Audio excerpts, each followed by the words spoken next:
Chapter 41 Handicraft Lover. Since there were no supernatural phenomena, Gene Silence was naturally relieved. This time, the number of special professions was 5, which were doctor, carpenter, old drunkard, mystic and blacksmith. Because of the existence of the countdown, Gene Silence skipped over the 3 obvious professions of doctor, carpenter and blacksmith, and chose to view the information of old drunkard and mystic. Old drunkard, a downtrodden old man, seems to have experienced a lot of frightening things when he was young, and often accompanied by alcohol in his later years, even if the zombie outbreak, but also cannot stop him from drinking. Skills: homemade bombs and bullets, 30% less material than normal people. Weaknesses: no alcohol, 30% chance of miss when attacking because he gets drunk every day. Mystic, unknown origin, but seems to be very rich, and is said to be holding a lot of rare materials only available to the military. Seems to be mentally unstable due to his early work. Skills: rich as hell, has a small armory and a mysterious apothecary. Weaknesses: nightmares, 75% chance of losing 5 spirit points after falling asleep. The countdown was about to end, and after noting down the 2 special professions, Gene Silence pressed the button to extract the profession. The screen in front of her eyes rapidly alternated between blue and green, finally stopping at the green normal profession. Gene Silence's heart immediately sank. Occupation selected crafting lover. The copy is being placed. Randomly generated special NPC. Player Gene Silence. You have entered the duplicate. Good luck. As soon as Gene Silence opened her eyes, there was a big, rotting face in front of her. Cam! This time, how come the copy drop is directly outside? Gene Silence dodged the zombie's hand and turned to run. The streets were full of zombies like a fair.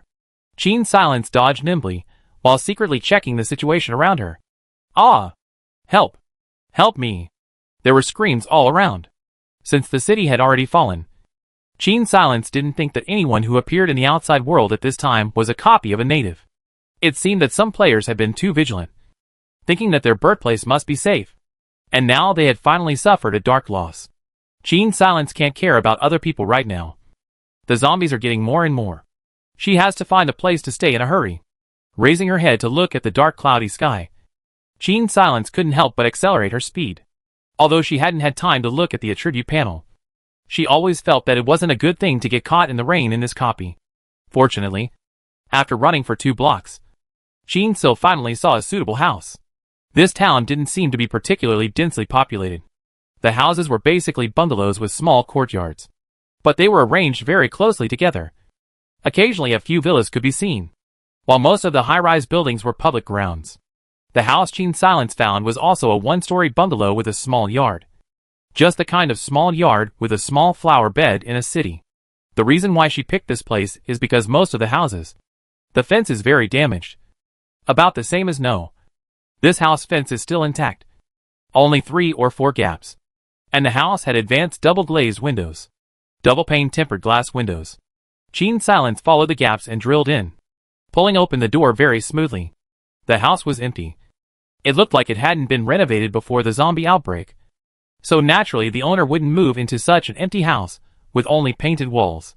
But this also explains why the surrounding houses still have old windows. And only this house has double-pane tempered glass. The zombies outside were making a lot of noise. So Gene Silence locked the door from the inside. And after pulling out the key in the lock hole, he stood at the window of the house and glanced out. There were some conspicuous bloodstains on the street, bright red in color, looking like they had just been put on, where Gene Silence hadn't seen. There must have been more people who had died, and most of these people were probably players, although there were also no supernatural abilities. This time, the brutality of this copy was much higher than the first one. Gene Silence left the window, found a place where the outside world couldn't peer in, and began to check his panel data. The basic attributes that could affect the copy were as follows. Player ID, Gene Silence. Life, 150/150. Endurance, 150/150. Spirit, 150/150. Skills, Walk Silent Eagle Eye. As for the occupation, Gene Silence didn't know what to judge after reading it. Crafting lover, a little bit of everything. Not proficient in anything. A mediocre crafting lover.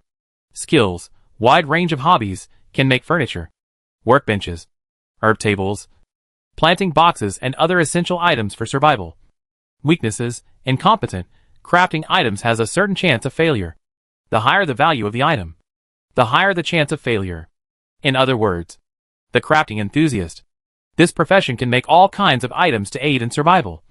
But the more important the item, or the item that requires a lot of precious materials, the more likely it is that she will fail if she makes it on her own. With limited supplies, it was still unknown whether Qin Sil would be willing to risk this kind of blood money. Qin Silence pondered and tapped on the copy attributes again. Copy attributes. Attack power, 20, one-hit kill when headshot. Attack speed, 1. Speed 8 running. Satiety, 100 out of 100, prolonged starvation will aggravate trauma. Drinking, 100 out of 100, prolonged thirst will aggravate infections. Sleep value, 90/100, energetic. If sleep value is lower than 30, and you still don't fall asleep, it will lower your spirit value. If spirit value is lower than 10, the character will have insomnia. Infection, 0%, cold and zombie bites can aggravate the infection. Trauma, 0%, zombie bites. Player and NPC attacks can aggravate trauma. Backpack capacity, 20. Attention! If any of the attributes of life value and spirit value goes to 0, the player will die in the current copy by default. Infection value. Trauma value of any value reaches 100%. The default player in the current copy of death. In this copy, the character's attributes are more numerous than in previous copies, and the attributes interact with each other, making the character's survival very limited. Overall, after entering this copy, players just can't be hungry, thirsty, sleepy, cold, sick, or injured. If any of these attributes fell below the threshold, the character would face the threat of death. Most importantly, Qin Silence had just run all the way, but he hadn't seen any usable transport. It looked like the survivors, or the army, that escaped before the city was abandoned had already scavenged all the usable transport. Qin Silence thought for a second, since this copy let her see other players as soon as she landed. It meant that the number of players should be unusually high. Moreover, the introduction of the copy only said that the player lives in a rich town, but did not say the name of the town. This could mean that the so-called town is not unique, as long as these places are more than 1,000 kilometers away from the northern survivor bases. They could be towns.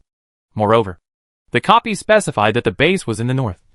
So given the size of a country in Qin Silence's perception, a city that was more than 1,000 kilometers south of the north would most likely be in the southernmost part of the country, or even at the border. The system should have no need to let players seek far and near. So this means that there is probably only one base in this country. The rest of the places are basically abandoned dead cities.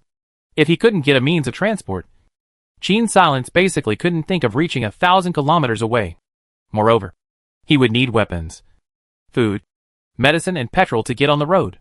Without a companion, it's impossible to keep all these things in a backpack, even if they're consumed while collecting them.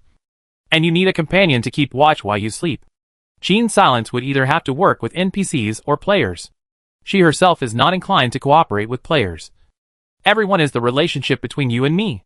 Qin Silence does not like to cooperate with people who will stab in the back at any time. It was just that she didn't know if NPCs were good to find in this town. But these are all things for later. Right now, Qin Silence looked at her empty backpack and house, and felt that she should not be so overly ambitious. Let's first get herself a weapon and a bed to sleep in. She wasn't going to give up on the house.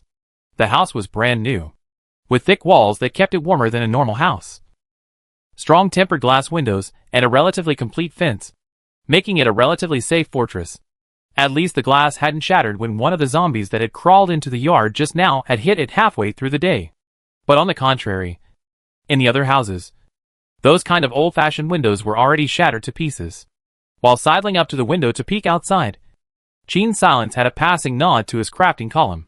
Is the house planned according to the crafting requirements? Yes/no. Qin Silence clicked yes. After she tapped it, the system started a percentage reading. During the time it took to read the bar, Qin Sil stared unseeingly at the zombies outside, noticing that their movement seemed to have suddenly slowed down. The dark clouds outside gradually dispersed, and instead of brewing rain, it gradually turned into a sunny day. These zombies seemed to hate sunlight. As Qin Silence thought this, the zombies outside gradually became fewer. She watched as these zombies walked at a stiff pace towards the shadows, spontaneously avoiding the sunlight. It looked like daytime was suitable for going out and exploring. House planning is complete. The electronic tone of the system interrupted Qin Silence's thoughts. The house appeared with yellowish dividers that only Qin Silence could see, and it also showed yellowish vignettes of the items that could be made. Even the yard had a plan. Qin Silence stood in front of the window and saw that the manufacturable upgrades in the yard should be a dog kennel and a fence. Entering the door, the first room was set up as a living room, and the furniture needed was a bookshelf, coffee table, sofa, and radio. Qin Silence subconsciously skipped this place first. It's not like you're coming over for a spring break. The living room was on the right side of the house. And further in, there were 2 other small rooms on the right side, which displayed the names kitchen and greenhouse. The 3 items you can build in the kitchen are a cooker, a stove, and a brewer. In the greenhouse, you can build a planting box. To the left of the greenhouse, there is a very small dark room, which was originally intended to be used by the homeowner for developing photographs, but is now being used as a small trap for mousetraps. A wall away from the trap is the workroom, in which the buildable items are a workbench, storage boxes, and an herb table. The innermost room was the bedroom, in which only a bed could be built. Of course, Qin Silence didn't have anything yet, but in order to get through the first day safely, she felt she still needed to build a bed and a workbench. This place was so big, it wasn't as if Qin Sil could not move a bed from another house. But carrying this kind of heavy thing in a place densely populated by zombies would be more trouble than it was worth in the event of danger. He might as well find some portable materials and build it himself. After all, the system backpack should be able to carry wooden planks. But it's absolutely impossible for a player to take away a piece of furniture with too large a footprint. Qin Silence clicked on the crafting column and took a look at the materials needed to build a bed. Sleeping bag, relieves fatigue, but isn't considered comfortable. Requirements, fabric X6, parts X2. The sleeping bag didn't require many materials, but the workbench required a lot more materials. Workbench, crafts axes, crowbars, handguns, mousetraps. Requirements, wood X6, metal X4, parts X6. These 2 items were what Qin Silence needed the most at the moment. But with her bare hands at the moment, she didn't intend to venture far away. Instead, she wanted to take a look around close by. There were a lot of unknown houses around here, so she should be able to find some supplies. Qin Silence summoned an eagle, intending to mark the enemies here. After the eagle flew in a circle, Qin Silence suddenly realized something was wrong. There was an additional pet bar on her panel, which showed that the eagle needed to be fed every day. 1 piece of raw meat a day. Good lord. I haven't even got my own meal for the day. And now I have to find meat for my pet instead. It's true that there's a price to pay for using supernatural skills in a reality class copy. Qin Silence looked at the extra pet information and cried without tears. It seemed like the mousetrap had to be made in a hurry as well, or else in this kind of city that had already fallen, Qin Silence wouldn't know where to find raw meat to go. After marking the location of the nearby zombies, Qin Silence slipped out of the house. Her shoes didn't make any sound when she stepped on the ground. Yet the red dots representing the zombies in her line of sight moved in unison a small distance in her direction. It looked like they should be able to lock onto the human's position by virtue of their sense of smell. Probably because they had more of an aversion to sunlight. Or because the players that fell from the sky today had made them half full. Except for 1 or 2 zombies that were particularly close to Qin Sil that ran over slowly. All the other zombies each looked for shady places and hibernated inside without coming out. After Qin Silence quickened her pace, those 2 zombies also quickly gave up their pursuit and hid in the shade. She let out a sigh of relief and jumped into an abandoned courtyard. As soon as she pulled open the door, a putrid zombie ho-ho-hoed and lunged at her. Qin Silence dodged with her hands and feet, summoning the eagle to attack the zombie. Taking advantage of this opening, she found a wooden stick in the courtyard and struck down hard on the zombie's head. Headshot. Putrid zombie life value remaining, 0. The wooden stick had been sitting here for an unknown amount of time, and was already somewhat weathered. Qin Silence used his ruthlessness to kill a zombie, and the wooden stick was scrapped at the same time. Qin Silence looked around the abandoned house and determined that there were no other zombies here except for a bit of a stench. So she closed the door to the room and prepared to search carefully. At this time, she realized that she had accidentally scratched her arm by a zombie during the fight just now. Fortunately, the wound was small and did not hinder her movement. The clothes that the system had brought for her were a set of short-sleeved shorts with no protection. And on her feet was a pair of not-so-comfortable cloth shoes. It would be strange not to be injured in this situation. Qin Silence glanced at her attributes and found that her trauma and infection values had become 1%. Since the zombies relied on their sense of smell to judge a human's position, Qin Sil's sneak attack was of little use.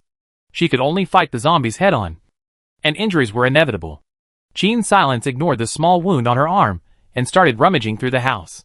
In the yard, there were ready-made wooden planks left behind after the fence fell, which Qin Sil received into her backpack. This time, the system's backpack did not limit the number of compartments, but rather the capacity. Qin Silence's backpack had a capacity of 20, and a single plank of wood took up 2 units of capacity. Metal was also 2 units, and fabrics and parts were 1 unit.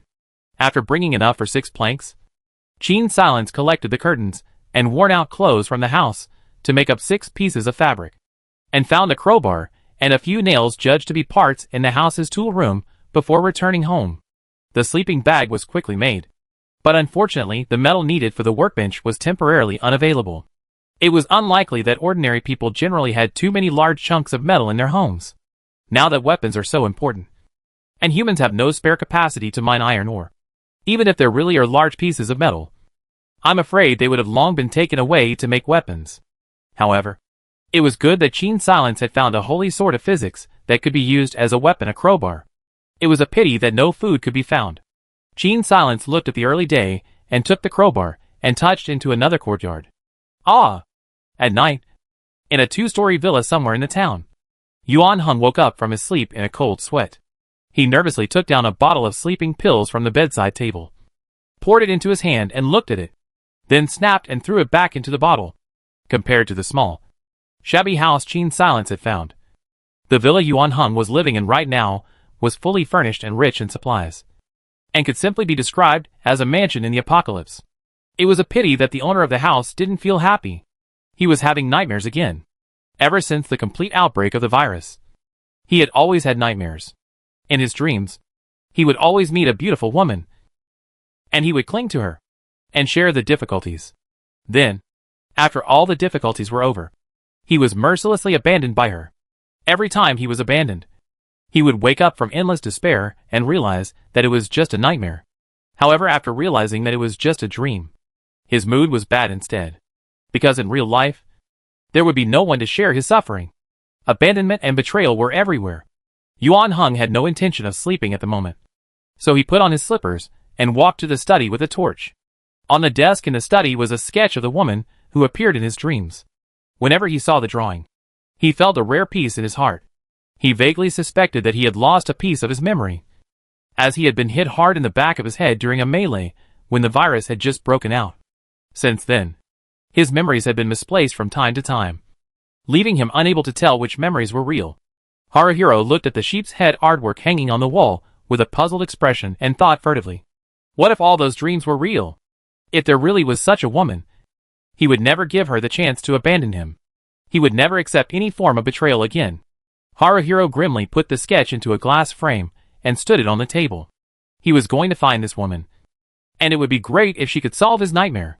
Better yet, he'd trick her into coming to this villa so she'd never be able to leave. It was enough that she belonged to him alone. He would give her the best of everything here, and she didn't need to go out and risk anything. Just stay by his side. If that's the case, and she still has to leave him, then just destroy her. Lock her in the bedroom. He had shackles readily available in his tool room. A flash of madness flashed in Haruhen's eyes. No one could ever take what was his again. They were all dead. No one could take what was his. The excitement made him feel a sharp pain in the back of his head, and a sense of crisis prompted him to stand up and walk towards the apothecary room. He took a brown ampoule vial from the medicine cabinet, broke it open, extracted it cleanly with a syringe, and stuck it into his arm. Taking a sharp breath, Haruhiro's eyes gradually became clear. This was something he got from the 079th Institute. He got a lot of different functional potions from that institute. Only before he could take the formula away, the army people took over there. Now that place was filled with zombies. I'm afraid that no one would go there as long as they weren't looking for death. although he couldn't quite remember his former occupation. Yuan Hung knew that he, for one, wasn't researcher material. But why he had the key there was an unexplained matter. His hand gently swept over the pile of small ampules. These potions could briefly stimulate a person's potential. Some could increase strength. Some could keep a person awake for a long time. And others could make a person immune to diseases for a short period of time. Only that these medicines had a very short time limit. One could only last for 3 days. Right now, he used the potion and could finally control his emotions like a normal person. While the medicine was still effective, Yuan Hung planned to go out. Although the time was late at night, Yuan Hung wasn't afraid.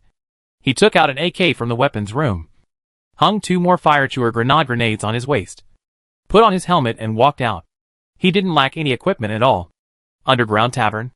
A group of adventurers sat at the dirty bar, exchanging their found supplies for drinks from the tavern owner. However, in reality, the alcohol they exchanged wasn't all for drinking, but for cleaning their wounds, places that had been scratched by zombies. If the wounds were relatively large, they needed to be cleaned in time, or else the infection would gradually worsen. And at that time, it would be necessary to use the expensive penicillin to cure the disease. In the whole town, except for Dr. Liang, no one can get this stuff. Usually no one would be willing to buy something so expensive if they weren't really dying. The people who came to buy liquor wanted white wine.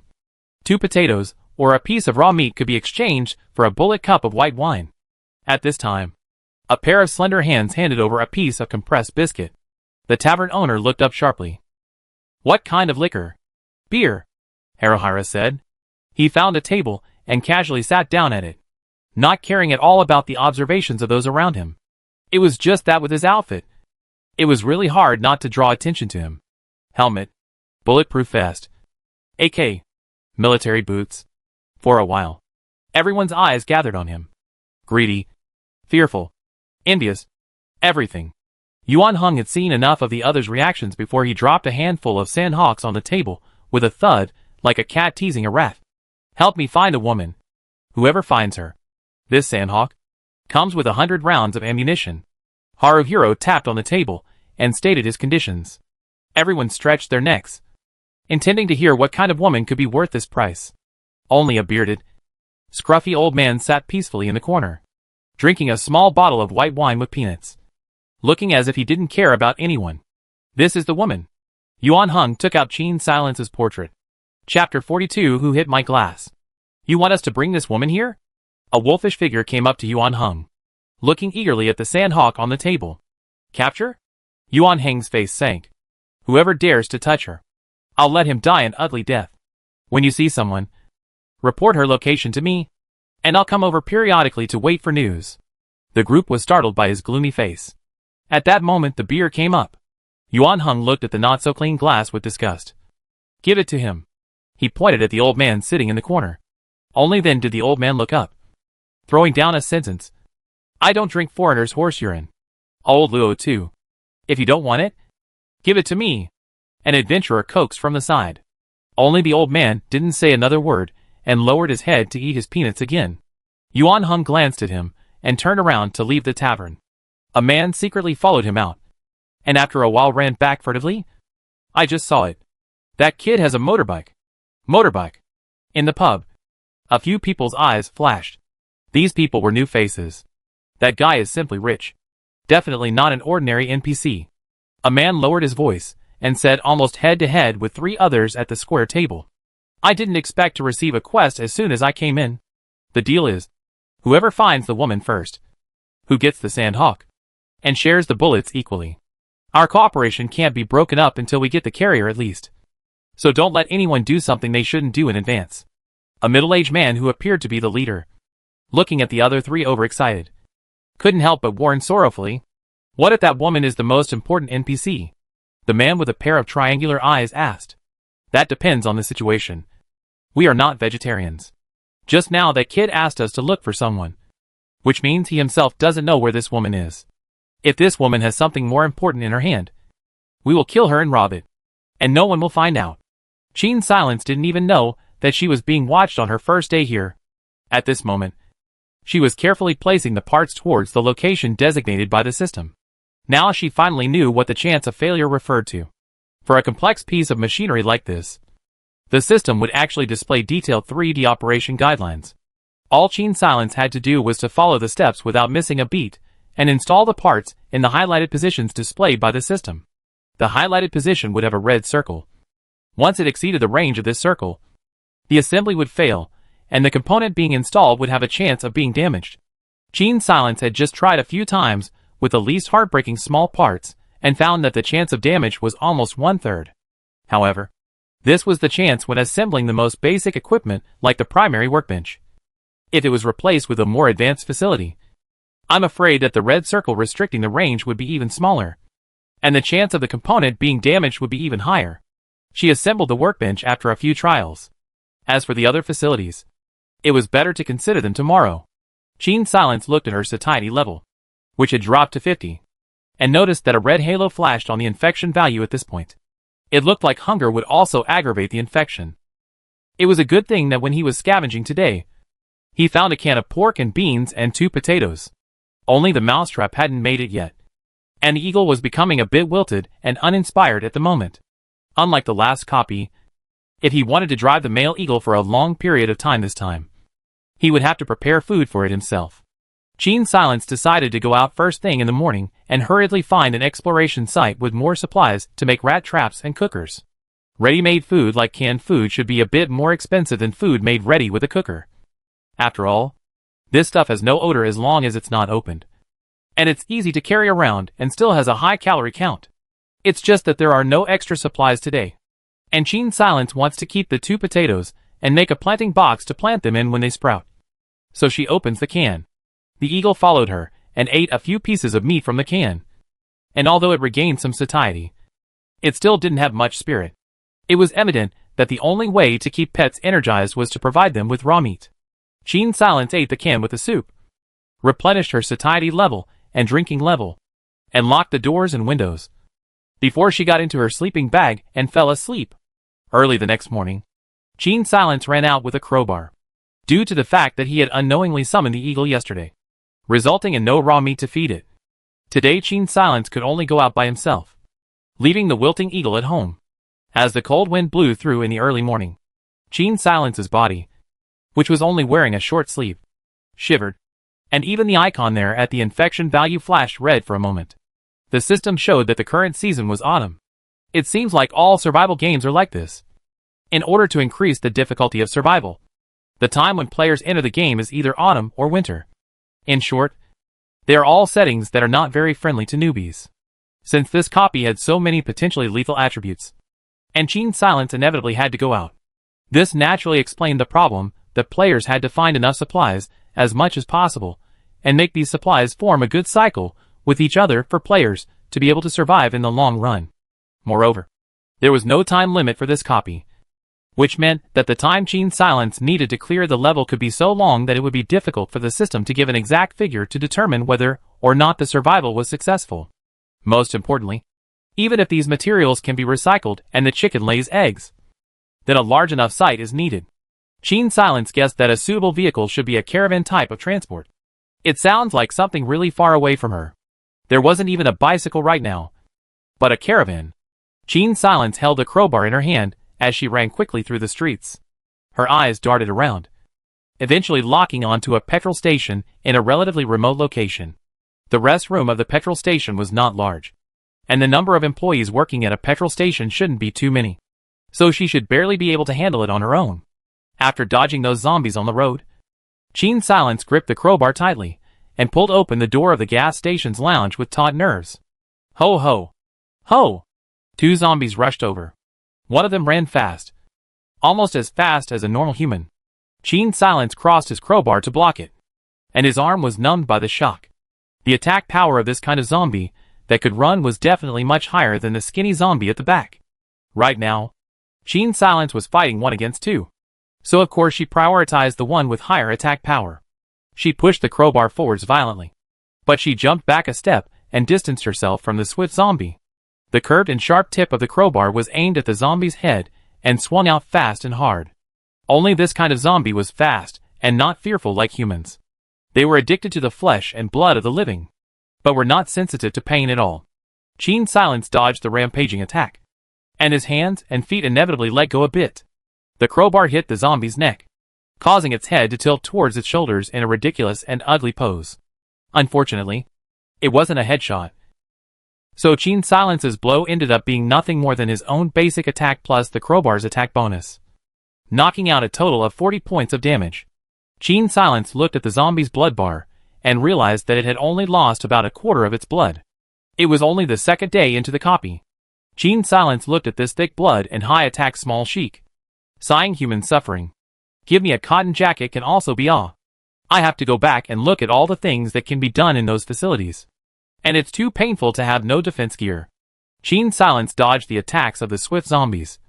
But he didn't want to be tickled by the skinny zombies that arrived later, immediately increasing the infection value by 1 point and dropping 5 points of life value at the same time. However, the trauma value did not increase. It seems that not every injury will increase the trauma, but being attacked by a zombie will definitely increase the infection. Qin Silence's mind spun rapidly while hitting a headshot at the swift zombie. The other skinny zombie was also resolved by her in 2 hits. However, this skinny zombie that had secretly attacked her had taken advantage of the fact that she was staring at the swift zombie to fight, and knuckled down 20 points of her life value. Qin Silence's calves and both sides of her ribs were left with small, thin wounds that were still faintly tinged with purple-black blood. That was the virus that came with zombies. Only the infectious ability of the virus in this copy wasn't as strong as it was in the film. And according to the information given by the system, unless the injuries were particularly severe and not treated in time, people wouldn't suddenly mutate. At least for players. Qin Silence thought in her mind to find a clean knife to treat the wounds. She stepped over the corpses of the 2 zombies and closed the door to the gas station lounge, heading inside for a search. There were still 2 white bones lying across the restroom, which should have been chewed clean by the 2 zombies from earlier. The original clothes on the white bones were also torn apart, turning into a pile of rags that were scattered on the ground. Qin Silence bypassed the 2 white bones and pulled open the refrigerator. The power had been cut off long ago, and the fruits and meat in the fridge had already turned into a pile of smelly unknown objects. But the system showed that these things were fertilizer. Qin Silence frowned for a moment and decided to see if he could fill up his backpack with other things before deciding whether or not to bring this stuff with him. In less than 2 days, Qin still understood how difficult it was to clear this copy. So naturally, he couldn't be so melodramatic as to dislike this or that. Fertilizer stinks. And the potatoes that are planted are also fragrant. Not to mention that a copy is a 5-year lifespan. So it's okay for the nose to suffer a little. Qin Silence rubbed the back of her hand against her nose that wanted to sneeze, closed the refrigerator door, and opened the locker next to it. In the locker was a box of canned lunch meat and 2 potatoes that had sprouted. There was also a small box of 6-pack chocolates tucked away in the top compartment. The box was heart-shaped, so I don't know if someone at the petrol station received it and didn't have time to eat it, or if they bought it and didn't have time to give it away. Qin Silence took out the box of chocolates, glanced at the messy floor, and sighed. There was also a small toolbox in the lounge with a screwdriver, spanner and half a box of nails. Behind the sofa, Qin Silence also found 2 rusty steel pipes, which should have been replaced from somewhere in the house before the zombie outbreak. There was a small wardrobe in the room with 2 men's coats and 1 women's coat hanging inside. Qin Silence put the lady's jacket on her body, while the man's jacket was stowed away in his backpack. After demolishing another empty wooden crate with a crowbar, Qin Silence's backpack was completely full.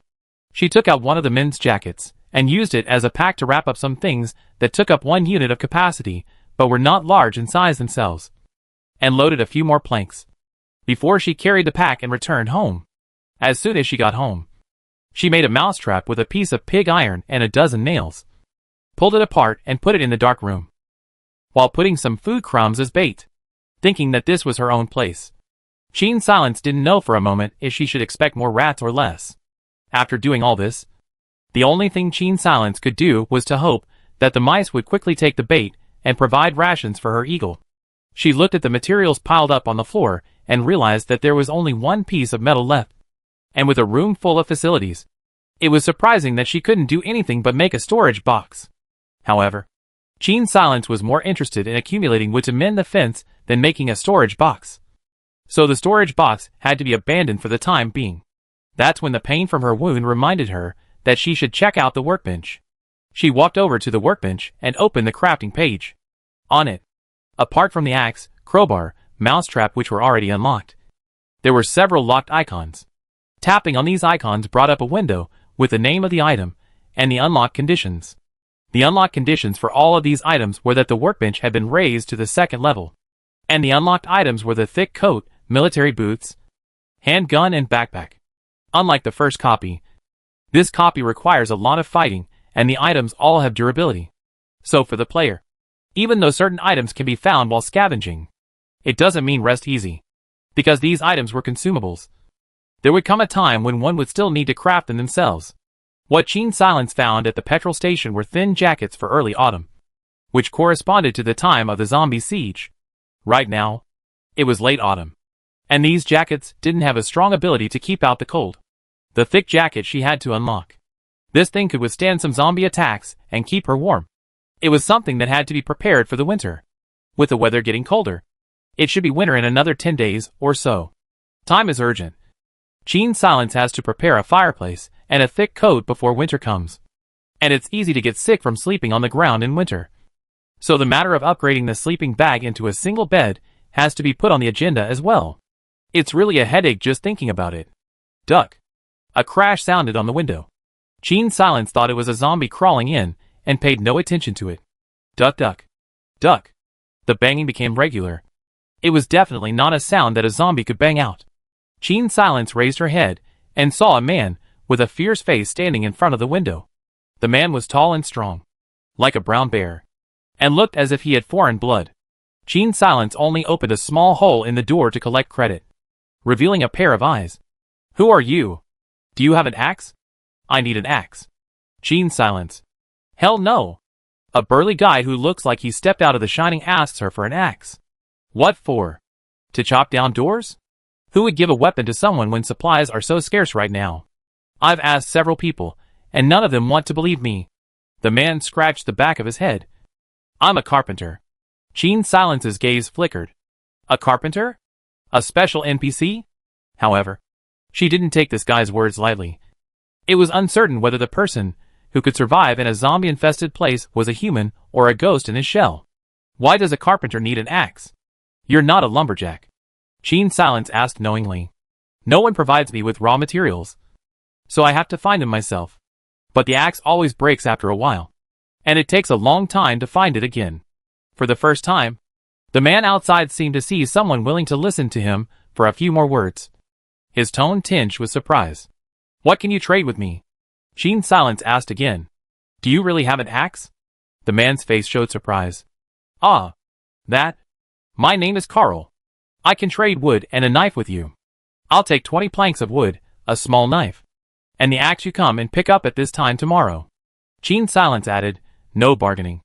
And if I can't see what I'm talking about, you won't get the axe. The man agreed with his mouth full, and after that he left cheerfully. It really didn't look like a particularly calculating person. Gene Silence only needed 1 piece of wood, 2 pieces of metal to make an axe, and exchanging it for 20 planks of wood and a knife was certainly a sure thing. She looked at the eagle that was lazily grooming its fur, and thought to herself that she could make sure to catch the rat today, or else she would inevitably have a weak heart when she traded tomorrow. On the other hand, Carpenter Carl returned home in a happy mood all the way. His place was more than 3 kilometers away from Gene Silence's place. The reason why he had traveled so far to find Gene Silence was because there were so few occupied houses nowadays. He had searched all the way here, and had only found 3 houses with traces of human activity. There were only 4 houses within 3 kilometers. And with this population density, it was obvious how few survivors there were. The only good thing about this population density was that there were still a lot of undiscovered materials in the town waiting for humans to scavenge. It was whether or not the scavenging process would be dangerous. Who could say? But Carl had to go out and cut down trees and trade planks and other wood products for supplies, because he not only had to feed himself, but also protect his daughter. He doesn't dare to venture out for long periods of time like other solo travelers. Luckily, he meets a kind man. Ding! The system's electronic tone suddenly sounded in Gene Silence's ears. Gained 1 point of goodwill from the special NPC Carpenter. Opening the social branch. The NPC goodwill reaches a certain value, and you may receive precious gifts on a regular basis. Gene Silence glanced at the social branch with an odd expression and found that a circular avatar appeared inside, with a caricature image of Carl drawn on it, followed by 5 hearts. Only these hearts were currently only half lit up. On top of that, there were many unlit gray avatars below. Gene Silence hummed and laughed. Don't know thought it was here to be a social butterfly. It's a struggle to stay alive. How can you have that much time to make friends? Take a step and see what happens. Taking advantage of the fact that it was still dark, Jean Sil brought the crowbar and left the house once again. The first time she went out today, she saw an abandoned 6-story apartment building on the road. This kind of place should also have a richer variety of supplies than a petrol station because of the number of former residents. The only bad thing about it was that there could be a high number of walkers inside. However, when she took a look from outside today, there were only 2 zombies roaming in the corridor on the ground floor, and the rest should be in different rooms. As long as Gene Silence didn't rashly go and open the doors of those rooms, separating these zombies and solving them bit by bit shouldn't be a problem. Gene Silence waved the crowbar in his hand twice, did a quick warm-up, and then pulled open the door of the flat. The 2 zombies that were originally wandering in the corridor ran in unison towards Gene Silence's direction.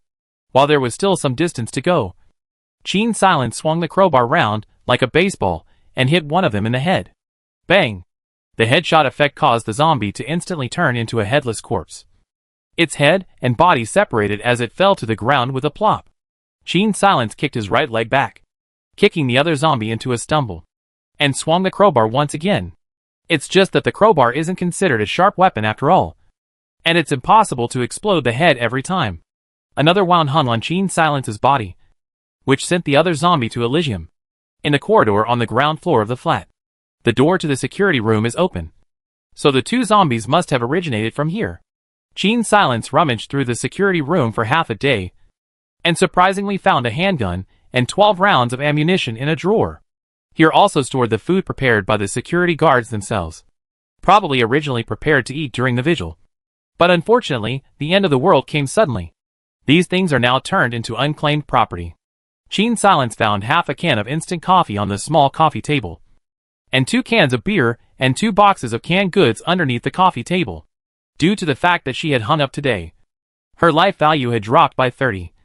So in order to avoid serious injuries, Gene Sil decided to go home and recuperate for the time being, and come back tomorrow to clean up the other rooms. She took a few steel pipes from the corridor, as well as the curtains from the security room, and gathered enough metal needed to make an axe and a cooker. Before returning home, outside the door, a few thieving men looked at Gene Silence's back and came together to mutter, "It's that NPC, looking not too rich. There shouldn't be anything important on her. Since that's the case, let's tell that kid her location. Damn. After running around the town for a day, we finally found it. If we don't get anything today, we're all going to fucking starve. Get the bullets, and I'll immediately have to go to the pub for a portion of mashed potatoes." Several people walked towards the location of the pub. The one with triangular eyes had a smug look on his face. He was the one who found the woman just now. A Sandhawk and 25 rounds of ammunition. He was rich. He didn't notice that the eyes of the other 3 men in the group revealed a hint of greed that was hard to hide. Desert Eagle, one of the most powerful handguns. Who wouldn't want it? The leader lowered his head to hide his grim expression. He didn't tell the others his true occupation. This time, he was randomly selected as a bodyguard who could use a gun. He was determined to get this gun. It looked like this short-lived cooperation was coming to an end. After all, there were a lot of players who had been put into the copy, so he could have switched to a few other people. But everything would have to wait until after finding that kid and getting the Sandhawk. Chapter 43, Meeting Again. In the underground bar, Yuan Hung listened to the report of those few people and revealed a trace of satisfaction. The woman in the dream was actually real. If they knew that the woman Yuan Hung was looking for was a woman he himself had only seen in a dream, I'm afraid he would have become paralyzed by his anger. Are you kidding me? However, now that we have found the person, the cause of this matter, but also not so important, Yuan Hung heard them talk in such detail. It does not feel like making things up. What's more, a Sandhawk is nothing to him. So he gave it to them and rode away on his well-made motorbike. No time to lose. Go now. I just can't bring this outfit with me. Yuan Hung returned to the villa. changed into a set of grayish clothes similar to those of other adventurers, and, armed only with a meow knife, left the house. In the dream, that woman seemed to be very soft on him. Since that was the case, of course, he couldn't be armed and unharmed like before. Yuan Heng thought this way, with a hint of madness on his face. He rushed towards the place where there were many zombies. On the other hand, Qin Silence was taking the prey from the mousetrap. However, what the trap caught was not a mouse, but a small snake that came in from nowhere. After confirming that it was dead, Qin Silence removed the dead snake and put the mousetrap back to its original position. Of course, such a small snake could only be regarded as a piece of raw meat, and the snake's internal organs were put back by Qin Silence as a new bait. However, this time, the mousetrap lost 1/10 of its durability, and it seemed that in order to raise the eagle, it would take 3 mousetraps a month. Qin Silence silently wrote this down and took the snake meat chopped into small pieces to feed the eagle. Outside, the sky had already completely darkened. Qin Sil listened to the sound of the wind outside, and felt that the movement of the zombies this evening seemed a bit too big. She walked to the window to check the situation, and saw a familiar figure, being chased by a few zombies fleeing in distress. Is Yuan Heng actually this miserable this time? Even at night, Qin Silence could recognize who it was when she looked at that back figure. She sighed and pulled open the door to the room. Hey! This way. The eyes of Yuan Heng, who had his back to her, darkened. However, when he turned around, his face wore a terrified, unimpressed look. Help!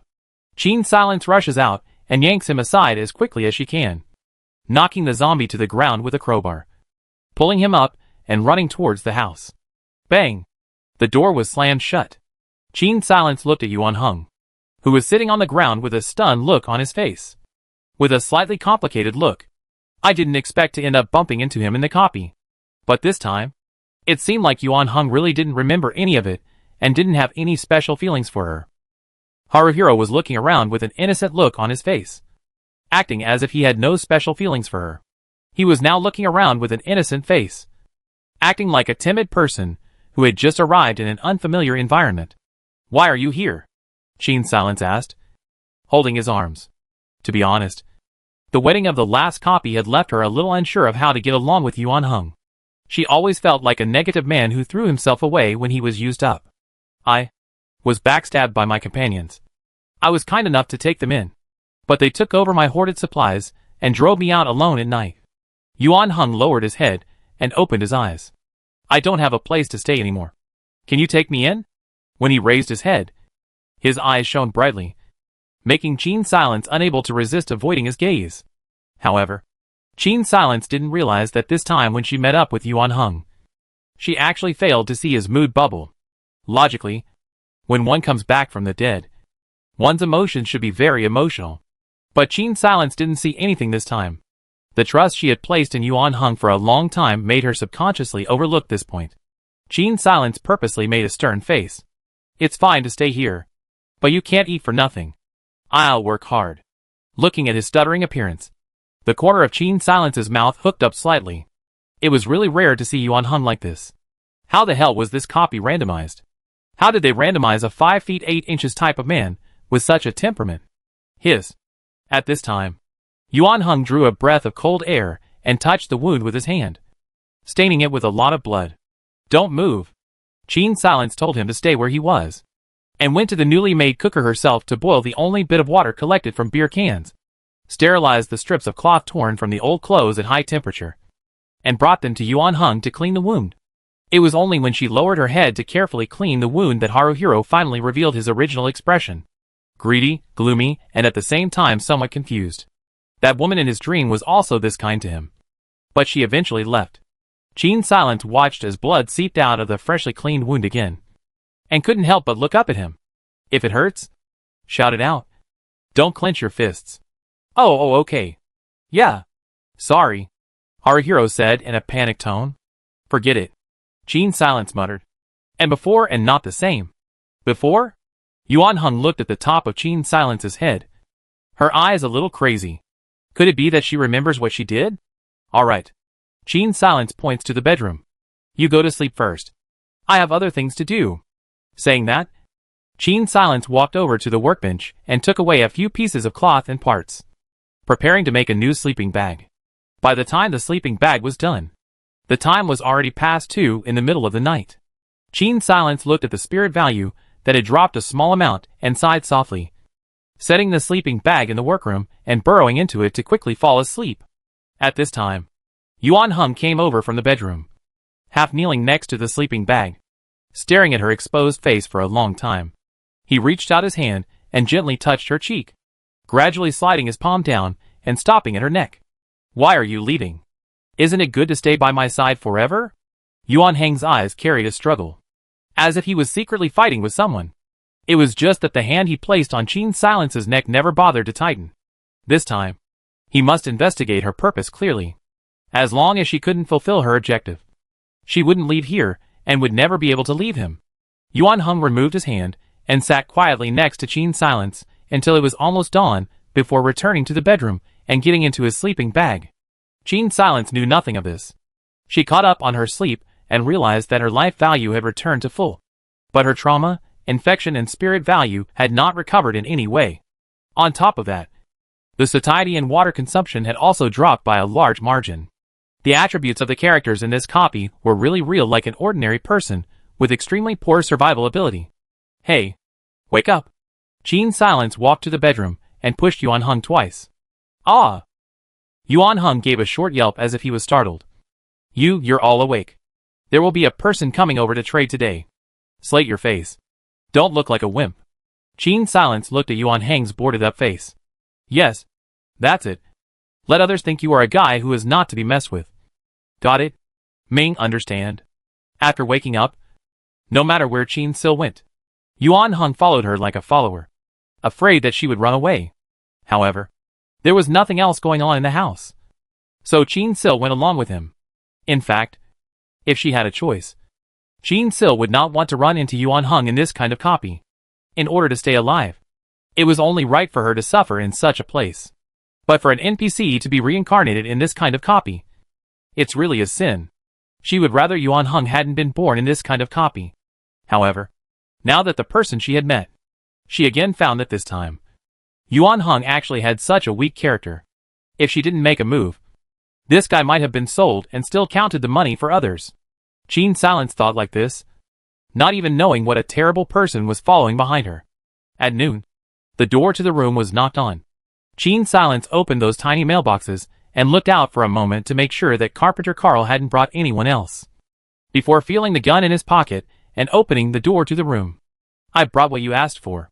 "The axe?" Qin Silence took the new axe he had made from the workbench. "I need to make sure of the quantity first." Carl painstakingly placed 20 planks down and handed Qin Silence another knife. "Here's everything. The planks are 2 feet long, half a foot wide. 20 in all. The axe is for you. Happy cooperation." Qin Silence confirmed the quantity and handed out the axe as well. Carl took the axe and inadvertently glanced behind Qin Silence, and was immediately startled by the look in Yuan Heng's eyes. After the exchange of things, "I'll leave first." Taking the axe, Carl put down his words and turned around to run away, living as if there was a ghost chasing behind him. Qin Silence turned her head in confusion, glanced at Yuan Heng's boarded-up paper tiger face and slowly gave a thumbs up. "That did a good job? What kind of eyes does that carpenter have? Even afraid of this kind of expression?" Qin Silence couldn't help but touch his own face, thinking that his expression just now was only a bit more badass. Could it be because Yuan Heng is too tall? Oops. I don't care. Qin Silence hugged a few planks of wood and went to the courtyard. She has to mend the fence first. Otherwise, there will be zombies coming in every 3 days, either smashing the windows or scratching the door. Even the strongest house won't be able to withstand it. Yuan Heng followed her, holding the remaining boards and clumsily helping to mend the fence. He quietly pulled out a small piece of something scented from his pocket and threw it over the fence when Qin Silence wasn't looking. It was a piece of zombie bait that had been exchanged from that old drunkard. A zombie couldn't help but run out from the shadows when it smelled the scent of the bait. "Ah!" Yuan Heng shouted and hugged Qin Silence. "There's a zombie! Don't come over. Help!" Qin Sil was originally in the middle of nailing a nail, and when she was hugged so violently, she almost passed out of breath.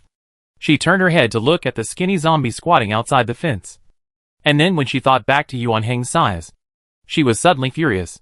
Young man, did you get the wrong script? What kind of post-apocalyptic Mary Sue White Flower line is this? Did you grow this height to look good? Yuan Heng.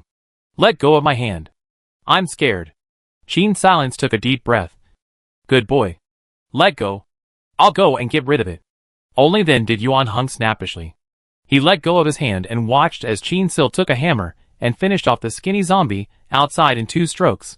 He raised his hand and rubbed the tip of his nose, hiding the smile at the corner of his mouth. When Qin Silence turned around and came back, he saw Yuan Heng standing in place with his head hanging down. And the fire in his heart suddenly dissipated. Forget it. This personality was given to him by the system. It's not like he volunteered himself. After the two of them clanked and mended the fence, Qin Silence looked at the fact that it was still early before darkness. So he took his weapon and led the eagle to prepare to go out. I'll go too. Let it stay home and watch the house, Yuan Heng said as he pointed at the male eagle. Qin Silence looked at him with some skepticism. Can you really go? I'm a man. No. Can't keep hiding behind a woman. Yuan Heng's eyes are hiding. Seems to be embarrassed again for the little zombie's interlude just now. Alright. You come with me. Carrying that meow knife. Yuan Heng followed Qin Silence out the door. This time, Qin Silence's journey to reach the flat had been smooth. Of course, she didn't know that it was all thanks to someone. After all, as soon as a zombie approached from the rear, it would be quickly chipped off its head or something. Can it not be safe? Qin Silence circled around the outside of the flat and looked inside along the windows, eventually locking onto a few rooms with more supplies and relatively fewer walkers, before entering the flat and preparing to break in. Watching her painstakingly pry the door of the room with a crowbar, Haruhiro rolled his eyes. Shouldn't he release a few walkers into his villa? Chapter 44. Injured. Ka!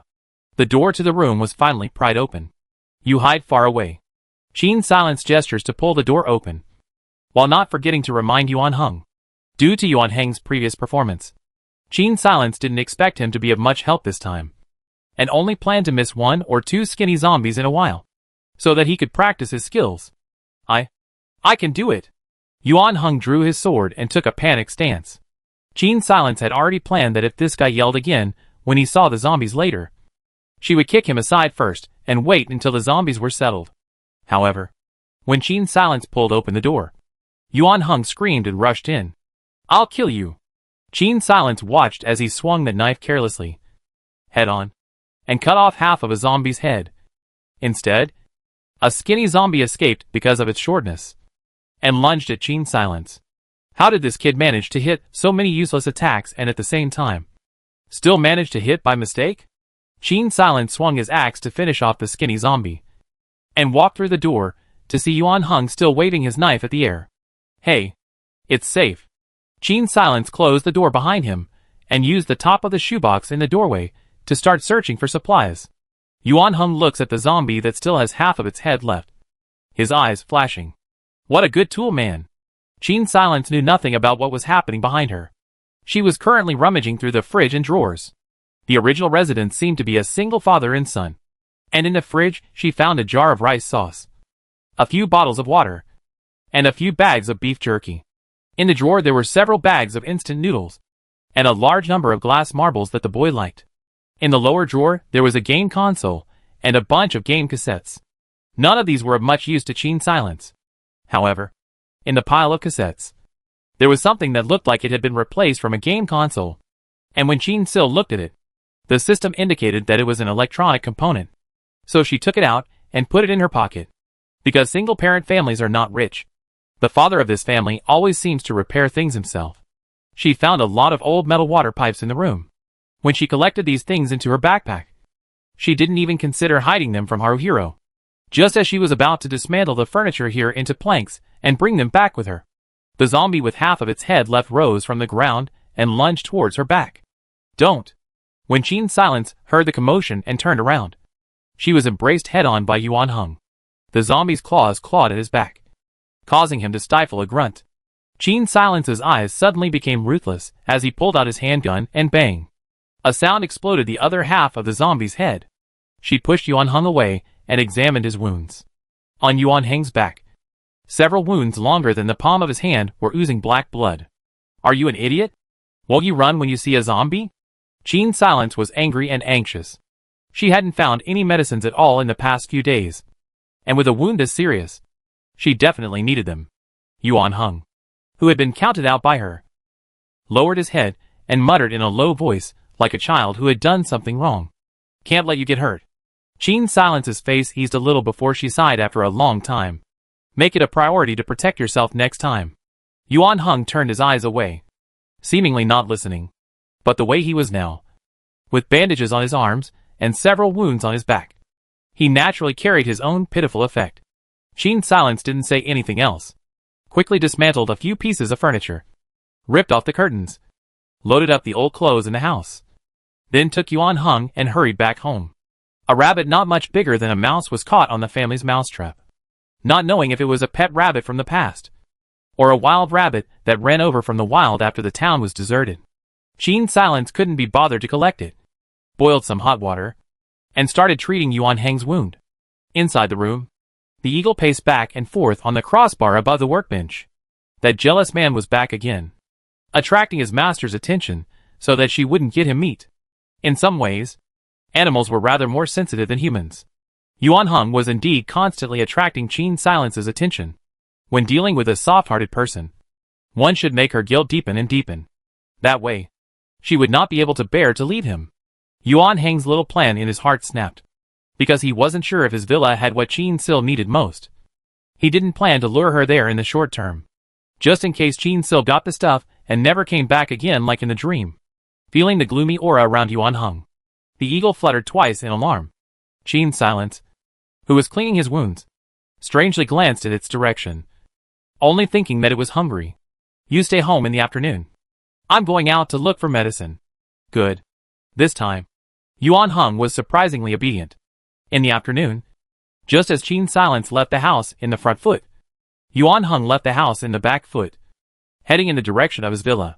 He ran quickly through the streets and alleys, and because he was afraid that Qin Silence would turn back in the middle of the day and find out that he had left the house, Yuan Heng rushed into dark alleys full of zombies a few times in order to take a shortcut.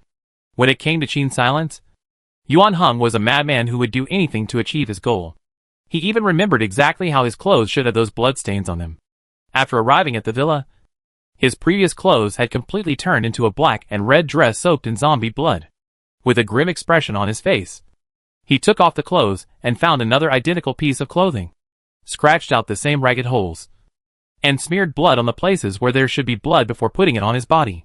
With that done, he went into the apothecary's room and picked up a small pillbox before walking out once more. The mechanical gates and electronic locks were still working.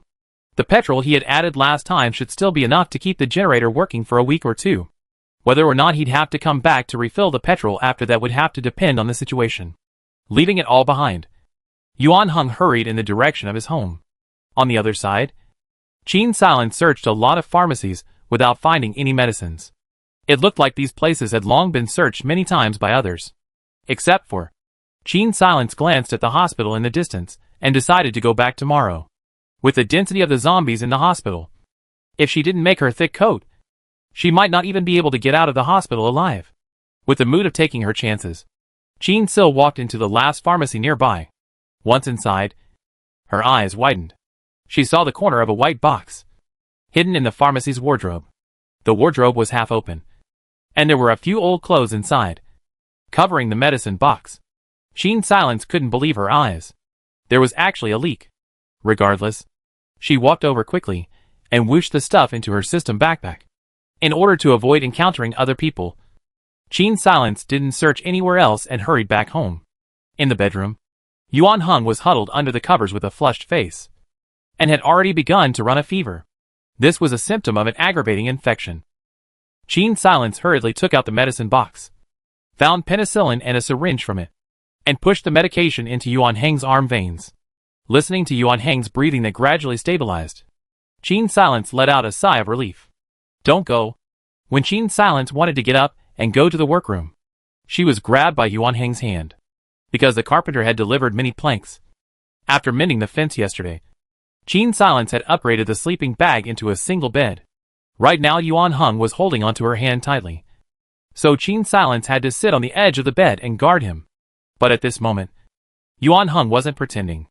Although he had braced himself to go back to the villa, it was a fact that Yuan Heng was injured.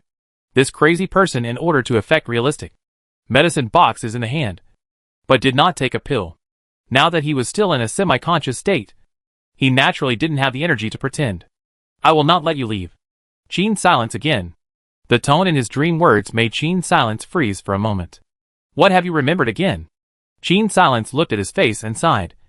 Don't think about it again. Yuan Heng. She gently withdrew her hand, tucked Yuan Heng in tightly, and got up to go to the workroom. The materials she had collected so far were enough to upgrade the workbench to level 2. But with that upgrade, her plans to make a grow box would have to be pushed back again, because she didn't know the growth cycle of the food here. Qin Silence was still quite anxious about making the planting box. But with the limited capacity of the system's backpack, she could only upgrade her workbench first. In this way, she could make a backpack and a thick coat so that she could carry more supplies and explore more dangerous places with more supplies. Qin Silence was busy all afternoon, and it was only when darkness fell that she made 2 thick jackets. This thing looked ugly. It was the kind of big cotton jacket that was almost as thick as a quilt.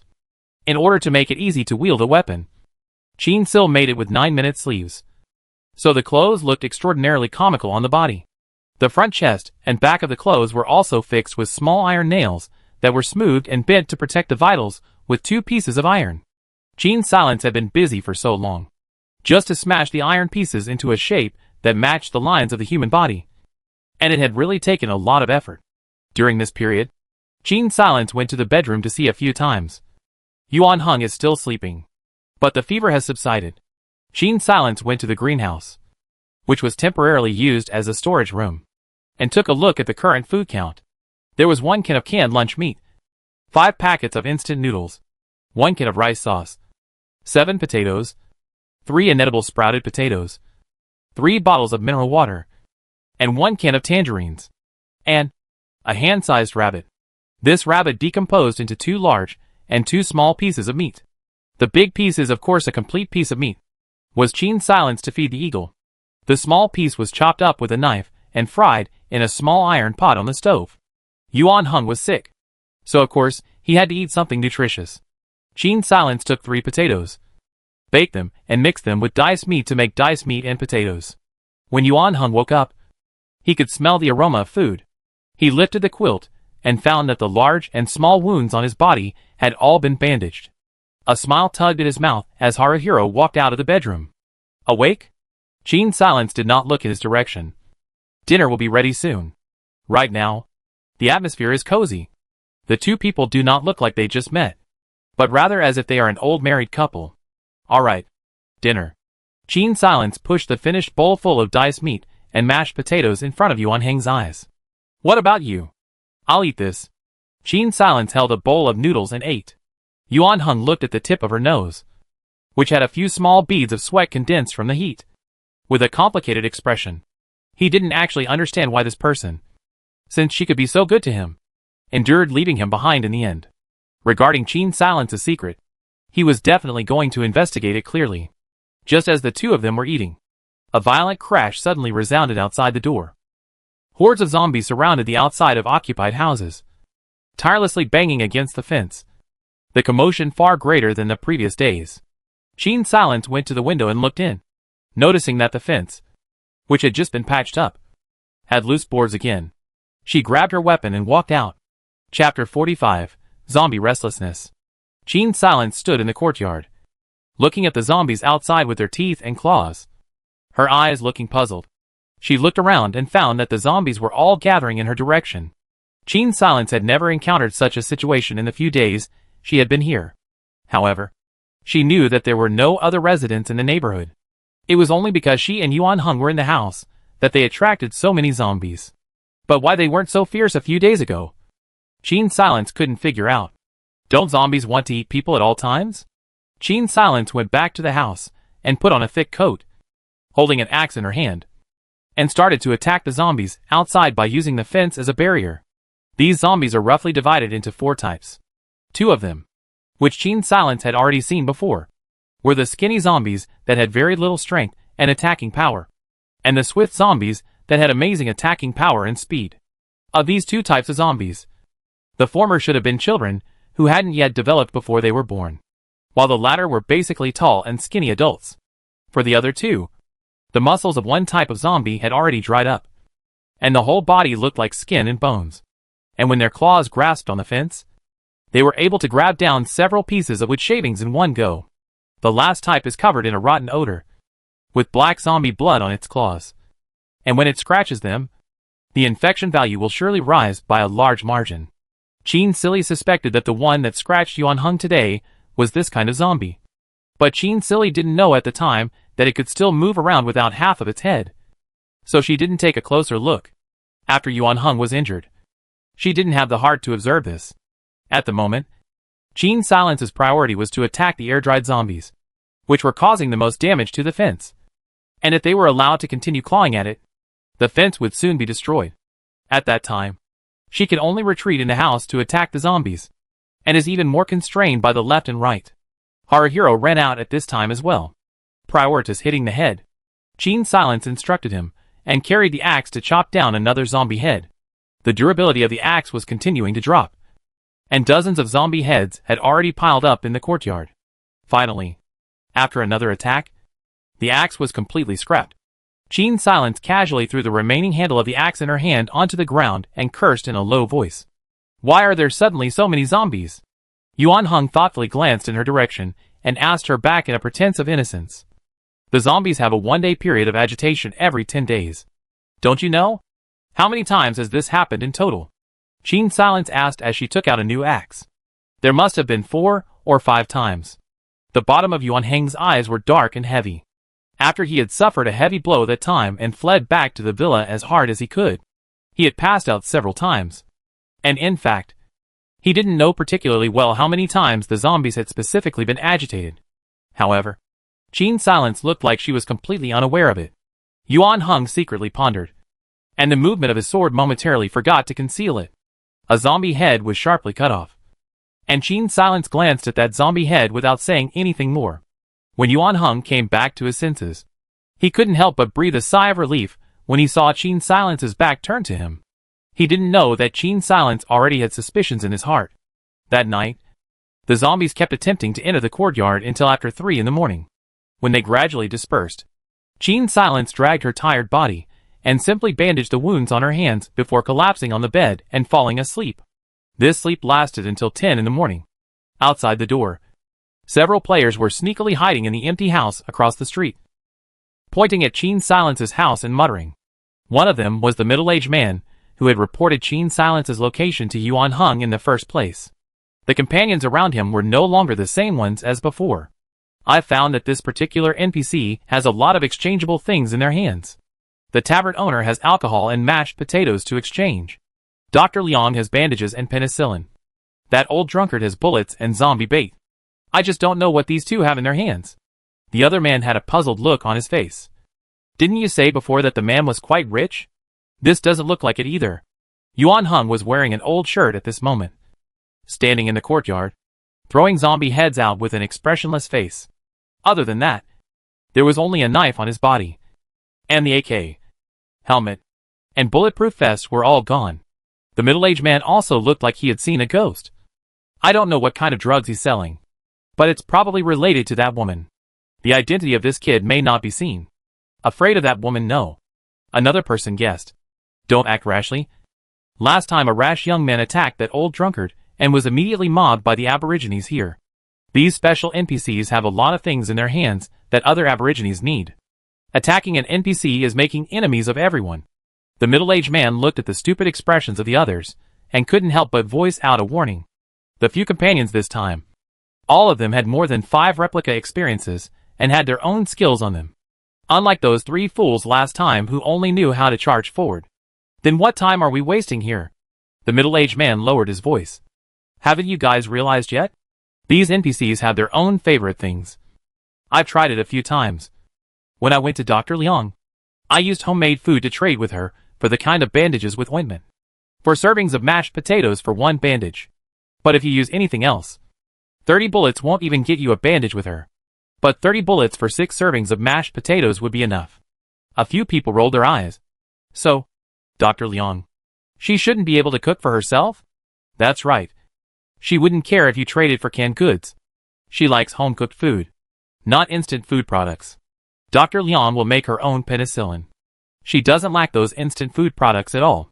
The middle-aged man patted the shoulder of the man next to him and pointed out the window again.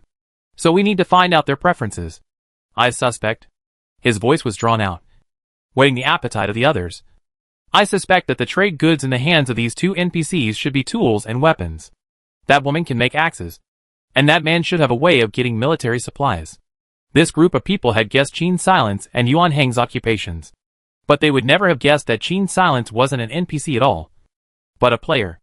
After all, even if they thought through their heads, it was impossible for them to guess that Yuan Heng, an NPC, would offer a reward to find someone on the first day that their group of players entered the copy. And the one they were looking for was still a female player. Just like that, some of the players had created a heavenly misconception because of Yuan Heng's existence, thinking that Qin Sil was a special NPC. Over here, Qin Silence slept enough before she got out of the quilt with a sore back. Damn zombies. She rubbed her shoulders and looked around. Xiongning wasn't in the house. Nor was Yuan Heng. She contacted the male eagle and found it resting on the fence of the yard. And as soon as a zombie crawled over, it would be pecked on the head a few times, and was incapacitated in no time. Qin Silence drove the male eagle to fly in a circle around the area. Since the agitation period hadn't completely ended yet, the zombies would still be constantly rushing towards the location of the courtyard from afar. Only that their speed wasn't as fast as at night, and the intensity of their attacks was much weaker than at night as well. The eagle was circling in the sky, and Qin Sil borrowed its eyes to take in everything on the ground. Suddenly, her eyes narrowed, and she saw several men sneakily jumping out of the window in the courtyard across the street. There was still no one there yesterday, and these few men suddenly appeared in the opposite house in the morning. So there was something fishy about it anyways. Qin Silence marked these few people. Although it wasn't like the last copy where she could locate the marked enemies, she could still see the red triangle symbols above their heads as long as they weren't too far away from her.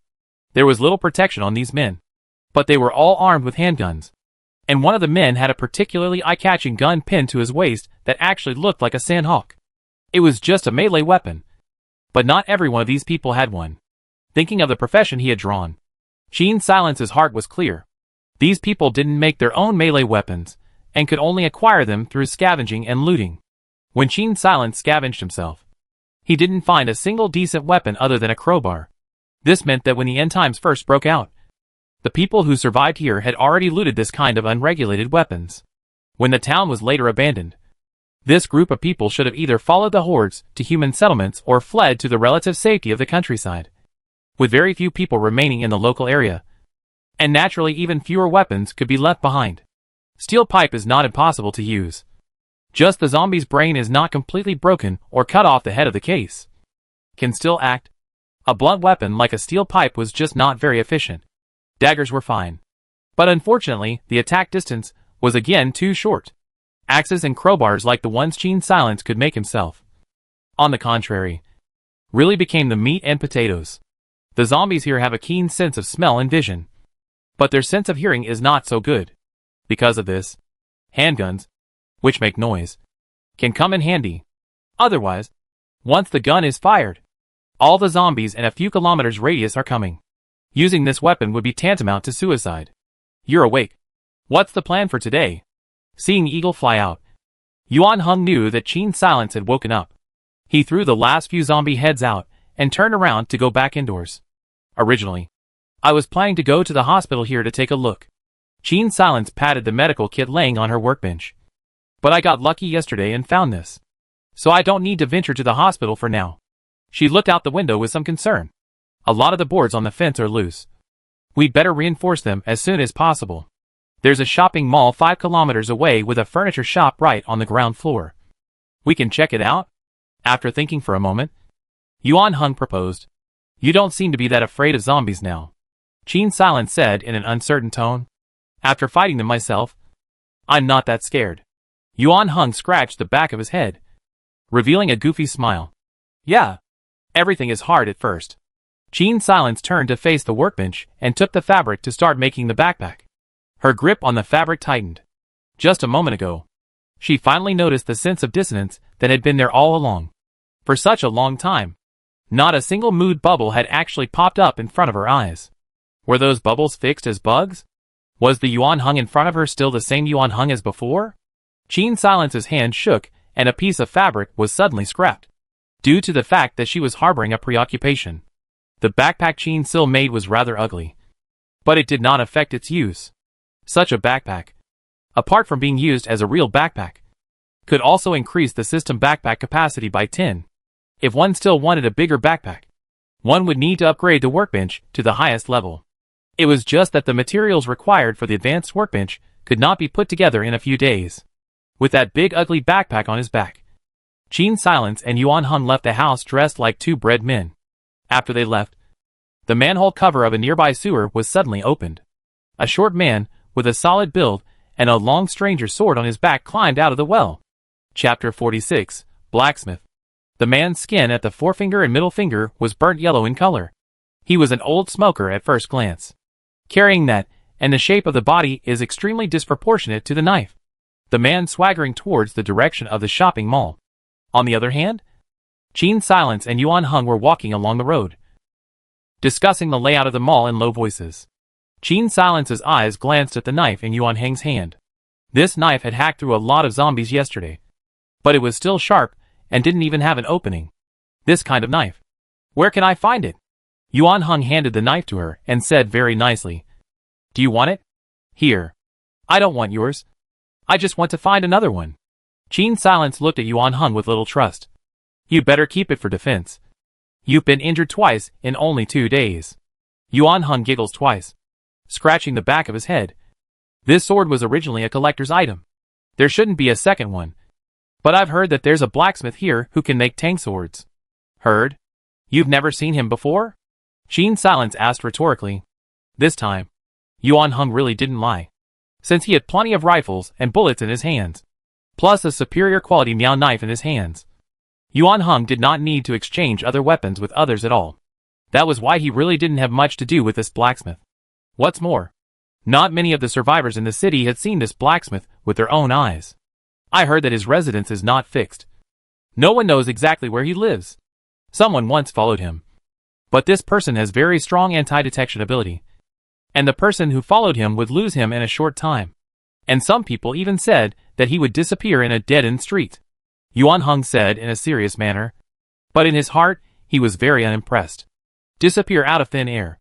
Is it possible that it is a ghost? Talking, the two quickly arrived at the shopping mall. The zombies' period of agitation was almost over, but there were still some zombies that smelled humans and ran over with their teeth and claws against the sunlight.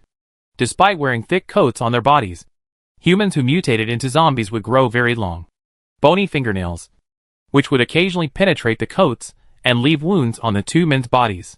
But overall, the thick cotton jackets still resisted most of the damage. Jean Silence held her weapon across her body and blocked the attack of a swift zombie. Her tiger's mouth was shaken to the point of raw pain. This made her unable to resist her pupils shrinking. After the manic phase, the zombie's power had obviously increased. But so far, Jean Silence hadn't figured out a way to enhance her attributes. Other than external items like weapons and defenses, her own attributes were fixed. This was still in the case where her first copy got triple the experience and leveled up. According to Yuan Hung, these zombies would be restless every 10 days. Wouldn't that mean that the zombie's strength would increase by 1 level every 10 days? Jean Silence wiped the dirty blood splattered on his face with the back of his hand and slashed at the next zombie. At this time, a sturdy little man rushed over with a loud roar, wielding a large knife of more than 1 meter 8, hacking away at several zombies as if they were chopping up vegetables. Jean Silence. Yuan Hung. Where did Chung Bai Jean come from? To be honest, this man was a little shorter than Jean Silence, but his stature was even wider than Yuan Hung, looking like a dwarf who came out of a magical story. Hey! You two? It's been agreed that any other supplies you find will belong to you, but all the cigarettes will have to go to me. The middle-aged man's tone was very nonchalant as he made his conditions. The tone was indeed not too polite, but this condition was really polite. Jean Silence drew the corners of her mouth, ignoring this old smoker, lifting her leg and walking into the shopping mall. But the identity of this person, she had already guessed. This person was the special NPC blacksmith. In this copy, the person who could run around with such a big sword of scrap material and such a solid figure would hardly have a second person other than the blacksmith. And this guy was obviously not short of survival materials. Thinking of the last time that Carpenter approached her for an axe. And this time the blacksmith was acting like a fool, coming out to kill zombies just to look for cigarettes. Gene Silence vaguely touched the doorway a bit. These special NPCs, they should all have unique preferences. The carpenter liked axes, the blacksmith liked cigarettes, and the old drunkard knew with his knees that he liked wine.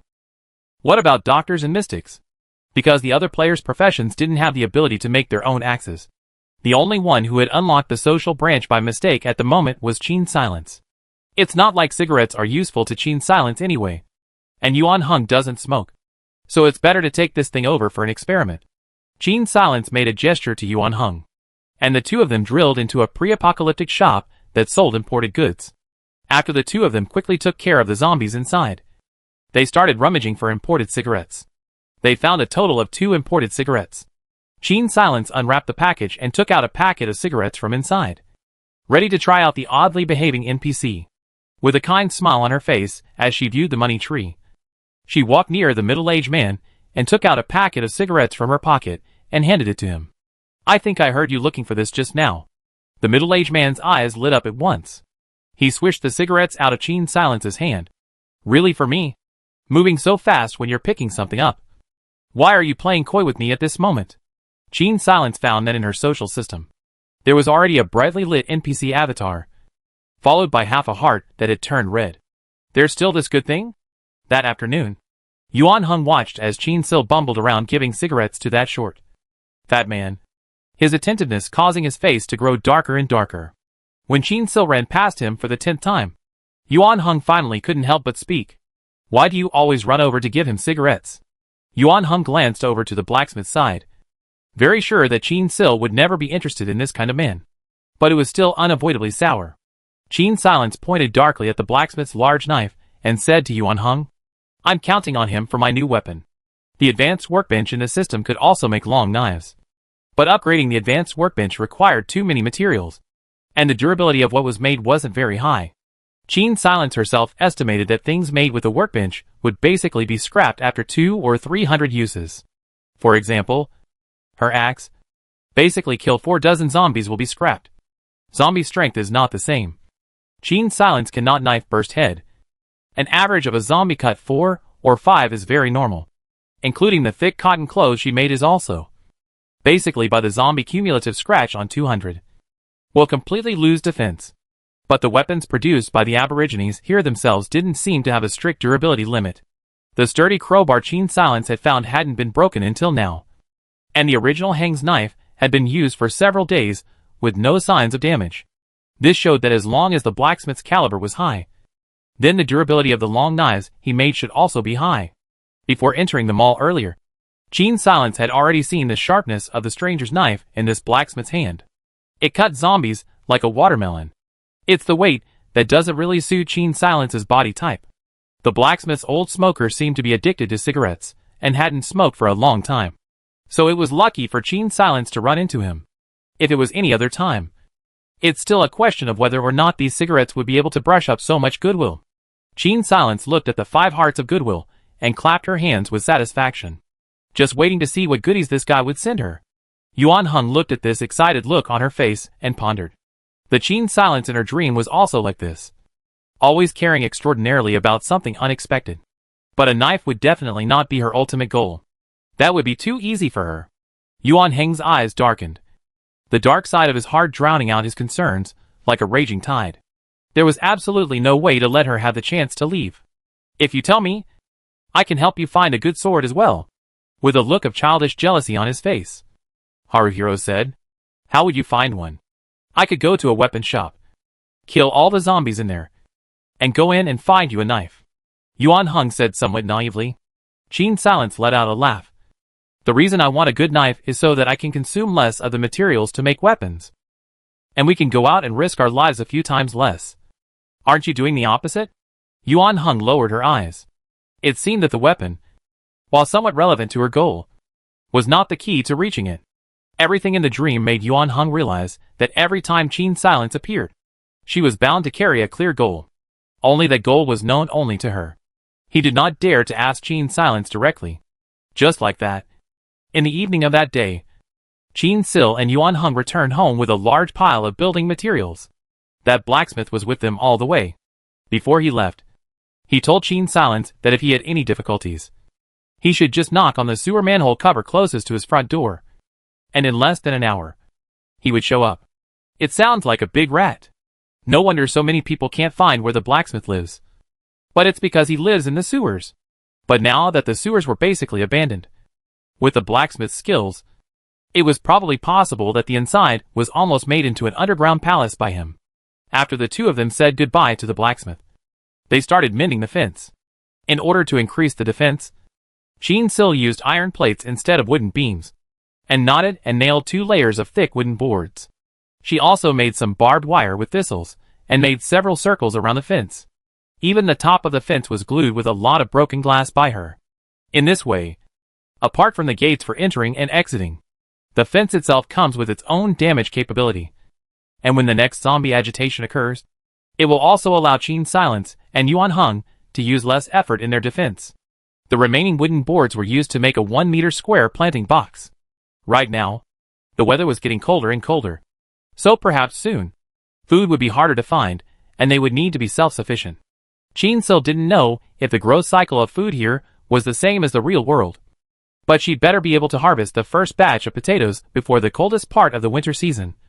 Otherwise, if she went out to look for food when it was minus 20 to 30 degrees, she was afraid that her infection value would skyrocket. Although she knew that there was a doctor in this copy, Qin Silence herself hadn't even seen one until now. Given the choice, she of course had to avoid getting sick by all means. While Yuan Hung was loosening the soil, Qin Sil was in the kitchen, cutting the sprouted potatoes into several pieces, making sure that each piece had 2 or 3 shoots on it. This not only saved the potatoes, but also did not affect the germination rate. The 1 square meter planting box was quickly filled, and all that was left was to wait for them to sprout. That night, those few players appeared again. They had actually seen both Blacksmith and Qin Silence on the road today, and had even secretly followed them for a while. I told you they were special NPCs. I've never seen that Blacksmith talking and laughing with anyone. Even the tavern owner's face, he doesn't sell. A man yelled fervently. Another player followed suit. I watched them take quite a few building materials today. You guys, it can't be these things that these two like. Right? Maybe it is. These two people don't seem to have aggressive tendencies towards strangers. Find a chance. We can bring the building materials and trade with them. The big deal is that we won't be able to talk business. There's nothing to lose. I failed to talk twice on Dr. Liang's side. Next time I take 4 mashed potatoes, she'll still give me a bandage, the leading middle-aged man said. And so, as soon as Qin Silence woke up the next day, she saw 2 conspicuous red triangular signs floating at the entrance of her house. Chapter 47. There's your takeaway. You who? What's the meaning of this? Qin Silence didn't move in the room, ready to wait for these people to act on their own. The eagle stood on the roof and cocked his head as he looked at these 2 people. How could these 2 players think that the eagle was summoned by Qin Silence's skill? As they looked at the eagle, they thought it was a pet that only special NPCs had. Through the eagle's eyes, Qin Sil looked at these 2 people muttering in front of her house. That man was shady when he was in the tavern. He shouldn't be very talkative. But since he didn't dare to let the woman know his identity, he thought that the woman should be kind-hearted. Are you saying, let's talk business with that woman? Another person hesitated for a while. Good. Women are always soft-hearted. Qin Silence sat in the room, listening to their dialogue, her face becoming more and more strange. This is treating her as an NPC? But the original balance. Qin Silence remembered what the 2 men outside had just said, and immediately felt her fists harden. Okay. Play role-playing in my place. I want to see how long you can act. At this time, there was a knock on the door. Qin Silence immediately stood up. Who are you looking for? Qin Silence pulled open a crack in the door with a wary look. Her behavior made the 2 players even more convinced that she was an NPC. Players were generally very cautious. and wouldn't open the door to others at will. We are also survivors here, and would like to exchange supplies with you. But I don't have anything to exchange. Qin Silence bit her lip, seemingly in a difficult situation. Of the two people outside the door, one of them was a bit more impatient. So he just said, "We need axes." Qin Silence closed the door with a bang. His tone became hard. "I don't have enough axes for myself. Not for sale." The two men looked at me. I looked at you. So they left in disgrace. It's all your fault for speaking too quickly just now. The old drunkard didn't want others to offer to take his bullets at first. What do you say then? First show what she wants, and then ask if you can trade for the axe. Stupid or not you? Inside the house, Qin Silence leaned against the door panel with his arms wrapped around him, revealing a bad smile. This is simply the path to wealth, without the help of the system. Making an axe required either a blacksmith furnace or a lathe, both of which were basically impossible to make without drawings. And even if a blacksmith furnace could be made, it would consume a lot of coal. Players of other professions either used wood to make charcoal or went to find coal themselves. Making an axe was bound to consume a huge amount. In the post-apocalyptic world where one couldn't even get enough to eat, who would bet such a large expenditure on such a thing? However, Qin Silence's workbench was different. All the workbench needed to make an axe was the raw material of the axe itself, a piece of wood, a piece of metal. Qin Silence could have used the axe to trade with the carpenter for wood, and those few stupid players for metal. The extra wood would be used to make things and survive the winter, and the extra metal would be used to find a blacksmith to make a better weapon. It was almost like a perpetual motion machine for raw materials. She had just hidden the axe in such a precious way just to make these people think that making an axe cost raw materials. She was such a pure NPC that she wouldn't raise the price. It's all about the raw materials. Qin Silence had these little calculations in her mind, and the expression on her face was particularly vivid. As soon as Yuan Heng came out of the greenhouse, he saw her expression. What kind of devious idea is this again? Yuan Heng. Just now 2 fools came over to me to exchange things. They wanted axes, and I didn't agree. Qin Silence didn't move to observe Yuan Heng's reaction. But the 2 of them seemed to know you. Know me? Yuan Heng looked at Qin Silence blankly. What does it look like? Didn't look closely. Maybe they remembered it wrong. Qin Silence said unconcernedly. When they come next time, let's see how you can round up this lie. In a corner that Qin Silence couldn't see, Yuan Heng's face was gloomy. Of course he knew which people he had dealt with recently, and the only people who could approach Qin Silence for an axe, other than that carpenter from last time, could be people who lacked melee weapons. Since these people didn't have the means to trade for better swords from the blacksmith, it meant that they weren't rich. Sifting through these conditions one by one, he immediately guessed what kind of people were coming today. Those who took Qin Silence's whereabouts to find him to exchange for a sandhawk. What an insatiable greed. All day long, Yuan Heng was on his guard. Soon, he discovered the people who were following him and Qin Silence. Qin Silence actually found out as well, and found out even earlier than Yuan Heng. Originally, in a place like this where there weren't many living people, she would rarely look backwards when walking. But the appearance of those few players made her a bit more wary. In this way, the red triangular symbols marked by the eagles were too conspicuous to be seen. It was visible almost as soon as she turned around. There was certainly no need to guess who the person following her was. It was only that both Qin Silence and Yuan Heng had their own plans. So neither of them acted rashly, much less told the other about their discovery. As soon as night fell, the gang slipped into the house across the street, all of which was seen by Yuan Heng, who was secretly observing the surroundings. In the middle of the night, Yuan Heng walked to the workroom and confirmed that Qin Silence was still asleep. So he took his weapon and walked out of the house. When the door to the room closed, Qin Silence immediately opened her eyes. That kid went out. Follow him over and take a look. In the house across the street, several players furtively followed them out. Qin Silence waited for them to get a little farther away before driving the eagle to fly high into the sky. Following these people from afar, Yuan Heng was naturally oblivious to the eagle high in the air. But he did notice the few rats behind him not long after he went out. The reason why he went out alone in the middle of the night was to lure these few people out. Yuan Heng led these few people all the way to the villa. Watching Yuan Heng take out the remote control and open the door of the villa, several people hid in the shadows and stared at him entering the villa before they had time to chat. I told you this kid is fucking rich. The fence outside this villa is as sturdy as a city wall. Since that's the case, Doesn't he care about that woman? One of the players said sinisterly. How about?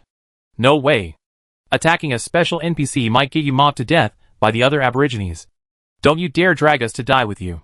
The leading middle-aged man immediately rejected his proposal. Who said anything about kidnapping that woman? We just need to threaten this kid and tell him that if he doesn't give us his weapon with both hands, we'll tell that woman about his identity. The man was originally talking about his big plan. I look up to see the middle-aged man behind the people. Suddenly face white. Yuan Hung stood behind the men, heavily armed, holding a grenade in his hand, tossing it up and down like a toy. The middle-aged man's body stiffened. His movement slowed down like an old man's, and he turned around in a cold sweat. In front of Yuan Hang's bulletproof vest and bulletproof helmet, his Sandhawk was of no use at all, not to mention the AK's rate of fire. Without waiting for them to pull out their guns, Yuan Hung might have already killed them.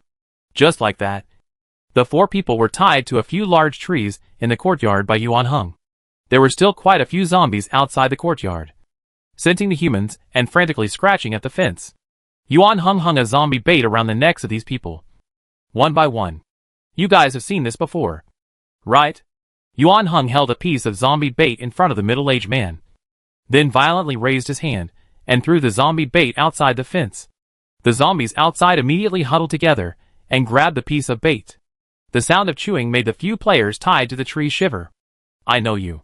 Yuan Hung looked at the middle-aged man with an icy gaze. Where are those few people from before? All dead? He drew out the sand eagle from the middle-aged man's waist. This is indeed a deadly weapon. That triangular I should have died in your hands. I remember the Sandhawk was initially taken by him. The other 3 people tied to the tree immediately changed the way they looked at the middle-aged man when they heard Yuan Hang's words. That woman would be very upset if she knew that you were randomly killing people here. Right? The middle-aged man asked in a colorful manner. He saw clear killing intent in Yuan Hang's eyes. And although he knew that he was likely to get beaten up after mentioning that woman, it was always much better than dying. In the next second, he received a heavy blow to the butt of his head. Mention her one more time and you'll die. Yuan Hung hated it when people threatened him with the most important thing to him. This group of people had already made their own deaths once just now. And now they even dared to mention Qin Silence. If it wasn't for them, he wouldn't have risked a trip out tonight. Yuan Hung took a deep breath and barely suppressed his anger. My patience is limited. Whatever I ask, you guys answer. Or else. Yuan Hung glanced at the zombies outside the gate. The meaning to be conveyed was self-evident. Who are you people? Survivors of this place? No. Haruhiro's hand lingered on the remote control for a moment, and the gate immediately iridium rolled upwards by 10 centimeters. The eyes of several skinny zombies, reflecting the moonlight in the night, stared straight at the players with zombie bait hanging in front of their necks. They revealed half of their faces under the doorway, their sharp teeth flashing coldly, and their withered claws fought to reach forwards, scratching the concrete floor in front of the door, making toothsome sounds. Splat. The middle-aged man's cold sweat instantly dripped down. We're players. Players? Haruhiro aimed the muzzle of his Sandhawk at the man's head. Speak clearly. This world is a game for us. And for every game we win, we get 5 years of life expectancy. As well as, before the middle-aged man could finish, he bled to death from all 7 orifices. There was a sudden buzzing explosion in Haruho's brain. Player violated the rules of the mastermind. To be purged, the NPC has a data anomaly and is being formatted. Formatting failed. Attempting to delete. Deletion failed. Attempting to %# and... Yuan Hung snapped his eyes open and rushed over to another player, full of madness as he grabbed him by the neck and forced him to ask. Go on. This is just a game to you guys. Then what? He was actually just a game to Qin Silence. Why were they playing this game? That damn voice. The voice that played with him. Death to all. No one can stop him from finding the truth. In the system space, a man's figure suddenly appeared. The man wore a pair of black-rimmed glasses, and a holographic keyboard hovered in front of him. Huh? How did the mastermind suddenly die? Let me take a look. In the time it took for the administrator to try and fix the mastermind, those few players were so shocked by Haruhira's appearance that they said anything. Haruhiro loosened the ropes of those few people and let them escape in a mess. He sat alone on the cold ground with a blank expression. This was indeed a game. A game at the cost of life. Qin Silence is actually dead. The purpose of her coming here was so that she could return to the real world alive. Once she became emotionally attached to an NPC, it would be a negative for her mission instead. He already knew everything. If Qin Silence's mission failed, she would be punished, making the subsequent missions even more difficult. When she would leave was limited by the system, not her own decision. In other words, he could never truly be with Qin Silence. Once the 10 copies are over. No, it doesn't have to be 10. Maybe 3 or 4 more copies, and she'll go back to the real world. Does she have a favorite person in the real world? Was it possible that when she went back, she would completely forget about him, and spend the rest of her life with another man? On what grounds? Just because he was born an NPC. Was he destined to never get a favorite? The bottom of Yuan Heng's eyes darkened. No! He already knew the conditions for this pass. As long as, Haruhoing gulped sheepishly. That way she would fail. Would she hate him? Yuan Heng drilled into the villa, changed back to the previous line, lost his mind and walked in the direction of home. In the system space, the administrator wearing black-rimmed glasses tapped at the keyboard for half a day, finally getting the mastermind back to normal. It's really strange. I've never seen this kind of bug before. Never mind. Let's record it on the system log first, and wait for the teacher to come back from his trip. On the other hand, Qin Silence's eagle returned to the courtyard and dozed off on the roof. Qin Silence covered the quilt and fell into a deep sleep. When Yuan Heng returned, he looked at her sleepy red face and let out a few unseen sighs of relief. The next morning, Qin Silence looked out curiously. I thought they needed the axe more. Why didn't they come today? Really? Happy for nothing. She waved her hand with an annoyed face. Oops. Forget it.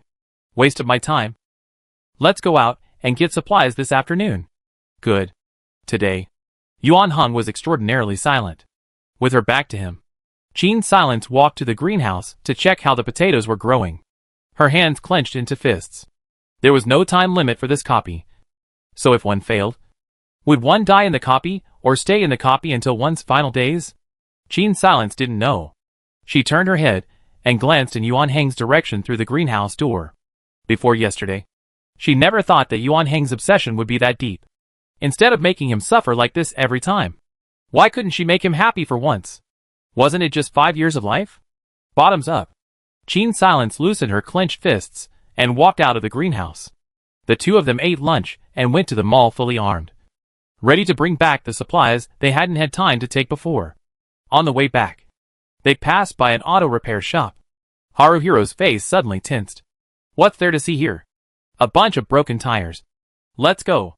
Let's go. Let's go home. Qin Silence took Yuan Heng's hand and tugged him back. Don't you want to go to the survivor base? If you go there, you should need a car. The survivor base is more than 1,000 kilometers away from here.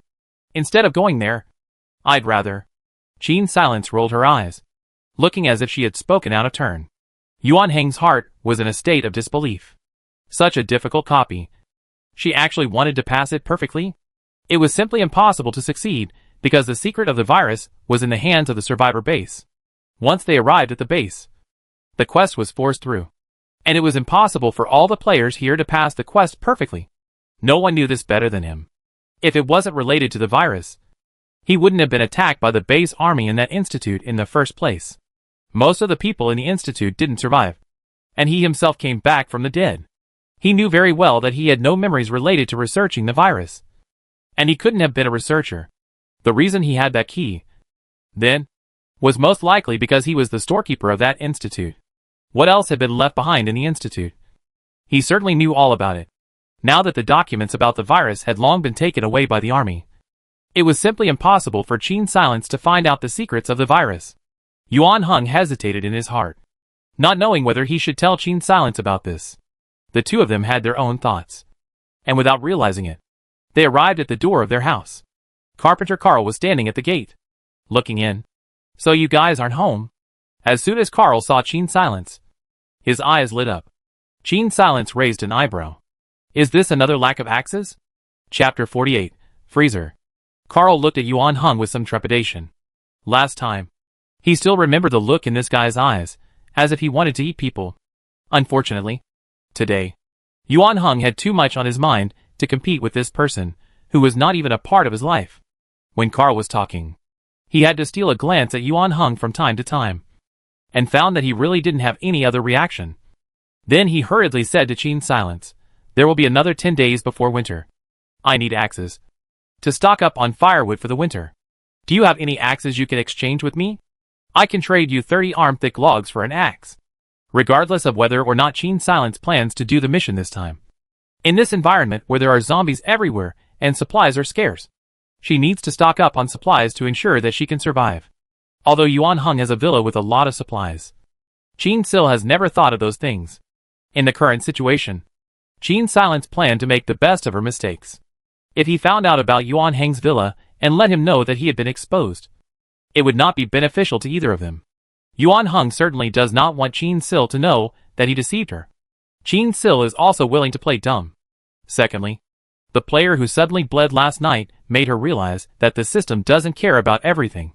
Although she couldn't figure out why Yuan Hong and the other 3 players were fine, she could make a guess. When Yuan Hong was suffering from a headache, there should have been some kind of loophole in the system that caused the data generated when Yuan Hong interrogated the other 3 to be lost in some unsearchable part of the system. So much so that the mastermind didn't even know what had happened. To put it bluntly, the mastermind is after all a machine without feelings. It does not have the reasoning ability of human beings, and will only perform operations according to the established procedures. What the human mind could surmise, the mastermind would not necessarily know. After all, in charge of so many different copy worlds, having the ability to reason will only make the mastermind less efficient. Yuan Hong's escape like this was already a stroke of luck, and Qin Silence didn't want him to do anything that might allow the mastermind to find out about his loophole. Therefore, unless Yuan Hong has a reasonable reason for her to accidentally discover a villa with abundant materials, she will not be able to do anything that may make the mastermind discover his vulnerability. A villa with abundant supplies. She would not take the initiative to go to that place. Go in and talk. With a gesture at Carl, Qin Silence unlocked the door with her key and stepped inside. When she reached the workroom, she patted the tabletop of her workbench. "I can make axes. It just takes time. Tell you what, I'll send you axes over periodically, and in exchange you'll provide me with firewood and planks on a regular basis." Carl was overjoyed. "No problem. I'll give you my address right here." Qin Silence handed him an axe. "The new one is the only one for now. In 3 days, I will send 3 more axes to you." After Carpenter Carl left, Qin Sil found that the goodwill value in the social system had gained another half a heart. She turned around and patted Yuan Hong, who was still dazed. "Back to your senses." Yuan Hong winced, as if she had only just realized that her people were already sitting in the room. "Do you know where I can find a doctor?" Qin Silence asked him with a crooked head. There's no way Dr. Liang would know. How could that ordinary doctor know about the virus? Yuan Hong had just finished fuming, and his mind was still a bit spinning. So he almost blurted out, "Oh, so the doctor here is surnamed Liang." Qin Silence pretends not to notice the abnormality in his words. "Is this person male or female?" "It's a female doctor." "Can you exchange medicines at her place?" "The medicines at her place are all homemade, because the raw materials need to be found by herself. So the production and types are very limited. Only the bandages for traumas and penicillin for infections, each of which only produces 4 or 5 portions a day, and the demand outstrips the supply." Yuan Hong looked at Qin Silence's face. "We still have a few copies of the medicines in our medicine chest, so we shouldn't need to find her to exchange things in the short term. But it will be needed in the long term. We will definitely be dealing with her in the future." Qin Silence's attention was on the medicines. "What do you think this Dr. Liang would like?" "I don't know." Yuan Hong shook his head. "But she occasionally goes to underground bars for dinner." A doctor, running out to eat by herself? Qin Silence was filled with suspicion. She certainly did not doubt the authenticity of what Yuan Hong had said. But a female doctor shouldn't have a very high force value. This kind of person has a skill. Staying at home and waiting for others to come to her door to exchange supplies for her medicines would be enough to support herself. Why would she have to take the risk of running out to eat? Unless she can't cook herself. Can't cook or something. Does seem to fit the characteristics of the profession of doctor quite well. Before the end of the world, this profession must have been busy from morning to night. There was no time to cook for themselves. What's more, let a person who is in the laboratory every day to match the chemical equation to cook. The picture is too beautiful to think about. always felt that the cooking would be even more horrible than British cuisine. Qin Silence was looking up at the stars in her mind.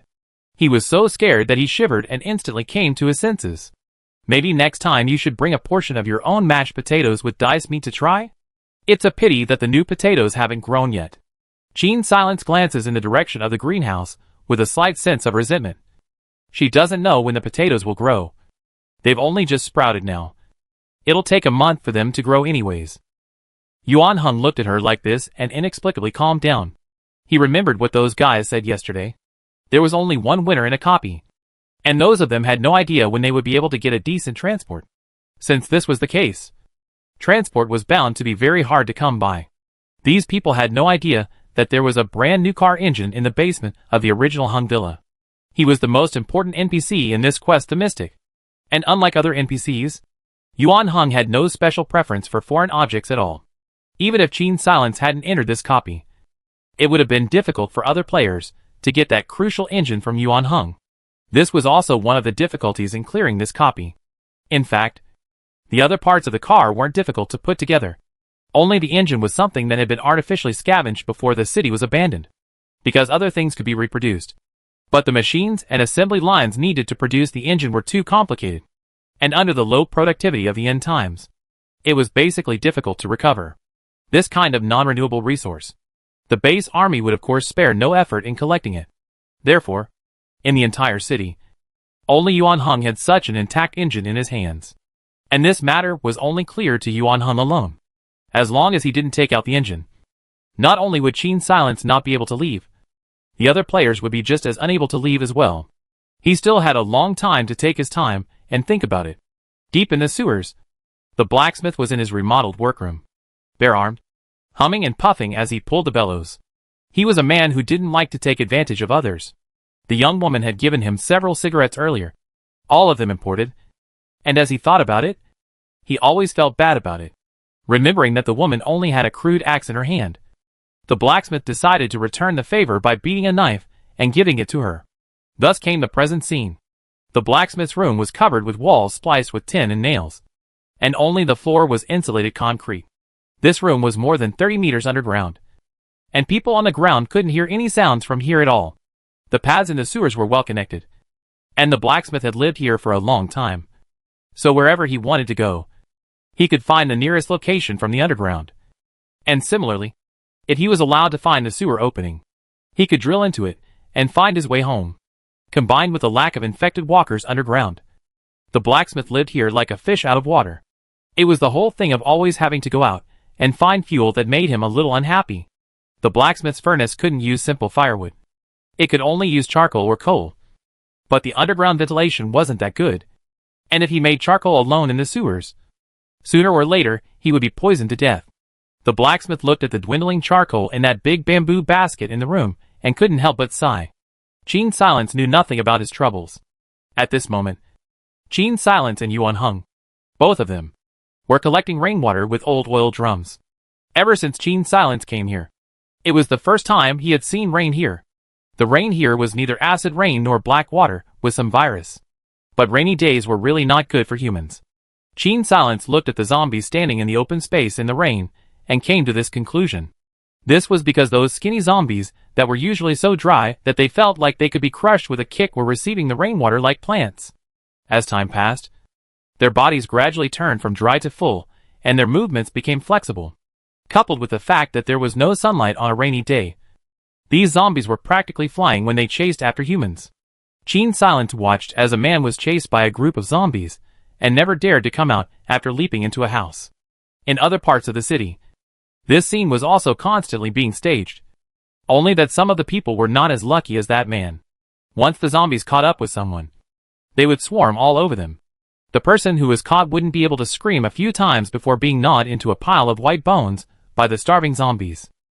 The rain continued to fall for several days in a row, and it only barely stopped when Qin Silence's stock of food was about to be depleted. The sky finally cleared up. New types of zombies also appeared in the city. When Qin Silence and Yuan Heng found a freezer, they found an unusually fat zombie that was hovering in front of the freezer. The reason they were able to find this freezer was still because when Qin Silence drove the eagle to explore the city at night, he found that there were actually lights on here. This meant that there was a generator here. While the power hadn't been cut off yet, freezers do prepare emergency generators in order to prevent sudden power cuts in the city. Just why was this emergency generator working for so long? And who added petrol to the generator? I'm afraid there's something fishy going on. The zombie was dumb. Like a robot. Walking from one end of the gate to the other. Then poking its head on the ground to sniff. Then standing up and walking to the other end. Like it was artificially trained to look like this. Qin Silence looked at this zombie with a grave expression and asked Yuan Hung in a low voice. Do you see it that way? Like a giant view? Yuan Hung picked up a stone from the ground. Pulled Qin Sil to hide behind a wall. And with a whoosh hit the stone on the zombie. The two of them slammed their heads down. Hiding themselves completely behind the wall. Bang! A loud bang rang out at the entrance to the freezer. Immediately after, a thick corpse odor filled the surroundings. This odor was toxic, causing Qin Silence's blood bar to constantly flash red. And every few seconds, a -1. Every few seconds, Qin Silence hurriedly gestured to Yuan Hung. And the two of them quickly left the area and found a small 2-story building, climbing to the roof to check the situation. What kind of zombie is this? It's simply a human bomb that explodes at the slightest touch. Qin Silence looked at his life value that had dropped 10 points at once. And his face was in disbelief. Shh. Yuan Hung reached out his hand and pressed her head downwards, hiding it behind the ridge. Qin Silence revealed a pair of eyes and stared down. A man carrying a meat cleaver poked his head out from the inside of the freezer. The man wore a mask that looked like it was homemade with activated charcoal on his face, and stood at the freezer's doorway, looking uncertainly at the ground full of mincemeat, and looking around vigilantly for a long time before he turned around and returned to the freezer. After a while, Qin Silence heard several mournful screams coming from the freezer. A gate clicked open, and a swift zombie ran out from inside. At this time, a small window near the roof of the freezer opened. The man from earlier held a bloody piece of meat in his hand, and threw it precisely at the other end of the gate. The raptor zombie swooped over, and cupped the piece of meat, and feasted on it. When it finished the piece of meat, the man snapped and threw another piece of meat at the other end of the gate. The swift zombie lunged once more. The other end of the gate and the window were directly opposite each other. While the swift zombie was eating the meat, the man poured a small bucket of water over it. The zombie was insensitive to everything in the outside world except for its desire to eat people. So it just let the man pour a small bucket of water on it, and didn't even move, squatting on the ground and eating the meat in its claws. Qin Silence watched as the man walked his dog, training the zombie to keep wandering in front of the freezer, with more and more meat being eaten, while still being artificially doused. The swift zombie's movements gradually became sluggish, and its body size became fatter and fatter, ultimately becoming exactly the same as the zombie Qin Silence had seen earlier. In the post-apocalyptic world, zombies aren't the most terrifying. In this world, there will always be madmen who are more terrifying than zombies. Qin Silence looked at the window that had been closed by the man and muttered, "This person who can artificially cultivate a brand new kind of zombie must have done many experiments." Yuan Hung asked Qin Silence in an inscrutable tone, "What kind of meat is he using to tame the zombies? Do you think?" Thinking of the screams he heard earlier, Qin Silence shuddered. The freezer had lights at night, which was bound to be very conspicuous in the eyes of others. Yet so far, this place had never reached Qin Silence and Yuan Heng's ears. So where had those who had discovered the location of the freezer gone? Qin Silence raised his hand and summoned an eagle, flying in circles around the freezer to thoroughly see the layout of the freezer. This freezer was very large, and was most likely a place to store emergency rations before the end of the world, although everyone ate and dressed without worry during peacetime. In order to prevent problems before they happened, the officials would always store a large batch of emergency food in case of an emergency. Normally speaking, meat would be stored in this large cold storage. The meat here would be cleared out on a regular basis and sold to fly-tipping restaurants whose dishes were inexpensive. So the meat dishes made by many small restaurants would often have a strange smell. That was a sign that the meat had been frozen for a long period of time and had slightly deteriorated. This frozen time, more than a year of meat, will be disposed of at a very low price, and then replaced with a batch of fresh meat, stored in the freezer, week after week. The cycle, until there is really a disaster. The meat stored inside will come in handy. After all, the eagle does not have perspective eyes, although Qin Silence saw the layout of the building inside, but do not know exactly how many people will be inside. In principle, A freezer of this size would not be a problem for dozens of people to eat for years. The reason why so few people usually came here of their own accord shouldn't be because people didn't know that there was a freezer here, but because most people didn't know that there was even electricity here. When the electricity was cut off almost everywhere, as it had been in the first flat Gene Silence had searched, people would naturally think that the meat in the freezer would have rotted long ago. Such a place with no food and stinking. No one would come here to find a sin. And the people who found that there is still electricity here. Gene Silence looked at the ground full of broken zombie flesh and thought to herself, they should have either been blown up or injured, and then captured by the man in the freezer, used as a reserve food for the zombies, and locked up. Gene Silence left the eagle in this neighborhood, intending to use its eyes to keep an eye on the movements here, to see just how many people were here. This kind of zombie that explodes at the touch of a button is a huge hazard. So it would naturally be a good thing if these heartless people could be eliminated in one fell swoop, not to mention an entire freezer in return. After arranging everything, Gene Silence and Yuan Hung left the place, and went to look for supplies elsewhere first. In the cold storage, several butchers stood in front of a scrapped iron cage, discussing in agitated tones. We can't keep that many zombies anymore, big brother. With every agitation, they become stronger. And now every week that passes, these zombies will crash an iron cage, in case we can't control them one day. The one who spoke was a young butcher, who looked at the iron cage that was bent by the zombies, and his face was pale. From the very beginning, he had disapproved of this crazy idea. Unfortunately, he was a man of few words, and the others were no good, so he didn't dare to mention it again after only objecting to it. He still remembered that terrifying look that flashed in the eyes of the other few butchers when he raised his objection. That kind of gaze was the kind of gaze that he would only have when slaughtering livestock once upon a time. Ever since the end times came, this group of people had all gone crazy. They had locked up the warehouse keeper and everyone who found their way here for the meat in this one freezer, using it as fodder for taming zombies. The young butcher thought of all the chopped up. He dry-heaved violently, desperately trying to hold his breath so no one would notice his abnormality. Never show resistance, or you'll be locked in a cage like the others, waiting to be slaughtered like a pig. The young butcher gulped, his heart thumping. What do you know? The more powerful these zombies are, the safer our camp will be. The leading butcher was none other than the man Gene Silence had just seen. He fiercely gouged out the young butcher. Sixth son, you've been with your brothers for so long. Why are you still this rat's guts? The other butchers laughed out loud, as if they didn't take human life seriously at all. This pig killing is also a white knife in, red knife out. What are you afraid of? How about this? In order to train your guts? The next zombie, you'll be the one to feed it. Duh. Big brother. I don't dare. The young butcher called Sixth son shivered his lips, and shrank back one by one. You must dare even if you don't dare. The leading butcher's eyes were stern. Sixth son, I see that you are small in age. I have never let you do it. Now it seems that you have something else in mind. Sixth son hurriedly shook his head. No. Absolutely not. Big brother, I simply don't know anyone else besides you guys right now. Where would I have second thoughts? Is that so? The leading butcher gave him a sorrowful look. Well then, the next zombie. You feed it. Sixth son stood still, not daring to breathe a breath. Seeing his unproductive demeanor, the leading butcher spat on the ground. Shit. I don't know what happened today. The zombie at the entrance fucking exploded on its own. I've been looking there for half a day, and I haven't found a single one.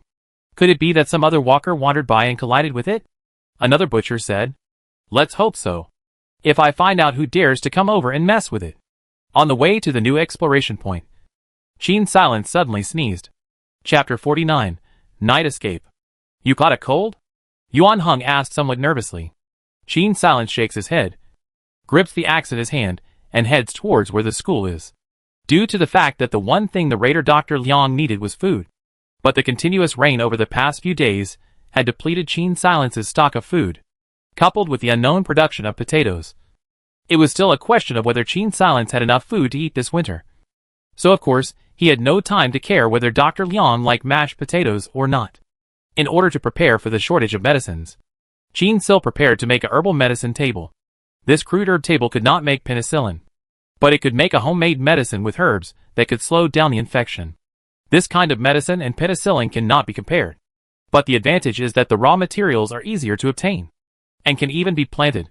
It's just that to make the herb table, you need a distillation unit. This is something that should be available in the school's lab. They chose a junior high school, which was basically filled with kids who hadn't grown up yet. And now all of them had turned into a skinny little zombie. The rain of the last few days had made their movements flexible. But today, after the sun had cleared, the sunlight was very strong. So Qin Silence and Yuan Heng were still able to cope. After scrapping one of the axes, Qin Silence unclips the spare axe from his back, his eyes heavy with worry. Whether it's rain or agitation, the zombies are steadily getting stronger. Although 1 or 2 changes are not so big as to exceed the acceptable range. But the interval between these two situations is not long. Humans, on the other hand, don't have a lot of ways to strengthen themselves. This is simply a one-sided situation. However, this also has to do with the individual's physique. At the moment, Yuan Heng doesn't seem to be struggling much. Qin Silence glanced at Yuan Heng. It seems that since he returned to the villa, he has not suffered any injuries. There are injuries or only minor trauma. After resolving the zombies that blocked the way, without caring about anything else, Qin Silence rushed into the school building first, shutting out the zombies on the playground. Yuan Heng looked at her face covered in blood, and suddenly felt a little sad in the bottom of his heart. This is a survival game. All the copies must be copies where survival is difficult. And as he was an NPC, he would never be able to get out of these copies. Qin Silence was forced to live in such a replica world. She was not supposed to belong here. Watch out. Qin Silence tugged Yuan Heng to the side and said in exasperation, I just thought you'd grown up. What are you fuming about at a time like this? Sorry. Yuan Heng said this, not knowing exactly what he was apologizing for. The doors in the corridor were all closed by Qin Silence one by one. And while the zombies inside were vigorously slamming the door panels, the two ran upstairs and found the lab. As soon as they put away the distillation device and took along the other bottles and jars that the system showed as usable, Qin Silence hurriedly left the school with Yuan Heng. There were too many zombies there for a long search. On the way back, the two cleaned up another fast food restaurant and found some potatoes in the back kitchen, which solved today's food problem. While Qin Silence and Yuan Heng were eating mashed potatoes at home, there was a man in the freezer who was in fear. He was Six's son. Ever since the other butchers forced him today to have to do the killing next time, he hadn't been able to have a moment of peace in his heart. Fear surrounded him. And just the thought that he would take the knife he used to cut pork with to kill a living person with whom he had no grudge gave him the creeps. But several of the other butchers had been eyeing him because of his behavior today. He was now like a sheep in wolf's skin, hiding amongst the wolves and shivering. He couldn't stay in this hellhole for a single day. Six's son held a piece of roasted meat in his hand and ate it without tasting it. Suddenly, he felt a familiar strange smell on top of the meat. It was the smell of an anesthetic given to piglets before castrating them. Six's son was so scared that he threw the meat on the ground at once, ran to the flower pot where the green onions were planted, and stuck his fingers in his throat to induce vomiting. While he was throwing up, a not-so-clear voice spoke from outside the door. I don't know if this kid has finished eating. If it wasn't for knowing each other for a while, and not being able to bear to hear him scream, who would have bothered to give him this drug? A waste of space. He doesn't even dare to kill. Why don't we go in and take a look? Six's son's face went white with fear. Six's son! Six's son! Are you in there? The voice outside the door got louder. He steeled himself and replied as if nothing had happened. Second brother? I fell asleep just now. What? What happened? You opened the door first. The people outside the door glanced at each other, already pressing on with murderous intent. Oh! Okay. Wait. I'll put on some shoes. Rocco gingerly walked to the window, opened it, lifted the flower pot, and threw it violently at the zombie outside the door. Bang! The loud explosion startled the others. Motherfucker! The zombie exploded twice today. Old me has to. Today. The butchers hurriedly went downstairs, taking advantage of this time. Six's son hurried to the corridor, opened a window and jumped out, running lifelessly towards the back door of the cold storage.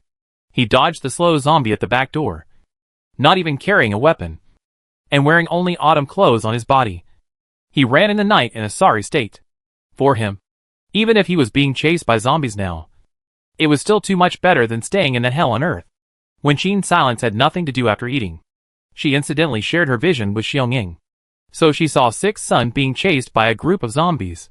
She raised an eyebrow and drove the male eagle to launch a dive, consciously leading the direction of Sixth Sun's escape towards her residence. About an hour later, Sixth Sun ran nearby. Qin Silence opened the door and waved at him. Come in and hide for a while. Seeing that Qin Silence was only a woman, Sixth Sun put his heart down and ran in. Unfortunately, as soon as he entered the house, a knife was on his neck. Don't move. Qin Silence lifted her chin. Be careful of the sword. Sixth Sun's head didn't dare to move, carefully dropping his eyes to stare at Yuan Heng's blade as he said dryly, I don't have any supplies on me, so it's a waste of effort for you to arrest me. I'll say what I need on you. Qin Silence held a small sharpened awl in her hand and fiddled with it carelessly.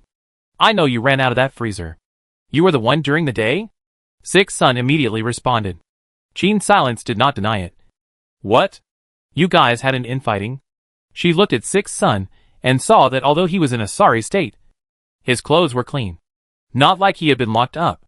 With this elimination, Sixth Sun naturally could only be an accomplice of the man who raised the zombies. It's not exactly infighting. I wasn't willing to kill, and they were about to kill me, so I had to escape. Rocco's demeanor didn't look fake. So how many others were in there? There are 5 more. Because I'm the youngest. They all call me Sixth Sun. Before the end of the world, we worked at the slaughterhouse near the freezer, and on the day of the zombie outbreak, we just happened to go over to deliver the meat, and were trapped there along with the freezer's caretaker. Half an hour later, Yuan Heng's knife had been removed from Sixth Sun's neck. He could still tell if a person had killed someone or not. The kid was indeed as timid as he acted. Will they come out looking for you? Qin Silence gave Sixth Sun a small bowl of mashed potatoes and watched the other man wolf down the food. Sixth Sun's movement of sending mashed potatoes to his mouth stopped. They won't. There are quite a few zombies locked up in the freezer. That's the base for them to occupy there. Out of the freezer. They are just ordinary people, and I don't hold much weight in their eyes. But you guys shouldn't underestimate them too much. They occasionally go outside to exchange things. Fresh meat is quite valuable nowadays, and they have guns in their hands. Qin Silence looked him up and down. I say, you even know where the weapons are. Why didn't you take one when you came out? This is too lackadaisical. What if they suddenly turned back? Sixth Sun revealed a horrified expression. Qin Silence shook his head breathlessly. With this kind of guts? One could only run for their lives. If this were her, if she didn't beat those few into a sieve, she, Qin Du, would ride backwards. But since there were only 5 people there, Qin Silence narrowed her eyes. Tomorrow would be the day they died. The next day, Qin Silence and Yuan Heng arrived early near the freezer. Both the front and back doors of the freezer were still guarded by a bloated zombie. Qin Silence was only holding an inconspicuous dagger on her body, and her pistol was given to Yuan Heng. In order to prevent the other party from releasing all the zombies and causing trouble, Qin Silence decided to make use of her walking silently to sneak in and kill these people one by one. To sneak in and take care of these people one by one, she hides behind a broken wall near the main entrance. And as soon as she's hidden, Yuan Heng fires a shot at the bloated zombie. The sound of the shot and the explosion drew the 2 butchers down. Without slowing down, Haruhiro ran past the 2 men's view. Someone is really messing with us. Catch him. The 2 butchers ran out. Taking advantage of this, Qin Silence touched inside the freezer. One butcher was turning his back to her, rummaging for a suitable weapon. The other butcher ran down from the upper floors in disheveled clothes with a thump. There's no end to this. When we catch the troublemaker, I'll feed him to the zombies. Qin Silence's entire body was hidden in the shadows, waiting for the right moment. Old 4. I'll go down with my gun, in case that person is not easy to deal with. Alright. Alright. Hurry down. Get the person back earlier. I always feel that this is not too solid. The previous butcher also walked out. At this time, footsteps came from behind Qin Silence. Her entire body was pressed against the wall, holding her breath in the darkness as she watched a man walk closer and closer. Just as the man passed by her, Qin Silence struck like lightning, strangling his neck and dryly slitting his artery. As blood flowed on the ground, Qin silently left the body where it was and circled around to Old 4 from the direction the man had come from. Behind him, Old 4's nose twitched twice. Why does it smell like blood? In the next second, a dagger stabbed him in the back of the heart. Qin Silence wiped the knife on the man's corpse and listened sideways to the gunshots outside, basically certain that Yuan Heng had already taken care of the other three. TSK. Acting dumb and sweet doesn't even make it look like it. It didn't take 2 days for him to show his true colors. Qin Silence thought with some mischievousness while following the information given by Sixth Son and found the place where the living people were being held. This group of people were all yellow and skinny, and didn't seem to have much will to live anymore. The several butchers here would not feed them, but would only let them starve for a while. Coupled with the fact that people were being taken away like animals to be slaughtered whenever they moved, the prolonged psychological pressure had brought these people to the brink of collapse. When Qin Silence came over, he heard someone say, "Kill me. The big deal is death. You beasts." Qin Silence walked over and took out the key he had retrieved from Old Four. "You can leave. You can take as much of the supplies here as you can. Except for the rest of the stuff. I'm taking over." "Where are those beasts?" someone inquired with less conviction. "Dead." Qin Silence clicked open the door of the cell. These people stood frozen in place, reacting for a long time before they remembered to run.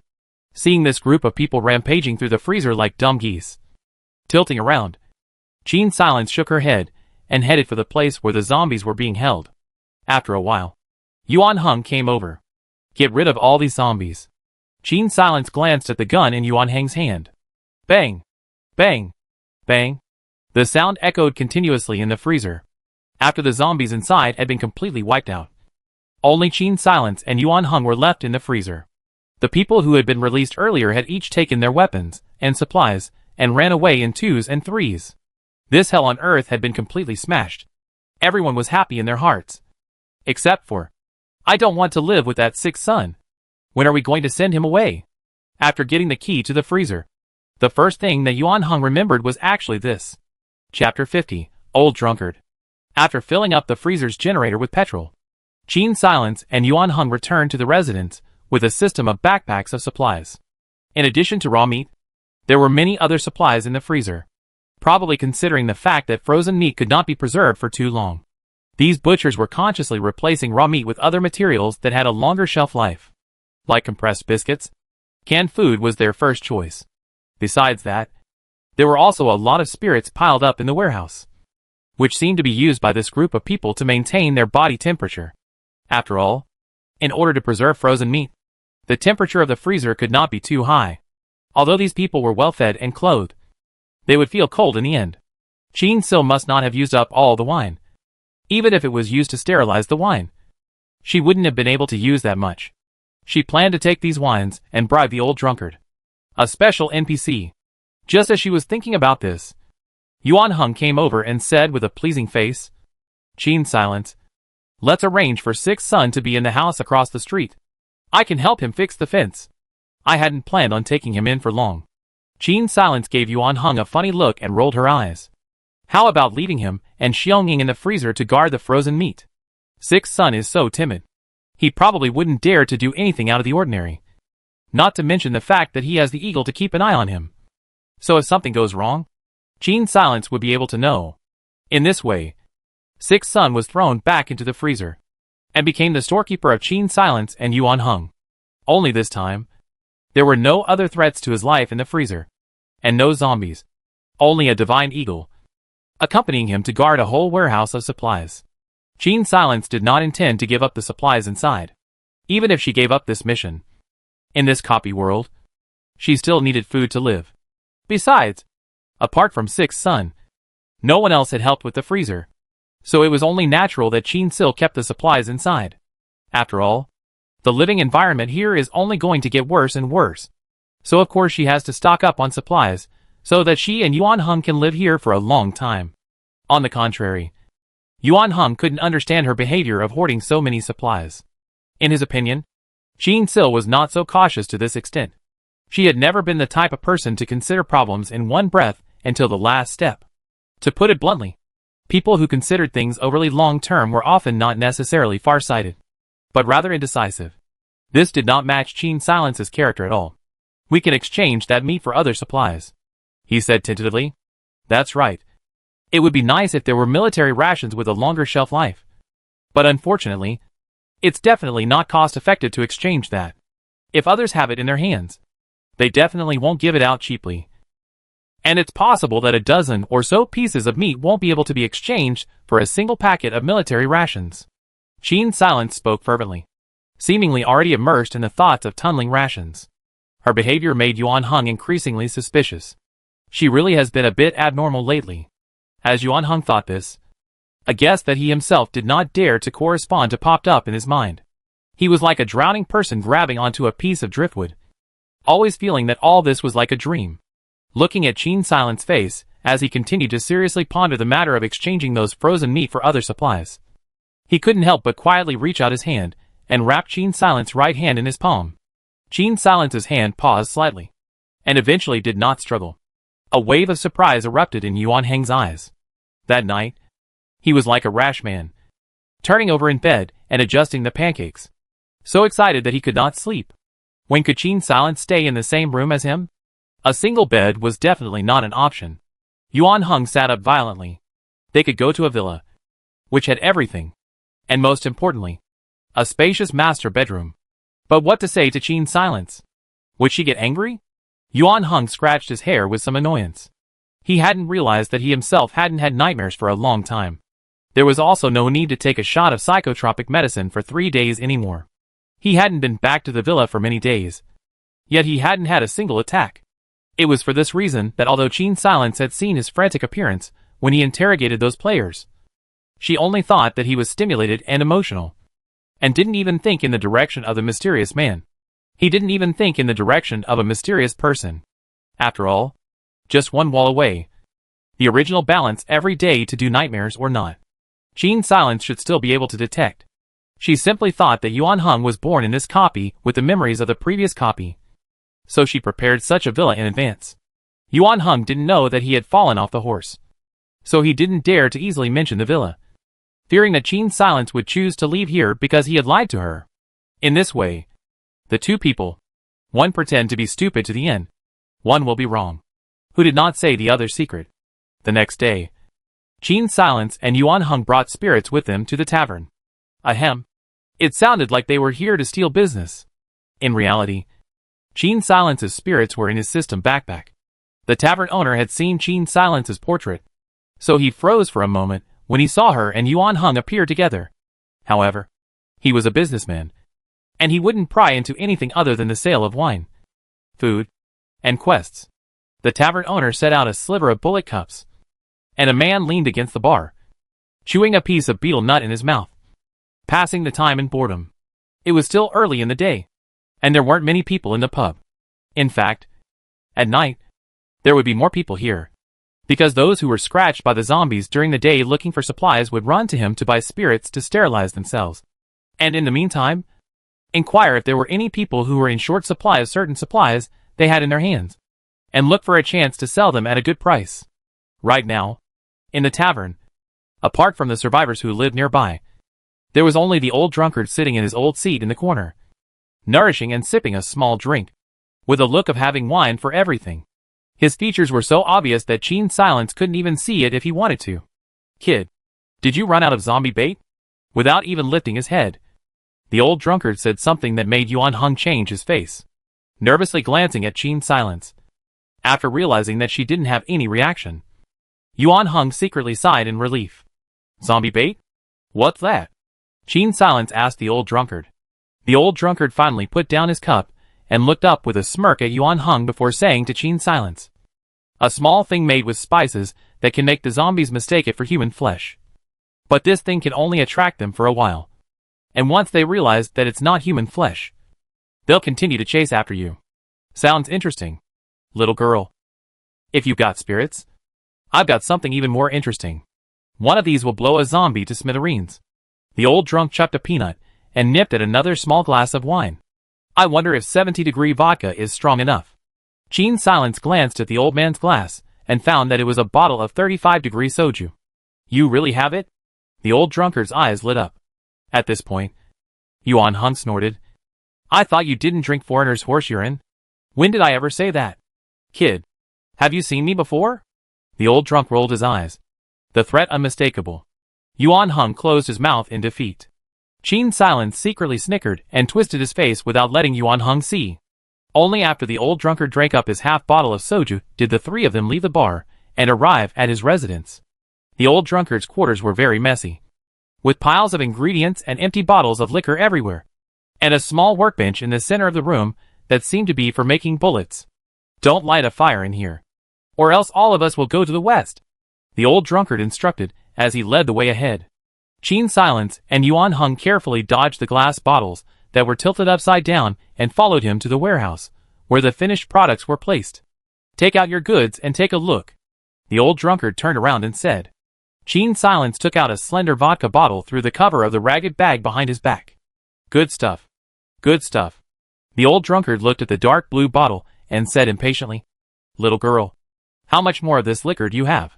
Qin Silence didn't give an exact count, only saying, "I'm afraid I won't be able to move all of it in 1 or 2 trips. Upon hearing this, the old drunkard immediately warmed up. "I'll exchange bullets and bombs with you. How about 50 rounds of bullets or 2 bombs for a bottle of wine? Let's exchange 2 bottles of wine first and try the power." Qin Silence still had reservations about homemade bombs. The old drunkard had a confident look on his face. "If you can get something from the military, then I have nothing to say. But this homemade stuff, I'm the only one here." After getting the 2 bombs and 50 rounds of ammunition, Qin Silence and Yuan Hung left the old drunkard's place. And the old drunkard, holding his 2 bottles of precious vodka, immediately added a red heart to Qin Silence's social system. Only on the way back, Qin Sil suddenly wobbled while walking, and if Yuan Hung hadn't pulled her back in time, she might have fallen to the ground. "What's wrong with you?" Yuan Hung fearfully holds Qin Sil's arm to provide her with support. Qin Silence shook her head. "Nothing. Just..." She glanced at her attribute panel. "It's just that I'm going back to take a rest." This moment, she finally knew the usefulness of the living room, because there were zombies messing around outside from time to time during the night. Coupled with the need to defend for long periods of time during the manic phase, it was inevitable that Qin Silence would have times when her sleep value would drop to a critical level. Her spirit value was also slowly dropping as a result. Like the infection value, there was no way for the spirit value to automatically recover with sleep. The reason why she suddenly went into a trance just now was because her spirit value had already dropped by 50% cumulatively. Now, she had to find a way to make up for this spiritual value, or else both her success rate when crafting items and her accuracy when attacking zombies would drop. The situation just now, where she suddenly fell down halfway, was even more dangerous. As soon as Qin Silence returned, he hurriedly checked the effects of those items in the living room. Among them, napping on the sofa could restore 5 points of spirit value per hour, while also restoring 5 points of sleep value. Reading books on the bookshelf could restore 10 points of spirit value per hour, but only if there were books. Just having a bookshelf wouldn't do. At the coffee table can restore 20 points of spirit value each time. The condition is that you need coffee or tea. The materials needed for the sofa are 12 wooden boards, 6 pieces of cloth, 10 parts of cotton and 30 nails. With Qin Silence's current trance debuff, I'm afraid that he can't make something so laborious at all, since there were no books on the bookshelf. Qin Silence naturally didn't consider it either, remembering that he had once found half a can of coffee in his flat. Qin Silence chose a coffee table that only needed a few boards and a few nails. After drinking a cup of bitter as hell coffee, Qin Silence's debuff finally disappeared, only that a large portion of his spirit value was still empty. Yuan Hung watched this and glanced outside thoughtfully. Sugar should be something that can be found. It's just that I don't know if live cows or sheep can still be found outside. Qin Silence grimaced and put down her coffee cup. At that moment, there was a knock on the door of their room. Chapter 51, Dangerous Encounters. "It's me." The blacksmith's voice sounded outside the door. Qin Silence and Yuan Hung glanced at each other and walked over to open the door. Outside the door, the solidly built blacksmith was holding a long knife in his hand and rubbing his fingers together, obviously a bit addicted to smoking. As soon as she opened the door, she knew that her gift had come. She looked at the knife with 2 eyes. She looked at the knife with glowing eyes. The blacksmith was a little uncomfortable with her burning gaze. The blacksmith was a bit uncomfortable by her gaze, turned his neck awkwardly, and said that, "Thank you for the cigarettes." He stretched out a pair of rough, fat hands, and handed the knife to Qin Silence. "Thanks." Qin Silence swished the knife in his hand. "Really give me all." Blacksmith, Why does this dialogue sound a bit familiar?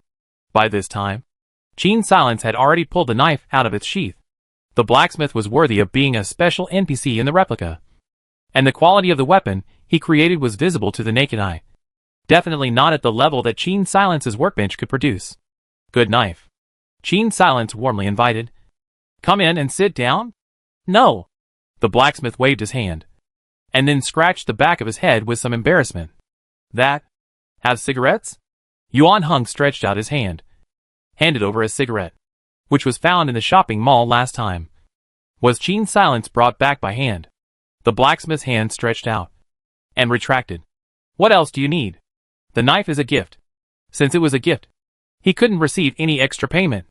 This was the blacksmith's own insistence. Do you know where I can find a live animal? Hara asked. Live animals? The blacksmith smacked his lips twice. Surely you don't want rats and rabbits? No. Hearing Yuan Heng's answer, the blacksmith couldn't help but look into the house. The stuff was quite complete, but it didn't seem to be enough to raise livestock. Qin Silence didn't know why Yuan Heng suddenly asked this, but with other people around, she couldn't interrupt their conversation. If you're looking for animals with a lot of meat, I'm afraid you'll have to go to the countryside, from the main road out of town. There are quite a few farms and ranches in the countryside, but there aren't enough people in those places. And there aren't any farm vehicles. You know, that stuff was all searched by the army. Even the diesel engines weren't spared. So the farms and ranches should have been deserted a long time ago. Whether there are any animals left in them or not, I'm not sure exactly. The blacksmith kindly advised Yuan Heng.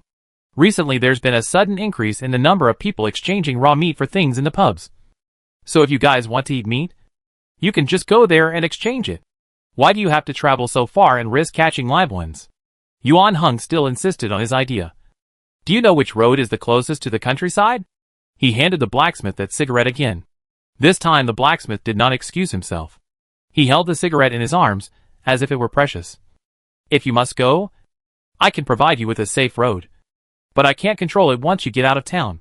In this way, the next day at dawn, Qin Silence followed Yuan Heng in confusion, led by the blacksmith, and climbed into the sewage well, because no one had used it for a long time. The sewerage well had long since dried up, with only the faint stench left behind by the sewage. The blacksmith led the two of them on a long walk through the sewers, and found a lift after 7 turns. This lift was a mechanical lift powered by diesel, and looked like a large iron cage. The blacksmith waited until all 3 were together before clicking and triggering several levers. The lift slowly rose, and eventually stopped on a platform. The 3 jumped onto the platform, and that lift slowly descended back down again. Did you do this all by yourself? Qin Silence looked at the lift that stopped below with a look of surprise. It's not like I have much to do living here alone. The blacksmith seemed unwilling to talk much. Follow me. Several people walked around for more than 4 hours before they reached a huge sewer outlet. This should have originally been the main sewerage discharge for the city. The exit was 4 or 5 meters high, with a thick iron gate controlling the discharge of sewage. The blacksmith drummed half a dozen more times next to a generator, and the gate opened.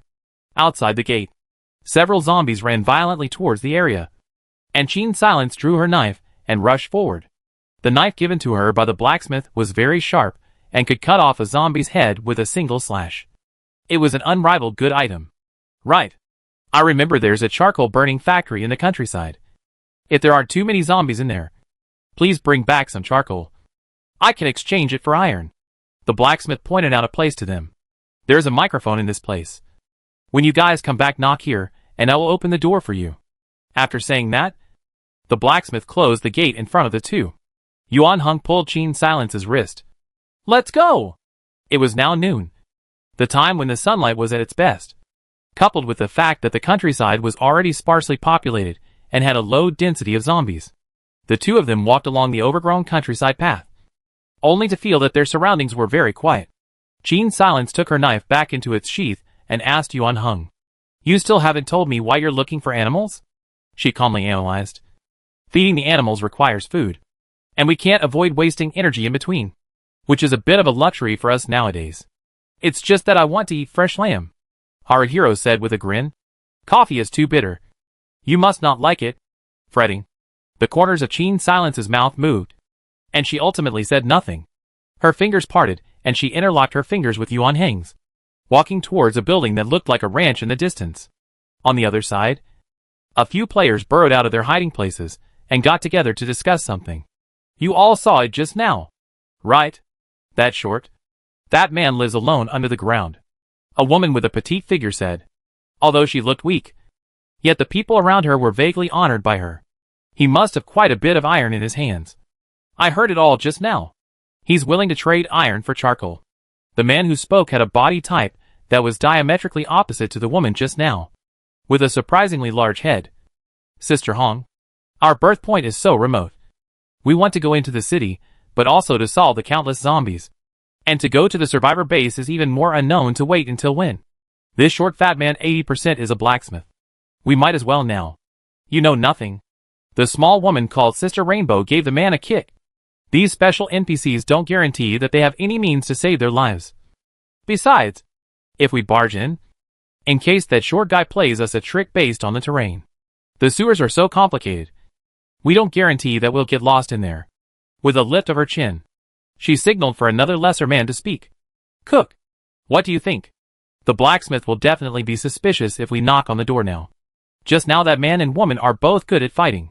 It's impossible to immediately fold back. We might as well wait. After a day or two. Then go and knock on the door. By then the blacksmith thinks that it's those two people who have returned. There must be nothing to defend. He said a pass. The man next to him, who had been silent before he spoke. We have to guard against that man and woman taking revenge. They must have a great relationship with the blacksmith. The woman called Sister Hong's eyes snapped. There is no way for a dead man to take revenge. A knife that good is only put to good use if it is placed in my hands. The four of them looked at me. I looked at you. And as if they had made up their minds, they followed the path that Qin Silence and Yuan Hung had taken. When Qin Silence and Yuan Hung rushed to the entrance of the ranch, Yuan Hung suddenly pinched Qin Silence's hand and said wordlessly, "Someone's there."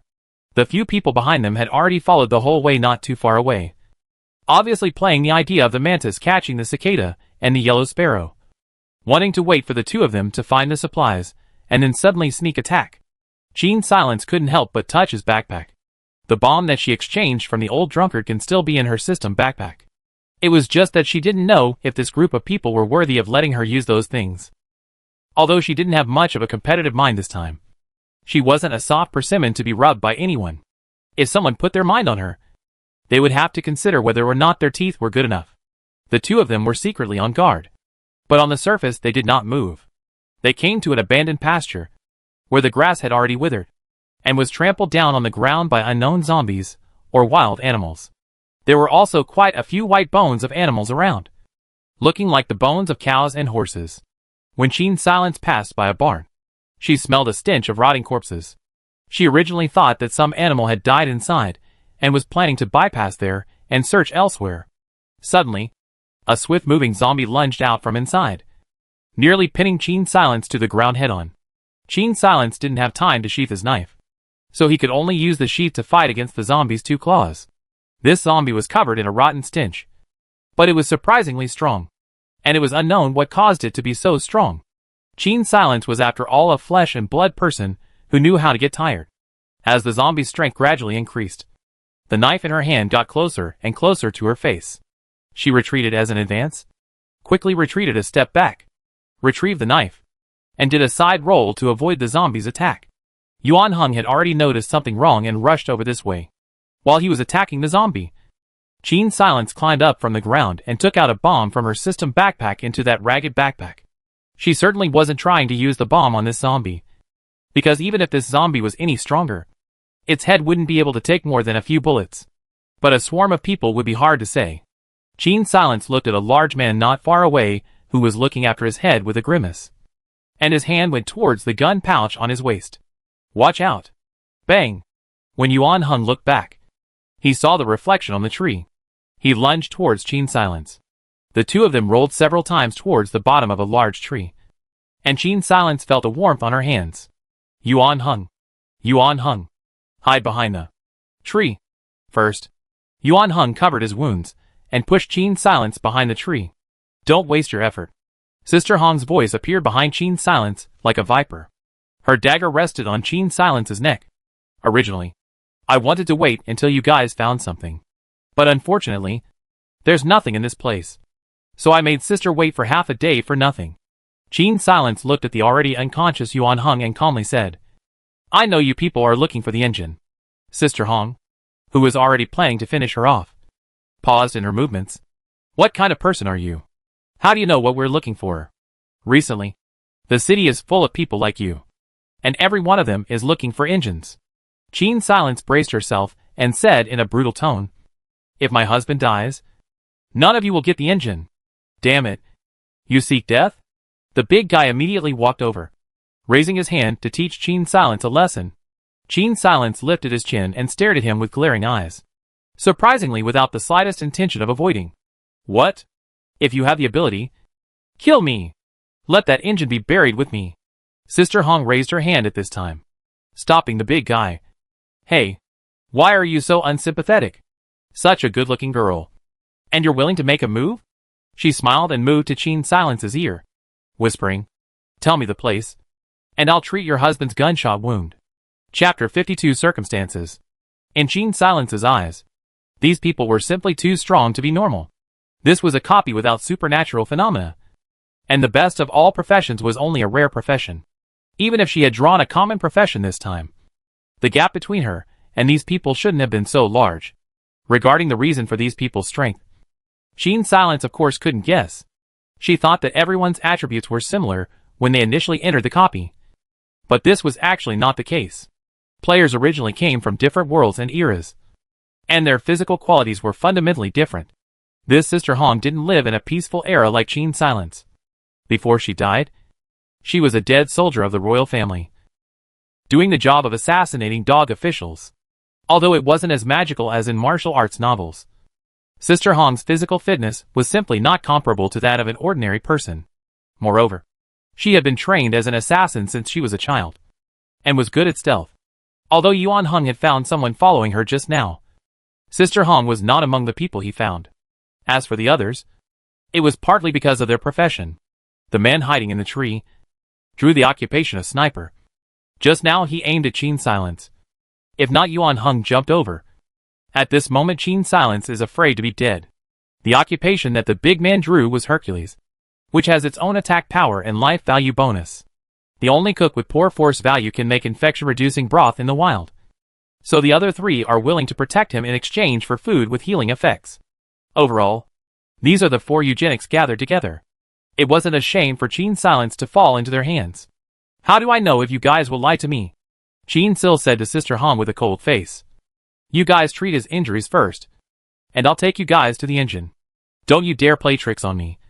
You were still breastfeeding in your mother's arms when Sister Hong killed me. Sister Hong threatened Qin Silence sorrowfully. The dagger in her hand set a few more points towards her neck, immediately making her bleed. If my husband dies, you won't get anything even if you kill me. Qin Silence glanced at the other three. Your men are so powerful. You're still afraid that my husband and I will run away? His gunshot wound won't heal for a while. So even if he runs, he won't be able to run fast. Sister Rainbow stared at hers in a cloudy manner for a long time before putting down her knife and taking her weapon and ragged backpack. Other professions wouldn't be able to craft these things. So naturally, it was impossible for them to know that there was something fishy about Qin Sil's backpack.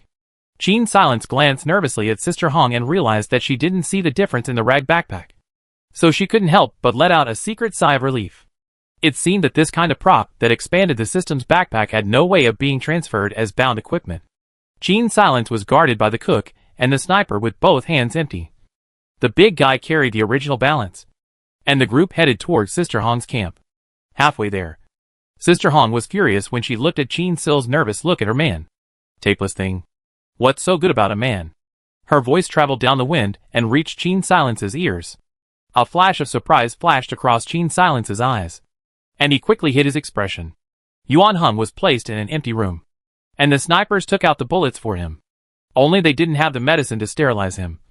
So they just left him unconscious and wrapped the wound haphazardly with a crude bandage. It's time for you to talk now, isn't it? Sister Hong was playing with the knife she had snatched from Qin Silence in her hand, stroking the sheath with great satisfaction. Her threatening tone was quite sufficient, with the intention of chopping her to death here on the spot if Qin Silence didn't say anything. The roads in the city are too complicated. I don't know how to draw a map. Gene Silence said. You fucking. The big guy rushed over and pushed Gene Silence hard. I'm telling the truth. Could you yourselves draw the streets of the entire city from memory? Gene Silence wiped off the blood that touched his forehead and insisted. I can take you guys to get the engine. But only if my husband doesn't die. You guys just fooled me like this. And you deserve it if you can't find the engine. Seeing her like this, Sister Hong didn't push too hard. Just waving her hand for the big guy to go out. And turning to the cook, she said, Cook, go make a bowl of broth for him. The cook nodded and walked out. And Sister Hong instructed the sniper again. Watch closely. After that, she walked out of the room. The sniper banged and locked the door to the room. Gene Silence and Yuan Hung were locked up in this place that looked like a farmhouse attic, where the window was very small and there were a few bars on it. So Gene Silence couldn't even drill his way out, let alone Yuan Hung. Apart from that small window, there was only one small vent in the room. The rest of the room was hard brick walls. There was no possibility of escape. That's why these few people were relieved to leave the unarmed Gene Silence and Yuan Hung here regardless. Gene Silence waited for a while to make sure that no one would come in for a short period of time. So he secretly took out a penicillin from the system backpack and used the needle that came with it to inject the medicine into Yuan Hang's muscles. The things that were used were all taken back into the system backpack by Gene Silence, not daring to leave a single bit at the scene. After a while, the door was suddenly opened, and the cook was carrying a bowl of broth, handing it to Gene Silence. Let him drink it. He'll get better after drinking it. Gene Silence had probably guessed the efficacy of the soup, but still questioned in a very in-your-face manner. You won't poison this place, will you? Where am I going to find poison for you? The cook rolled his eyes in dismay. He set the soup down on the wooden dining table in the room, glanced at Gene Silence's face, and said with a smirk, Don't worry. This soup isn't poisonous. And if this man dies, how about I pay me back to you as your new husband? A few dirty laughs sounded outside the door. The big guy walked in, his eyes darting back and forth on Gene Silence. TSK. You're so short of men. Brothers are all men. Which one is not better than the one who can't move? At this time the sniper's rifle but knocked on the door frame. You two restrain yourselves. Sister Hong is most annoyed by this kind of thing. Let her know, and you two won't have any good fruit to eat. The big guy spat on the ground in disinterest. Damn.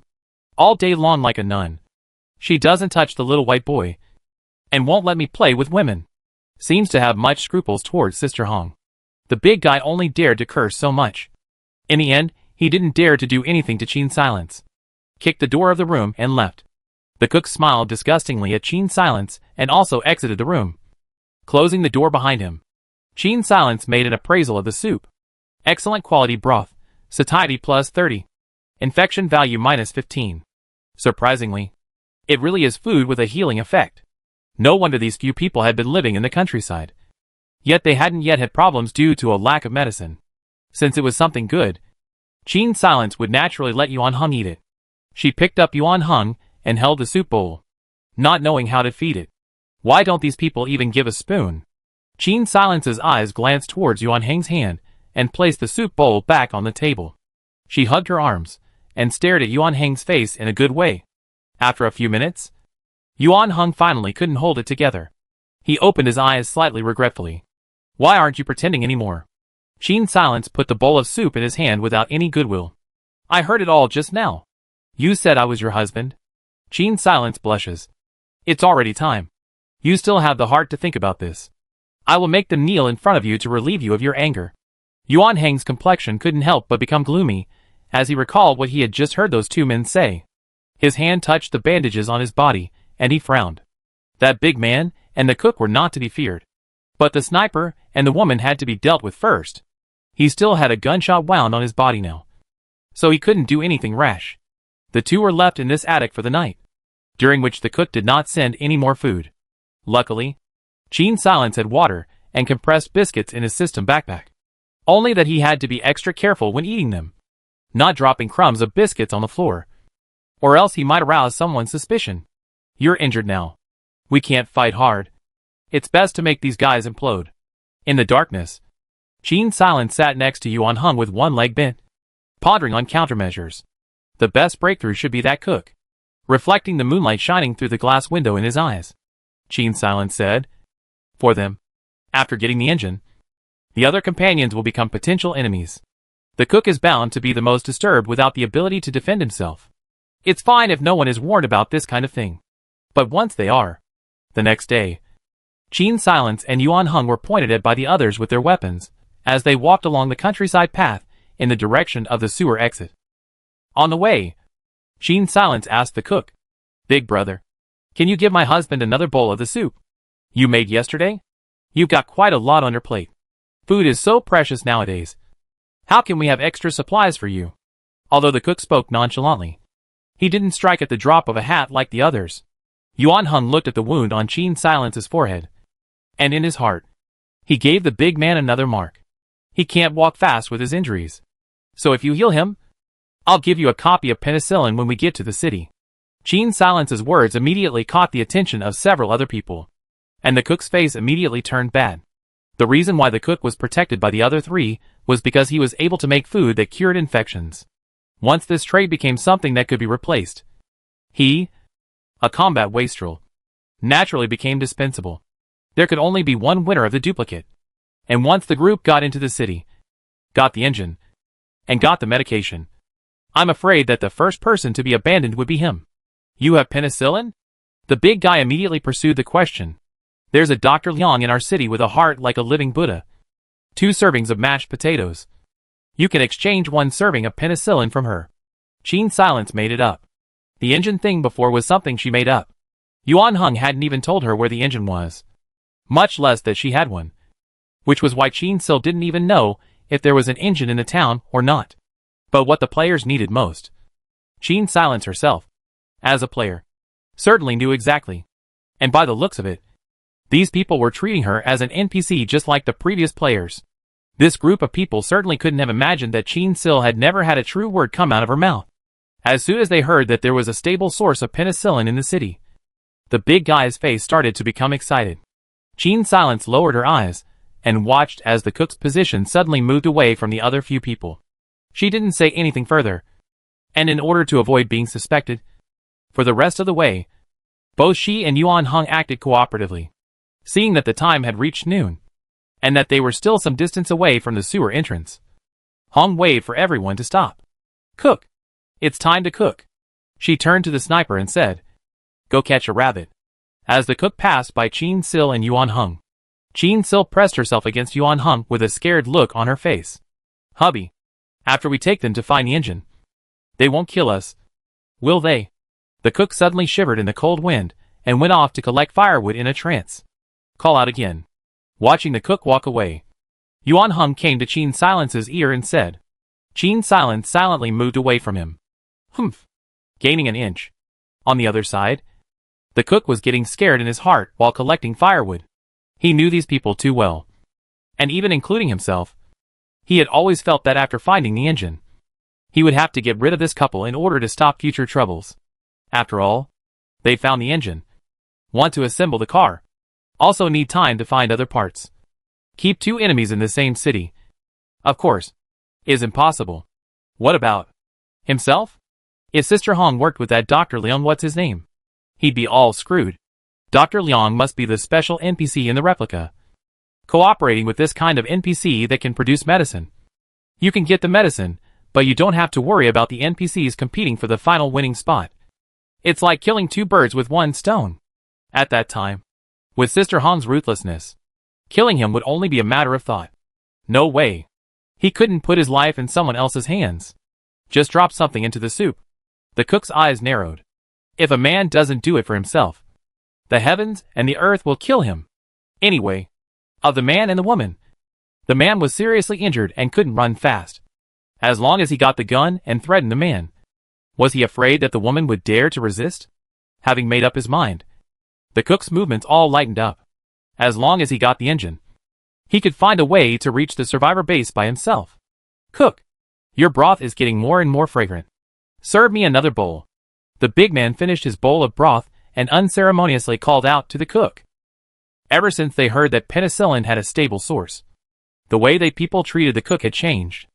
As if he didn't notice, the cook served the big guy another bowl of soup. Qin Silence looked greedy. Big brother. Give us a bowl too. I'll give you penicillin when we get to town. This time, the cook very generously shared a bowl of broth with the two. Qin Silence and Yuan Hung glanced at each other, both knowing that this brat had already made his move. After receiving the bowl of soup, Qin Sil picked it up and took a sip, holding it in her mouth without swallowing. Only when the others weren't paying attention did she secretly spit out the soup. She handed the soup bowl to Yuan Hung and gave him a wink. Yuan Hung secretly poured half of the soup. After a while, he suddenly hugged Qin Silence. Wife. I'm dizzy. This soup? Qin Silence watched him acting furtively here, angry and amused. On the contrary, the enemy was nearby and could not act rashly, so she could only let him hug her and mooch off her. Yuan Hang's words immediately put Han on her guard. She stood up violently, but she was unsteady on her feet because of the soup and swayed twice. You dare to count on me. She pulled out her knife and stuck it in the ground. Supporting herself, the big man was resistant to the drug instead because of his size, and was not put down after 2 bowls of soup. Hearing this, he immediately lunged towards the cook. The cook threw down the bowl of soup and ran with his legs drawn. Unfortunately, there was a difference in physique, and soon the big man caught up with him.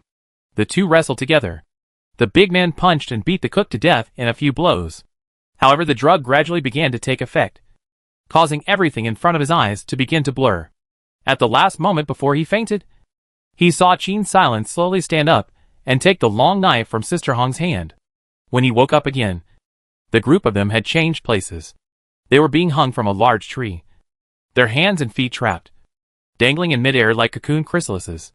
Beneath the tree, Qin Silence was holding Sister Hong's jacket and rubbing her knife. Yo! Awake?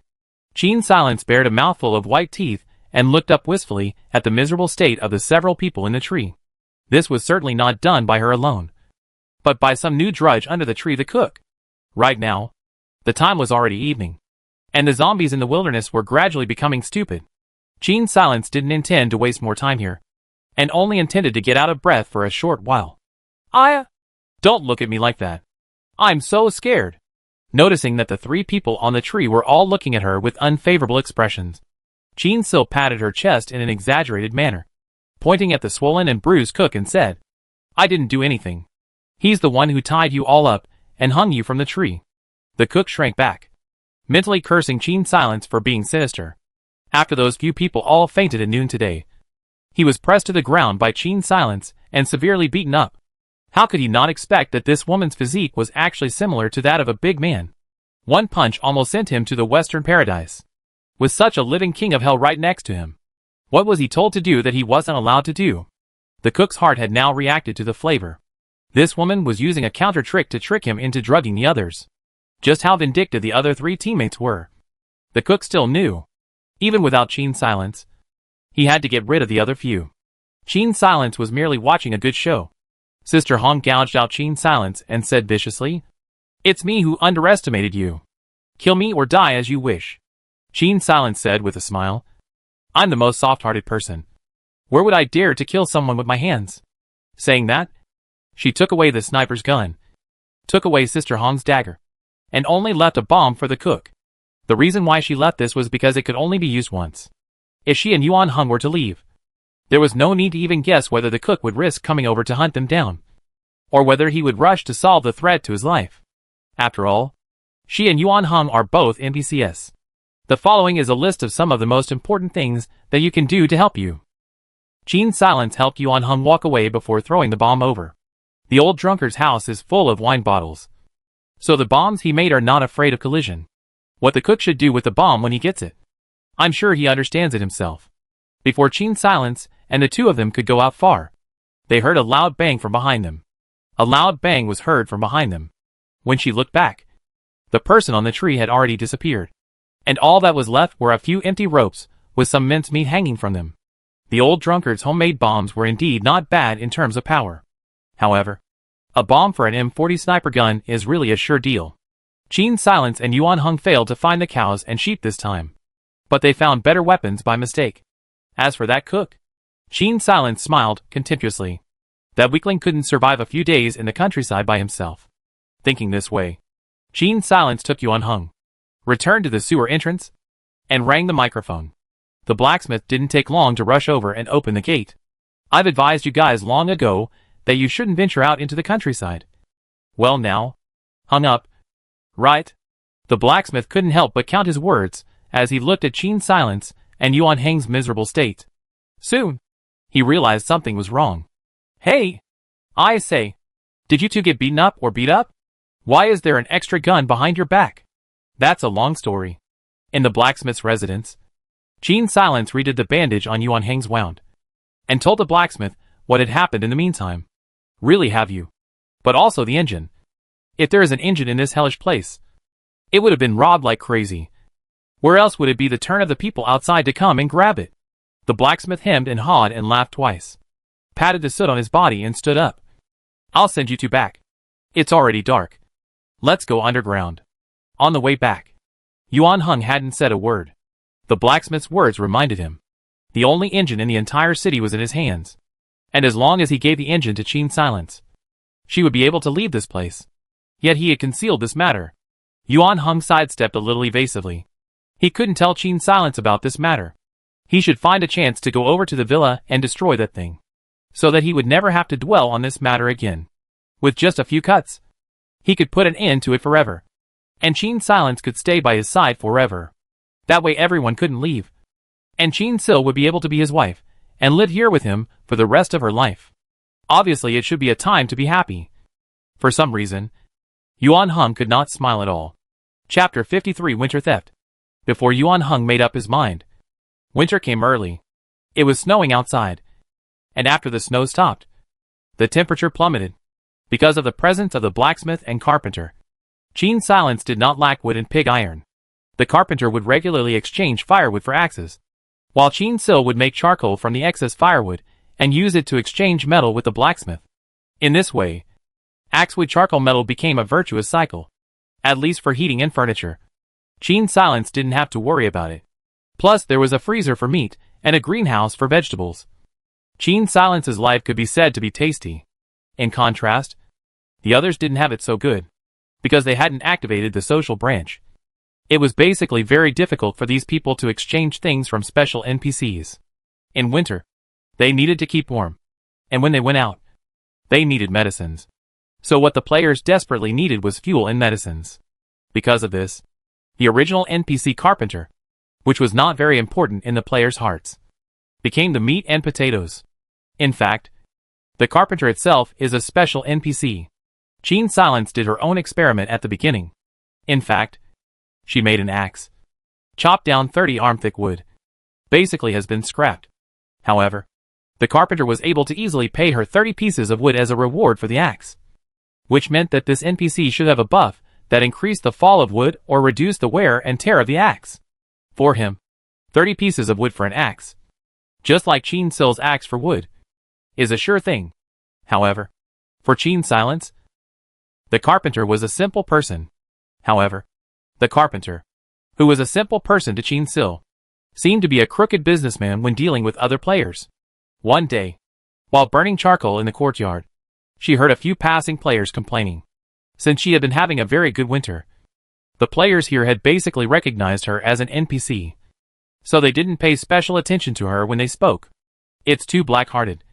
A box of canned goods can only be exchanged for 4 sticks of firewood at his place. Even if you save it, you can only use it for 2 days. It's really weird. What does this NPC really like? I tried so many times. Medicine, food, weapons, tobacco and alcohol. All that can be found all tried. How this guy does not like anything. Qin Silence in the courtyard can hardly hold back his laughter. After all, carpenters like axes and whatnot. It is true that it is not particularly good to guess. And for everyone else, getting together 10 axes for the carpenter to brush up on goodwill. Might as well take the axe and chop with themselves. They weren't like Qin Silence, who was able to make his own axe. This kind of thing that had some killing power against zombies should be one of the weapons that players wouldn't be willing to trade for. In contrast, daggers with a short attack distance were often exchanged. It seemed that special NPCs had to have a certain goodwill base before they could be exchanged at equal or lower prices. The other players and the special NPCs were almost strangers, and if they wanted to exchange things, they basically exchanged them at a high price. The plight of these players was not in Qin Silence's consideration. To her, this time around, there was no conflict of interest between her and the players for this copy. However, whether or not it would affect her ability to remain in this copy after the other players had cleared it, Qin Sil didn't know and didn't dare to take the risk. So of course, she couldn't possibly strain herself to help the others clear it. So Qin Sil has been doing her best to play a neutral NPC, neither helping other players nor actively wreaking havoc, letting everything take its course. But the winter here was destined to be uneventful. Because of the bitter cold, everyone was doing their best to find fuel and medicine in order to maintain their body temperature. And in the process, it was inevitable that some people would have crooked thoughts. Even the ones who had wrong thoughts had hit on Qin Silence's body. Early one morning, when she woke up to check the charcoal in her yard, she found that 2 pieces of the fence had been removed, and the charcoal in the yard had disappeared. The thief did leave her a little gift, 2 skinny walkers that had burrowed in. Good. The fists were hardened. When Yuan Heng walked out of the house, he saw Qin Silence hacking at the zombies with a smelly face. He subconsciously glanced around and couldn't help but frown. Someone had pried open the fence and stolen a pile of charcoal. And he and Qin Silence hadn't even noticed a thing. This was simply not in line with common sense.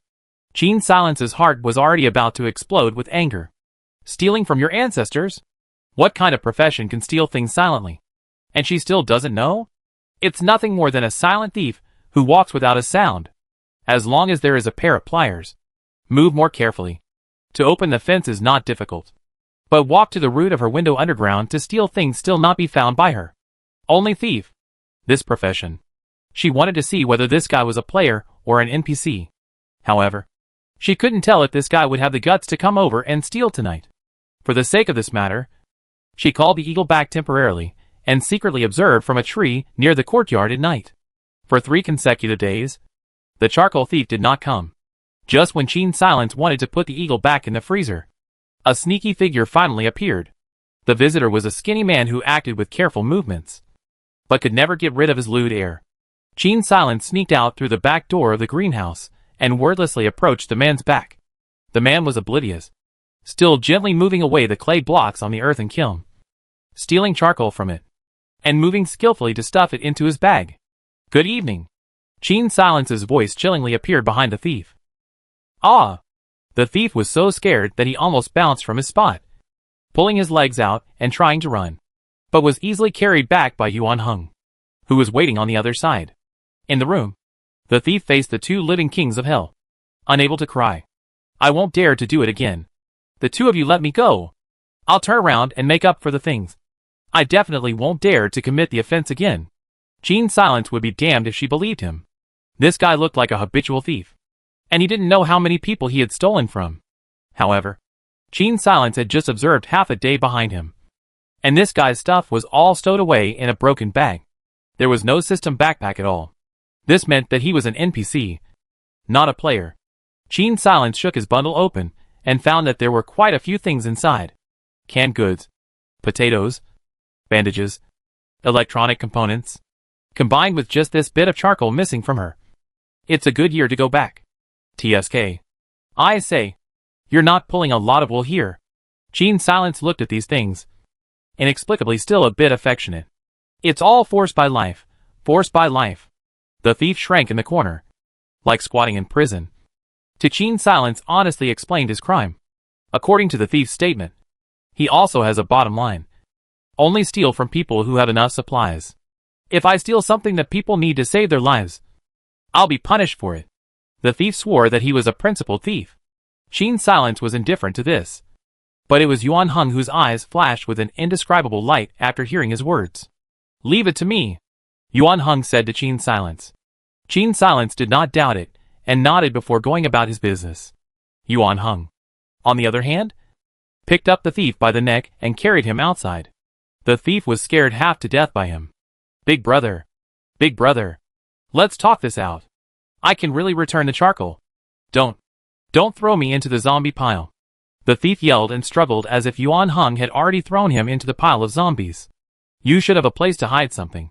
Can you open a safe? That's not something I know how to do. Besides, who can afford to use a safe these days? The thief's eyes rolled. I do have a place to hide things, But why are you asking? Help me hide a safe, and I'll let you go. But if you dare to supervise the theft. Yuan Hung didn't continue, but his expression alone had scared the thief out of his wits. Don't dare. Definitely wouldn't dare. Big brother, you will be my own big brother in the future. I won't dare to go west if you tell me to go east. Yuan Hung narrowed his eyes. Today is inconvenient. In the future, you will go to the pub every night and wait for me. When the time is right, I will naturally contact you. He secretly slipped the thief a packet of military rations and let him go. The city was this big. Everyone couldn't run out. And Yuan Hung wasn't worried about this guy taking things and running away.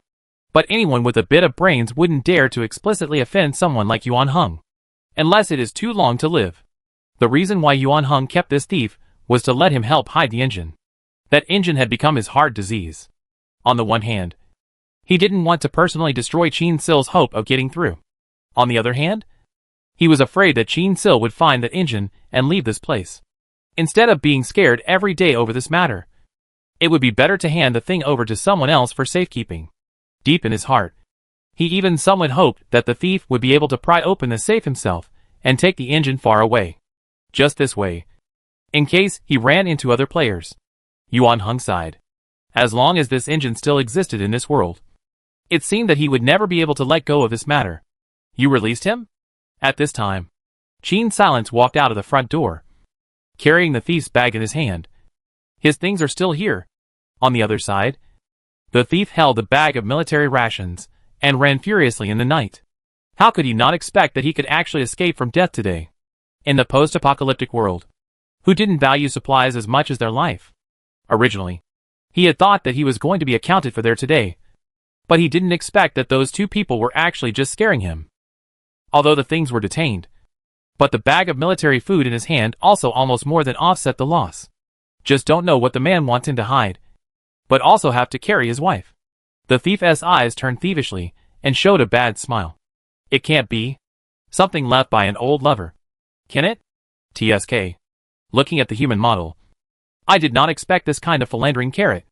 The thief joyfully hugged the military food back to his own place, and decided to follow the agreement to visit the bar every day.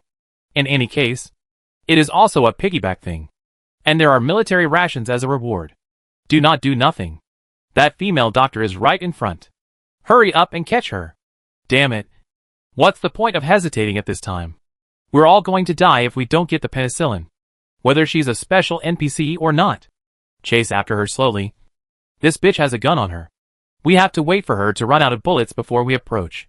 In the night, Dr. Liang covered her slashed left arm, but her left hand didn't dare to put down the gun in her hand. She had just come out of the pub today after having dinner when she was targeted by several men. The group of men surrounded her and threatened her to hand over the medicines, only for someone to pull out a knife and slash her arm before she could say anything. Looking at the group of men's glowing red eyes, Dr. Liang knew that today's matter could not be settled. So she shot back a few men and escaped all the way to the vicinity of the freezer. Because Qin Silence called away the eagle, Sixth Son alone in the freezer guard was already creepy, and now suddenly saw a white woman covered in blood. Suddenly showed a look of living ghosts. Chapter 54, Going to the Villa. Sixth Son was so scared that he went back to the house and took a handgun. Gun. Staring out of the window with a nervous expression. Female ghost. Dr. Liang ran to the window, knocked on the window, and when she looked up, she noticed that the person inside the window looked even more scared than her. Why are you running into men who don't look like men today? The few men behind her were beating up women by their numbers, and this one in front of her was as timid as a rat. However, Rocco still saw her wounds and hesitated, opening the gate. The gate was slowly closing as the men behind them chased after her. A few people almost fell in front of the gate before the gate narrowly closed. In this way, this group of people naturally immediately stared at the freezer. This freezer actually has electricity. I wonder how many people are still inside. Another person's eyes were red. We have to catch this woman. Without medicine, everyone will die of infection. Players like these few people were not a minority in the replica. Now that supplies are in short supply, most of the players have drawn professions that don't have the means to make their own items. Even the few Huangs that Qin Silence encountered some time ago. Except for the cooks, no one has the means to make their own items. The sniper's M40 was probably an item that came with the profession. That group of people were already considered to be very lucky. And compared to them, other players would be even worse off. In addition, this year's winter came earlier than expected. Many people did not have time to prepare for the winter supplies. Winter came. People braved the cold to look for supplies, which would have made them more susceptible to infections. Not to mention the fact that in order to maintain their body temperature in winter, everyone's food intake would increase, and there would be less food left over that could be taken out to exchange for medicines. In the long run, with the accumulation of the number of times they went out, the infection of the players would become more and more serious. This is a vicious circle. The players themselves didn't fail to understand this. So tonight, someone finally took the risk of picking a secluded place where no one was, and sneak attacked Dr. Liang, preparing to capture her and force her to hand over all of her medicines. Now this group of people were eyeing the freezer because Six Sun had rescued Dr. Liang. Six Sun was alone in the freezer in a hurry. The windows of the freezer had iron bars, and the door was a gate, so it was impossible for anyone else to break in. But the problem was that Qin Silence had given him the task of periodically taking the frozen meat and exchanging it for other food and other supplies that had a longer shelf life. When the meat was pretty much exchanged, it was basically time to give up on this freezer. At that time, Qin Silence would take away the generator and dismantle the metal, and this place wouldn't have to come back. Now that this group was clearly not going to give up easily, Six Sun had no idea how long he was going to be stuck here. And Six Sun carefully glanced at Dr. Liang.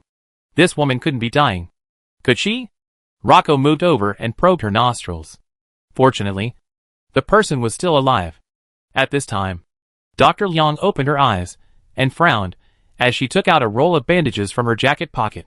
She was just resting her eyes, and this coward came over to probe her nostrils. Dr. Liang rolled up her jacket sleeve and glanced at her wound. Seeing the wound, she cursed in her heart. When that group of people laid down their cruel hands, they simply wanted to cut her arm off.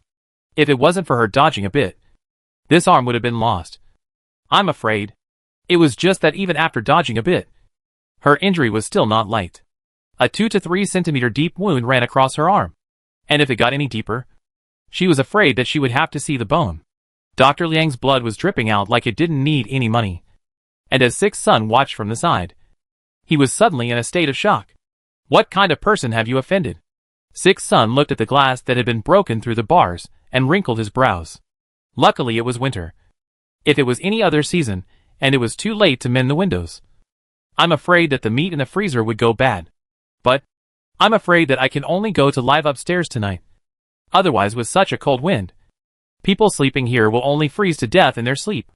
I also do not know when the eagle can come back. Lu Zi has spent time with the eagle these days, and knows that this eagle is very humane. If it was here, it should be able to tip off Qin Silence.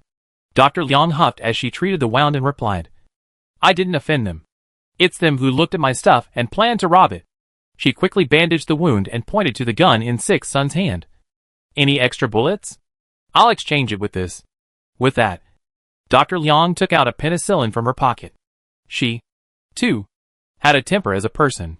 This group of people were clearly trying to rob, so she would rather die than give it. Six Sun had saved her. Even if she had to exchange penicillin for a few bullets, she would be happy to do so. What do you need bullets for? You're injured. You should rest. Six Sun glanced out the window and hurriedly retracted his gaze. They won't be able to stay out there for long. It's so cold now. They'll be gone after a while. They broke your glass in the middle of winter. Don't you even want to teach them a lesson? Dr. Liang's willow eyebrows went up, obviously a little angry. I don't need you to mind my business. I want this revenge now. This grumpy female doctor spread her hands. Penicillin for you. Bullets for me. Six Sun hesitantly handed her the gun. Qin Silence caught the thief and thought that Six Sun was alone over at the freezer. So she drove the eagle to fly back to the freezer. Borrowing the eagle's eyes, she immediately saw several players hiding around the freezer. These few people were already in a bad state, although this copy didn't display the players' blood bars. Just by looking at their behavior, Qin Silence knew that they were on the verge of collapse. These people's movements had begun to become stiff, while still carrying that weird sense of rhythm that zombies had when they walked. Their infection had become so severe that if they couldn't get any more medicine, they would mutate into zombies. Rocco revealed a horrified expression. It was the first time he had watched someone alienate into a zombie bit by bit in front of him. This level is already hopeless, Dr. Leon said coldly. But as long as there is penicillin. Why do you think I ran away? Dr. Leon looked out the window. I only have one penicillin on me. If that group of people catch me, they will definitely force me to go home to get the medicine. And on the way back, they will mutate. What's more, do you think they'll let me go if they get the medicine? Anyway, I've already offended this woman, so I might as well kill and take all the supplies. This is the mentality of those bandits. Dr. Leon looked down on an indecisive man like Six's son, picked up his gun and walked to the window, aiming at the people outside and pulling the trigger. What are you doing? They're all going to mutate. Rocco took a step back. You don't own this place, do you? Dr. Leon said chestily after settling one of the people outside. There's no way you can guard a place like this for a long time on your own. At that moment, the eagle flew down in response and stopped on the windowsill. This place belongs to Miss Jean. I'm just helping to guard it. Six's son replied with a less than subtle voice. That's right then. Dr. Leon accused. Who are you to spare those people in place of others? By virtue of being a coward yourself? But those people were going to die. You didn't even have to do it yourself. Killing people is bad after all. Rocco's voice was getting smaller. Unlike you. I'm not like you. I'm so lucky that I just happened to run into someone else who was willing to cover for you. I live alone. If I were like you, I would have died a long time ago. What's more, if I don't kill those people, when your employer comes over, he'll be surrounded by the zombies that those people have turned into. What are you going to do then? Dr. Leon accidentally touched his wound as he spoke, and instantly couldn't help but curse. Shit! The eagle stood on the windowsill, taking it all in. Accordingly, Jean Silence also saw the images from the freezer. Six's son's performance disappointed her a bit, and at the same time made her realize that the freezer couldn't be kept under his watch any longer. After all, in winter, like tonight and Counter Thieves, thugs will only become more and more. If anyone comes over to sell a tragedy, Six's son let someone in. This freezer also do not need to. But so many exchanged back supplies. Jean Silence took a look at the space in the house, and determined that it wouldn't fit here at all. She rolled her eyes, and poked Yuan Heng's arm with her finger. Do you know where there's a bigger house? Harahoy was struck by a pang of weakness at her question. I don't know, he replied subconsciously, only after a moment, realizing that he was reacting too sensitively. Did he add once more? But we can look around. Jean Silence sighed. Ugh. It's also true. Where can we find such a good thing in the post-apocalyptic world? A big, spacious and cozy house. I'm afraid I can only see it in my dreams. Turning his back to Yuan Heng, Jean Silence revealed a bad smile. Letting you not dare to tell the truth all this time. Then you'll be scared yourself. Jean Silence had actually been waiting for Yuan Heng to open up to her and take the initiative to explain. But this guy was simply two different people from his last copy. And he was downright matronly in this regard. If Jean Silence didn't push him, it was possible that this guy would hide it from her for the rest of his life. I should be able to find it. I will go find it. Yuan Heng looked at Jean Silence's back in a flustered and vain manner and said, Then I'll wait for your good news. Jean Silence turned back. But we have to make a trip over to the freezer tomorrow. Did she find out something? Panic. Jean Silence looked at the bubbles in front of her and pursed her lips gently. The next day, the two arrived at the freezer early. Dr. Leon was rewrapping her wounds with the remaining half roll of bandages. And the few zombies at the entrance that had been turned by players had all been taken care of by her. Although this doctor was not good at melee combat, her marksmanship seemed to be quite good. Seeing Jean Silence and Yuan Heng, a hint of understanding appeared in her eyes. This freezer is yours? I dodged a bullet yesterday by borrowing this place. And since this is your place, I'll give you some medicines as a thank you. No need. The one who took you in is Six's son. You can give him the payment. Jean Silence turned her face to face Six's son. Six's son. Of the things in this freezer, you can choose what you want to keep. The rest Yuan Heng and I will take away. And from now on, this place is yours alone. Miss Jean, did I do something wrong? Six's son's face went white as soon as he heard her words. You didn't do anything wrong. It's just that there's no such thing as an unending feast under the sky. Originally our cooperation was supposed to be terminated after all the frozen meat had been exchanged out. And now it's just been brought forward for a while. Qin Silence didn't really want to badmouth Sixth Son. After all, it was thanks to him that he had tipped him off about the situation inside the freezer in the first place. Dr. Leon let out a cold laugh. And with an "I'm sure that's the case" expression as he glanced at Sixth Son. Hey, can you cook? She gave Sixth Son a very critical look. If you can promise not to mind my business and still bring me food every day. There's an empty house next to my place. Oh, Will. Sixth Son was still immersed in the sadness of being abandoned. For a while, Qin Silence couldn't tell whether this female doctor hated Sixth Son or not. Anyway, in the end, no one had any intention of staying in the freezer. In order to move the supplies, Yuan Heng finally died generously while Qin Silence was packing the supplies. Generally explained to Qin Silence the fact that he had a villa. Oh, really? Qin Silence said expressionlessly. So you've been lying to me for months? And rubbing your nose in my face? Yuan Heng looked at Qin Silence's face that eventually failed to tense up and laughed himself. I was afraid you'd get angry. Yuan Heng. You can tell me the truth. I won't be angry with you for telling the truth. Qin Silence's face solemnized and said seriously. I'll only be angry because you're not willing to tell me the truth. Let's go. We have to hurry up and get the supplies back. Qin Silence took Yuan Heng's hand, not seeing the momentary struggle on his face. Since the matter of the villa was already out of the way, it was naturally impossible for Qin Silence to leave the villa untouched and continue living in that small bungalow whose fence could be pried open by thieves. Using her system backpack and motorbike, Qin Sil took 2 days to move the supplies from the freezer to the villa's basement. She had no idea how nervous Yuan Heng was in her heart whenever she passed by the safe in the basement. Luckily, the piled-up supplies quickly covered up that safe, and Qin Silence's mind didn't go to that side of the engine. So naturally, she didn't take much interest in that safe. Only Yuan Heng himself was scared half to death. After Qin Silence walked out of the basement, Yuan Heng couldn't help but kick the safe. Troublesome thing. Annoying. Qin Silence looks at the mood bubbles in front of him and turns back. Things can be sorted out tomorrow. Go up and get ready for dinner first. Yuan Heng. The culprit who scared Yuan Heng almost out of his soul went upstairs after saying that, ready to familiarize himself with the structure of the villa. On the ground floor, there was a study, a dining room, 2 guest bedrooms, and a master bedroom. An object hanging in the study caught her attention. A carving in the shape of a sheep's head. She took the hanging off the wall. Pretty sure it was from the last copy of the scepter. Where did you get this? Seeing that Yuan Heng had followed her in, Qin Silence held up the sheep's head pendant and asked. Bought it from an auction house, Yuan Heng said, although he knew the true source of this item. In this copy, he did buy it from an auction house.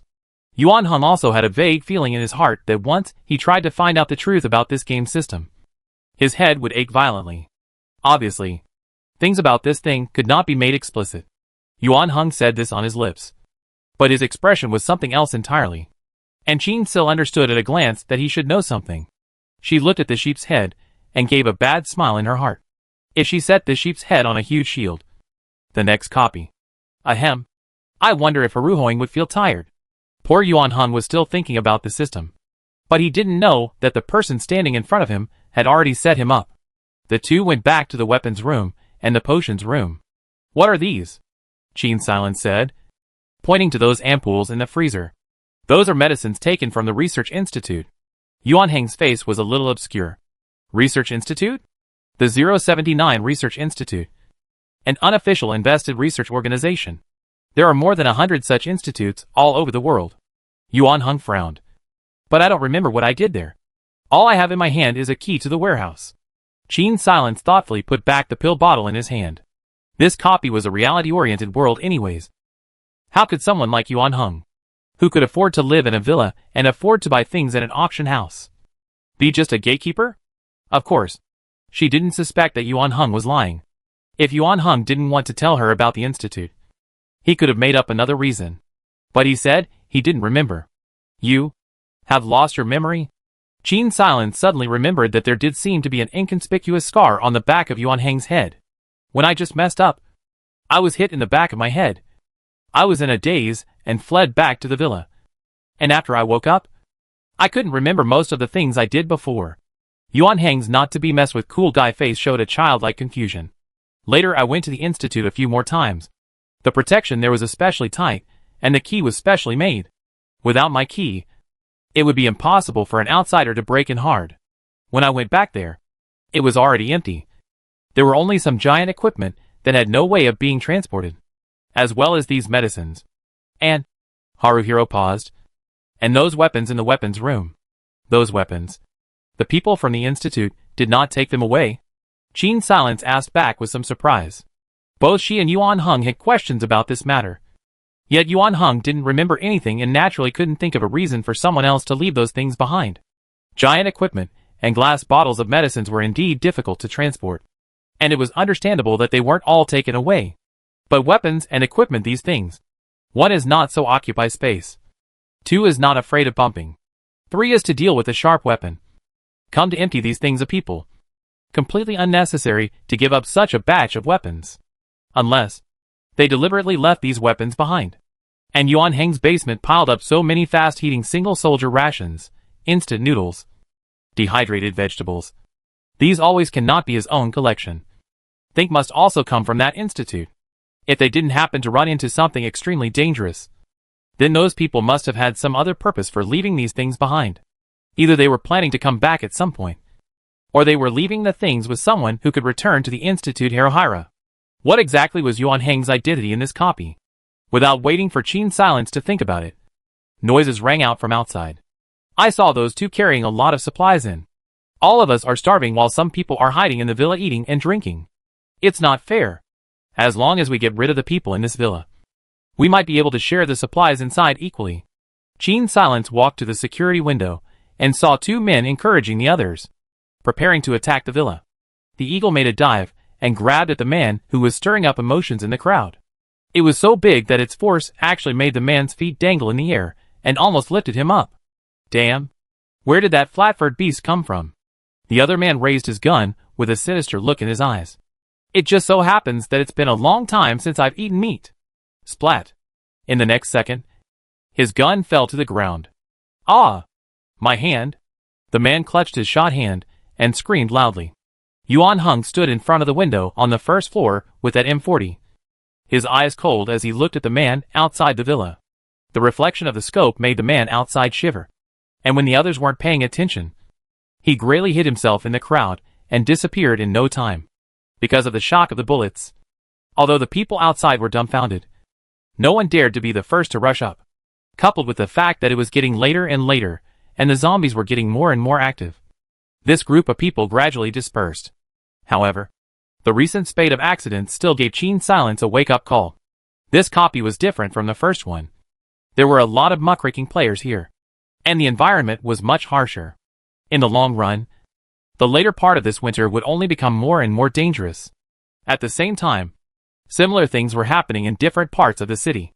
As the richest group of people in the entire city, the special NPC's residences were almost all attacked to varying degrees, with only the blacksmiths escaping because they lived underground. Chapter 55, Abandoned Factory. When Qin Silence woke up in the morning, she heard talking in the living room. This group of people are crazy. If not for the fact that I took my daughter and left early through the back door, I'm afraid we'd all be dead at home. It was the carpenter's voice. He. Lousy is different from you. This group of people dare to rob to my head is looking for death. If they ask me for help, it's okay. But now, I'd rather blow up the home. Not to this group of robbers. The old drunkard was also in the parlor. How did you guys find this? Yuan Heng sat on the sofa in the living room, frowning. In his heart, he certainly understood that taking in these people would be good for his and Qin Silence's future survival. But understand, this world of 2 has not even lived a day. Was interrupted by someone else or something. Thinking about it is depressing. The other people looked at the culprit. The thief.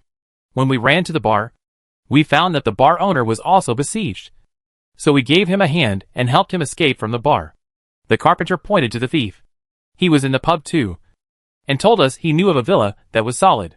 A few people ran to the place and found out that the person living here was actually Hara Hung. The people who came were the bar owner, the thief, Carl the carpenter and his daughter Alice, and the old drunkard.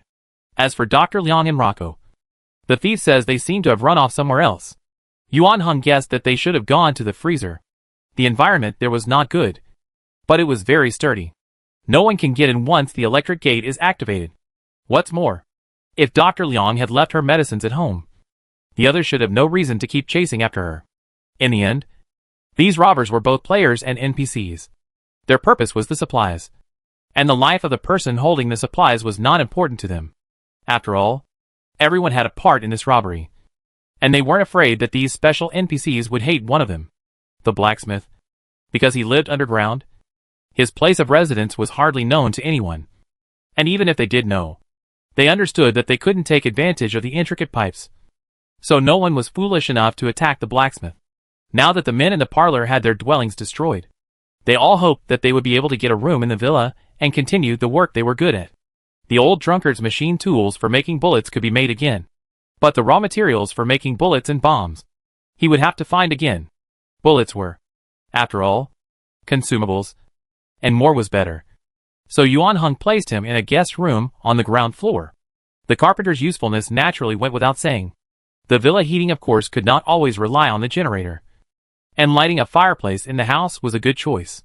What's more, the carpenter brought a little girl who was only a few years old with him. Haruhiro, a man with a fierce-looking face, was in fact somewhat soft-hearted towards such weaklings. The tavern owner can make wine and grow food. The thief, well. Yuan Heng glanced at him, and the two of them were unaware of each other. The thief had his own place to stay. He wouldn't live here, but this time, he could just help Yuan Heng take away the things he wanted to hide. When everyone in the living room had finished talking, Qin Silence gathered herself and walked out. The gazes of the others looking at her were a bit ambiguous. Getting up so late yesterday. These people's gazes made Yuan Heng touch the tip of his nose in depression. He was hoping that something would happen last night, but unfortunately nothing happened. The master bedroom of this villa has 2 rooms. It is designed to imitate a European-style noble villa, with the male and female master's rooms connecting to each other. That's why, yesterday, when Yuan Heng finally mustered up the courage to walk from the passageway towards Qin Silence's room, he found that she was already asleep. Ahem. It was evident that Qin Sil really didn't think much of anything last night and slept as soundly as she could. Yuan Heng's depression could be imagined. After having breakfast, the old drunkard was overjoyed in his heart, so he proposed to go out and look for raw materials to make fire potions. The raw materials for this thing were considered chemicals, to say the least, and the few people were going to look for places that had laboratories. However, the average lab shouldn't prepare too much of what the old drunkard needs, the barkeep said. If only there was an arsenal nearby. The thief recalled. I do know of an underground factory, and even went in once, but it was basically emptied. Not a single weapon left. He remembered that there was something piled up there that he didn't recognize. There might still be some of the raw materials you guys are talking about there, but I'm not sure. Exactly. I was there for half a day, but I couldn't find any weapons. Plus there were a lot of zombies inside. So after searching the first few rooms, I hurriedly ran away. And if there were any more supplies further on, I really don't know. When the zombies first broke out, the carriers in the city were basically requisitioned. Even so, a lot of things still weren't taken away in their entirety, and a lot of the raw materials there should have been left behind. Yuan Heng analyzed. If it was gunpowder or finished bullets and bombs, it was normal for the military to take them away. But things like nitrate stone were not even semi-finished products, and they took up a lot of space. So instead of taking all of that away, it would be better to free up the space and bring more valuable supplies. After all, this stuff was around the base, and it might not be impossible to mine and collect it. The few people discussed it and prepared to go to the place the thief had told them about to take a look. Before leaving, Yuan Heng simply locked the room where the supplies were stored, left enough weaponry for the carpenter and barkeep who were not good at fighting, and left the villa fully armed. Qin Silence was currently wearing a bulletproof vest and a special military jacket to prevent zombies from scratching and biting her. The long knife that the blacksmith had given her was on her back. A steel helmet was on her head, and she was holding a Fama submachine. Those who originally coveted the villa, once they saw her in this outfit, their foolish hearts immediately shrank back. When the old drunkard saw the appearance of these people conceding, he heatedly smiled, with a hint of unkindness on his face. Bullying things, dare to come over and directly feed you a barrage of bullets. Why do these people have so many supplies? After Qin Silence's few people left, The hearts of the people who were looking out around here couldn't help but feel some resentment. Why should people be divided into 3, 6, 9 classes when it's the end of the world?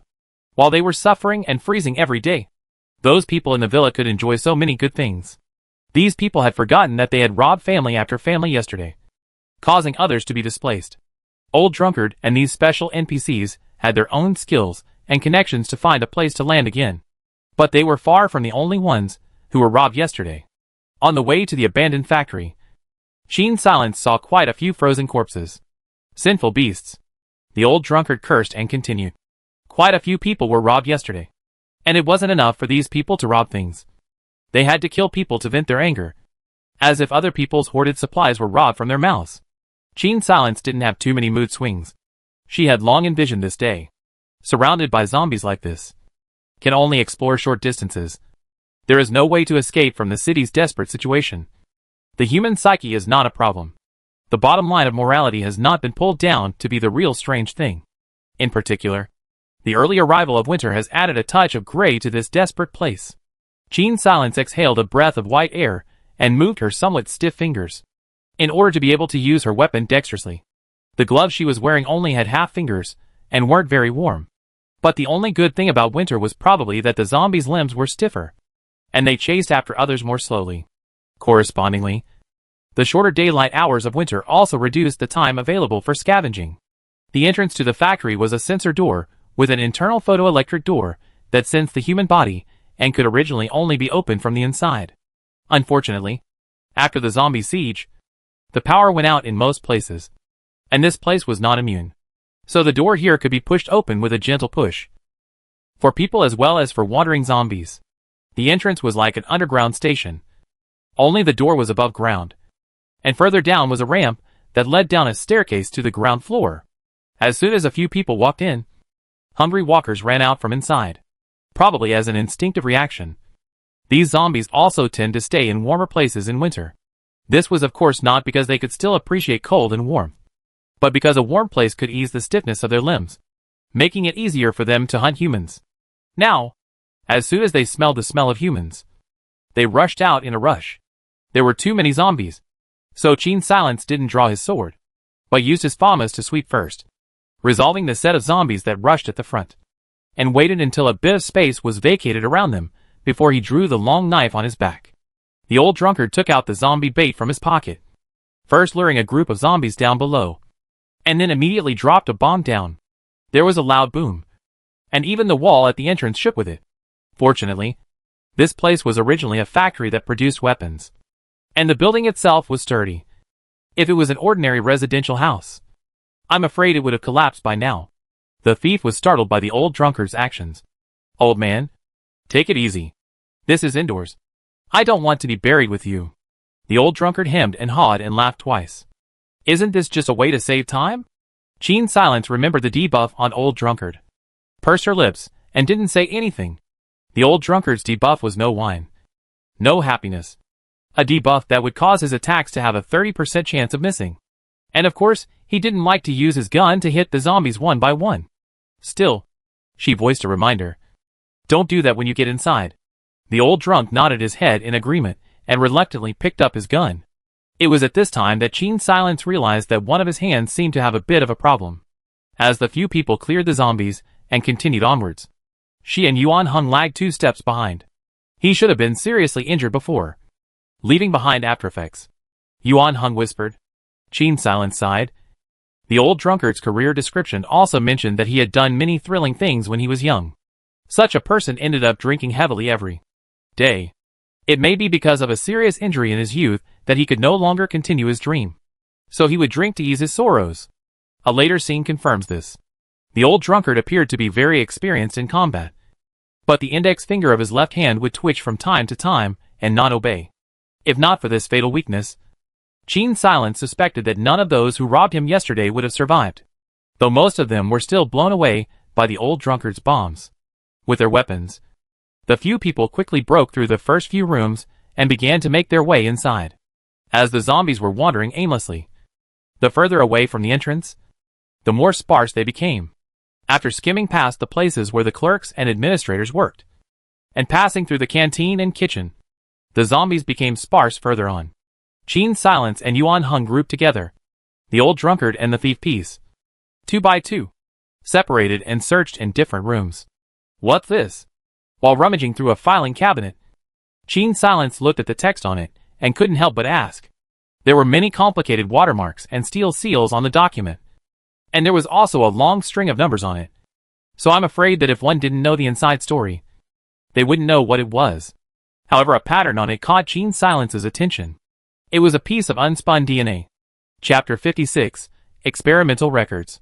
When Yuan Heng saw the familiar symbol, his face changed drastically. Maybe it's the test report of some military medicines. Qin Silence looked at his flustered look and probably guessed the source of this thing. What Yuan Heng was afraid of. She actually knew in her heart. The night she interrogated those few players at the villa. Yuan Heng knew the conditions of her passage this time. Qin Silence's hand skimmed over the document, pretending not to notice, tearing off the piece of cover with the DNA pattern on it, clutching it in her hand, and tearing the small piece of paper into pieces as she walked. Yuan Heng had been silently paying attention to her movements, and when he saw this scene, he couldn't help but see his pupils shrink. Why didn't she investigate that pattern? Instead of destroying it, Yuan Heng stood in place, his fists clenched and unclenched. She was sacrificing all the chances of getting through, in exchange for his peace of mind. What are you waiting for? We haven't found the raw materials yet. So hurry up. Qin Silence's words interrupted his chaotic thoughts. He glanced back at the document, pushed the drawer of the filing cabinet back, and followed Qin Silence to the next room.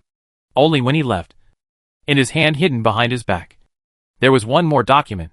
Deep underground, Qin Silence found the raw materials that were discarded here after the zombie outbreak.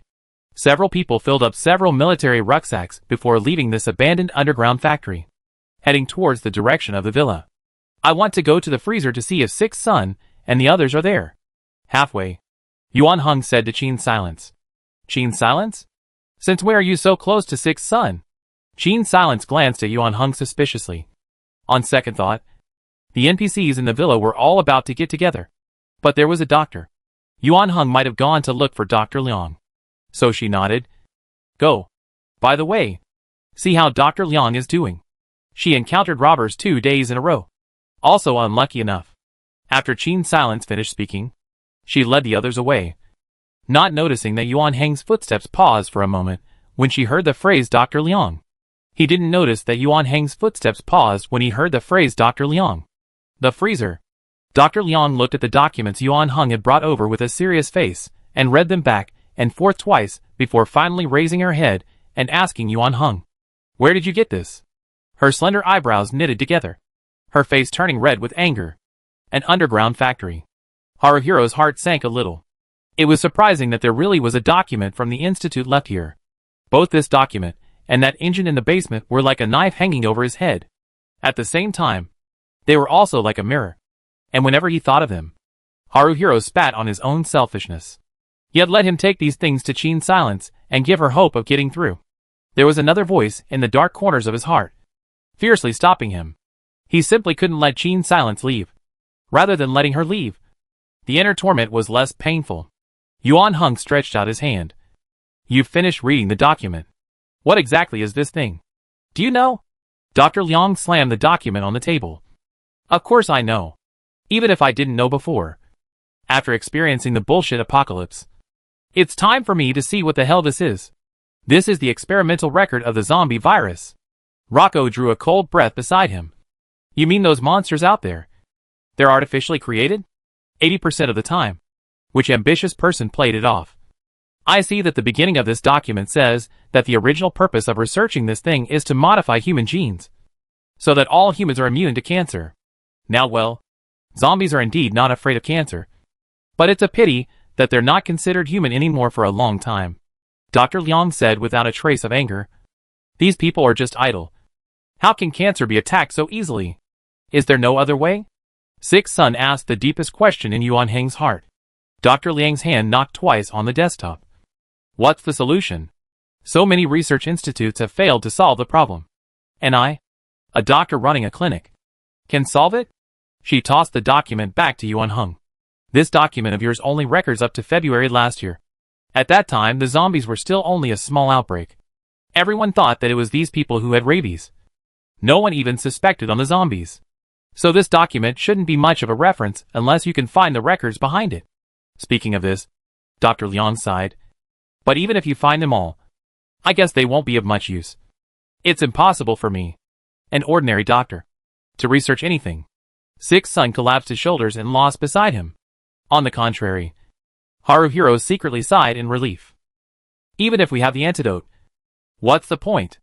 Those who have already turned into zombies will never be able to come back to life. Their organs and brains are already completely diseased. And judging by my common sense, unless it's an immortal elixir, it's impossible for those zombies to be transformed back into living beings. All three people fell silent. The number of zombies was thousands of times that of humans. And the predicament faced by humans was not something that could be solved by a single zombie antidote. Even if it was really possible to be immune to the zombie virus, I'm afraid that it would take an unknown number of years for the remaining population to kill all the zombies and rebuild civilization. In the system space, a young man wearing black-framed glasses was standing beside a middle-aged man, respectfully asking for advice. Teacher, I found a never-seen-before loophole, and up to now I haven't been able to find out the effects of such a loophole or the fault code. But the mastermind did suddenly die some time ago. The man with glasses was puzzled. The case of the mastermind crashing should be considered a very serious malfunction. But in the system logs, there is no record left about any abnormal data. The middle-aged man frowned, his fingers rapidly tapping the keyboard. If Gene Silence was here, he would have realized that the middle-aged man's looks were actually 4 to 5 times similar to Yuan Heng. Only because of the difference in age and personality. The two had very different auras. She really hasn't given up yet. The middle-aged man let out a long sigh. At this moment, a stream of highlighted data suddenly flashed in the void. And immediately after, these points of light gathered together and turned into the image of a woman. The woman was tall and had a cool face, with a pair of gold-rimmed glasses perched on the bridge of her nose. All those bratty features on Yuan Heng's face seemed to have come from this woman. Surnamed Yuan. Don't you dare touch my son. Jingju. Why can't you think straight? Xiao Heng is already dead. And as the developers of the system, we signed an agreement from the beginning that we couldn't let our loved ones become players. The middle-aged man pinched his brow, clearly unable to do anything about his wife. Fine. Then tell me why this system was developed by me and you together, and my child died without even a chance to be reborn. Shin Jingju reddened her eyes and stiffened her neck. In fact, she understood in her heart that all the people involved in the development had signed an agreement. They had high authority as the maintenance managers of the system. And once there was no agreement to bind them, these people could resurrect their friends and family indefinitely without paying any price. You know it in your own heart. Why bother asking me again? Yuan Zhe sighed.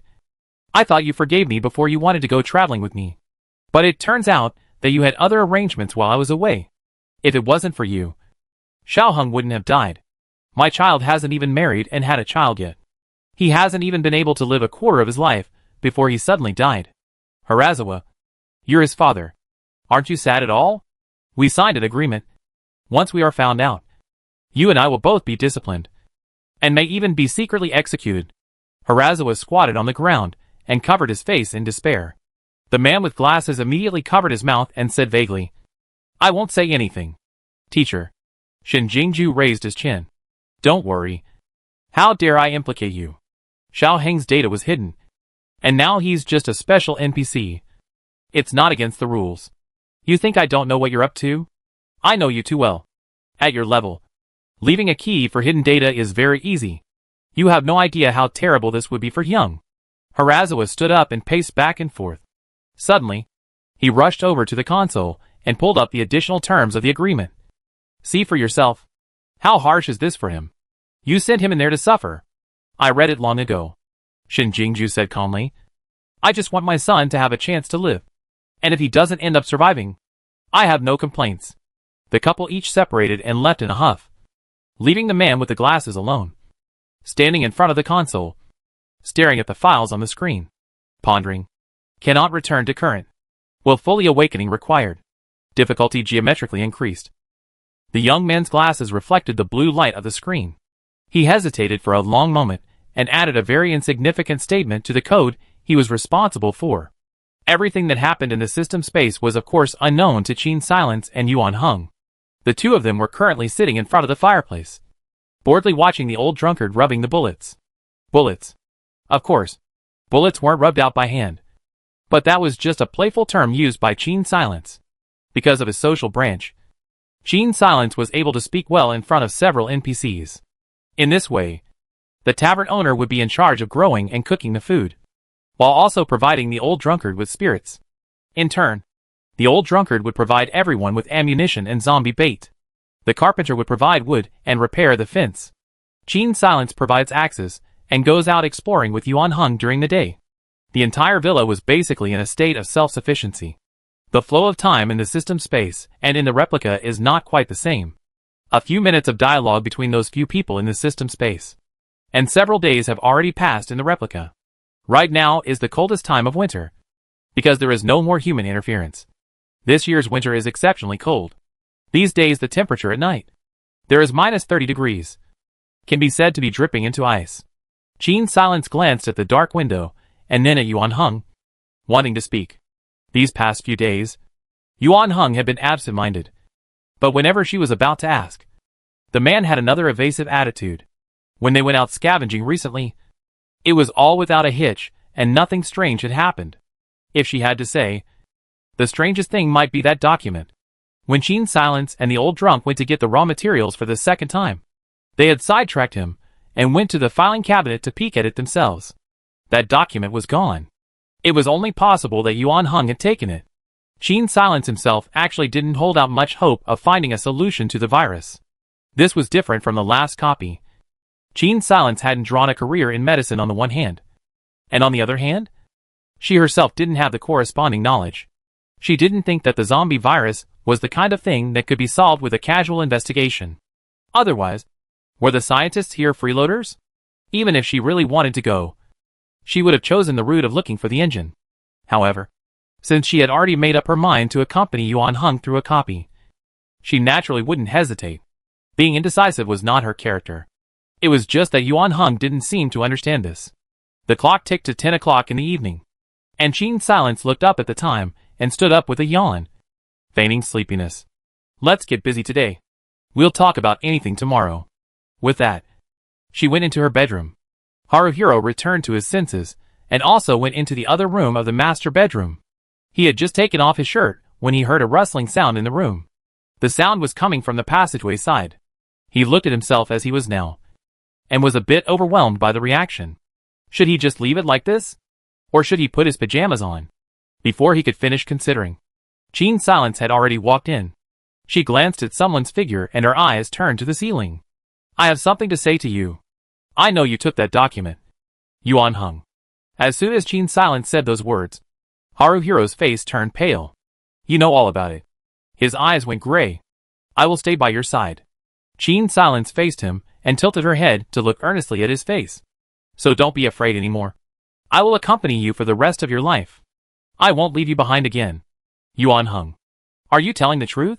Yuan Heng's hand clutched Qin Silence's shoulder, a dangerous light flashing in his eyes. Once you nod your head, you can never regret it again. I won't regret it. That's what you said. In the next second, Qin Silence's body left the ground.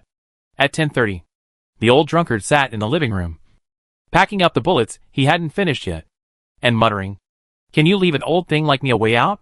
At this age, you still make me listen to such exciting stuff. Shame on you. I'm ashamed of you all. At this time, the carpenter's daughter ran out.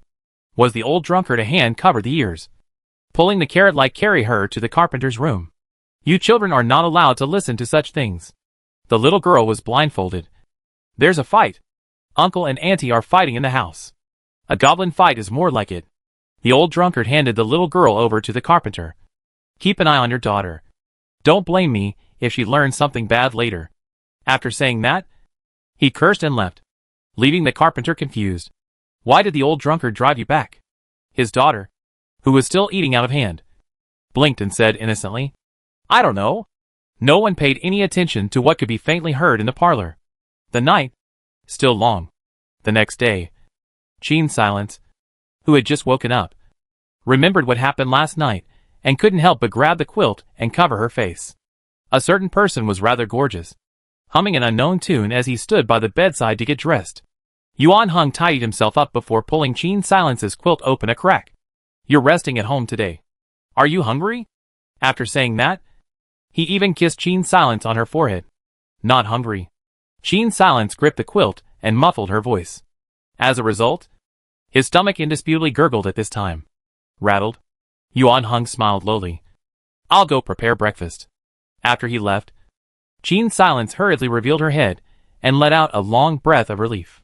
This kind of pink bubbling atmosphere is just too much for people to get used to.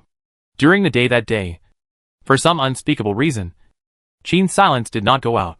Yuan Hung and the old drunkard went outside fully armed, and the carpenter sent his daughter to Qin Silence's side and went to a nearby grove with his axe himself.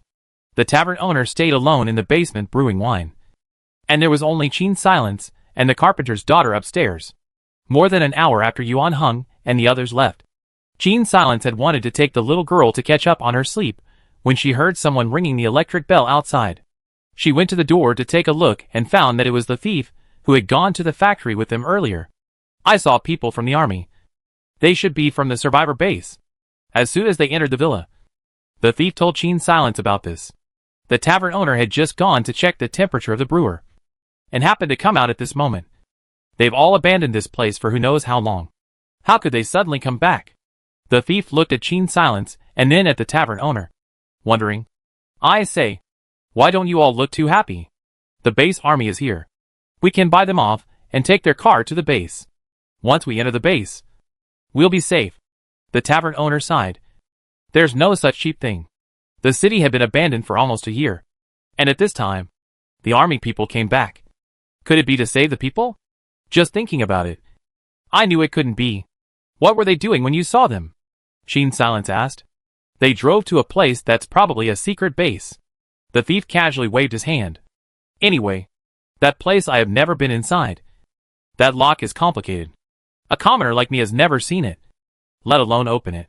When the city was just abandoned, a lot of people had hit that place, but they couldn't get in even if they tried their best. And now it seems that it's an important stronghold of someone else's army. So how can ordinary people open it?" The thief rambled on about his findings. Yet Qin Silence had already guessed what that place was. The army's people had gone to the 079 Research Institute. After a year, these people had once again come to the institute. They must have found something related to the virus left behind. Are they outnumbered? Qin Silence had a not-so-good feeling. Not too many. Only one vehicle with a total of 6 people. But they're too well equipped. Throwing grenades out like they don't need money. Which zombie can stop them? The thief said with some envy. Qin Silence turned around and went back to her room. Her movements quite urgent. As soon as she closed the door to her room, she summoned the eagle and followed the route that Yuan Hung and the others had left, chasing after them. The destination of Yuan Hung and the others' outing this time wasn't far from the institute. And Qin Silence didn't want her to meet up with those from the survivor base. Sitting in the living room just now, she suspected that those people had returned here to target Yuan Hung. In this copy, Yuan Hang's identity was a mystery. But all the clues pointed to one fact. And that was that Yuan Hung had a deep connection with the institute. Those several base troops came back at this time. They must have got some clues. And where did these clues come from? Qin Silence didn't believe that the survivor bases hadn't rummaged through the information retrieved from here in a year's time. The only possibility was that they had rummaged through the information, found that certain important things were missing, and then pried out the hiding places of these things from the mouths of the people involved. This group of people wouldn't care if Yuan Hung had lost his memory. Once one of them found out that Yuan Hung was a face that had once appeared in the institute, then Yuan Hung would be in danger. Qin Silence urged Xiong Ying anxiously, hoping that she could find Yuan Hung quickly. Unfortunately, she was still a step too late. When Yuan Hang's figure appeared in the eagle's field of vision, several other figures that were not expected appeared at the same time. "Stop! Turn around. You too?" One of the base troops in a navy blue uniform held up his gun. His tone filled with menace as he barked orders at the few people in Haruho. His eyes narrowed, always feeling that the back of the tall man in front of him looked a bit familiar. A year ago, it seemed like such a man had fought him. At that time, he had succeeded in his sneak attack and was just about to make the last move. But he didn't know who had yellowed his back and hit him. Thinking of this, he hated his teeth. That kid seems to be the son of the investor of this institute. Thinking of this base army's eyes deepened. I told you to turn around quickly. This kid definitely has secrets on him. Gene Silence drove the eagle to swoop down, while he himself kicked open the door of the room and rushed into the weapons room. Chapter 57, 079 Research Institute. Just as the male eagle swooped down, Yuan Heng and the old drunkard made a wink, and the two of them turned around violently and started strafing at the people behind them. Even with bulletproof vests, it was impossible to withstand a concentrated attack from such a close range from a submachine gun. After the two resolved the two base troops, they quickly found cover and began to exchange fire with the remaining 4 people across the cover. How did you kid offend these people? The old drunkard threw a bomb outside, asking with a palpitating heart. He never thought that he would one day be in a firefight with the base army. I don't know. Yuan Heng grimaced and threw a fire chewer grenade across the room. It was true that he couldn't remember when he had offended these people, but he could still guess. It had nothing to do with the institute. Haruhiro made a small sideways movement and looked at the people across the street with a probe. Those people were different from the ones they usually met. They knew how to find cover and did not take the enemy lightly, and were not as easy to deal with as those fools who always wanted to rush up. The old drunkard's bombs were thrown over several times, but they were all dodged by them looking for cover. Now the two sides were firing at each other, basically consuming ammunition. The other side seemed to have plenty of ammunition, and was waiting for Yuan Heng's side to run out of bullets before coming over to capture them. As a matter of fact, old drunkard and Yuan Heng did not have a lot of bullets. It would be dangerous if they kept going on like this. However, at this time, the sound of bullets breaking through the air rang out. Immediately after, there was a ding sound from the opposite side. Immediately after that, there was a ding sound from the opposite side, and a person fell out from behind the bunker, collapsing on the ground. It was a sniper rifle. Yuan Heng looked up and found that Gene Silence was on the 3rd floor of a small abandoned building nearby, aiming at the opposite side with a cold expression. It was easy to spot her at this distance, but she had no other choice. Her shooting level wasn't as high as Yuan Heng's, so she could only make up for it by closing the distance. A thing like a helmet was basically impossible to resist a sniper gun. In front of such a highly penetrating weapon, the vast majority of defenses were just for show. After Gene Silence resolved one of the people on the opposite side, the remaining 3 people were extra vigilant. Even though Gene Silence repeatedly used the eagle to swoop and interfere, these 3 people froze and didn't come out from behind the bunker for the sake of their lives. Their cover was the perimeter wall of the institute. Due to the huge investment at the beginning, all the facilities of the institute were exceptionally sturdy, and that wall was no exception. To Gene Silence, the wall there was probably thicker than an ancient city wall, and its defensive power was straight out of a medieval castle. If it wasn't for the bombs the old drunkard kept throwing out blowing an opening in the wall, Gene Silence wouldn't have been able to see a head peeking out on the opposite side from above. Looking at this situation, Yuan Heng and old drunk looked at each other and bowed their bodies and jogged all the way to another bunker that was closer to the opposite side. Can we throw it in? When Yuan Heng unhooked the last grenade on his body, the old drunkard asked after him with some uneasiness. The power of his own bombs was still not as powerful as a grenade after all, and since it was a handmade item with an unstable center of gravity, he failed to throw it into the back of the opposite bunker several times. What answered him was a perfect parabola. The handmine landed perfectly behind the opposite bunker. Immediately after, 3 base troops ran out from behind the bunker in a panic, their figures more or less in a state of disarray. Seeing them run out, Gene Silence was unwilling to let them go. With 2 shots, 2 of the base troops fell. Yuan Heng and the old drunkard rushed out with their guns, quickly settling the last one. At this time, the sound of an engine came from not far away. Gene Silence jerked his head towards the source of the sound. Just as they were fighting, someone had pried open the car of those few base troops and climbed in to start it. She looked at the bodies on the ground and noticed that the bodies of the 2 men who had been taken care of before she arrived seemed to have been moved. Someone had run to touch the bodies while they were busy fighting, and even found the car keys. Gene Silence aimed at the car's fuel tank, but hesitated for several seconds and ultimately failed to pull the trigger. She didn't know if she should stop the others from getting through. Bang! The car exploded with a rumble before it could even get out of Gene Silence's line of sight. One of the base troops, who was originally supposed to have been swept to his death, pressed the remote control in his hand and took his last breath. Before dying, he thought with some relief. Damn. Dare to rob me. The car exploded from the inside. The doors and windows were blown away, leaving only a frame. And the bloody people inside? As the petrol-covered body was burning, occasionally a few small explosions would be emitted. Only the range of the waves was small. It didn't take long for the car to become useless scrap metal. When the thief arrived, he saw the car in this miserable state and sat down on the ground in some despair. A car! That's a car. The thief looked at the others in confusion and pity. Who set it off? Gene Silence pointed at the base army that had already pounced with an odd expression. Him. The thief glanced at the remote control in the corpse's hand. Sinful. Then he reacted. But who is the person in the car? I remember there were 6 people in the base army. And they're all here. Speaking of which, his gaze towards Yuan Hung and the old drunkard was a bit of a 1-2 punch. I say, you two are really doing it. In case the survivor base sends someone over again after a while, all of us will have to play through. What else? Those people are obviously coming from a bad place. Are we going to stand around and wait for them to come over and kill us? The old drunkard rolled his eyes and said in an unfavorable manner. Gene Silence didn't care about this, but carefully searched the bodies. It was highly likely that this group of people were carrying the mission documents sent to them by the base. If something had really been left here, and it was impossible for these people to carry computers and other equipment with them in the post-apocalyptic world, then the mission documents couldn't have been electronic files, but paper files. Gene Silence prayed in her heart that the documents must not be in that broken car that had only a black metal frame left. But her hand movements were not slow at all. The thief was watching from the side with a black line in his head. Why do you feel that this business of turning things over is more skilled than me? After searching through the bodies of all 6 people, Gene Silence finally found what he wanted. It was a thin map of the internal structure of the Institute, in several different rooms, also labeled 1.2.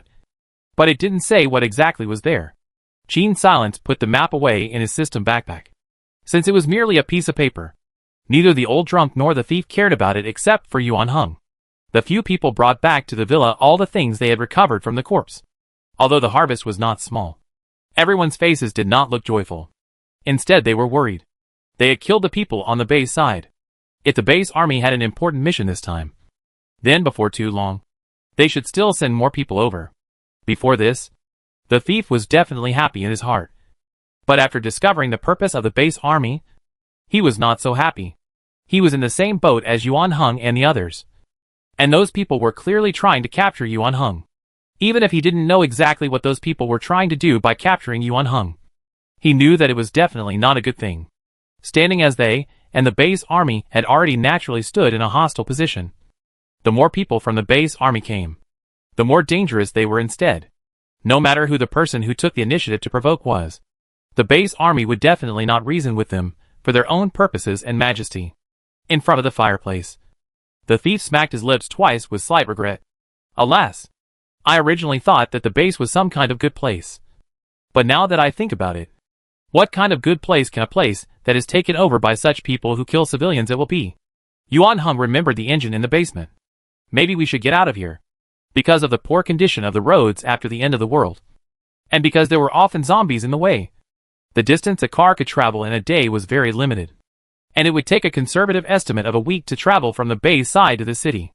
Even if the bay side waited for news of these few people, by the time they realized something was wrong and sent people over, it would be half a month later. While Yuan Hung planned to take advantage of this time to assemble the car, Gene Silence privately wanted to go to that research institute to take a look. She had misgivings in the back of her mind. If that group of people really knew exactly where the thing they were looking for was, and they had gone into the institute to look for it, then why would they still be so interested in Yuan Hung that they had to take him back? To say that one of them had a personal vendetta against Yuan Hung for such an important mission, a few others shouldn't have cooperated with that person to do his own personal business. In that case, the thing they were looking for was 80% related to Yuan Hung. It's just a pity that Yuan Hung himself has lost his memory and doesn't remember anything. Even if he is really captured, he can't explain anything. But without investigating this matter clearly, he could be bidden by the base army all the time. Even if they make a car. There are so few people with cars in the post-apocalyptic world that there is no way to completely hide their tracks. After Qin Silence stated her considerations, Yuan Heng agreed to take her on a trip to the research institute. However, he knew very well in his heart that there were no valuable documents left in that research institute. He had once gone through everything there when he was looking for supplies in there alone. No one knew what was there, and what wasn't there better than he did. But Qin Sil insisted on going to take a look, and Yuan Heng couldn't afford to discourage her. Once they arrived at the place, Qin Silence followed the labeling on the map and found the room that was right for her. However, the room was indeed like what Yuan Heng had said. There wasn't a single thing that could be called a document. She looked at the 1.2 dot marked on the map and was puzzled. Could it be that those base troops had really been tricked by someone and got a completely useless piece of information? She stood in front of an abandoned mini-computer marked by 1 and frowned in thought. At that moment, she suddenly noticed that the metal console of the computer was inscribed with a line of very small letters, as if someone had carved it with a circular gauge. I have learned that I cannot conquer cancer on my own. That's what the line read. She felt she had caught something and rushed to the next location. At the next location, she found a newspaper with a few small holes cut into it, similar to a crossword puzzle. Qin Silence read the report on it and found that the words that had been cut out were they. Use. Small. Way. Use. Use. Use. Use. Use. Use. Use. Use. And use. And use. Threaten. Force. Continue. Experiment. Qin Silence put down the dusty newspaper and headed to the next location. The next place was a diary with only one page with the words, "This day has still come. I will thank you with my death. But I curse those who coerce me. You all shall not die." There were no words in the last location. However, on the wall, Qin Silence saw a graffiti with a sheep's face drawn on it. Because the level of the graffiti was terrible, it looked like it was drawn by a child. And if Qin Silence hadn't found a hint, I'm afraid she wouldn't have noticed such a graffiti. But now, she had guessed what this graffiti represented. Yuan Heng walked in at this time and asked, "Did you find anything?" "No. I reckon that what those few people got was indeed fake news." Qin Silence had just the right amount of distress on her face. "But in that case, that group of base troops should still be after you. Right?" With that, she lifted her leg and walked out of that warehouse. Behind her, Haruhiro saw the goat-faced scrawl and pursed his lips. Chapter 58, We'll see you later. A week later, Yuan Heng's men assembled a caravan. The inside of this caravan, which had been converted from a van, was spacious, just enough to be used for more supplies. While everyone was packing their bags in their respective rooms, Qin Silence stood in the study, glancing up at the sheep's head hanging on the wall. At that moment, Yuan Heng walked in. Qin Silence smiled and said, "Now that the space in the car is limited, let's not bring these decorations that take up space." Yuan Heng nodded in silence and began to gather the things to be taken away. During this time, Qin silently stared at him slightly nervously for a while, before walking out of the study. As soon as she left, Yuan Heng immediately stopped packing, walked to the wall and took down the sheep's head pendant, drew the dagger from his waist and pried off the emerald on the sheep's head. Behind the emerald, there was a very small gap, in which a tightly rolled up note was stuffed. Yuan Heng quickly stuffed the note into his pocket and glued the gem back on. When Qin Silence came back, she saw that the sheep's head pendant was still hanging on the wall, and could not help but breathe a sigh of relief. It seemed that she had overthought things, and Yuan Heng hadn't found anything. The luggage was quickly packed. In order to avoid unnecessary trouble, they left late at night. The car was heated, and vintage songs were played on the old radio, as if they were a group of carefree vagabonds. Qin Silence and the others took a car full of supplies on their way out of the city. The most important things they brought with them were weapons and medicines, with food being the second most important. Qin Silence glanced back at the direction of the villa, then leaned on Yuan Heng's shoulder, squinted her eyes, and began to doze off. "I don't know when this hellish day will come to an end," the old drunkard cursed as he looked at the zombies that crashed into the front of the car. He had installed several metal spikes on the front of the car in order to avoid being blocked by walkers. "Old drunkard, what kind of place do you hope to find to settle?" the thief asked. "That would definitely be a place with alcohol. It would be best if that place had a big wine cellar. Old Zheng will continue to be the tavern owner, and I'll just drink and eat peanuts at my old location." The old drunk smirked. "You kid will 80% still have to return to your old job. But if you help me steal the wine, I think it's still acceptable. The thief chortled. The tavern owner waved his hand. I'm not opening a pub anymore. I'll have to find a house with a high fence and grow vegetables in it to be self-sufficient. So when any of you think of me, come over for a drink or two. Saying this, the pub owner glanced back. Yuan Hung. What about you guys? Yuan Hung looked at the small section of Qin Silence's forehead that was exposed due to sleep and did not speak.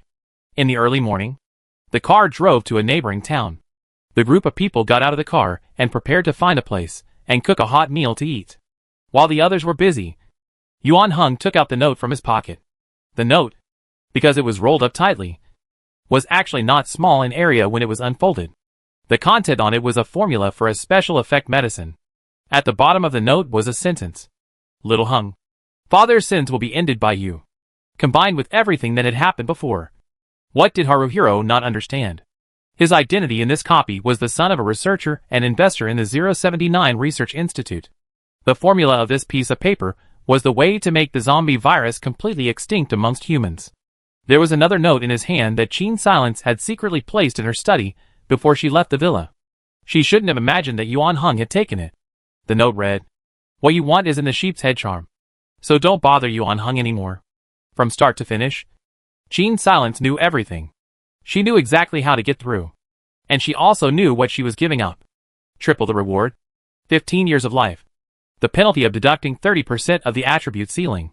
Yuan Hung looked at the busy figure outside and revealed a small smile. We'll see you later. Qin Silence. He locked the car door with a click and switched on the radio. Fellow survivors, if you're tuning into this broadcast, please be sure to take careful note of everything I say. On behalf of my wife, Qin Silence, I am releasing this broadcast. Outside the car door, a countdown suddenly appeared in front of Qin Silence's eyes. She realized something was wrong and stood up to look towards the car. The car door could be opened by now. And Yuan Hung was sitting in the driver's seat, his expression seeming to cry and laugh as he glanced at her. Yuan Hung. You bastard. Qin Silence punched him on the chest and finally broke down and bawled as she sat on the passenger seat. It was so sudden that the people outside the car had no idea what was going on. The old drunkard dished out a bowl of instant noodles and asked in a puzzled manner, "What's wrong with these two people? Why are they suddenly quarreling?" The carpenter shook his head uncertainly. When Qin Silence got out of the car, although her tears had been wiped dry, her nose and eyes were red. And the group of big old men outside the car didn't dare to ask her at this time. Yuan Hung also followed behind Qin Silence. The car and the supplies are all yours. The people of the base army don't know you. You can go to the base and settle down. The old drunkard chased after him. What do you mean? You and Qin Sil are not leaving? This is not the way for a young couple to lose their temper. Yuan Hung raised his hand to interrupt him. The two of us have more important things to do. So you guys should go first. The old drunkard looked at the two who seemed to be in a real hurry. So he said, "We'll wait here. So when you two have solved the problem, hurry back." His words caused Qin Silence to clench his teeth and walk even faster. Yuan Hung perfunctorily waved at the old drunkard and hurriedly followed. He waited until he was out of the line of sight of the others before he stepped forward and took Qin Silence's hand.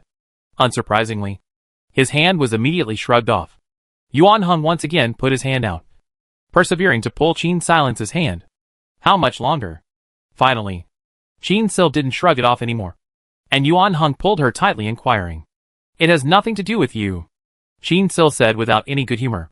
She had wasted so much effort on her own, and with great difficulty thought that she could satisfactorily resolve this copy of the virus, and at the same time could also accompany Yuan Hung by her side and spend the rest of her life in the copy of the. As a result, Yuan Hung had sent her away with his own hands. Qin Silence looked at the countdown in front of her. The more she thought about it, the more angry she became, and she couldn't help but fling away Yuan Hung's hand once again. Men are all dogs. Yuan Hung held her shoulders and made her face him. How much longer? 23 hours. Qin Silence turned her face away, avoiding meeting his eyes. How cruel. Only 23 hours left and you're not willing to be with me properly. Qin Silence looked into Yuan Heng's eyes, and there was a watery light faintly flickering in those eyes curved in a smile. The fire in her heart suddenly dissipated, leaving only endless exhaustion and despair. She and Yuan Hung were not from the same world. It was destined that the two of them would not be able to stay together in an environment suitable for survival. She sympathized with Yuan Heng's reluctance. And how could Yuan Heng not feel sorry for what she had encountered here? In his eyes, she originally did not have to stay long in this apocalyptic and desperate world. But if she stays, then the only person in this world who can make her happy is only the person of Yuan Heng. Other than that, everything else, even everything prepared in that villa, could not be compared to life in a peaceful age. Not to mention, Qin Silence's choice came with the punishment of possibly dragging her into an endless abyss in the subsequent copies. They had come across players with high attributes like Sister Hong before. And at that time, Yuan Heng's heart had actually begun to waver. Hadn't it? Today's note was just the last straw that broke the camel's back. Accompany me to watch the sunrise tomorrow. I've never seen the sunrise with you before. Haruhiro forced a smile. The two climbed up to a small building, the tallest in the center of town, and spent their last day there. As the sun rose over the horizon, Qin Silence's body leaning on Haruho became lighter and lighter. We'll meet again soon. Yuan Heng looked at his side, which had gone blank, and took out his handgun from his pocket. Just as he was about to pull the trigger, a golden card floated down in front of his eyes. Gain the attribute accumulation ability. The current copy's attributes will accrue to the next copy. Ability statute of limitations, 3 copies. Yuan Heng reached out his hand and touched the card, and the golden card instantly dissipated, the fragments burrowing into his body, but leaving no sensation. He glanced gloomily at the gun in his hand, abandoning his initial thoughts. Although he didn't know who was behind it, it was obvious that someone was secretly helping him. This person obviously knew what he craved for, so he put down a bait in front of him to entice him to stay alive in this copy, so that he would be in a stronger position to help Qin Silence in the next copy. In the system space, Qin Silence was listening to 007 broadcasting the rewards of this time in a lifeless manner. This time, the profession has no special skills. Qin Silent casually chose the portable workbench skill. He sat silently in the darkness of the system space, uncharacteristically quiet, and didn't ask 007 anything. The man with the glasses stood in the main control room and sighed as he watched the shrunken figure on the screen. The key left behind by the teacher's mother had been found, and it was Qin Silence. Teacher was afraid that he could never have imagined that the key was not a game item, but a formula for calculating the number of the associated player's extracted copy. The formula for calculating the copy number that Qin Silence, a player, was matched with was exactly the same as the formula for calculating the birth copy number of Yuan Heng, an NPC. In other words, Qin Silence and Yuan Heng would inevitably appear in the same copy without any exceptions at all. Those random copies weren't completely random at all. No wonder he always felt that the time flow of some copies was a bit off lately. It must have been something that Master Teacher had secretly done. Just as the man with the glasses was thinking about all this, Qin Silence had already regained his composure and started checking his stats. This time, she still hadn't upgraded, but had only added one more skill. And if she wanted to upgrade her character once more, she would need to clear 2 more copies. The portable workbench she chose could only make the simplest axes and daggers. But other than that, it didn't have any additional bonuses. Moreover, in order to make these things, one needed to collect the raw materials. To put it bluntly, this item could at most help Qin Silence solve his weapon problem on the first day. In a copy involving supernatural powers, this thing should basically come in handy. After all, there weren't many low-level civilizations like the second copy, and most of the copies that possess supernatural powers. An axe shouldn't come in handy. LOL. It's just better than nothing. Qin Silence thought with some annoyance. Instead of ruminating here, it's better to move on to the next copy. If you can't run into Yuan Heng, then you can pass the level properly. If you run into him, you'll beat him up first before saying anything after that. 007. I'm ready to start the next copy. Accepting command. Drawing a copy for the host. Randomly picking copy type. Survival copy being generated. Copy selected Wasteland Survival. Copy description. You live in a war-torn world where human greed and belligerence have turned the entire planet into a wasteland filled with radiation. There are only a limited number of places available in the wasteland shelters. As a new human born in the wasteland, you are on your way to the shelters to take part in the once every 4 years chosen one screening. Requirements to pass the game, choose one. 1. Survive 360 days in the sanctuary. Normal. 2. Build your own sanctuary. Become the sanctuary manager. Develop new facilities. House 100 residents. And ensure the sanctuary's sustainability. Special. This time, the system only gave 2 ways to pass the level. Not a word about how to pass it perfectly. But now Qin Silence was no longer so eager for the perfect pass. This was because the more perfect passes she had, the sooner she would return to the real world. This meant that the fewer times she met with Yuan Han as well. Instead, she hoped that she could have a normal pass than a perfect pass. Thinking like this, she looked at the replica career prize pool this time.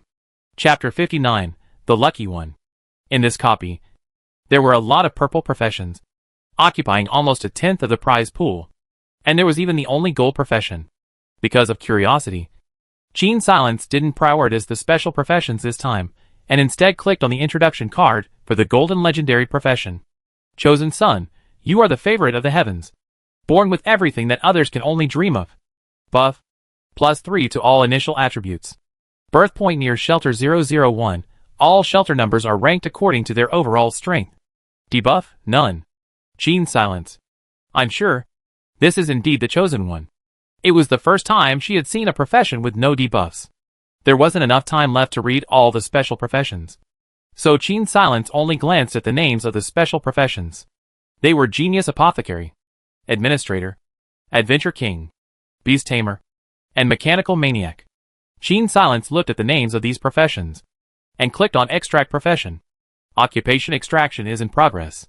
The chosen profession, the lucky one. As he watched the pointer stop on a purple profession, Qin Silence was slightly relieved. Although the legendary professions in this copy might be a big deal, it was much better than being an ordinary person without supernatural abilities. Before he had time to think about it, the system's electronic voice sounded again. Qin Silence opened her eyes and found that she had already entered the copy, the hot sunlight shining on her face, the discomfort that was hard to ignore, the slight ringing in her ears, and the feeling of vomiting were all conveying the fact that she was standing in a land full of radiation, surrounded by a barren wasteland with no grass. Qin still stood alone in this empty land, and saw from afar a great place, which seemed to have traces of human activities. Those people were several hundred meters away from her, so she could only see a bunch of slow-moving black dots, as well as some tiny triangles that looked like they might be tents. A little further away, there was also a raised building, which looked a little higher than the tents, but not by much. Qin Silence guessed that it might be the entrance to some kind of shelter. She licked her dry lips and looked down at what she was wearing. It was a worn and faded tracksuit, and her shoes were a pair of thin canvas shoes. Other than that, her body was unprotected. She glanced at her backpack again, and realized that there was something that looked like a toolbox in it, which should be the portable workbench. Qin Silence lifted her feet and walked towards the occupied area. As she walked, she noticed that her life value was slowly dropping, and in its place, another green bar representing the radiation value was slowly growing. This change was so weak that if the blood bar hadn't been flashing, Qin Silence wouldn't have been able to immediately notice this tiny bit of damage. Everything was the ubiquitous radiation at work. Just as Qin Silence was about to walk to that tent area, everyone ran in unison in the direction of the shelter's gate. The heavy gate of the shelter slowly opened with the clicking sound of a machine turning. 2 heavily armed sanctuary soldiers were holding a strangely shaped weapon in their hands and stood at the door. A middle-aged man walked out and took a very disgusting breath of the air outside the shelter, then hurriedly pinched his nose and drank a bottle of something that looked like oral liquid. 10 slots are open today to stay in the refuge and test. After Schlosser announced today's quota, the man turned and left, leaving a group of people screaming in agony. Immediately after, the soldiers rushed out several people from the refuge. It looked like these were the people who had failed the test. And Qin Silence hid in the crowd and counted, finding that there were 14 people who had been kicked out. That's when the people in front of her started mingling.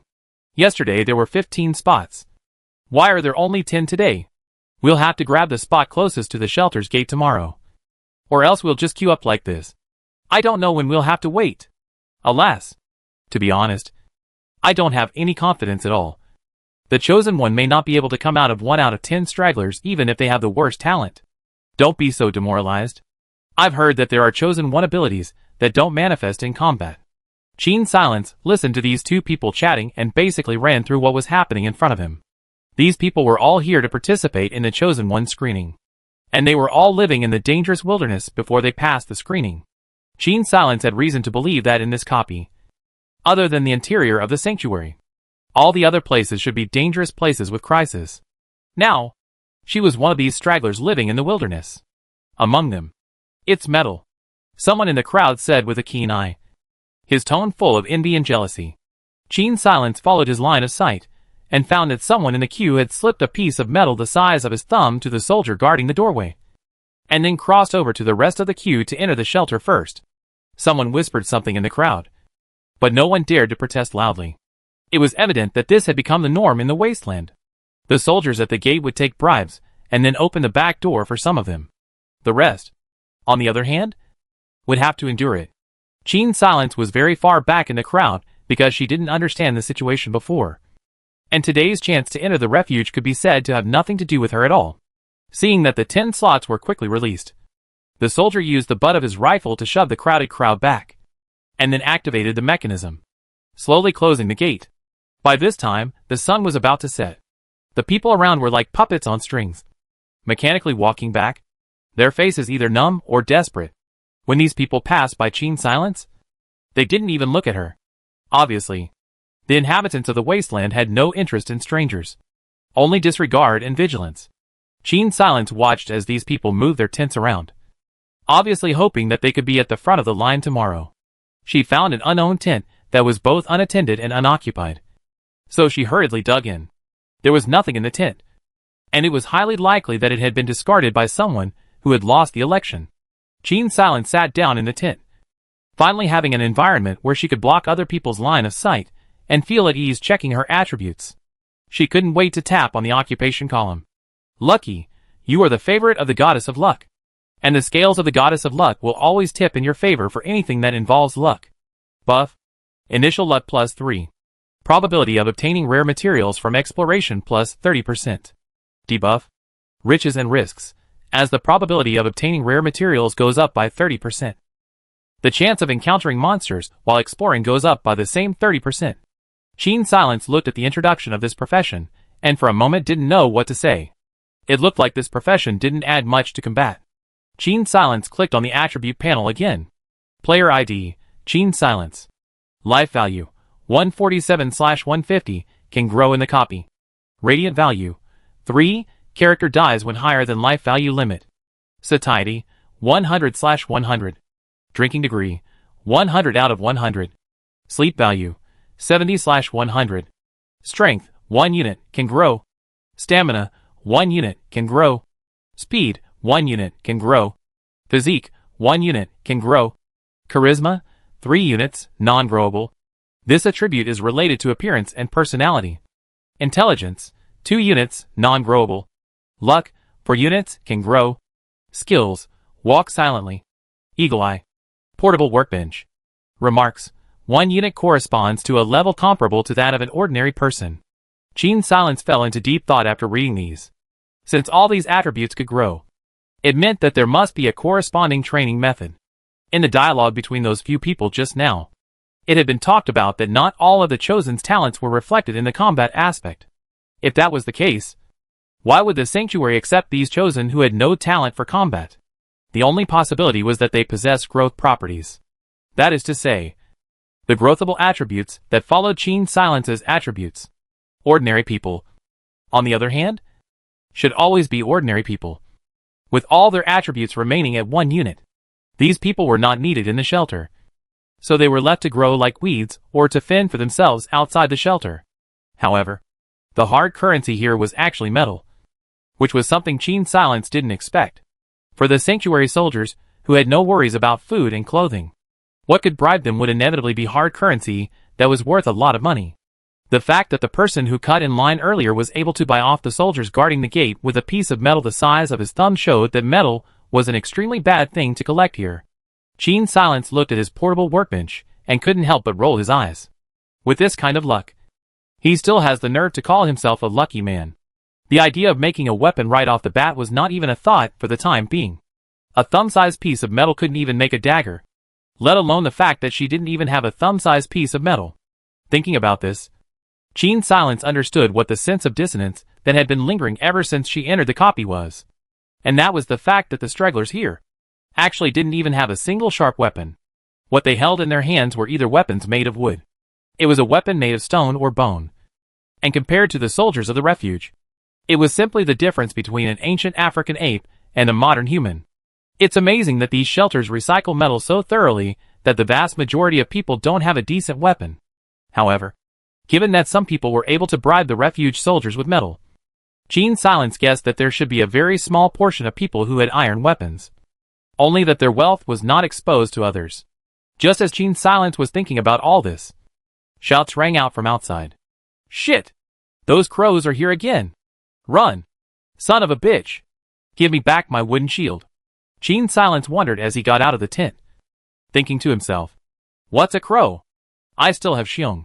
She looked up and instantly retracted the hand she was about to put on her mouth to whistle, pulling her legs up and running into the distance.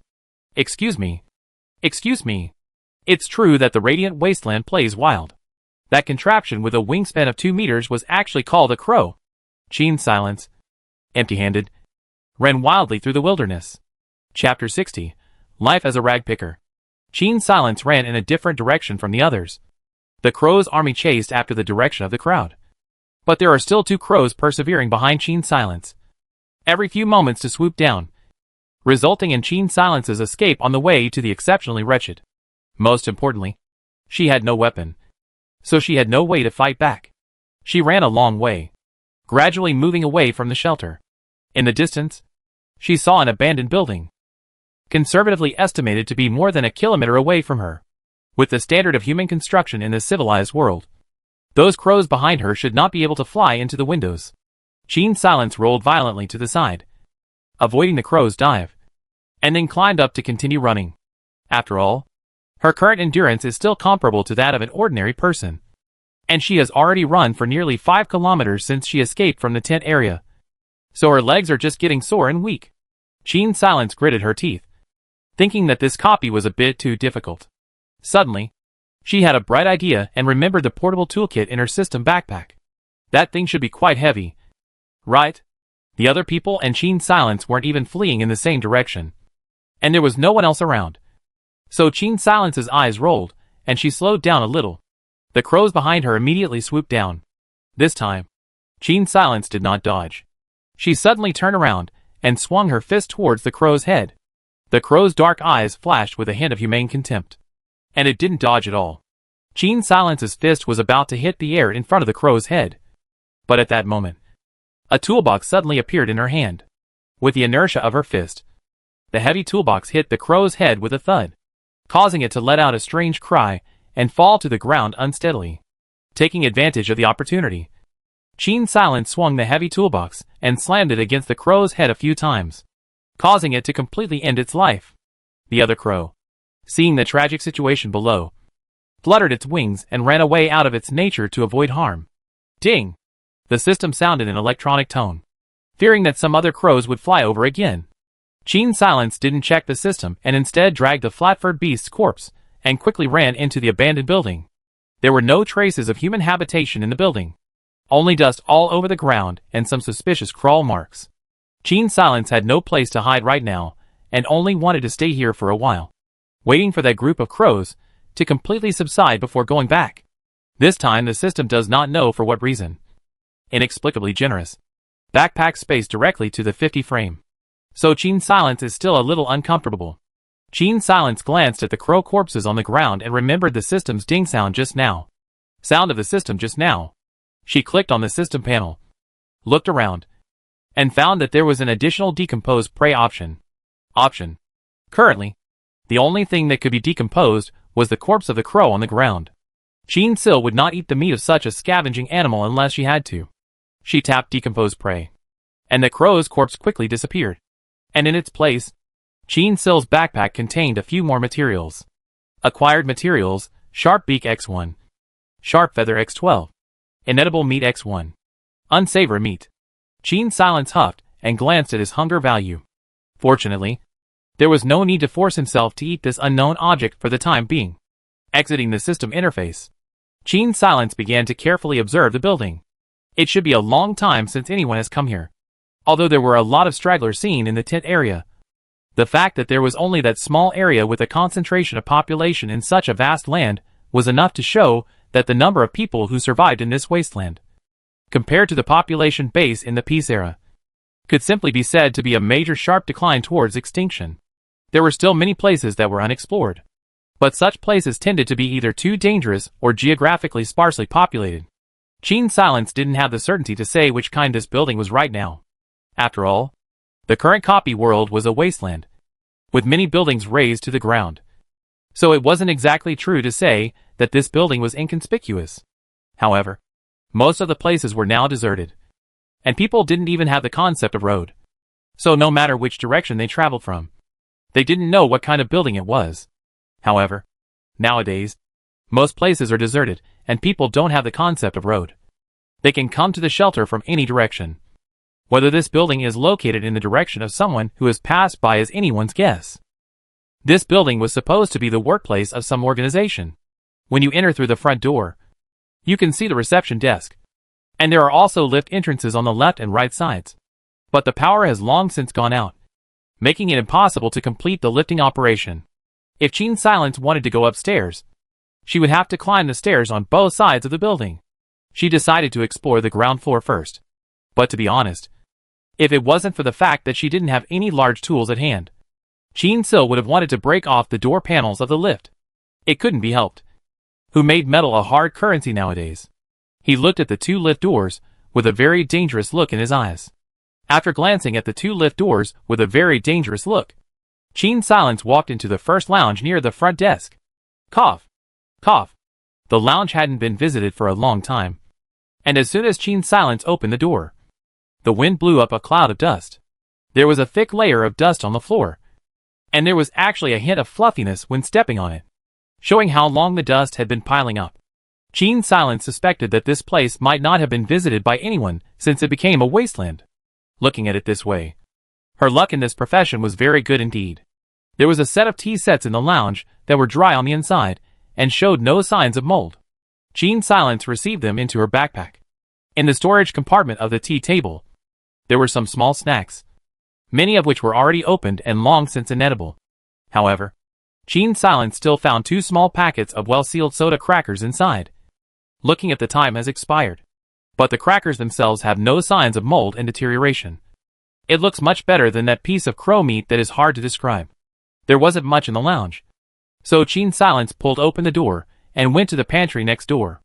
In the pantry, there was a coffee machine, a juicer and a water dispenser, and in the cupboard there were small buckets of coffee beans and sugar cubes, as well as black tea, biscuits, chocolate and other things.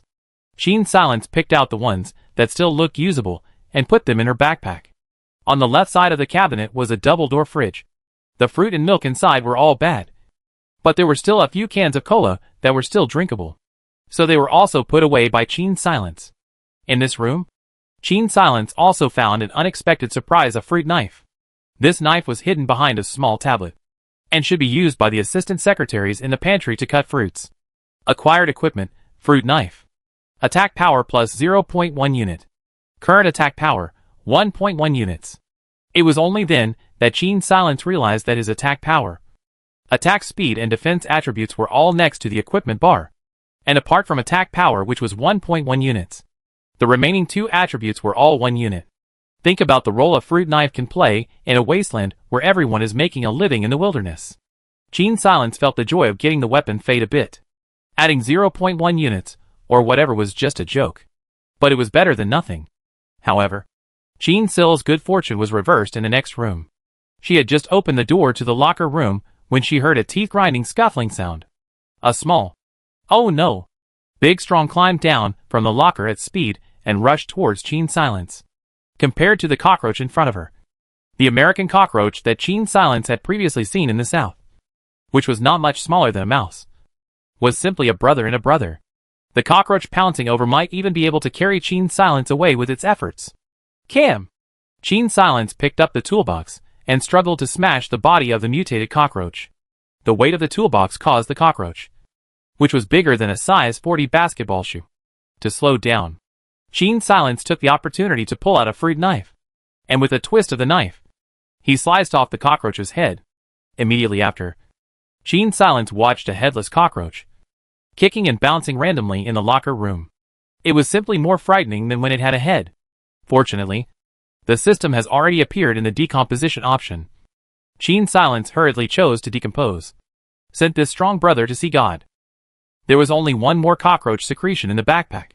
Just as Gene Sil was about to discard this item, with a disgusted look on her face, she saw the introduction of this item.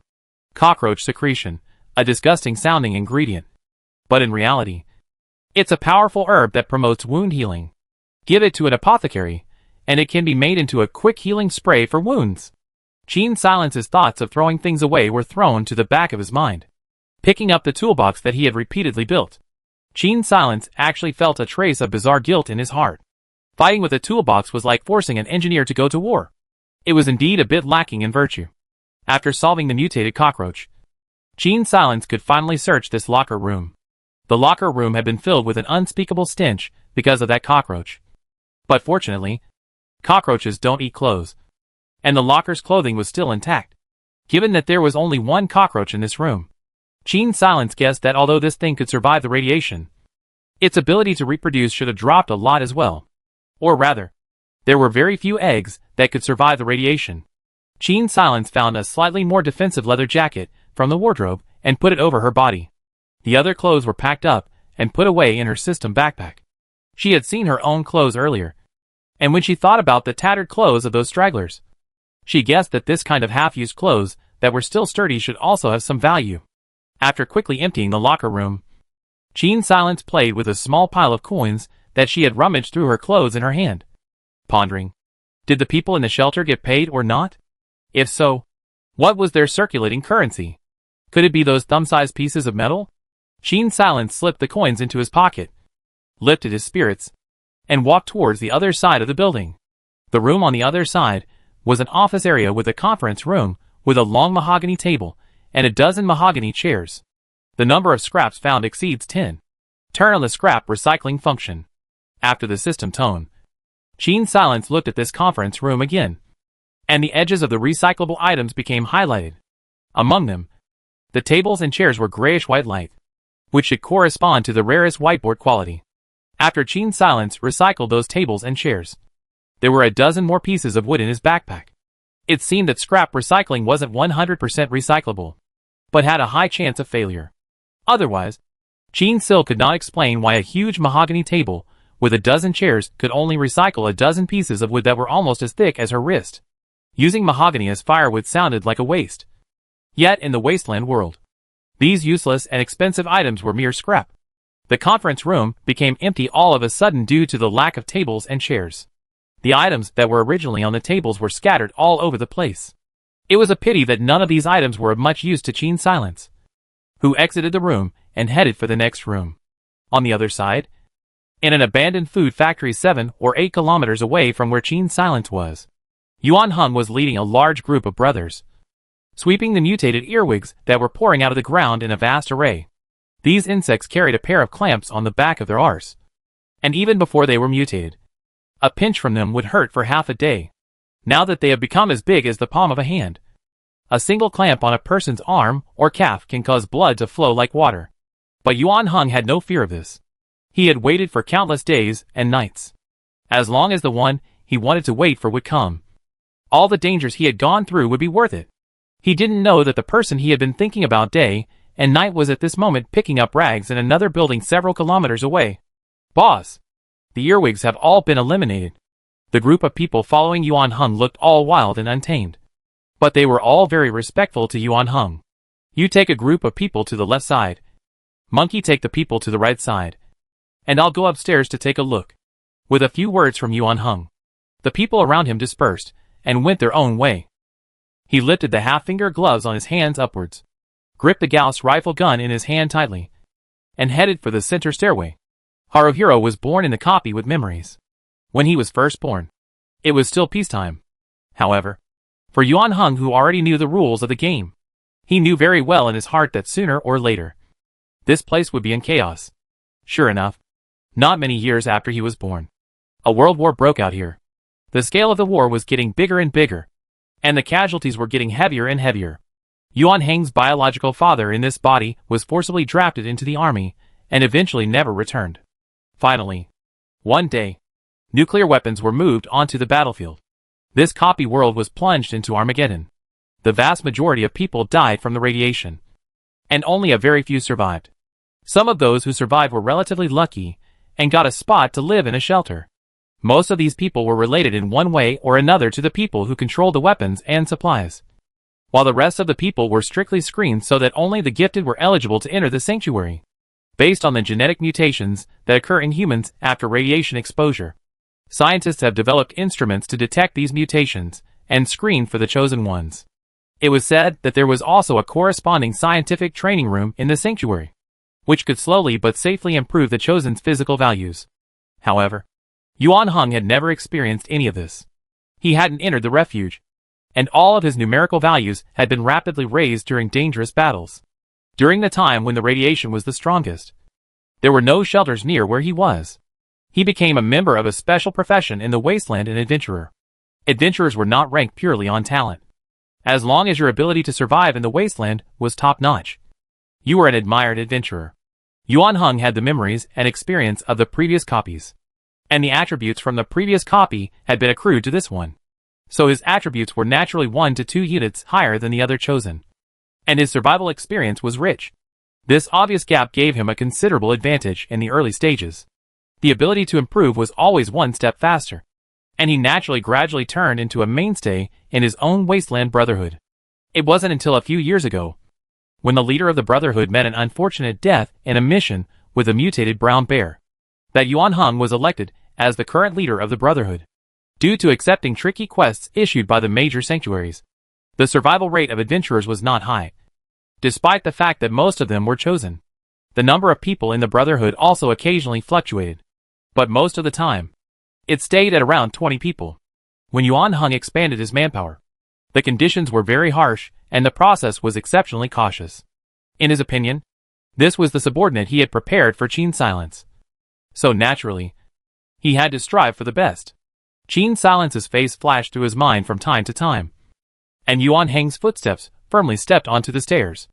Heading upstairs, in the abandoned building, Qin Silence had recovered all the items and scavenged the useful ones again, and his backpack was almost full. Right now, there was only one last room left to search. This room was on the top floor and seemed to be the office of the president or chairman of this company. Qin Silence climbed the last flight of stairs and pushed open the door. A burst of golden light shone on Qin Silence's face. Chapter 61, Difficulty. Congratulations to the player who has been favored by the goddess of fortune. Obtain the golden legendary accessory protective clothing arm guard. Gather all 6 pieces of the set and go outside to be immune to radiation.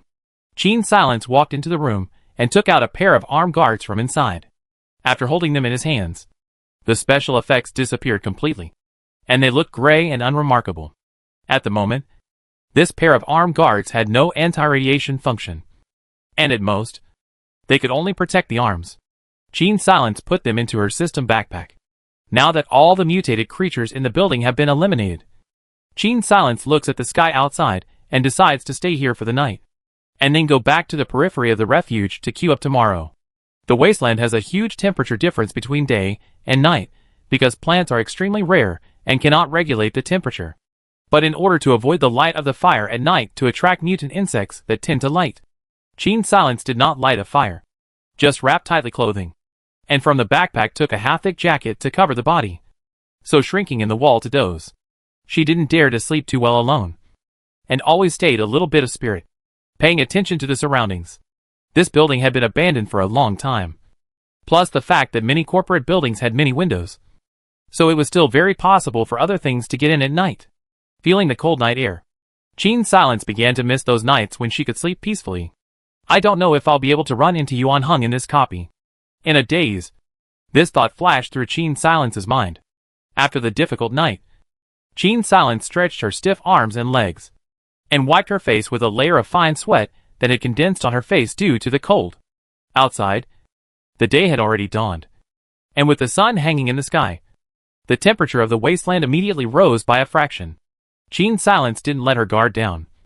Clutching the fruit knife tightly, she walked downstairs. After the night, There were many broken windows in the building, so there might be some uninvited guests coming in through the windows.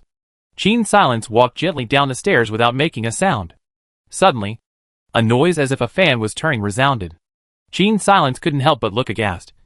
There was absolutely no way there was any rotating electric fan here.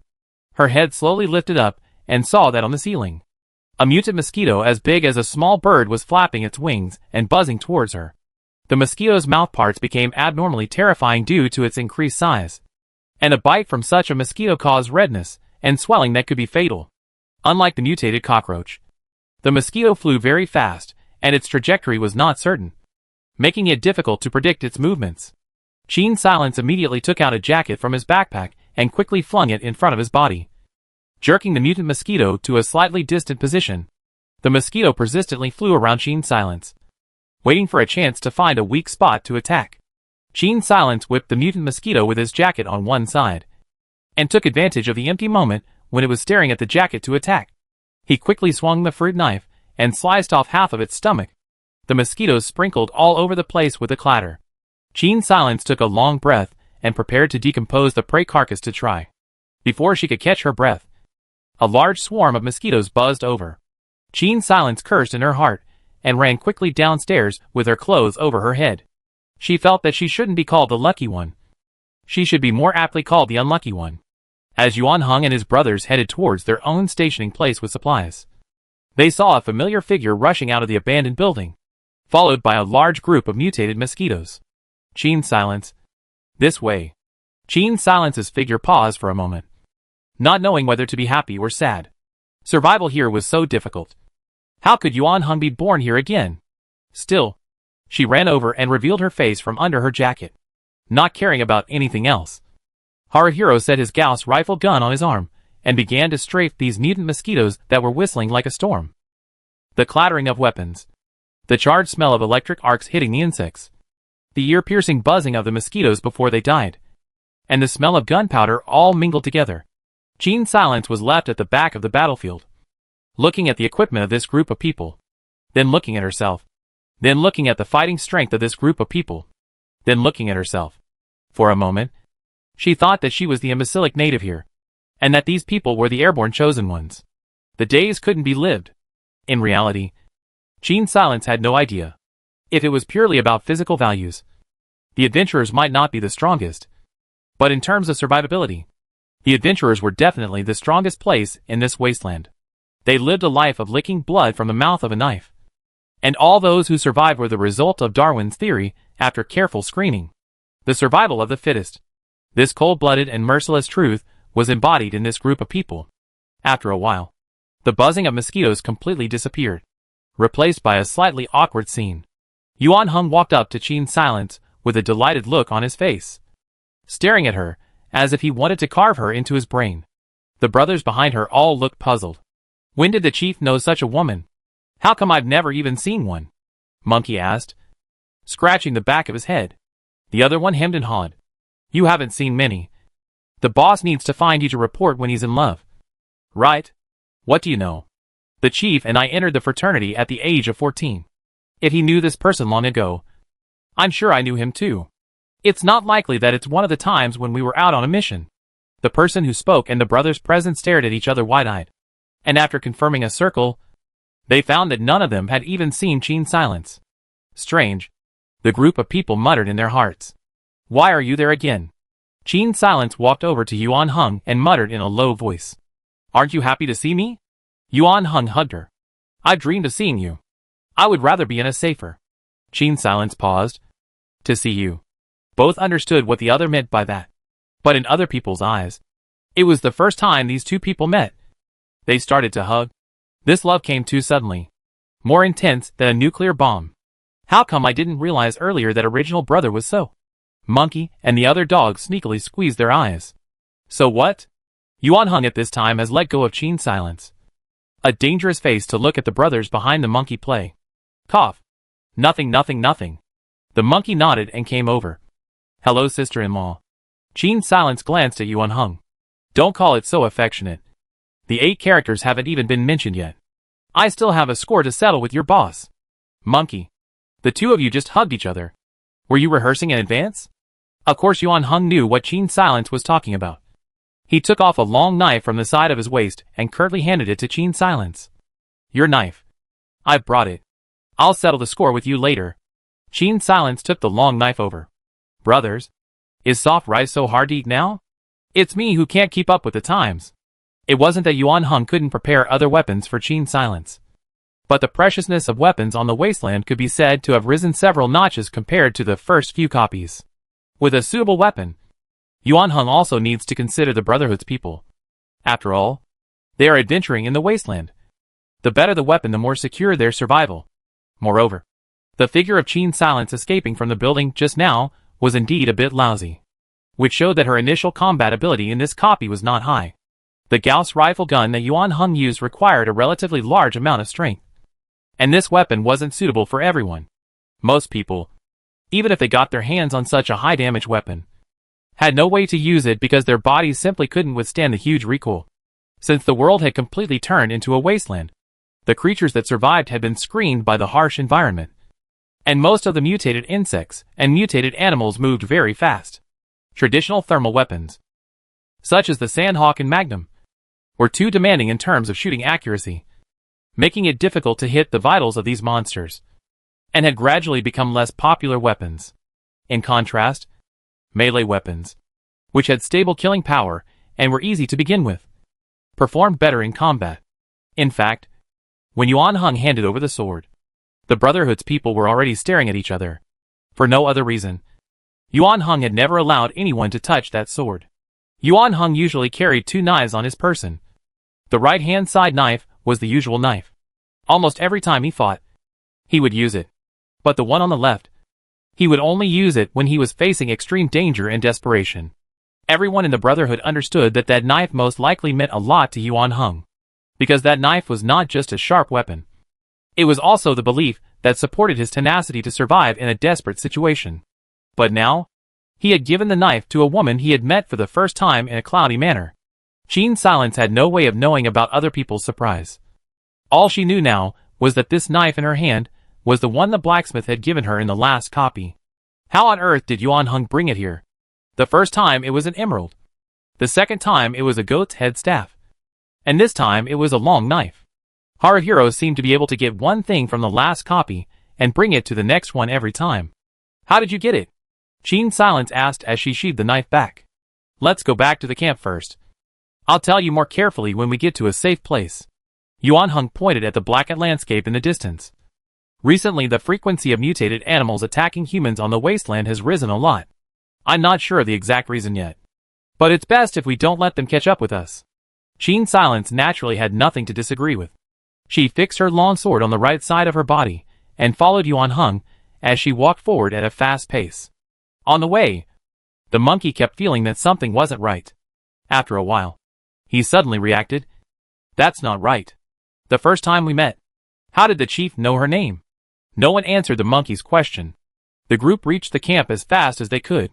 The Wasteland Brotherhood's camp was a small base converted from a prison. Although the name of a prison didn't sound very good, when this kind of place was first designed to prevent criminals from escaping. The defenses of the buildings were very good.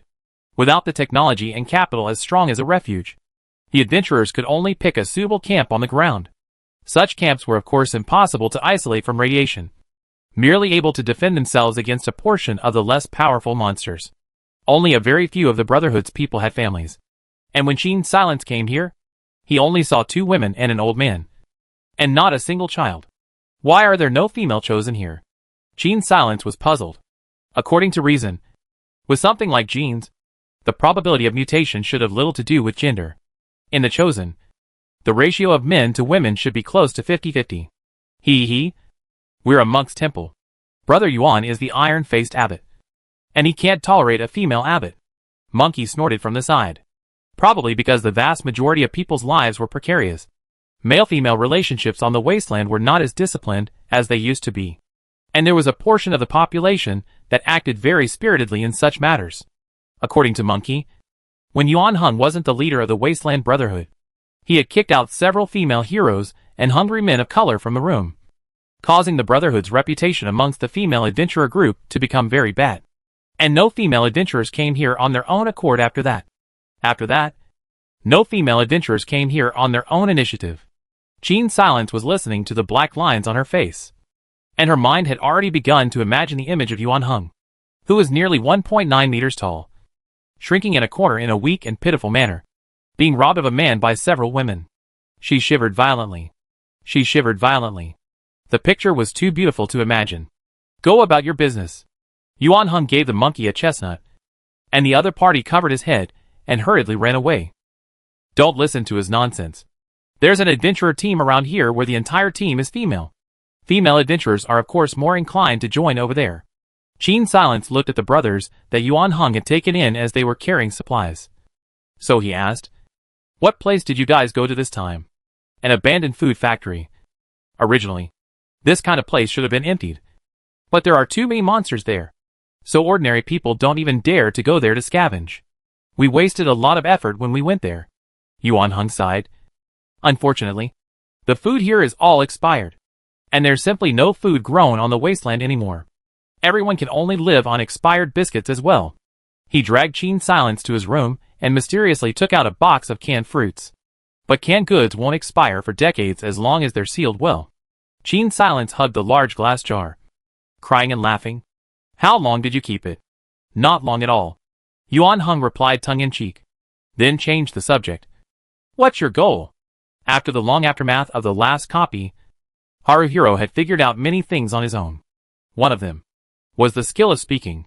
He found that as long as he didn't continuously use keywords that directly indicated the existence of the system, such as copy, quest, pass and so on, he wouldn't feel a headache.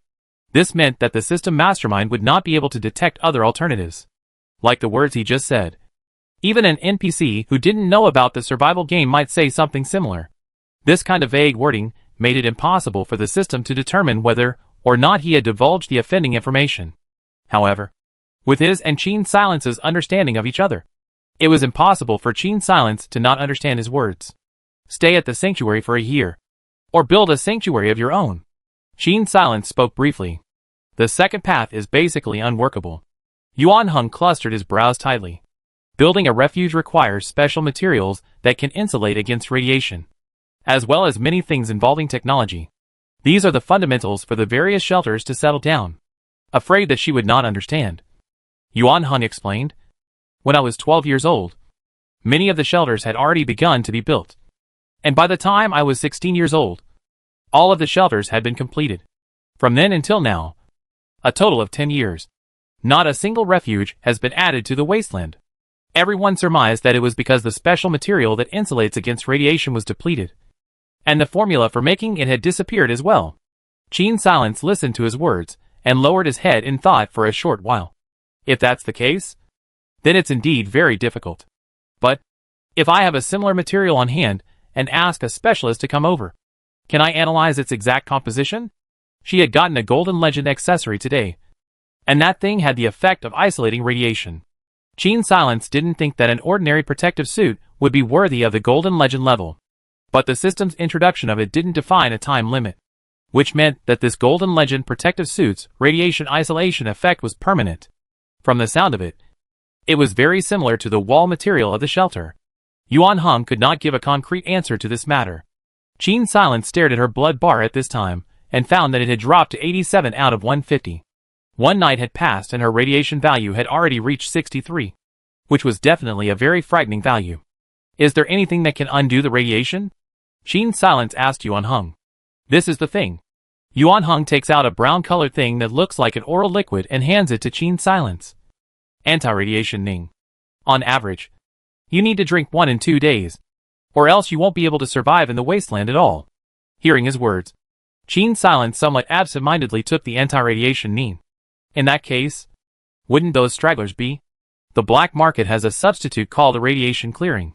This medicine can also clear radiation, but the side effects are so great that if taken for a long period of time, a person's lifespan will be shortened." Yuan Heng glanced out the window. "However, for most people, if they don't take this medicine, I'm afraid that their life expectancy will not be shortened, but will immediately go to zero. What do you have to trade for these 2 medicines?" "Actually, the production of anti-radiation is not low. It's just that the technology is monopolized by the sanctuary. which is why the price remains high. But the trade of such medicines tends not to define the type of thing exchanged, as long as it's of comparable value. Yuan Heng pondered for a moment or said, usually 5 packets of compressed crackers can be exchanged for 1 anti-radiation neem. Or in the case of radiation leaching, only half a packet is needed. Qin Silence looked at the anti-radiation ning and frowned. In that case, wouldn't 1 anti-radiation ning be worth 2 or 3 days of meals? No. There are also special channels to get this stuff, such as picking up missions issued by some shelters. Yuan Heng said, I might have to go to the refuge tomorrow to take a look. Qin Silence was a bit embarrassed. She had to make 2 preparations. The hope of establishing a sanctuary on her own was very slim, and in order not to be left behind by other players, Qin Silence also had to enter the sanctuary as soon as possible. But then, when she would be able to get out of the refuge and meet with Yuan Heng was an unknown. Don't worry. I'll help you reach your goal.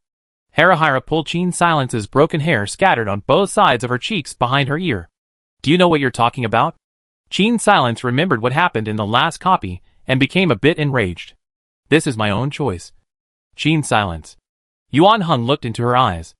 I shouldn't make you sacrifice your life because of my own predicament. Those who truly love each other should wish the other a better life, not drag her into the mire with them. He grabbed Qin Silence's hand. I have my own pride. Qin Silence. If I can't make your life better, then I don't deserve to be with you. I won't allow that Yuan Heng who likes you to become a cowardly and incompetent man. How could the people of the Brotherhood not expect that Qin Silence would leave their camp the next day and head in the direction of the refuge? What a roller coaster emotional journey this was. It was simply unsettling to watch. Yesterday, they were as close as glue. But today, they went their separate ways. The problem was that both original brother and Qin Silence still had calm faces, as if this was a perfectly ordinary thing, under the gazes of the others who were puzzled. Qin Silence bribed the soldiers guarding the gate with that fruit knife and smoothly blended into the shelter. She followed behind the others and queued up to enter a testing room. Punch with maximum force. Try it on the treadmill. Put electrode pads on your temples. Qin Silence stole a glance at the files in the recorder's hand. And in those records, there didn't seem to be any lucky value or charm value. Chapter 62 The Accompanying Doctor. This news wasn't too good for Qin Sil. Currently, of her values, only 3 attributes, charm, luck and intelligence, were higher than normal. Charm and luck were not used as screening criteria for the base, so she only had a 2-unit intelligence that barely stood out. For a sanctuary, her physical stats definitely counted as being among the less gifted ones. However, things like luck and charisma were indeed difficult to measure, and it was impossible for the people of the sanctuary to rely on luck and personal charisma when they went out to explore. With this in mind, it was finally Qin Sil's turn to take the test. Intellectual chosen. Average talent. The tester announced the results without any emotion. Follow me. Another staff member, wearing the refuge's blue uniform, said to Qin Sil a bit impatiently. This kind of 80% are good sent out to die again. Keep your voice down. 2 warehouse managers whispered not far from Qin Silence. Here's your uniform. According to the regulations, your job should be to dispense medicine at the pharmacy. But there's no spare position there at the moment, so you can only go to be an accompanying doctor. Our 129 refuge stipulates that the induction training time is half a month. So take your clothes and come with me. Qin Silence originally wanted to hear what else those 2 people would say, and could only follow after hearing that. The training room was divided into many kinds, and Qin Sil went to the medical training room. After looking around, Qin Silence was certain that this should be the comprehensive training for nurses and junior pharmacists, because intellectual chosen ones had good memories and strong learning abilities. That was why they would do science-related work. However, chosen ones like Qin Silence, who were born with higher intelligence than ordinary people, but not to a certain extent, had limited choices of work. The so-called accompanying doctor is a doctor with a dispensary, who has only learnt first aid and dispensing medicine. But it wasn't hard to understand. After all, those who went out to explore, would they still be able to treat difficult illnesses in the wild? At most, they would only be suffering from high radiation levels or traumatic injuries. The staff member took Qin Silence for a look around, and then took her to the dormitory. This is your room. The shelter's dormitory is militarized.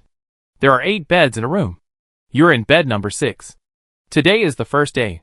You can look around. Training starts tomorrow. After saying that, the staff left in a hurry, seemingly unwilling to stay a second longer. Jean Silence looked at the numbered plate hanging around her neck and suddenly let out a laugh. Uniform, blue uniform, with a numbered plate hanging around his neck. Those who didn't know thought they were squatting in prison. Jean Silence's things were in her system backpack. She took the key, opened the door to her room, and walked in to change her uniform before she started wandering around the shelter. The people in the shelter were all very busy, and almost no one would rest their eyes on Jean Silence, especially after taking a look at Jean Silence's number. Those people were even less interested. Jean Silence guessed that these people should have figured out the coding rules of the numbering, and could tell at a glance that she wasn't very talented. However, there were occasionally the kind of men who came out of the gravity training room who would look at Jean still a few more times, and there were certain unpleasant things mixed in their gaze. Jean Silence walked all the way through, saw the power room, water purification room, canteen, gravity training room, endurance training room, and so on, more than a dozen kinds of rooms with different functions. Most of these training rooms are not free to open, unless the refuge has a special order. Otherwise, you want to enter the training, you need to pay a certain contribution points. Jean Silence had just entered the refuge and hadn't done any work yet, so naturally she couldn't have that kind of thing. To be exact, there were only 3 contribution points in the card on her chest, which was the first day's meal fee gifted by the sanctuary to all those who entered the sanctuary, and could be exchanged for the most basic of 3 meals. When the sanctuary screened the chosen, it considered 5 attributes: strength, endurance, speed, physique, and intelligence. Among them, intelligence was almost ungrowable, but the other 4 attributes could grow. Jean Silence took a look outside the strength training room. Using the strength training room for an hour required 10 contribution points, presumably in order to give the participants a unit in their mind. The sign at the entrance of the training room would state the exact amount of time needed to raise the attribute. Generally speaking, raising from 1 unit to 2 units would require about 50 hours of training in the training room, and from 2 units to 3 units, the time would have to be doubled, and so on. However, in front of the refuge barracks, Jean Silence also saw another regulation. That is, the chosen one who can enter the barracks must have 2 of the 4 attributes of strength, endurance, speed, and physical fitness that are not less than 3 units. The daily stipend for soldiers in the barracks was 20 contribution points, and on top of that, they also had the qualification of 3 hours of free training per day, and could choose the training room as they wished. However, other ordinary jobs in the base only had 5 contribution points per day as payment, while newcomers like Jean Silence, who had just started training, only had 3 contribution points per day, just enough to eat. For the chosen with average talent, after entering the refuge, the lucky ones would stay in the refuge for the rest of their lives, doing repetitive and mechanical work. The unlucky ones, such as Jean Silence, in the eyes of others would just eat half a month's worth of full meals before being sent out to die. After all, in the eyes of others, an intellectually gifted chosen one like Jean Silence had no difference between ordinary people in all attributes except for being smarter, even if he could get a daily salary of 10 contribution points when he was out in the field. But when he followed the army, he was bound to go to dangerous places, and with a high salary of 10 contribution points, he had to have the life to come back and collect it. They didn't know that this was good for Jean Silence instead. If she couldn't go out, she would be stuck in such a place, and naturally, she wouldn't be able to look for a special pass. Compared to the perfect pass, the special pass was now Jean Sil's first choice. Quickly accumulating 50 years of lifespan was far less important to her than quickly increasing her experience value and making her basic attributes higher. What's more, this copy didn't give any conditions for a perfect pass either. Just like this, Jean Sil began the boring life of receiving training at the refuge. These first 8 aspects, Jean Silence, as a rescuer, had actually known them for a long time. Thus in the medical training room, her performance was very good, and she completed all the training in just 7 days, and was able to go on duty ahead of schedule. What a fool. Originally could have settled down for a few more days. She was actually in such a hurry to leave. A few chosen who were working as understudies in the pharmacy somewhat gloated about Jean Silence. I guess people are ambitious, and want to make a name for themselves in the future. Several people sneered out, Qin Silence didn't even give them a look before following a soldier to the barracks. The mission this time is to clear out the mutated mole nest 7 kilometers away. This nest was only recently detected, and it's currently impossible to tell exactly how many moles are inside. However, there is one thing you need to pay extra attention to. The probe robots have detected strong radiation in the ground, which means there is a possibility that there is a radiant mole king there. The lieutenant who gave the word pointed at Qin Silence. That's why this time, the higher-ups have assigned you with accompanying doctors to assist you in your mission. There were 10 soldiers out on the mission this time, each of them well-equipped. However, what the refuge assigned to Qin Silence, aside from the medicine chest, was only an old-time handgun, or the least powerful kind. Qin Silence. This is because he's afraid that the accompanying doctors will come back alive. Isn't it? But whether or not they can come back alive is not up to these people. Miss Qin has come out. After a Brotherhood member, who was mixed in the stragglers, saw Qin Silence's figure, he rushed back to the camp in a hurry and told Yuan Hung the news. Hearing this, Yuan Hung put on his equipment and led a squad of 7, following behind Qin Silence's group, ready to see what the people of 129 Refuge wanted to take Qin Silence to do. The doctor this time is quite decent. Some of the soldiers glanced back at Qin Silence and began to say some unsavory things. Qin Silence continued walking in the direction of her destination expressionlessly, not letting his words cause any changes. The man took out a packet of military rations from his pocket. Want to try this? It can be much better than those pig food in the shelter that's made from guanine soil and expired food. Qin Silence glances at the other party with a wry smile. You're quite tall for a sub. That is, I am more. In bed? Before he could finish, the gun in Qin Silence's hand was pressed against his head. This head of yours was born. It should be for the sake of showing its height. It's not considered a fatal part. If I take a shot at it, you shouldn't die. Right? Bitch. Don't give your face away. The man who was pointed at by Qin Sil with a gun couldn't help but become annoyed. Qin Silence shook the medicine box twice with her other hand. You guys, are the medicine bottles in here easy to break? Because this mission might be risky. Several other soldiers looked at Qin Sil's threatening expression and came over to round up the situation. Ouch. Old way. This strong twisted melon is not sweet. Why are you people still arguing with women? That's right. It's also too unsympathetic. The soldier from before stared at Qin Silence in a cloudy manner, took a step back, turned around and huffed and puffed his way forward. Qin Silence put away her handgun and calmly patted the sandy dust on the pillbox, following the soldier who had once again advanced forward. Yuan Hung, who was hidden behind the mound, looked at the soldier's back and clenched the Gauss rifle in his hand.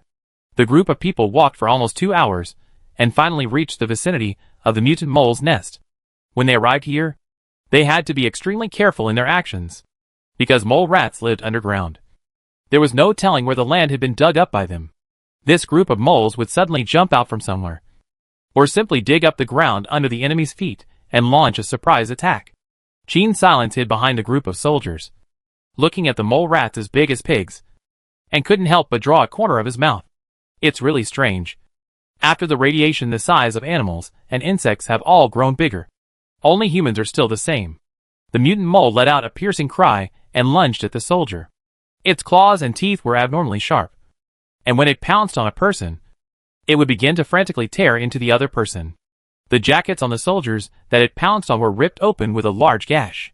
The mole hung onto his body and didn't let go even after 4 or 5 hard blows from the butt of the rifle. The soldier raised his hand and jerked it outward before the mole snapped to the ground. The others took the opportunity to fire a few additional shots, and the mole shook a few times, convulsing and dying. The soldier stepped forward and partially sliced off the mole's teeth and claws, discarding the rest. As they continued on their way, Qin Silence lagged a few steps behind and dismantled the mole's body, obtaining a thick rat skin. At that moment, the ground suddenly shook. Chapter 63, Serum. A large group of mutated moles came out from the ground. Before the soldiers could react, they were surrounded. When Yuan Hung saw this, where could he hide? He brought his men and rushed over, picking up his weapon and starting to clean up the mutant moles around him.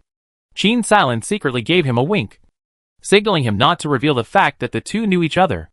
It's you. The temporary captain leading the group saw Yuan Hung. Thanks for today. Let's deal with the enemy in front of us first.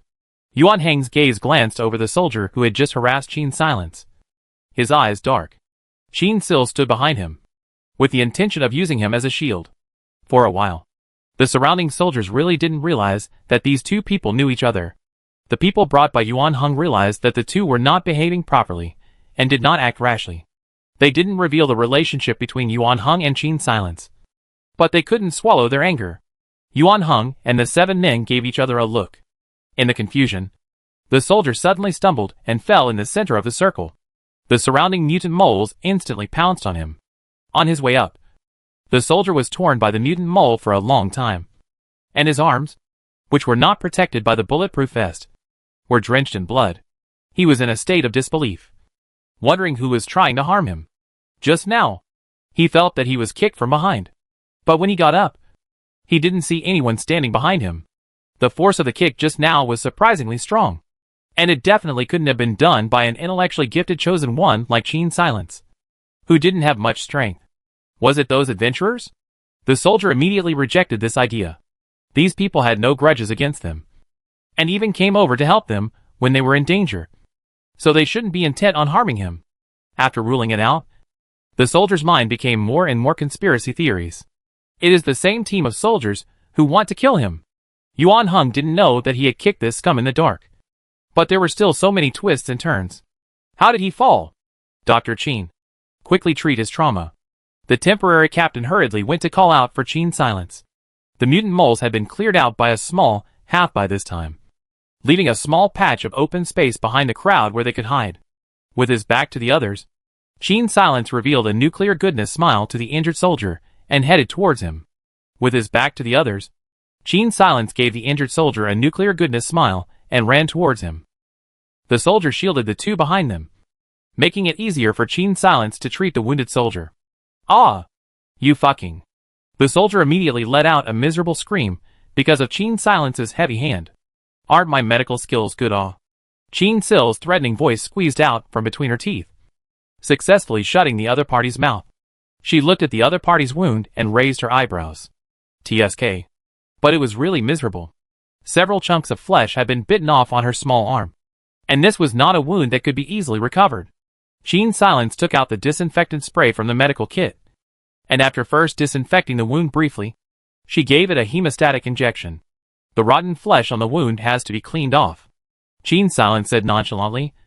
And without the slightest hesitation, he went under the knife, not even giving the other party any anesthetic. You're definitely fucking intentional. The soldier sucked in his breath while cursing in pain. Although I've never met my mother. If you curse again, I can send you to see her. Qin Silence sliced off another small piece of meat that was stained with the foul-smelling saliva of the mutant mole, and said in a very hateful manner, Oops. I forgot to put an anesthetic on you. Shall I make it up for you? The soldier looked at the wound that had already been almost cleaned, gritted his teeth, and returned to her. No use it. Really? With so much fire, the wound will easily disintegrate. Qin Silence looked at the other party's pig-liver-colored face. Her heart was very relieved. As for whether or not this kid will backstab her, that would have to wait until he was healed. In the refuge, he wouldn't dare to do anything to her. Yuan Heng led the Brotherhood's people, together with those few soldiers, to clean up the mutated mole rats, and was hesitating to leave just like that. A strong feeling of vomiting, however, suddenly struck him. And immediately after, the only sound left in his ears was a tinnitus like metal rubbing against metal. It was a radiation animal. On top of this wasteland, radiation animals were one of the most terrifying existences. They had completely adapted to the existence of radiation amongst their mutations, and even turned it to their own use. These radiation animals would normally feed on radioactive substances, and as long as they were within their own tolerable range, the more radioactive the radioactive substance was, the stronger they would become. Right now, as soon as this monster, which had yet to show itself, approached, the crowd felt dizzy, which meant that it could make a person's radiation value rise by a large amount in an instant. Normally, when people walked on the wasteland, the average rise in radiation value was about 3 points per hour. This was what Qin Silence had calculated herself. But just now, her radiation value had risen by 5 points in a minute. If she couldn't replenish her anti-radiation need, even if she couldn't, She wouldn't survive for more than half an hour in front of this kind of monster. This was also under the premise that the monster would not actively attack her. Like now, with the radiation values soaring, the human body certainly couldn't take it, and the vomiting sensation was extraordinarily strong. Gene Silence had already taken out a portable anti-radiation injection from the medicine box. This kind of direct intramuscular injection had a much faster effect than the oral solution, and the effect was stronger and longer lasting. The only bad point was that this medicine stimulated the muscles, and would be very painful when injected. Gene Silence was certainly not stupid enough to give herself up at this time. She was the first to give herself an injection, and then looked at Yuan Heng. Yuan Heng shook his head slightly at her, emoting that he had his own medicine and didn't need help. At this time, the ground shook violently a few times, and the mutant Rat King finally revealed its true colors. The Rat King was a hairless monster like a mountain of meat, with a foul stench emanating from its body, and its size was even bigger than the brown bears of old, presumably at the cost of consuming radioactive substances. All of its fur had fallen off, revealing pink flesh that looked exceptionally disgusting with the rat's pointy, triangular face. To kill this kind of monster, one had to go against the body's natural reaction of wanting to stay away from the radiation, and against the body's discomfort, force their way closer for a melee attack. As they got closer to the Rat King, their discomfort would intensify. Gene Silence threw the needles onto the hands of these soldiers with precision. Take it. A certain wounded soldier, who had already bent over and started vomiting, was subconsciously ignored by her. The group of people forced themselves to endure their discomfort and surrounded towards the Rat King. The Rat King's huge body violently lunged at one of them. Bullets burst out, and the crowd began to surround the Rat King. A soldier was careless for a moment and was bitten on the arm, screaming out in agony. Gene Silence's pupils shrank, because that soldier didn't look like he had suffered any too heavy trauma. Yet he suddenly died in a few seconds after, twitching all over. Being bitten by a radioactive animal was surprisingly too late to even administer help, and one would quickly die due to the intense radiation. Normally only people exposed to the center of a nuclear bomb explosion would die so quickly. This was the first time Gene Silence truly felt how small she was in the midst of the apocalypse. She gulped with a gurgle and looked towards Yuan Heng with a grave expression on her face. However, the soldiers just now had attracted the attention of the Rat King, and the crowd took this opportunity to focus their attacks and had already finished off the terrifying beast. Let's go. What's on the radiated animal can't be used. The temporary captain sank his face, glanced at the dead soldiers, and led the people to hurry away from the land. The corpses of the radiant animals would soon be shared by the other radiant animals on the wasteland, and they had to leave in a hurry before these animals arrived. Similarly, long after these animals had finished feeding, it would be impossible for them to come back to this place to avoid causing major casualties. Gene Silence lagged a step behind and disintegrated the corpse, while the others weren't paying attention. Congratulations to the host for obtaining the golden legendary item Radiation Immunity Serum. Dr. Gene, move faster. The voice of the captain in front of her interrupted Gene Sill's movement to tap on the item's introduction. She put it on this matter for the time being and quickly ran to the front. Why so slow? The captain asked slightly unhappily. A little nauseous. So I threw up for a while back there. Gene Silence pretended to wipe her mouth with the back of her hand, temporarily muddying the waters. Her hand clenched into a fist in excitement and quickly unclenched again. Anti-radiation serum. She stood motionless behind those soldiers and waited for them to exchange pleasantries with the Yuan Heng few before following them in the direction of the refuge. Before leaving, Gene Silence gave Yuan Heng an OK gesture behind her back. Before leaving, Gene Silence gave an OK gesture to Yuan Heng behind his back. Yuan Heng put his heart down and led the Brotherhood in the direction of the camp. After a long day, the sun had gradually turned to the west, and by the time Gene Silence and the others returned to the refuge, the sun had already set. Due to the effects of the radiated animals, the people who came back were in bad shape, and their speed was much slower. However, the casualties this time, amongst missions of the same level, were already considered relatively light. Gene Silence smoothly received 10 contribution points and a one-day exchange voucher for a standard meal at the refuge, and returned to his dormitory. The others in the dormitory would not get off work until 10 o'clock at night, because they were working within the sanctuary. There was no such thing as an 8-hour workday here. Everyone who worked at the refuge had to work 15 hours a day, and excluding the 1-hour meal time and the time delayed on the way to and from work every day. They could only sleep for 7 hours in full. This also reasonably explained why the people in the shelter had no interest in getting to know Qin Silence. They were exhausted from working every day. So cannon fodder like Qin Silence. There was no need for them to know Qin Silence. The short-lived ghosts had no use for them. Qin Silence was happy to do the same. Right now, she was lying on the hardboard bed in the dormitory, clicking on the basic information about the anti-radiation serum. Anti-radiation serum, a rare drug that can only be extracted from radiating animals and cannot be reproduced. Effect: permanent immunity to radiation. Probability of acquisition: 0.1%, extremely high failure rate of decomposition of radiated animal corpses. Non-reproducible. Qin Silence's hand paused. It seemed that this item could not be mass-produced at all, and she was able to obtain it this time around. Still with the help of her profession's own Qi. But at least for now, she didn't have to worry about radiation when she went out. Qin Silence thought about it, and didn't use this serum immediately. At this time, the sound of a lock being unlocked appeared, and Qin Silence silently turned her face towards the wall, covered up the quilt, and pretended that she had fallen asleep. The people who came back all seemed surprised that she was able to come back alive. "I can't believe I'm back." Shh. The 7 men, looking differently, rustled and changed their clothes, then climbed into their bunks and fell into a deep sleep, working 15 hours a day. "I'm afraid I can't even think of sleeping soundly." In the darkness, Qin Silence played with a badge that had 10 contribution points, wondering when she could visit the training room. She guessed that the acquisition of contribution points would definitely not be just one way of working. Otherwise, there would be no need for the soldiers who guarded the entrance to the sanctuary in the first place to accept bribes. Chapter 64: Mechanical Maniac. The next day, when Qin Silence woke up, the others had already left for work.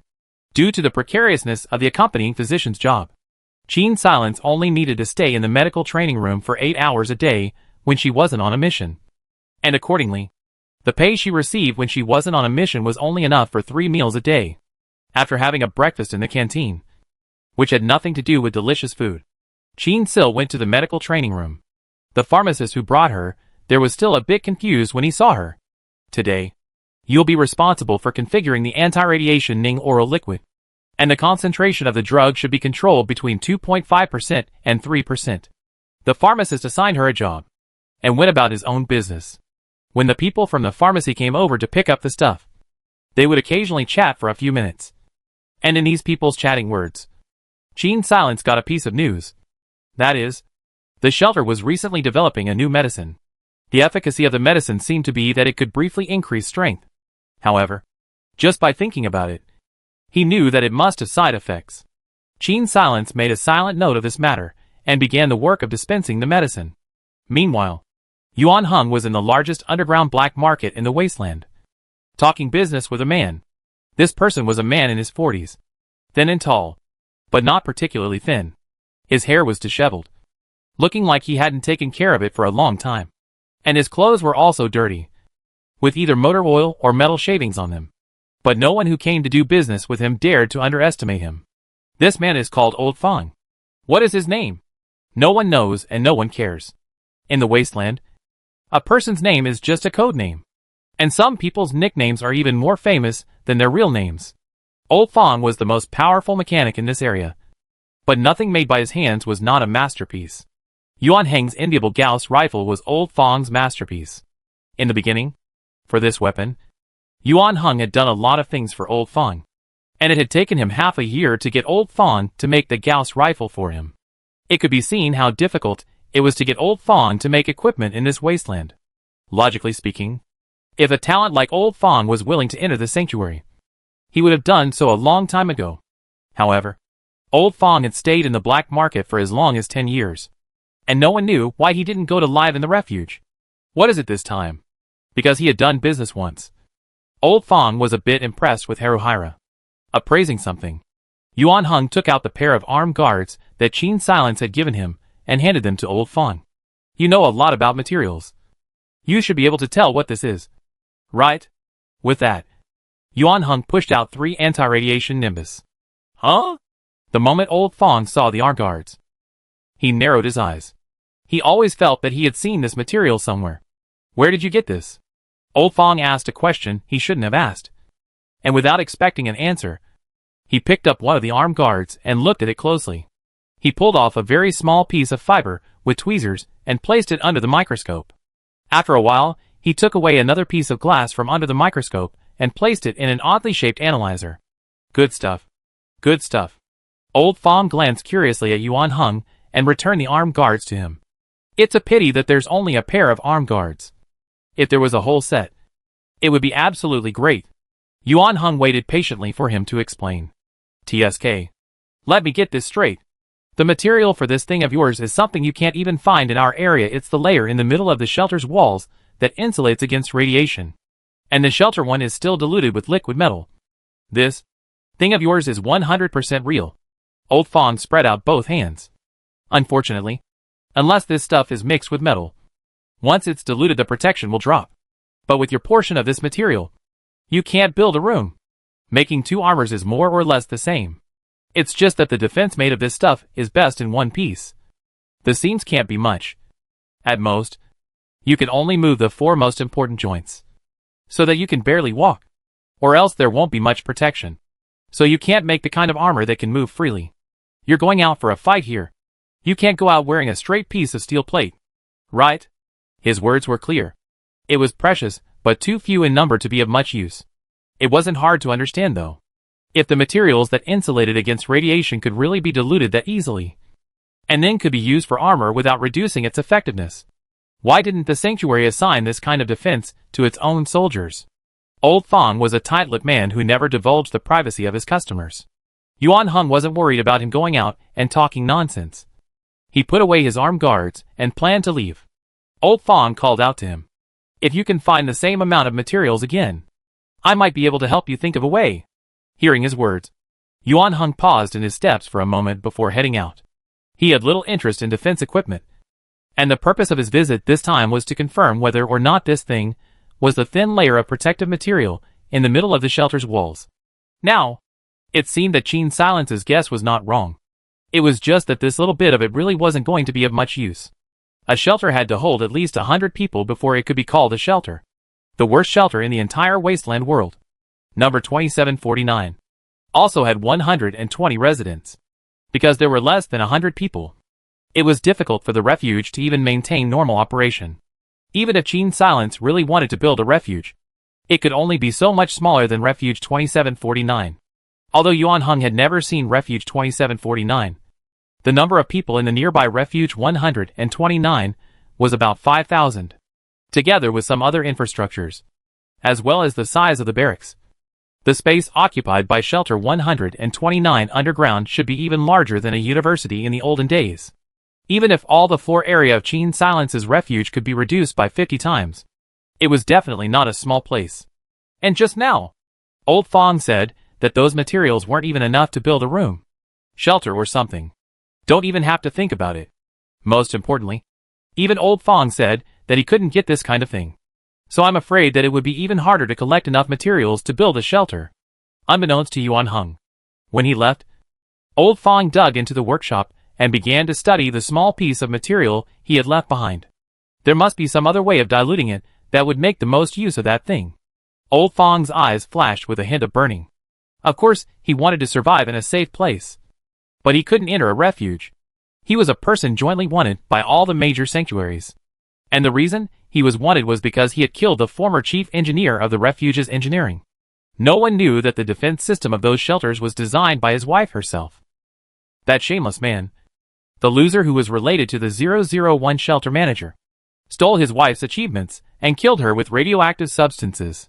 Old Fong piloted the mech he designed, killed him in public, fled the 001 refuge with his child, hid in the east, went incognito, and eventually settled in the underground black market. If Old Fong was just alone, it didn't matter where he lived.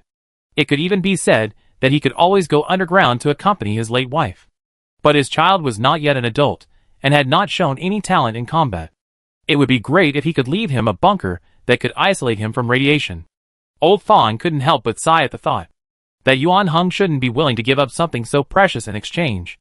Although what he had said before was true, it might not be without an element of inducing Yuan Hung to sell the materials to him.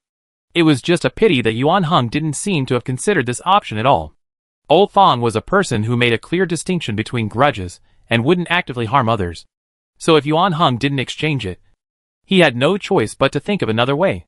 He glanced at the time, got up and changed into his lightweight combat uniform, followed the secret passage, and went to the mech room. As a mechanic, he also had to go and collect materials on a regular basis. It was just that he wasn't a chosen, just an ordinary person. To make up for the lack of combat power, he could only rely on machinery.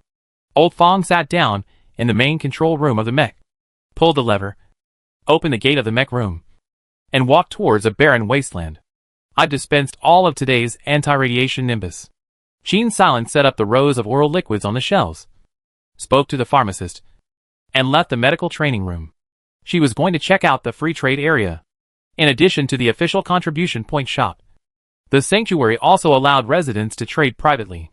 Only this kind of transaction was often not guaranteed. It was a one-shot deal that could no longer be reversed after the money and goods had been paid for. And no one would do justice to those who bought counterfeit goods. However, those who have been setting up stalls here for a long time usually won't smash their signboards in this way. The number of people in the shelter is limited. We all look up but not see each other. People who always cheat people like this are hated by everyone collectively. And their days are bound to be bad. Qin Silence put his hands in his pockets and began to wander around the trading area. The work at the shelter was often in 2 shifts. So there was a portion of people who were able to squeeze out some time to set up a stall by switching to a dormitory that was close to their workplace. You only brought in 3 contribution points again today? It can't be helped. Work doesn't earn as much as setting up a stall.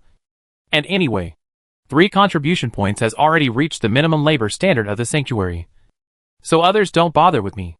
It seemed that some people had given up the extra overtime pay because they could make more money by working at the stall. Qin Silence was paying attention to what others were saying while walking around the trading area.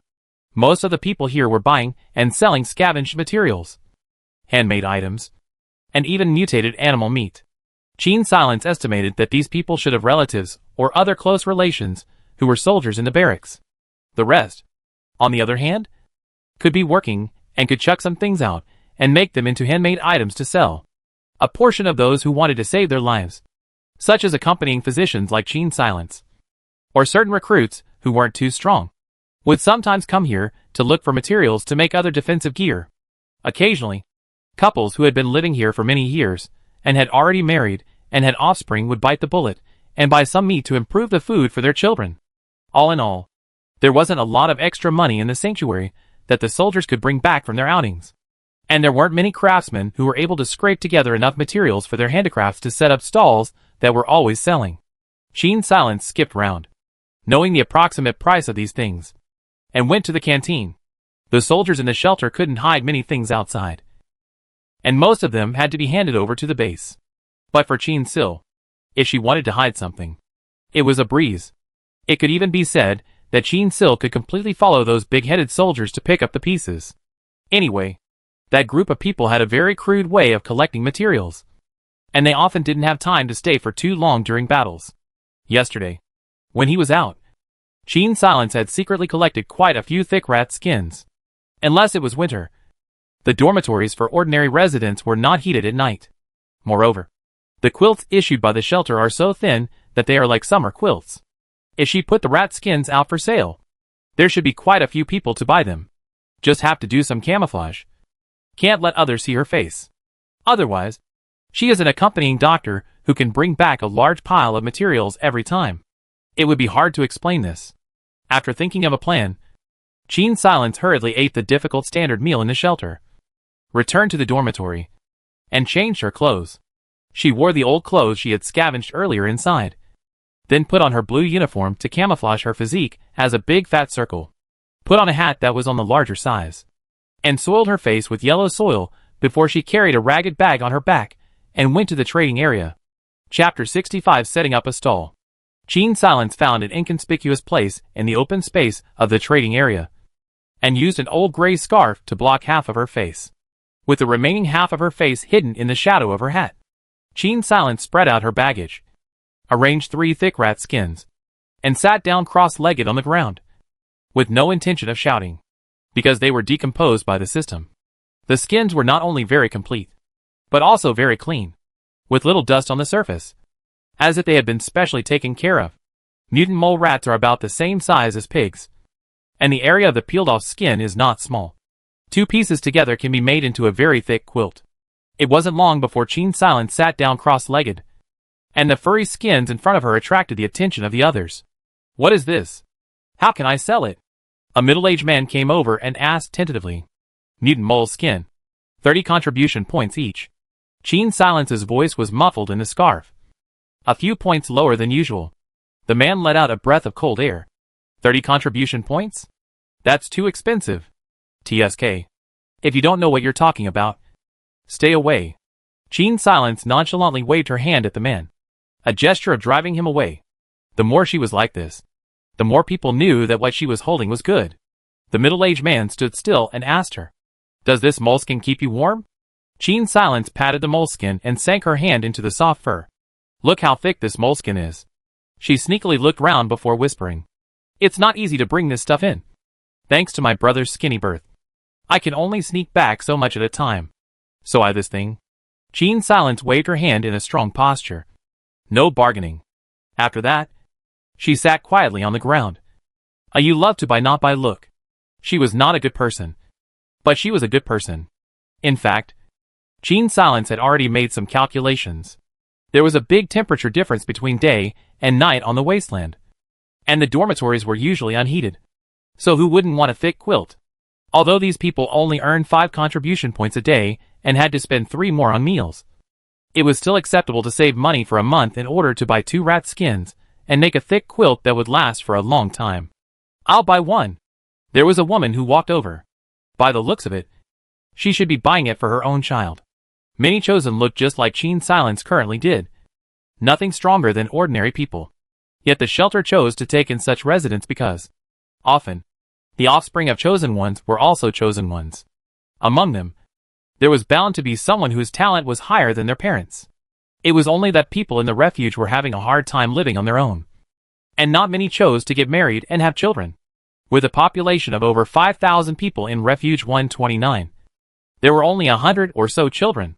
Because of this, in order to replenish the population, the refuge only opened up selection slots every year to pick new residents from the stragglers outside. That was when the middlemen walked over.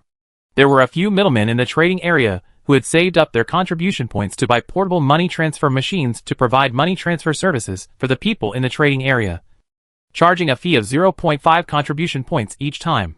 Chin Silence had long ago blacked out the numbers on the cards, and the middleman took the 2 cards and let out a dripping sound, and the 2 of them were done with their money and goods. The woman left holding the thick rat skin. 2 rat skins remained on the stall.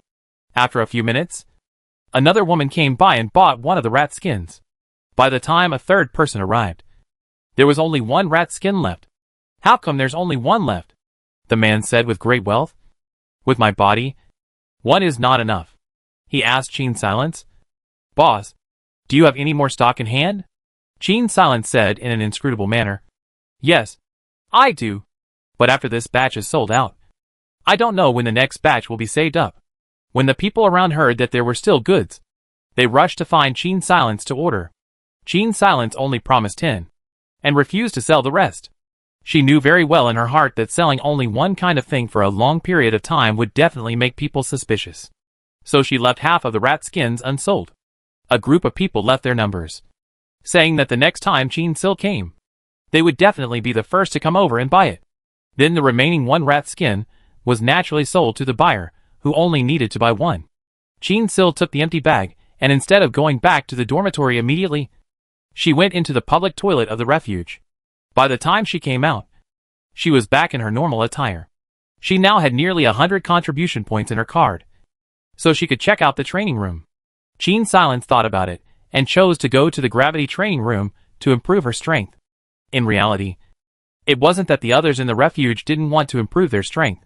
However, those who didn't have a doorway to do business, even if they saved up for a year, it would only be enough to raise one of their attributes by 1 unit, and to raise it by another unit, the time would have to be doubled.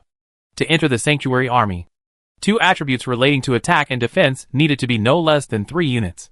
So by this reckoning, for an ordinary resident to enter the barracks and work, he would need to save, and save for 6 years. It was something that sounded like just a matter of time. But living in a tiring but comfortable environment. How many people could endure 6 years of not improving their food or buying other things that would make their lives more fulfilling? This is actually a great test of one's willpower. Gene Silence first paid his contribution points for 2 hours and went into the gravity training room. Each training room was a separate small room with equipment similar to that of a gym in the old world. The gravity here, however, was adjustable.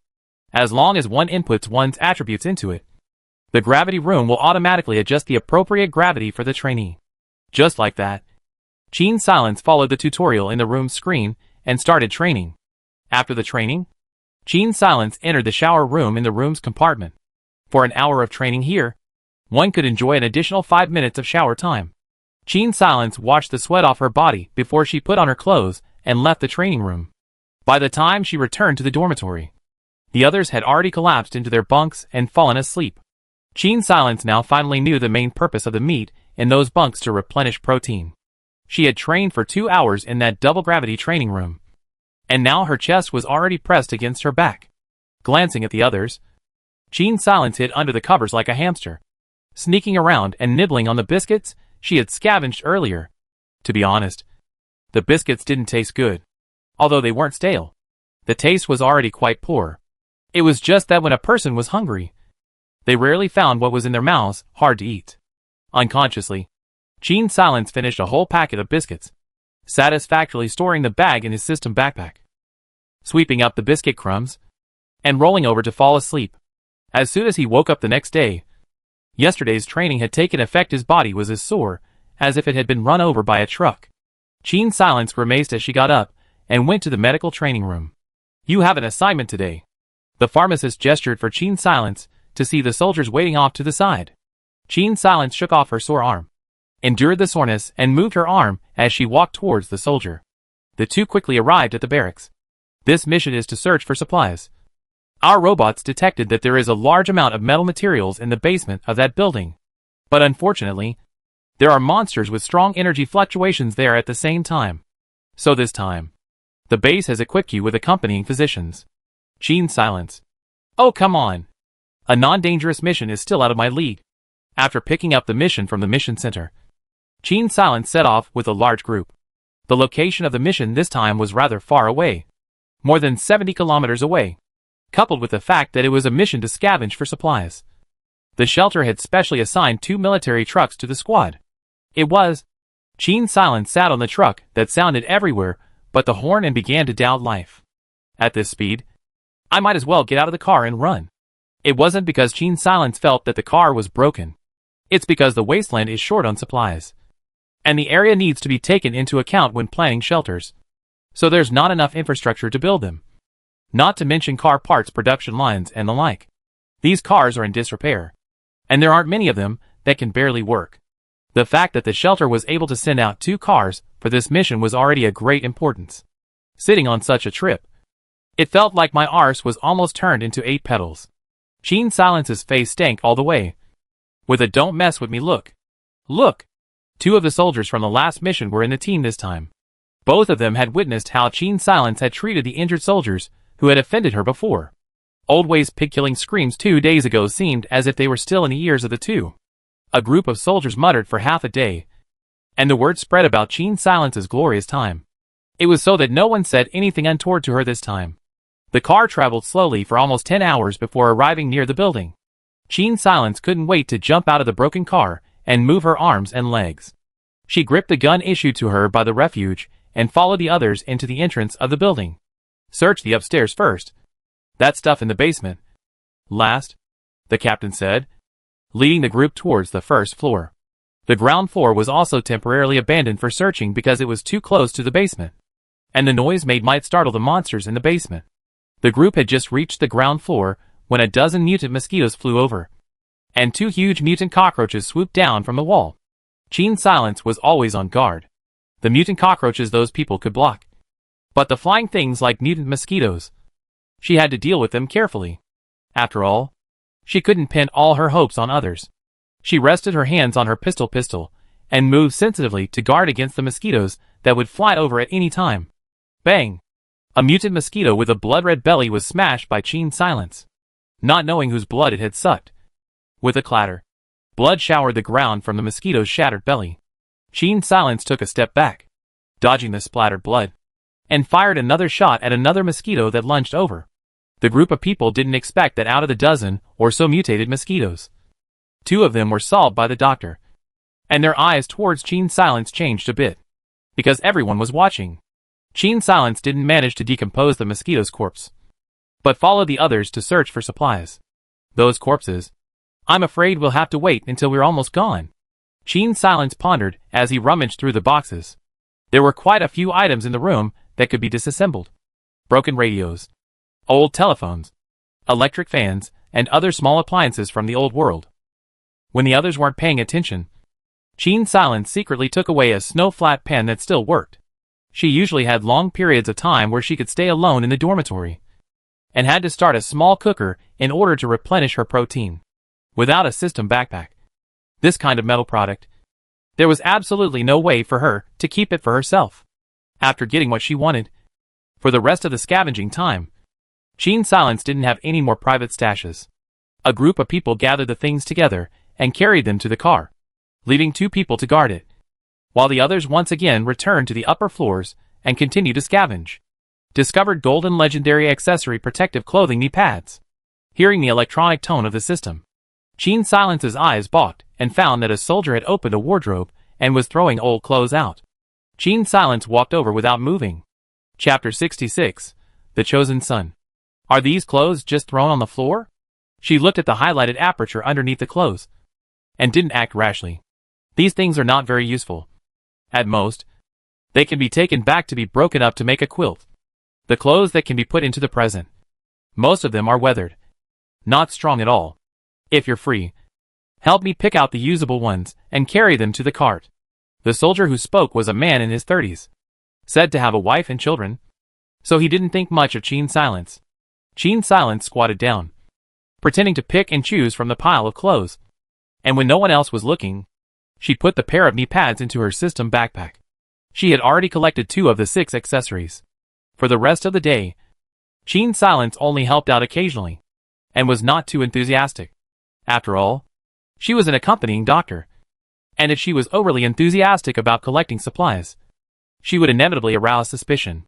The upstairs was soon cleaned up, and the recycled materials filled a truck. But by this time, it was already dark. After sending back a batch of things, a group of people found a well-sealed room upstairs, temporarily serving as a place to spend the night. The gun in Gene Silence's hand had never left her left hand, even when she was eating. Her gun was still pointing vaguely at the soldiers. For her, spending the night with these men in the same space was no safer than spending the night on her own in the wilderness. Her appearance fell in the eyes of the others, naturally letting them understand her attitude. If you want to come over and take advantage of her, you can do so by taking 2 bullets first. The current situation, downstairs do not know what danger waiting for them. This time to offend the doctor cannot be a wise move. In this way, Gene Silence tightly clutching her weapon, bent knees sitting in a corner of the room to rest her eyes. Her right hand is still resting on the medical box, vaguely threatening other people. She knew that these men were bound to be a little annoyed in their hearts, cursing her for her lack of respect. Tonight alone, an uncomfortable gaze had been fixed on her for a long time. Only so what? They'll just call women out for overreacting when nothing happens anyway. And then when it does, they'll say that women aren't security conscious. Nothing more than some cowards, who hog the privileges of their gender and bully the weak. Gene Silence pursed her lips. As long as she waits for a while, she won't have to be this wary anymore. In fact, Yuan Hung had told her that attribute enhancement was not the only way to go to the training room. By constantly fighting, the speed of raising attributes was instead faster. It was just that the people in the refuge were used to being comfortable, and were not willing to quickly increase their strength through this risky method. Moreover, for Gene Silence, even if she wanted to fight, she had to have some ability to defend herself first. If all of her combat attributes were no different from those of an ordinary person, then rushing out to fight really wasn't a wise choice. Therefore, Gene Silence must first raise her strength attribute to 2 units, and with a certain level of protection, then participate in battles more often, combining both with training to quickly increase her strength. Between half asleep and half awake, Gene still felt the sunlight shining in from outside, which led her to rub her somewhat frozen face and open her eyes. She took off her water bottle from her waist and ate the standard meal issued by the shelter, which was tasteless. Let's go. It's time to take a look downstairs. The captain took the lead and stood up, heading downstairs. Qin Silence barely swallowed the last bite of food and followed with the medicine box. Before she even reached the basement, Qin Silence pressed her ear against the old water pipe on the ground floor, listening carefully to the movements downstairs. Vaguely, she heard a sharp gasp, accompanied by a threatening low growl, coming from the direction of the basement. Her steps faltered a little, for she remembered a certain kind of animal. Different animals had different levels of flexibility, like the mutant mole rat, although it was fast when it lunged at the enemy. Because of the limitations of the rodents themselves, their running speed was not very fast, and their teeth were not sharp enough. But this one downstairs, Qin Silence's face was grave. She suspected that the monster downstairs was a mutant dog. With this thing's running speed, Qin Silence asked herself that she could never run away from it. It shouldn't be possible for the other soldiers to defend themselves 100% and keep her out of harm's way either. Qin Silence silently picked up a rusty water pipe from the ground on the ground floor and put her handgun back for now. Against something like this, bullets alone were not enough. But there was no other way at the moment. She had to follow the group to the basement with a stiff upper lip. All of them looked alert, and one of the soldiers in the lead kicked open the door of the basement violently, and a mutant dog bigger than an adult bison leapt out with a wild bark. Qin Silence subconsciously ducked behind the others and silently observed the mutant dog. This mutant dog was originally supposed to be a long-haired dog, looking somewhat similar to a white bear dog. Its movements were exceptionally nimble, and it could accurately pounce on its target every time. Once it was set on fire, it was able to dodge in time again, causing the group of soldiers to be in an abnormal mess. Wear earplugs. Throw high-explosive grenades. Qin Silence hurriedly took out the earplugs from her pocket. Through the earplugs, she could feel her eardrums violently shaking. And the mutant dog's must be even worse. Qin Silence saw blood dripping from underneath the mutant dog's ears, causing the mutant dog's movements to become sluggish. The soldiers took the opportunity to start a fierce set of fire. The pain in its body caused the mutant dog to move more and more frantically. It stared with bloodshot eyes and foul-smelling saliva dripping from its mouth as it lunged towards one of the soldiers. At this moment, a flash of malice flashed in the soldier's eyes, and with a flash to the diagonal back, he actually flashed Qin Silence out. Cam! Qin Silence cursed in his heart and rolled to the side, narrowly dodging the mutant dog's attack, quickly climbing up and escaping to the other side. However, the soldier's dodge just now allowed the mutant dog to set its sights on Qin Silence. Seeing the mutant dog getting closer and closer, the group of soldiers kept outputting frantically behind the mutant dog, not caring at all about Qin Silence's death or survival. In their opinion, Qin Sil was just a physician with little talent, so even if she died, it was nothing. What's more, she didn't know how to raise her voice and openly made them lose face. Although the mutant dog was at the end of its tether, it was more than capable of chasing her. Qin Silence saw the group's intention and laughed coldly in her heart. The mutant dog pounced on her, and the steel pipe in Qin Silence's hand viciously smacked her in the mouth. A huge recoil shocked Qin Sil's tiger's mouth numb. But she didn't care about the pain at this moment. She threw another stick at the mutant dog, and while it was crying out in pain and opening its mouth, she stuck the medical kit into its mouth. Even though the mutant dog was already very large, the medical kit was still stuck in its teeth. Without the teeth to attack, Qin Silence immediately pulled out his pistol and pointed it at the mutant's eyes. Bang bang bang, and pulled the trigger a few times in a row. The mutant dog fell to the ground with a plop, before Qin Silence's hand finally shook and her person slammed to her knees. She lifted her head, revealing a mouthful of morose white teeth at the soldier who approached her, took out the base-issued contact device, and pressed the dialing button. The soldier who had dodged earlier had already had murderous intentions towards her, and could only withdraw his weapon when he saw her action.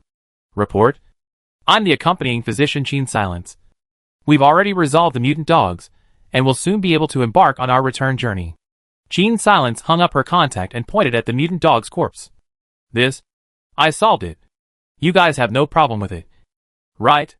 Her face carried a murderous aura, reminding people of the ruthlessness with which she had just solved the mutant dog. A few soldiers looked at each other and began to carry the supplies in the basement. This time, Gene's silence wasn't polite at all. Running deep into the basement and collecting a large batch of metal when no one else was looking. This group of people dared to scheme against her just because she swept their face. So if she didn't receive some benefits, she would really be sorry for the risk she had just taken. Before leaving, Gene's silence decomposed the bodies of the mutated animals and insects before she was the last one to come out of the building. The bucket at the back was already filled, so they could only squeeze into the front and roof of the car. When Gene's silence got into the car, the captain, for some unknown reason, stated that he would report this time and get her paid for the new weapon. At his words, Gene's silence half believed him. But the soldier who had counted on her before, she had really made a note of it. Let's have a long day ahead. After returning to the refuge, Gene still said this as she brushed past the soldier. The soldier's face instantly darkened for a time. Gene's silence guessed that the reason why this man hated her so much was that he probably had some sort of reproductive organ cancer. And to this kind of person, any woman who wasn't willing to sleep with him was a slut. After receiving her 20 contribution points, Gene Sill returned to her dormitory and fell asleep. The mutant dog thing had indeed given her quite a scare. And if she hadn't fought it out right before, it was highly likely that she would have been accounted for in that building today. However, the rich and powerful, a monster at the level of a mutant dog, does give the same very useful material. After waking up, Gene's silence fiddled with the thing she had broken down yesterday in the empty dormitory. Mutant mosquitoes paralyzing poison sacs. Occupies one grid. Paralysis sac. Contains the saliva of a mutated mosquito. Effect: it can paralyze a person. And after a period of time after injection, the enemy's entire body will be allergic to redness and swelling, the severity of which varies from person to person, with an overall chance of death of 33%. This was a poison that could attack the enemy by surprise. Gene Silence's eyes narrowed dangerously, somewhat regretting that he hadn't read the introduction earlier, or else he could have given that son of a bitch a shot on his way back. This thought flashed by, and Gene Silence checked out the other items. Collected from the mutated dog was a set of unusually hard and sharp canine teeth, as well as a huge dog skin. One of the canine teeth also had a tearing effect on it. Gene Silence thought that he should already take this set of canine teeth to make a wolfsbane when he had the chance. During this mission, the building was biased towards insects, and she had also collected quite a few cockroach secretions, preparing to secretly use the equipment in the training room to formulate a hemostatic spray when she went to the medical training room, and take it to the stall. After planning all this, Gene Silence got up from her bunk and went to the canteen. The pharmacist seemed to have grown accustomed to her tenacious vitality, and after assigning her a task, he went into the research room. Gene Silence was left alone to dispense the anti-radiation Ning while making a potion out of the poison sacs and cockroach secretions she was holding and sneaking them back into her backpack. After work, she changed into her previous attire and went to the trading area with 10 rat skins and a few hemostatic sprays. The rat skins were quickly sold out. What kind of medicine is this? Someone came over with interest. Bleeding stopping spray. 50 contribution points apiece. Sold in limited quantities. One person is limited to one. Immediately, a soldier came over and eagerly asked, "You're really a hemostatic spray? You'll know if you try it." Gene Silence glanced at the wound on the other person's hand, picked up the spray and sprayed it against the wound, which immediately began to scab over. And the effect was surprisingly even better than the one produced by the shelter, because the hemostatic spray was extracted from the mutant cockroach. But the extraction of this thing required a certain technique. Ordinary people simply could not extract it. The sanctuary did regularly send people with instruments to extract this stuff, but the demand often exceeded the supply. So even the soldiers in the barracks can only get one hemostatic spray every time they go out on a mission. And they are only issued one every half a month, which is simply not enough. Like Gene Silence, this kind of accompanying physician, the medicine chest only brought 3 small hemostatic sprays, and would not be allocated more. This kind of life-saving stuff, shelter soldiers often have to secretly buy from the pharmacist's hands at a high price, but also have to have connections to buy. How could the soldier in front of Gene Silence not expect that someone would actually take this stuff and set up a stall? "How many do you have?" "I'll take them all." The soldier immediately slapped his card in front of Gene Silence. "I said that one person can only buy one." Gene Silence lifted her eyelids. "If anyone doesn't follow my rules, this will not be available next time." The soldier, who was a bit annoyed at first, immediately lost his temper when he heard this. You're saying that you can supply this stuff for a long time? It depends on whether you keep the rules or not. I made this thing myself. It's not easy to gather the materials. If someone comes over and messes up, that would be against me. The soldier immediately understood what she meant. I have several other brothers, so I'll make sure that no one dares to touch this stall of yours. That'd be great. Let's all make peace. Qin Silence vaguely slipped him a hemostatic spray. Happy cooperation. The soldier quickly used his contact device to call in several comrades, and bought all the hemostatic sprays one by one, allowing Qin Sil to add a few hundred more contribution points to her card. At least for a while after that, she wouldn't have to come over to the stall. The soldiers in the shelter were definitely frugal with the hemostatic spray, so it was unlikely that they would come over to buy it every 3 days. Qin Silence still went to the public toilet to change her clothes before going to the gravity training room empty-handed. This time, she paid for 4 hours in one breath. It was fortunate that the refuge training room was robotically charged. Otherwise, Qin Sil would have attracted suspicion if she was like this. Time passed like this, and when Qin Sil entered the refuge for almost a month, her power was raised to 2 units. During this period, Qin Sil also went out on a few missions, all of which went without a hitch. The extra pay promised by that captain hadn't been approved, but Qin Sil had a decent rifle gun now that she was out and about. As for the melee weapon, it was a wolf's tooth stick that she got someone to make. This thing looked ugly, but its actual tearing effect was extremely deadly. Only this unimpressive-looking weapon. Only Qin Silence herself knew how powerful it was. Because of his previous killing of the mutant dog, Qin Silence was still famous in the barracks. People are much young. Since Qin Sil solved that mutant dog, when she went out again, the soldiers in the team were much more polite to her, and no one dared to blatantly use any tricks anymore. However, I don't know whether someone intentionally arranged 3 consecutive missions. Qin Silence did not encounter the last soldier, but let her ready big gift. She couldn't send it out for a while. On this day, Qin Sil received another mission and followed a 10-member team out of the refuge. On the way, 2 soldiers walking in front of her got together and muttered, "There are so many fucking missions lately.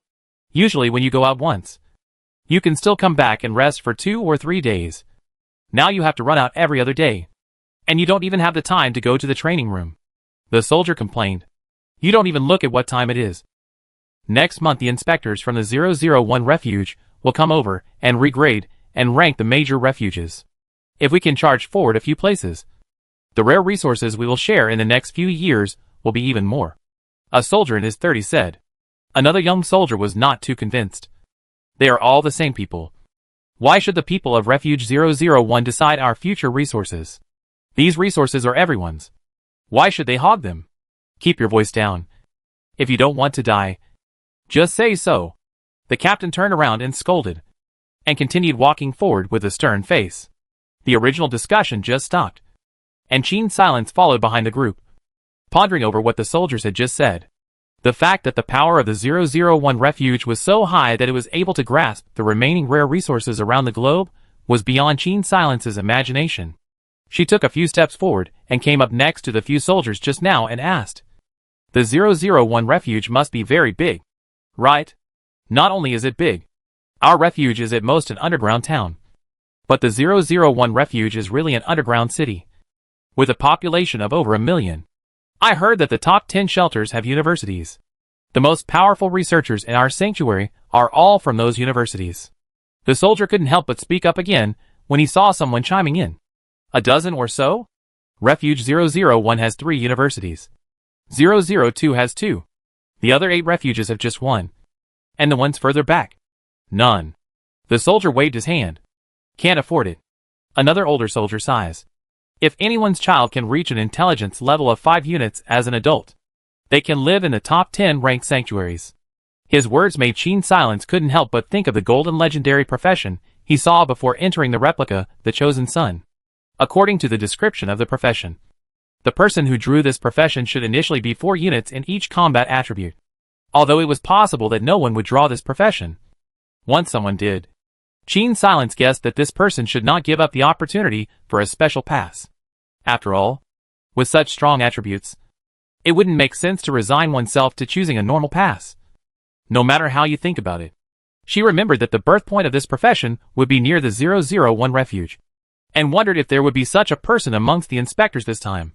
Anyway, with Jean Silence's own thoughts, if she drew this profession, she would definitely find a chance to check out the other sanctuaries. It would be best to also check the list of new residents taken in by the refuge recently in the meantime. For this copy, those who drew the common and rare professions didn't have the chance to choose the common pass at all, as they wouldn't be accepted by the refuge at all. And naturally, they wouldn't be able to talk about living in the refuge for 365 days. And the special pass. For Jean Silence, this kind of legendary profession are very difficult. Overall, players who didn't manage to enter the sanctuary, 99% of them were left outside to die for their lives. And basically no one would treat them as a threat. Instead, it was the people who entered the sanctuary who were the stumbling blocks on the player's way through. Jean Silence was secretly wary in his heart. Meanwhile, in the 001 sanctuary, a man with a thin figure was standing in the hall of the mission center, boredly listening to the people above him lecturing him. He had entered the refuge on his first day. Only his purpose was not to live here for a year. The few old things above the 001 refuge held quite a few non-renewable precious resources. The so-called resources that had already been exhausted. In the hands of these wily old fellows, there was a good chance that there were still quite a few of them. After he came here, because of his good talent, as well as his good looks and high charisma value, he met the manager's daughter within a few days after he had the intention to meet her. From that woman's mouth, he had extracted quite a bit of useful information.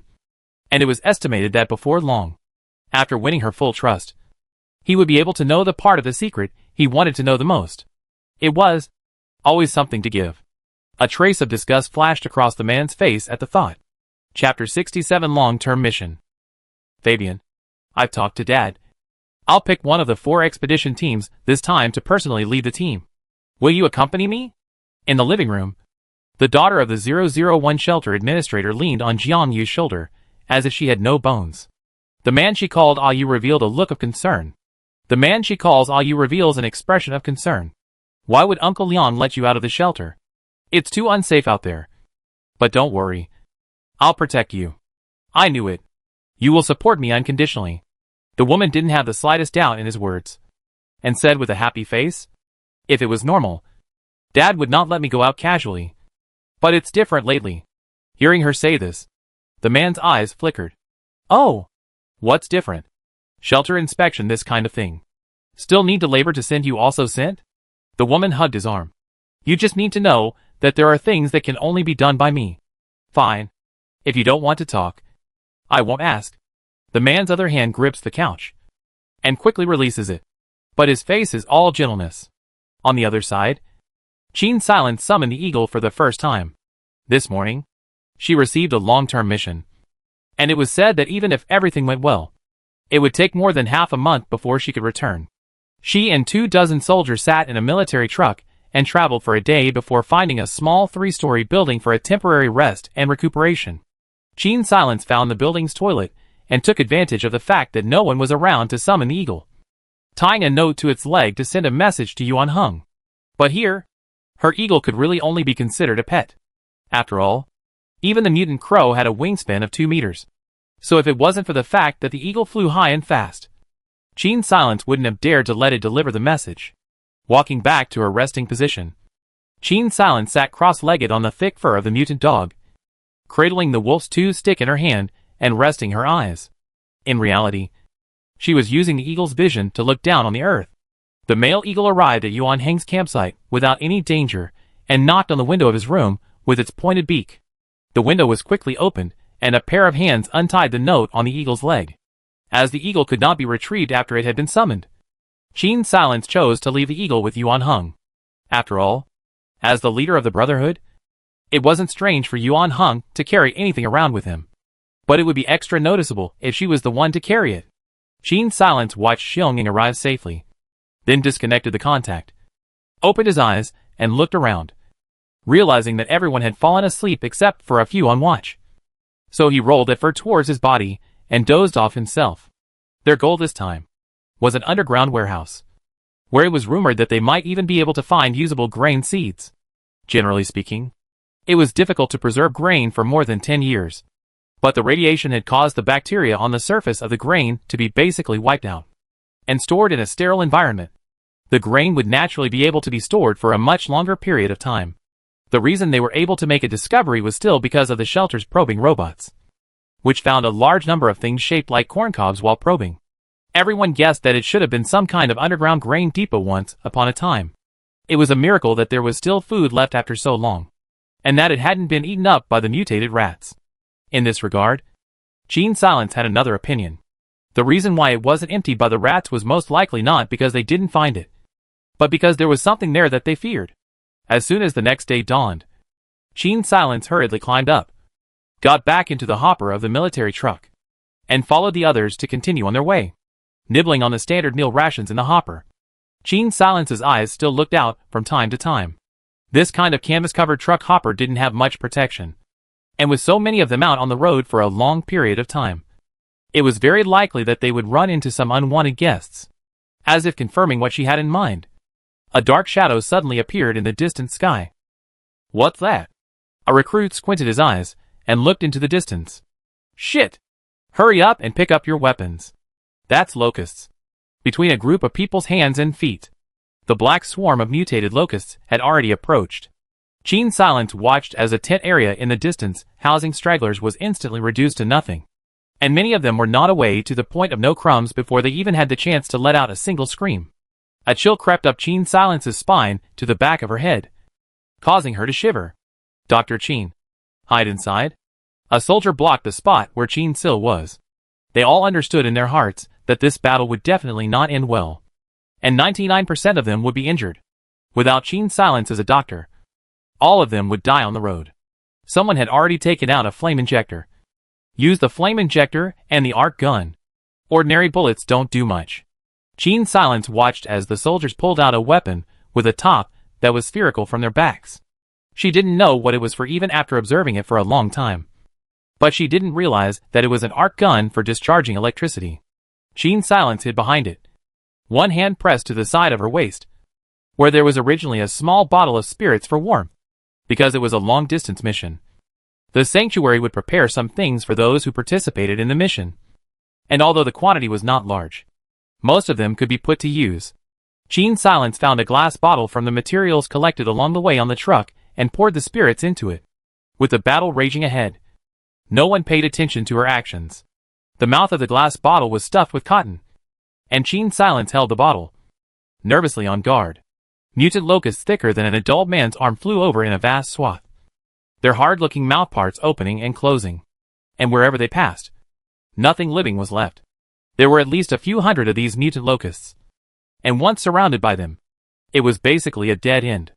Gene Silence watched as a soldier was pounced upon by 3 locusts, and more locusts were about to pounce on him in the twinkling of an eye. So she used all her strength and threw the bottle in her hand. The cotton at the mouth of the bottle dipped into the flames and made a poof sound, followed by the bottle hitting the locust's hard mouthparts and shattering.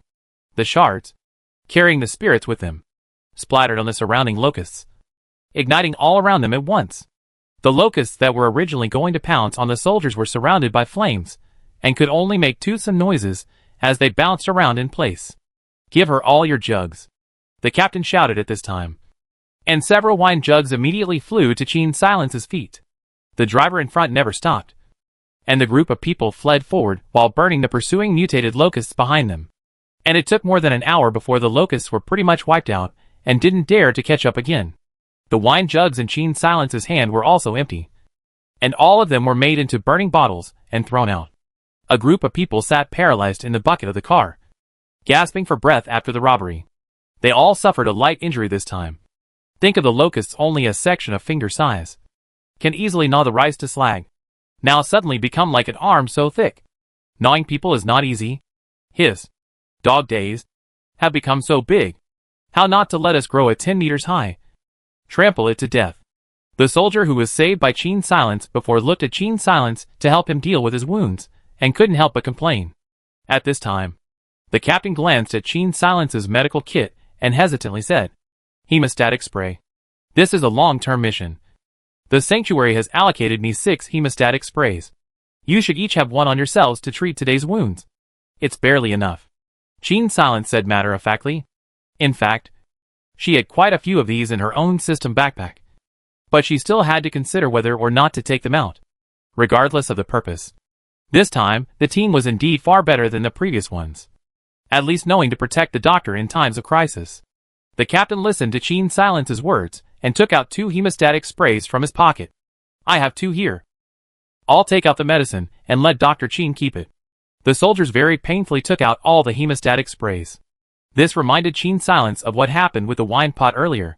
Unlike the previous times, this team seemed to place extra emphasis on discipline, somewhat like the soldiers of the old world.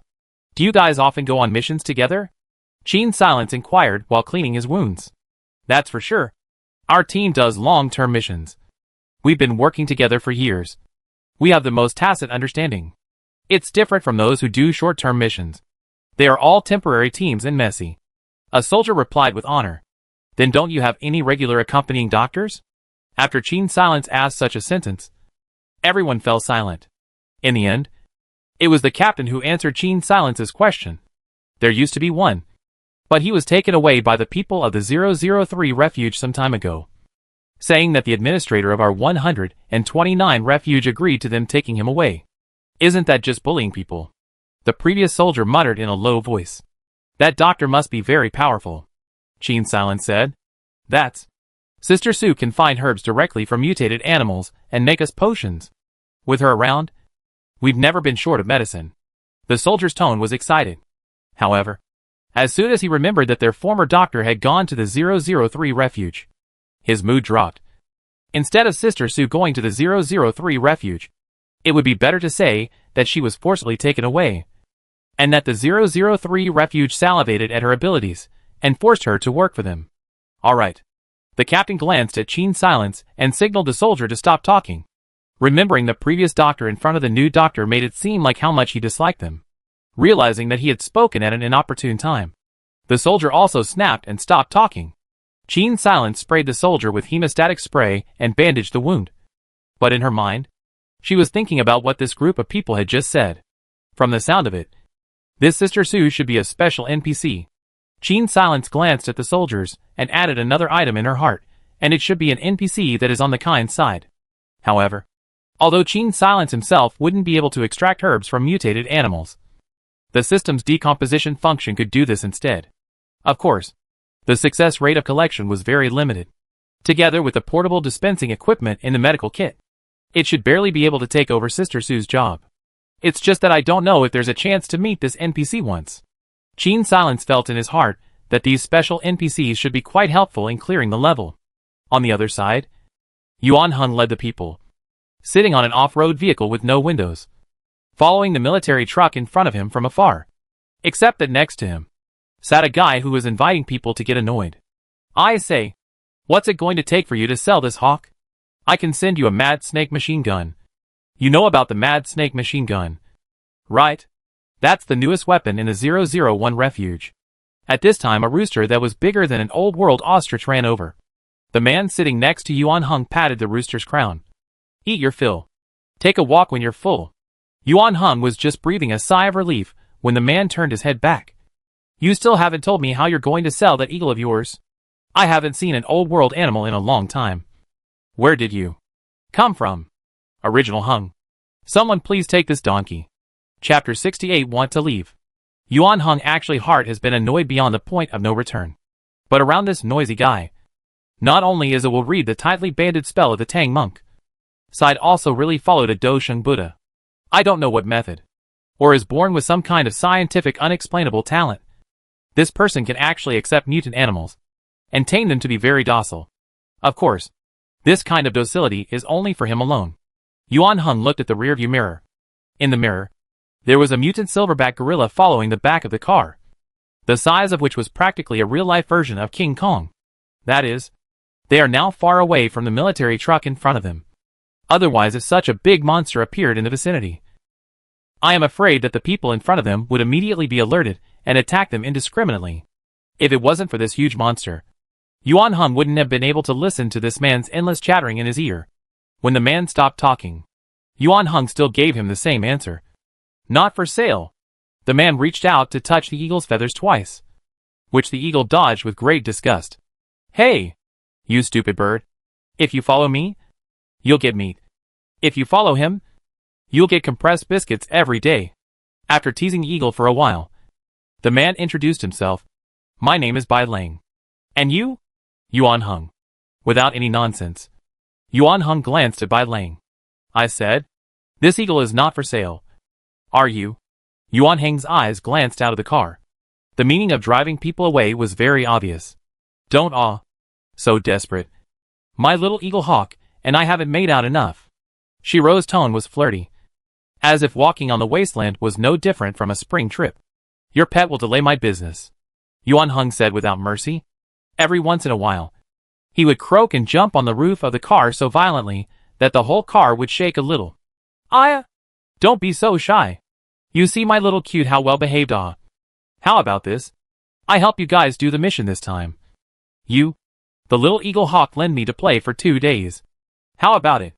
Monkey has been sitting in the co-pilot did not say anything. This moment could not help but to speak up. We are not going to do the task this time. Aren't you guys following that military truck in front? Bai Lang leaned back in the seat with his arm resting on his pillow. If you guys want to rob, our family's King Kong will go over there and punch all those people away with a few punches. Monkey looked at Yuan Hang's hidden veins on his forehead and smiled sardonically. Just forget about punching them away. My sister-in-law is still in the car. You said it earlier. This little thing. Is it chasing after someone else's sister? Who dislikes that you don't have a shelter account? I'll take care of it. I'll recommend you to go to the 001 shelter. You're guaranteed to get in. Speaking of this, Bai Lang reacted. No. This strength of yours. If you want to enter the refuge should have already entered. I know. There's a vixen on that military truck that hooked your family's sister away. Monkey. Isn't there a university in the 001 shelter? How come this kid's language looks like it was taught by a gym teacher? What vixen? Male vixen? Bai Lang muttered to himself for half a day. And Yuan Hung didn't take care of him. I didn't expect him to suddenly have a bright idea. Let's do it this way. I'll help you look at that car full of white men. And when it's done, you'll lend me your little eagle to play for a few days. It's a deal. After saying that, this guy jumped out of the car and ran away. Monkey turned around and asked Yuan Hung. Chief, how do you count it as a done deal? Yuan Hang's face burned for a moment. I don't know. On the other side, Qin Silence had just treated the other's wounds when he heard a young soldier say in a trembling voice. That's what? This was the second time today that he had said such words. The crowd immediately felt bad. Qin Silence looked up and found a silverback gorilla as huge as a small mountain, chasing after a man and running in the direction they were in. Help! The man's voice was rather pompous. However, when it fell on Qin Silence's ears, her first reaction was, can you tell the driver to speed up? Bai Lang ran to the side of the car to hear such a sentence, thinking to himself, he didn't realize that the stuffy guy in the Jeep liked this type. Shiro climbed into the car on his hands and knees, ignoring the faces of the others. The gorilla chasing after him pounded his chest a few times in place to demonstrate before changing direction and heading off into the distance. The acting just didn't look too good. Bai Lang revealed an expression of having survived a robbery. I am my mother. Scared me to death. I almost gave an account today. The new recruit asked him. How did you provoke the mutant gorilla? I remember that this thing doesn't usually actively attack people. Bai Lang clapped his two hands together and said retroactively. A moment of carelessness. He fussily approached the soldier. I was rushing earlier and passed by that gorilla. And guess what? What? It was courting, with a banana in his hand. Afraid the human female gorilla wouldn't take it. And then I saw it. Could I just sit there and do nothing? Absolutely not. I snapped the banana up and handed it to the female gorilla. Then, that female gorilla fell in love with me on the spot. The male gorilla was jealous and chased me all the way here. If I hadn't bumped into you guys, I would have been killed by it. Qin Silence and the captain glanced at each other, neither knowing what kind of medicine this person was selling in his gourd. He's full of shit. He can't even find a decent reason to lie. What the hell does he want to do? At this time, a large rooster chased after him. Wang Kai, it's still you who's loyal. You don't forget about Abba even when it's so dangerous. Bai Lang hugged the neck of the large rooster with a touched face. Qin Silence. Sure, it's really okay for a chicken to be called Wang Kai? She now knew who this person was. Of the special professions, only one beast tamer matched the person in front of her. That gorilla just now. It was 80% also his pet. Thinking of this, Qin Silence wanted to kick this person down. Who knows if this guy is a player or an NPC? But on second thought, if there was something wrong with this person, Yuan Heng was right behind him. So he shouldn't have reacted to nothing. Thinking of this, she slightly lowered her heart by laying this side of the interpretation of a father's benevolence and filial piety. Once he turned around, he found that the entire car with a speechless expression looking at him, as if they want to throw him out of the car. Where are you going? Can you give me a lift on the way? My Wang Kai is very powerful. Mutated cockroaches. Mutated locusts are no match for it. The captain looked at him grimly for a long time before reluctantly nodding. With that, Bai Lang stayed in the car for the time being. His purpose was certainly not just for Qin Silence's eagle. As one of the #1 powerhouses of the 001 refuge, he naturally had other purposes in mind when he came out this time. The sanctuary administrator had given him a task. Or rather, he had asked him to be a teacher for once. To teach someone a good lesson. 001 outside the sanctuary. The sanctuary manager's daughter, Wei Xian, set off in a buggy with a well-equipped troop. Along the way, she looked excited. Jiang Yu frowned as he looked at her neatly combed pill hair. To be honest, this hairstyle didn't really dress people up and was one of the hairstyles he hated the most. It always felt like an old lady. Why did you remember to wear your hair up? Wei Xian didn't know how the man in front of her was judging her in his mind. She remembered her father's instructions before she left and smiled mischievously. It's easier to move this way. How is it? Doesn't it look good? Jiang Yu complimented against his will. It looks good. If Qin Silence was here, I'm afraid she would have to feel surprised. Because the person in front of him actually bore a slight resemblance to the bard. But to say that the two were exactly the same was not quite true. Jiang Yu turned his head out of the car. A gloomy expression on his face. His eyes were like vipers as he glanced towards the rearview mirror. There had to be a way to get rid of these chosen who were protecting Wei Xian. Wei Xian was too well protected by her father. And although she herself was a speed-type chosen with good talent, she rarely went to the training room to participate in training, let alone go out for actual combat. So her practical combat ability, naturally, was not good. As long as he got rid of these people who were traveling with him, he could control Wei Xian and force out the whereabouts of the anti-radiation materials. He had long speculated in his heart that this time, the old miscreant surnamed Wei sent his daughter out, most likely to secretly check the warehouse where the anti-radiation materials were stored. The 001 refuge was so large that it definitely needed regular wall repairs. And this time Wei Xian came out. He was afraid that it was to take some of the materials back. Examining the other shelters, on the contrary, was a secondary matter. Wei Xian was humming in a rather good mood, not knowing at all what kind of poisonous plan was going on in her pillow's head. The expedition team of the 001 refuge examined the refuge numbered 011-200 every 4 years.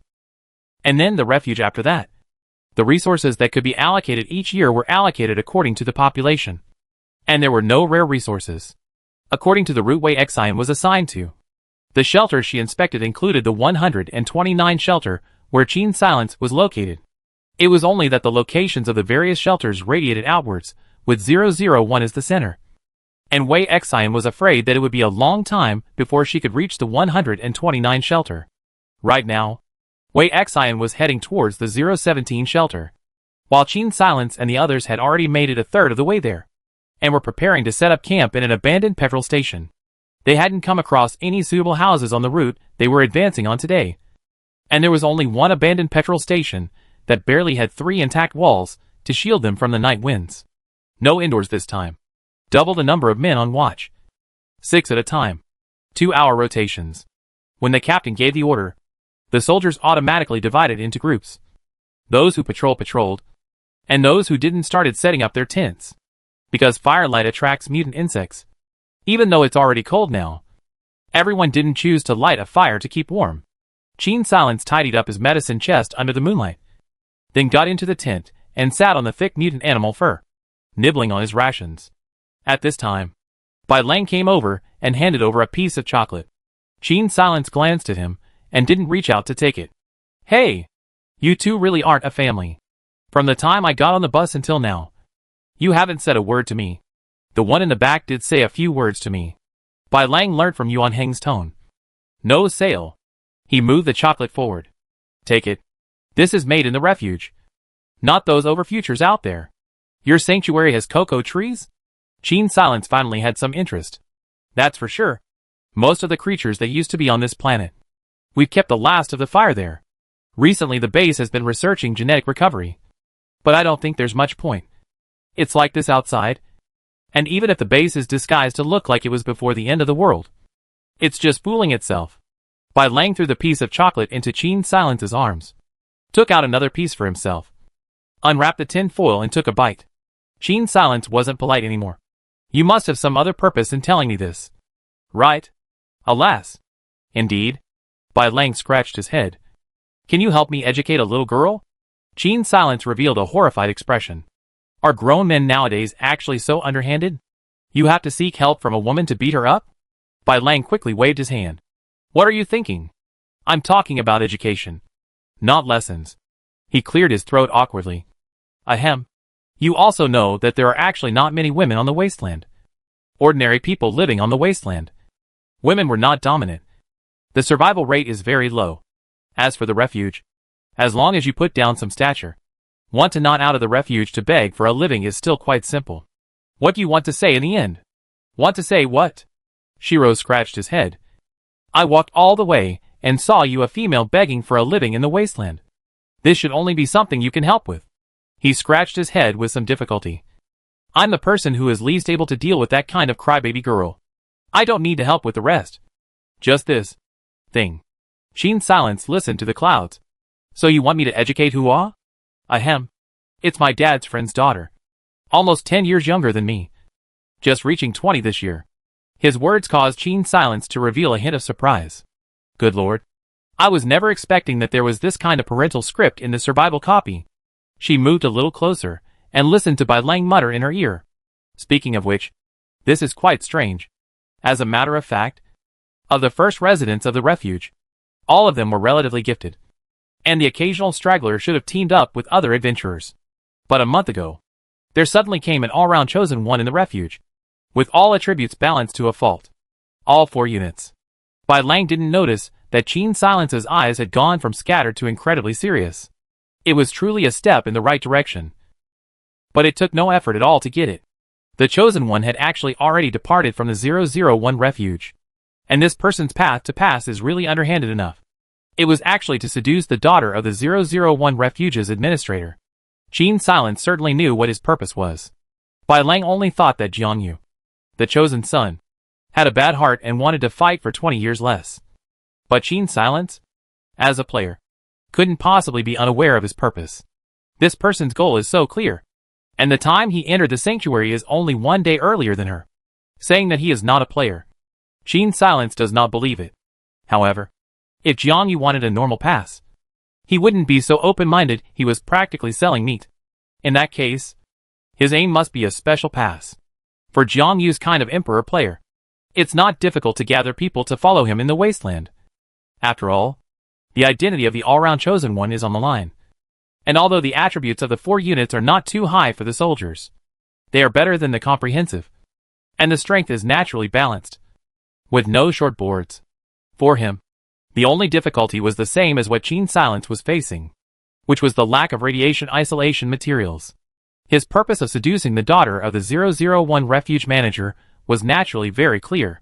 He wanted to obtain enough radiation-resistant materials to build a shelter. How could the daughter of the 001 refuge send his daughter out so easily? Qin Silence gave Bai Lang a meaningful look. Hey, young people need exercise. Need exercise. Bai Lang's eyes rolled around twice bone deep. Not telling the truth. Qin Silence looked at his expression and guessed the general idea. Alright. If I can run into it, I might be able to do you this favor. If I can't do anything about it. Bai Lang got the promise and left with a smile on his face. Qin Silence looked at his back and thought to herself. This person is almost 30 years old. But I didn't expect him to be quite simple. Where did Jiangyu want to be a backstabber? He directly wanted the girl's life to be right. By then, the sky is high and the emperor is far away. And places like shelters are built underground. So Jiangyu can totally find a fringe area, build a shelter, raise 100 people. And once the mission is completed he'll leave. Where would he still be afraid of offending the bigwigs here? For Jianyu, I'm afraid that everyone here is a tool man. So I'll kill them when I say so. The game has been played to this point. Qin Silence would be naive if she still thought that the other players were all good people with a clear distinction between good and evil like she did in the beginning. According to what 007 had given her. Something like merit value only looked at results. In other words, regardless of whether or not a person met the standards of good and evil in the eyes of the general public during his lifetime, when combining what he had done in his life, whether intentionally or unintentionally, as long as enough people were saved because of him, then that person's merit value was bound to be high. In this case, a player's character was something that was very difficult to judge. This Jianyu, however, was definitely 100% not a good thing. At least a person with a decent character shouldn't be able to think of such a damaging way to pass the level, even if it was to work as a lapdog for the administrator of the 001 refuge. It would still be that much better than this current ploy. Qin Silence nibbled on the piece of chocolate while her mind spun fast. With this situation in front of her, any way she thinks about it, she has a chance to pick up the slack. Qin Silence opened the kettle, rinsed her mouth, and drilled into the tent to sleep. On the other side, Yuan Heng's few people also set up their tents in a clearing. Chief, that, responded with a croak, signaling its presence. Gave a sound, signaling its presence. Don't mind it. Bai Lang must have a way to control it. Yuan Heng glanced at the ugly, and didn't say the next half of the sentence. What's more, this thing is quite useful for night watch. Boss, when can we go find sister-in-law? I see that Bai Lang kid is full of talk. He must be especially good at making women happy. He went to the front, don't go to pry the corner. Yuan Heng didn't know what came to mind and frowned a little. To be honest, he had no way to explain to the other brothers that Qin Silence could only stay here for a year at most. Whether Qin Silence would simply disappear by then, or whether he would die of an illness like the second copy and not make it to the pass, was something that could not be fathomed. But for the sake of the next copy, he was the one who had to tenaciously survive here. It was so hard to have a copy where his strength could keep increasing. There was simply no way that Yuan Heng would give up this great opportunity. He had to assist Qin Silence in clearing the level before he could consider his own affairs. Suddenly, he sensed a familiar fluctuation. Go ahead and keep watch. I'll take a nap and come over to replace you in 2 hours. The monkey was detached from him. Haruhiro's hand snapped in the air, and a note appeared in his hand. Want to get out of here? You still have a lot to remember. After Haruhiro read the words on the note, it turned into a pile of yellow dots of light and dissipated into the air. There are still a lot of things to remember? Besides Qin Silence? Did he know anyone else who lived in reality? Yuan Heng frowned as he thought back. But he couldn't recall anyone. Who exactly was that person who would occasionally help him secretly? Could it be someone he used to know? Auntie Rong. Did Xiao Heng make Senior Madam angry again? Madam was very angry today. The young master ran out without saying a word. The whole family searched for him for hours and almost called the police. Yuan Heng felt a buzz in his head, as if something had exploded in his mind, and fragments of memories kept rushing at him. A little boy sneaking into his room to bring him biscuits. A small note in the doorway that reads, Shifu Maiden has lost her temper. A tall woman whose face you can't see calling him Xiao Heng. And the back of the man carrying a briefcase. Yuan Heng covered his head and shrank in a corner of the tent, his face white and scary. After a long time, he managed to slow down, looked inexplicable and climbed up, sat in the darkness and looked at the dark night sky outside to stare. For the first time, he began to suspect that he was not an NPC, but a living, breathing human being who had lived in the real world. It was just that his former identity was something he couldn't recall at the moment. For him, every time he recalled these important things, he would get an unbearable headache. This showed that the system's rules were against him awakening his self-will, trying to recall all of his memories. The same pain, he might have to endure it 1,000 times over again. However, as long as he thought about the contents of the note, he could hardly hide his excitement. He could get out of here. No matter how difficult it was, he at least had a chance to get out of here. Chapter 69 True Colors. The team on the mission was advancing without any danger, and according to the route, Qin Silence and the others should be able to reach the mission site in another day or two. By this time, they were already several hundred kilometers away from the 129 refuge. If it wasn't for the food seeds, few people in the wasteland would travel such a long distance. I hope there really are seeds. Those things have been sitting underground for more than 10 years. I don't know if they can still be used. The soldier who was traveling with him sighed, as he sat on a military truck. Bai Lang seemed to be very experienced, and said in an old-fashioned manner, "Most of them are bound to be unable to germinate. But there are always fish that slip through the net. As long as there are fish that slip through the net, there are still worries about planting something out?" Sitting opposite him, Qin Silence looked at him, guessing that he should soon be able to meet those people, he said. Otherwise this kid all the way with them in this meaningless. However, there is one thing she's a little worried about, and that's that Jiang Yu might change his route. Bai Lang thinks that Jiang Yu is trying to put a spell on the daughter of 001's shelter manager. But in reality, Jiang Yu is probably trying to kill her. Since this was the case, if Jiang Yu chose to make a move before they even encountered him, the route of travel after that would be hard to say.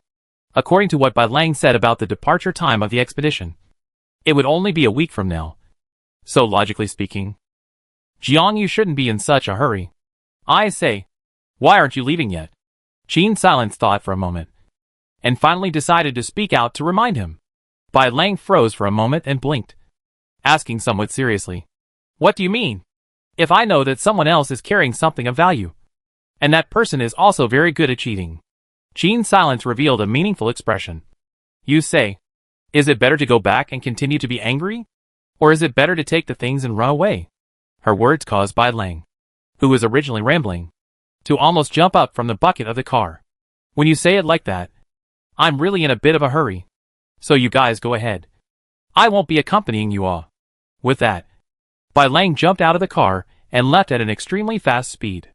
The soldier looked at his dusty back, and then looked at this old broken car under his arse, and asked skeptically, if he's a speedy chosen, why is he still hitching a ride on this? He can run much faster than this broken car. Qin Silence shook his head and did not speak. On the other side, Wei Xian and Jiang Yu were caught in a heavy siege. According to reason, the routes they had planned had all been probed with robots beforehand, and there wouldn't be any monsters in the neighborhood that were too terrifying. However, this time, without knowing what was going on, they were surrounded by a group of mutated hyenas. Originally, hyenas were animals that fought in groups.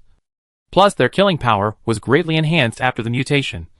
When they ran into this kind of hyena group, a normal team was bound to be wiped out. "Mr. Jiang, you take the young lady and go first. We'll break the back here." Those who came out this time to send Wei Xian to each other were all loyal to the administrators of the 001 shelter, and none of them thought of leaving Wei Xian behind and escaping on their own. It was only a pity that they had handed Wei Xian over to one of the most unreliable people. "Let's go. Staying here is also adding to the chaos for the others." Jiang Yu pulled Wei Xian up and quickly ran out through the gap that these people had managed to open. But Wei Xian couldn't help but look back. "No buts. If something happens to you, that's the biggest loss." Jiang Yu had an anxious look on his face as he tugged her and ran forward. In reality, he hadn't expected that thing to actually attract so many mutated hyenas. Even so, he still didn't feel any regret. He just felt that today's action was a bit risky. The rain of gunfire behind him was put behind him. It was just a few NPCs. So what if they died? This was just a game. NPCs were meant to serve the players. Jiang Yu thought rightfully, looking at Wei Xian with a lofty feeling. He was born in an imperial family, and all those women had to kneel in front of him and look up to him, begging for his favor. If it wasn't for the great cause. Jiang Yu's eyes narrowed, viciousness flashing in his eyes. On the way to escape, Wei Xian always felt that there was a strange odor, if anything, floating in the air. "Ah, you. Have you smelled anything strange? I always feel that this smell seems like I've smelled it somewhere. What other smell could there be? It's nothing more than the smell of rotting odor mixed with dust." Jiang Yu's expression was slightly heartbroken. Of course he knew what this smell was. Some time ago, the 003 sanctuary suddenly had a genius apothecary who had reportedly researched a lot of fresh stuff. One of them was a potion that could attract monsters. This kind of thing, after unsealing it and applying it on someone's body to reach a certain dosage, could attract monsters. Originally, this thing was invented to attract monsters with lifeless dead things, so that people in danger could take advantage of the opportunity to escape. However, when placed on people with wrong intentions, this thing became a tool to harm people. I'm sure the inventor hadn't considered this in the beginning, because the top 10 shelters were all very strong and had exchanges with each other. The 003 refuge had once brought the new medicine invented by that pharmacist to the 001 refuge to hold an exchange meeting. Since the potion that attracted monsters wasn't considered particularly treasured, Jiang Yu had asked the researcher there for a copy at the time, relying on Wei Xian's connections. This kind of small matter was never on Wei Xian's mind, and she certainly wouldn't specifically remember a bottle of potion. What's more, it was now getting farther and farther away from the position of those bodyguards. And even if Wei Xian had discovered something, it was already too late. Wei Xian was tugged forward all the way, Jiang Yu's attitude gradually arousing her suspicions. A creepy feeling crept up her spine, causing Wei Xian's forehead to break out in a cold sweat. As she stumbled and ran forwards after Jiang Yu, she couldn't help but turn around and look back. There were already far fewer people standing where the hyenas were besieging. Get in the car. Jiang Yu violently pulled open the car door and turned back to look at Wei Xian with an unprecedentedly terrifying look. Wei Xian cowered for a moment. Wei Xian, you don't want to run to the next shelter, do you? The cars in the 001 shelter are new and run fast, Jiang Yu said with a smirk. He certainly wasn't feeling sorry for Wei Xian, but rather threatening her. Wei Xian's heart tightened, but her face carried a pleasing look. Then you drive? I don't know how to do this. Saying that, she was about to climb to the back seat. You sit in the passenger seat. Jiang Yu's words caused her spine to stiffen, but she understood her own strength and couldn't be hardened, so she had no choice but to sit in the co-pilot. In reality, Wei Xian wasn't really stupid. It was just that her father had raised her to be too simple. She was like a carefully nurtured flower in a greenhouse, never having experienced the wild winds and storms of the outside world. At the 001 refuge, where her father could shelter her, everyone was kind to her, so much so that Wei Xian didn't consider that there would be people trying to harm her. Jiang Yu was also intent on ingratiating himself in the beginning, hiding his true colors perfectly. So how could Wei Xian, such a simple girl, think about his intentions? Even if she occasionally suspects something, it's just that she suspects that he wants to be the next sanctuary manager. But that didn't seem like much to her if she had married him. This sort of thing would have been par for the course. Now, however, reality was like a pot of cold water, drenching Wei Xian's body with it, causing her to resist shrinking in place and shivering. Wei Xian, I won't hide it from you. The two of us are also considered to be in love. It's not good for me to keep lying to you. Jiang Yu's despicable and shameless words seemed like they had been rehearsed many times a bit, and came out smoothly. So, what do you want? Wei Xian cursed herself for being blind in her heart, but on her face, she didn't dare to show a single bit of anger. She had to know Jiang Yu's purpose. Otherwise she would die if she unaccountably let him achieve his goal. The gentle and harmless manner that this man usually displayed was like a split personality when compared to his current gloomy terror. She had no doubt at all that once she let Jiang Yu get what he wanted, she herself would be killed without hesitation. Who the hell was he? Was he an assassin trained by a force hostile to her father? Wei Xian's frightened look pleases Jiang Yu. Right. As a woman, shouldn't she serve him with such trepidation? He is the crown prince. He's the crown prince who's under one person and above 10,000 people. As long as he was able to go back early and destroy his father's body, even if he was resurrected, he wouldn't be able to be the emperor again with someone else's body. The Jiang family only needed the purest bloodline, and only he could become the true emperor. A woman like Wei Xian, when placed in their place, I'm afraid she wouldn't even be considered a county lord. But in order to be able to go back, he actually had to curry favor with such a lowly woman. What a strange shame. So she had to die. Only if she died could the anger in his heart be calmed. Wei Xian looked at this dogman's face like a barometer. One moment sunny and one moment cloudy, and only felt that this person was simply a psychopath. What I want you should know very well. Your father should have given you the task. Right? Jiang Yu gave a sinister laugh. I know what you keep in custody. He moved closer to Wei Xian's cheek, his viper-like air tone sweeping over Wei Xian's ears. Anti-radiation material. Right? That's what you're going to get this time. You're mistaken. Anti-radiation materials have long been extinct. Pa! Before Wei Xian could finish, she received a heavy slap. Bitch. My patience is limited. Wei Xian lowered her head and wiped the corner of her mouth with the back of her hand. And for the first time, a gloomy expression surfaced on that pure face. It's useless even if you hit me. What's not there? I have no way to change it for you. The car stopped halfway, and Jiangyu revealed a smirk of understanding. Oh, I see. You want me to search you, right? You women on the wasteland are really shameless. Wei Xian held back her nausea, raised her head, and stretched out her hands. Come on. Let's see if I'm hiding anything. Fabian, I love you so much. If I have something you want on me, how could I not give it to you? You know, I can't stay away from you. In contrast, Jiangyu is unmoved. However, after searching once and finding that Wei Xian really didn't have a key on her, he only panicked a little. Your father really didn't let you take the materials? I've heard that the walls of the 001 shelter are already starting to break down. No. That warehouse uses a combination lock, right? Jiangyu pinched Wei Xian's neck and slowly tightened it. Tell me, what's the password? Wei Xian's choking sensation grew stronger and stronger. Her eyes blurred. Just as she struggled to pull away from Jiangyu's hand, the car shook violently. A large chunk of the car's roof was dented, and a silverback gorilla's huge head came up in front of the car window, staring at Jiangyu in death. Jiangyu, get the hell out. Jiangyu pulled Wei Xian up, drew out his dagger and put it on Wei Xian's neck. Bai Lang, if I die today, I'll let this woman follow me to accompany me to the funeral. Chapter 70, Material in Hand. You better not move a single hair on her head, or else. Bai Lang stared at Jiangyu's face in the car window and gritted his teeth. Ha ha ha ha ha. Jiangyu laughed arrogantly in the car. Don't touch her? Wei Xian's body. Where haven't I moved it? Jiangyu sat in the driver's seat, one hand deadlocked on Wei Xian's neck, and started the car. For Wei Xian's safety, Bai Lang could only watch as the car drove away. On the other side, Qin Silence had already arrived at their destination, and was using the robots to detect the precise location of the underground warehouse. The entrance is this way. A soldier excitedly waved at the others.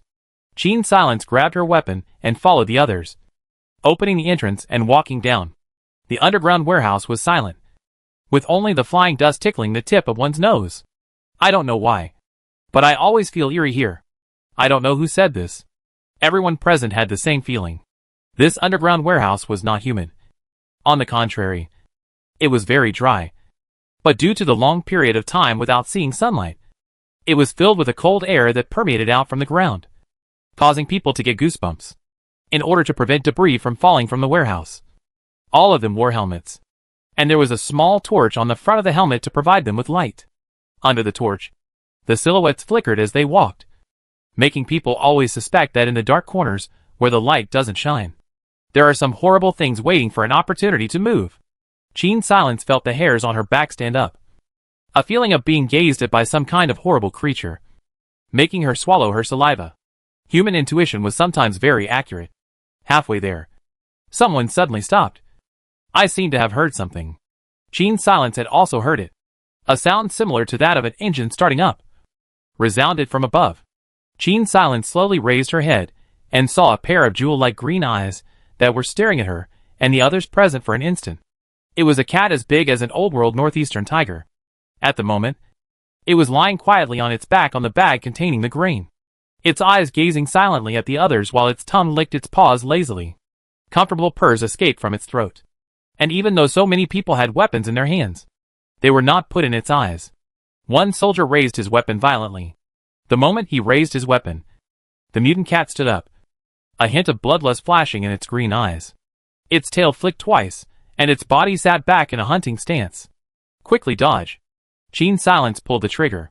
The soldier rolled to avoid the mutant cat's attack and rose from the ground in a sorry state, his submachine gun immediately firing out a barrage of bullets. However, this mutant cat was exceptionally nimble, and the bullets couldn't hit it at all. This kind of creature that could compete with a poisonous snake in terms of attack speed. Wanting to dodge the attack was simply easy. Qin Silence dodged around in a sorry state while in his heart, he was still cursing himself for supporting the Bai Lang kid away. Right now this thing they couldn't hit at all, and they had to be teased without limits. In Qin Silence's opinion, this mutant cat hadn't used its full strength, and what they were experiencing now was nothing more than a cat and mouse game. They were just the prey being teased by the mutant cat. In the heat of the moment, Gene Silence remembered what was in his backpack. Outside the warehouse, Monkey waited for half a day and couldn't help but lie on the ground to eavesdrop on the movements below. Boss, the sound inside isn't quite right. Yuan Hung had kicked open the entrance door by this time and rushed in. The soldiers in the warehouse were concentrating their firepower, causing the mutant cats to cower in a corner of the warehouse. And the commotion of Yuan Hung barging in caused some of them to delay their movements for a moment, causing the mutant cats to immediately find an opportunity to pounce on one of them. Gene Silence had an extra syringe in her hand and took the opportunity to ruthlessly stab the syringe into the back of the mutant cat's neck. The mutant cat's taut body suddenly softened. Watch out! Yuan Hung pulled the trigger on the figure that lunged at Gene Silence. The mutant cat collapsed unwillingly. Gene Silence wiped the cold sweat from his head and dropped onto the sack containing the grain, letting out a long sigh of relief. The captain's eyes darted back and forth before Gene Silence and Yuan Hung, and ultimately said nothing, only waving his hand for the others to hurry up and move the stuff to the car. Just as they were almost done moving the food, an SUV that still looked new came racing from the distance. That should be the vehicle from the 001 refuge. The expedition members have come surprisingly early this year. The captain looked at the SUV and said, as the car passed in front of a few people. Gene Silence got a good look inside. There were actually only 2 people inside. Looking at the somewhat familiar face in the alibi, Gene Silence immediately recalled the bard that she had once resolved in the second copy. No, it wasn't the bard. It was impossible for a person's looks to change so much, and bards didn't have such delicate looks. But who the 2 people in the car were, Gene Silence already knew. The car was still in 80% new condition, not something a nearby shelter would have, coupled with the fact that it was a man and a woman inside. Gene Silence quickly concluded that it was Jiangyu who had got it, throwing down the small bag of grain in her hand. She takes a few steps to Yuan Hung's jeep and jumps in along the glassless window. Yuan Hung hurriedly chased after her, and the 2 of them left the others in place to stare at each other in disbelief as they started their vehicles and chased after them in the direction of the SUV. Not long after they left, the earth trembled, and immediately after, Shiro, who was sitting on the shoulder of the silverback gorilla, appeared. Wasn't there an SUV that passed by just now? There was one, and Dr. Chin and another man have already chased after it, the captain said. He was still a bit confused. Did something happen? At this time, Bai Lang took out a peculiarly shaped communicator and said into it, I am Bai Lang, the special commissioner of the 001 refuge, and I am now sending out a broadcast to the nearby shelters. The only daughter of the 001 refuge's administrator is currently being held hostage by bandits, and anyone who is able to assist me in rescuing her will be given a place to stay at the 001 refuge, as well as a generous payment. The people from the 129 refuge as well as Monkey had already listened to the whole thing and were all very surprised. The Missy of the 001 refuge has been kidnapped? It's a long story. I'm going to chase after her first. After Bai Lang finished speaking, he patted the silverback gorilla's shoulder and chased after Jiangyu in the direction he had fled. Shit! Seeing the jeep in the rearview mirror that was in dead pursuit, Jiangyu glared fiercely at Wei Xian. What the hell are you carrying on you? Why are those 2 chasing after us? I told you. The key isn't on me. My dad isn't comfortable handing over something that important to me. I came out this time to find the counterpart. The 2 of us put together the clues we have in our hands in order to find the key's hiding place. Wei Xian glanced at the jeep outside. They know me. And they also know that I'll be taking a lot of people with me this time out. If you take me away by force by yourself, of course they'll be suspicious. Cut the crap. If I die, you bitch will have to be buried with me. It's certainly nothing bad for me. Fabian, I dream of being with you forever. Wei Xian lowered her head, hiding the flash of gloom on her face. Don't dream about it. A woman like you. In the past, even being a concubine was not qualified. In a moment of anger, Jiangyu said something that exposed his identity. These words had another effect in Wei Xian's ears. The paranoia is pretty serious, and it's still a straight male cancer middle child. At this point the fuel gauge on the car showed that it was almost out of fuel. Jiangyu jerked the steering wheel around and stopped the car, grabbing Wei Xian by the collar and yanking her out of the car. Gene Silence and Yuan Hung also got out of the car. Don't come over. Come over again, and I'll kill her. Wei Xian glared at Gene Silence. Don't come over. Keep what my father gave you and get out of here. Gene Silence's mind turned quickly, understanding her intentions almost instantly.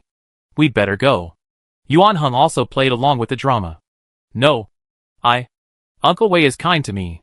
Qin Silence made a difficult face and raised her hands high. Don't you want something?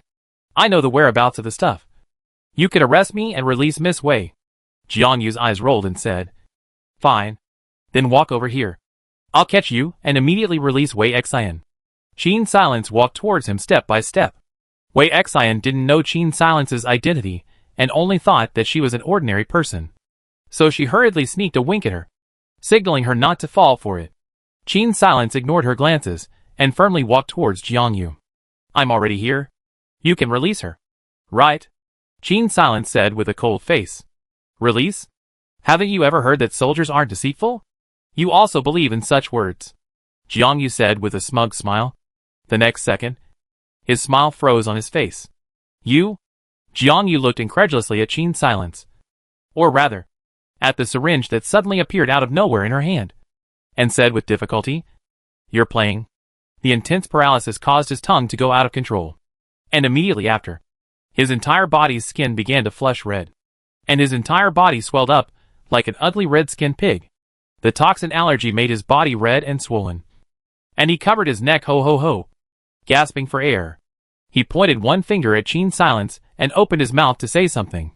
But he couldn't speak at all because his throat was also swollen. As the swelling worsened, his breathing became more and more difficult, and hallucinations began to appear before his eyes. Finally, he completely fainted. Qin Silence and Yuan Hung looked at each other and took out twine from the car, crossing Jiang Yu's two hands apart and tightly binding them.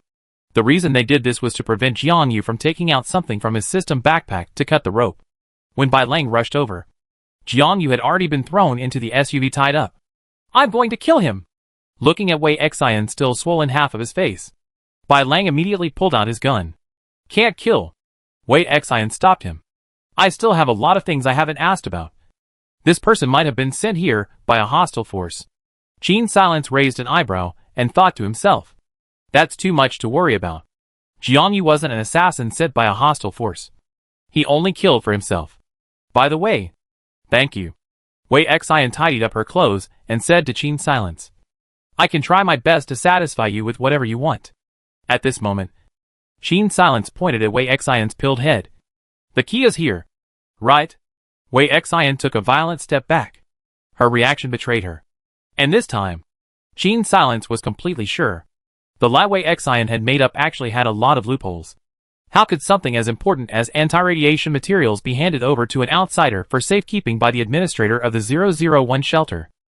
The only possibility was that Wei Xian had a key on her. But Jiang Yu hadn't searched it out. This man was so underhanded. There was no way he would not search his body. Then the only place on Wei Xian's body that could possibly escape a search was, I'm afraid, the tiny pill head on top of her head. Just as Qin Silence had guessed, the key was indeed hidden in Wei Xian's hair. This complicated mechanical lock required both a key and a code, and the mechanism was somewhat similar to that of a safe. A hint of weakness flashed across Wei Xian's face. I can't give this to you. What's inside is too important. I don't want your key. But what's in the warehouse? I need part of it. Qin Silence took out a negotiating stance. I want enough radiation-resistant materials to build a small shelter. This shouldn't be too much for you guys to ask for. Right? Or is the life of the only daughter of the 001 refuge manager not worth the price? Why do you want to build your own refuge? If you want to go to the 001 refuge, I could always give you enough slots to bring your family and friends along to stay at the 001 refuge. Wei Xian asked in disbelief.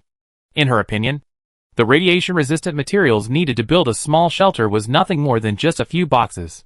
This person in front of her had saved her life, and her father would still allow her to make the call on these things. Just what was so good about those ragged little shelters? Qin Silence firmly shook her head. I'm a person who doesn't like to be a parasite. I want to be my own boss. In that case, I can give you enough materials, but I can't tell you the location of the warehouse. So you'll have to wait until I come back next time before I give you the stuff. Wei Xian said. Good. Qin Silence agreed painfully. Seeing her like this, Wei Xian couldn't help but ask her. You're not afraid that I'll promise a blank check and run away? You can try. Qin Silence gave her a meaningful look. remembering that Qin Sil had just taken out a tube of terrible poison from somewhere, instantly rendering Jiang Yu incapacitated. Wei Xian laughed awkwardly and didn't dare to make such jokes again. At this time, the effects of the medicine on Jiang Yu had almost passed. He opened his eyes and fought to get up from the ground, sticking his head out of the car window, a pair of viper-like eyes staring tightly at the direction where Qin Silence was. Wei Xian. She and I have the same purpose. You stupid. Just like how he treated Wei Xian before. Wei Xian rushed over and gave him a heavy slap. Jiang Yu's face was knocked to one side, his eyes staring at Wei Xian with disbelief. You dare to hit me? Pa! Responding to him was another slap. What wouldn't I dare? That slap just now was returned to you. This times is me rewarding you. Wei Xian's hands crossed her waist, her face untamed. Jiang Yu, you don't really think that I'm some kind of gentle white rabbit, do you? Let me tell you, you're nothing more than I'm just a duck I've raised. The meaning of your existence is to coax me to be happy. Watching the other party's chest continue to rise and fall as he was exasperated by himself, Wei Xian momentarily didn't know whether to sigh at her own poor eyesight, or to sigh at the other party's ability to bend and stretch. Jiang Yu, if you really despise women, you should be stronger than women in everything, instead of relying on women like me that you despise to climb up the ladder. Wei Xian looked at his face that was originally pleasing, but was now repulsive. You really make me feel sick. Qin Silence stood to the side watching the show. At this time, Bai Lang touched her with his elbow. Didn't you promise to help before? Help with what? I see that she knows quite well in her heart. Qin Silence shrugged her shoulders. Don't worry. As long as you guys are willing, this kid won't be able to turn any waves. Saying that, she and Yuan Heng exchanged a glance. Qin Silence could have actually killed Jiang Yu in the process just now, but she didn't do so. In reality, even if Jiang Yu didn't die, the matter of holding Wei Xian hostage made it absolutely impossible for him to do well. If in the end, the administrators of the 001 sanctuary chose not to kill him, but instead treated him as a slave and made him kneel at Wei Xian's feet forever, then I'm afraid it would be difficult for him to even think about dying. Wei Xian wasn't essentially the type of person to repay grudges with virtue and not return hatred. Having her around was already enough for Jiang Yu to drink a pot of water. The reason why Qin Silence left him alive was because she wanted to know what would happen if the player failed to pass the level. Of course, she didn't need to use herself as an experiment. She only needed to have Yuan Heng keep an eye on Jiang Yu's movements. Come on. Spare me a piece of chocolate for nothing. Bai Lang spread both his hands out with a hopeless look on his face. Qin Silence ignored him and spoke to Wei Xian. Remember to deliver the stuff to this address. Then he gave Wei Xian the address of the original Heng camp. As for the 129 refuge, there was certainly no need to go back. Having taken care of the matter of the anti-radiation materials, she naturally had to start thinking about the special clearance method. After greeting Wei Xian and the two of them, Qin Silence and Yuan Heng got into the jeep and headed back in the direction of the camp. On the way, Qin Silence rubbed her chin, thinking about what facilities the shelter should have in order to ensure self-sufficiency.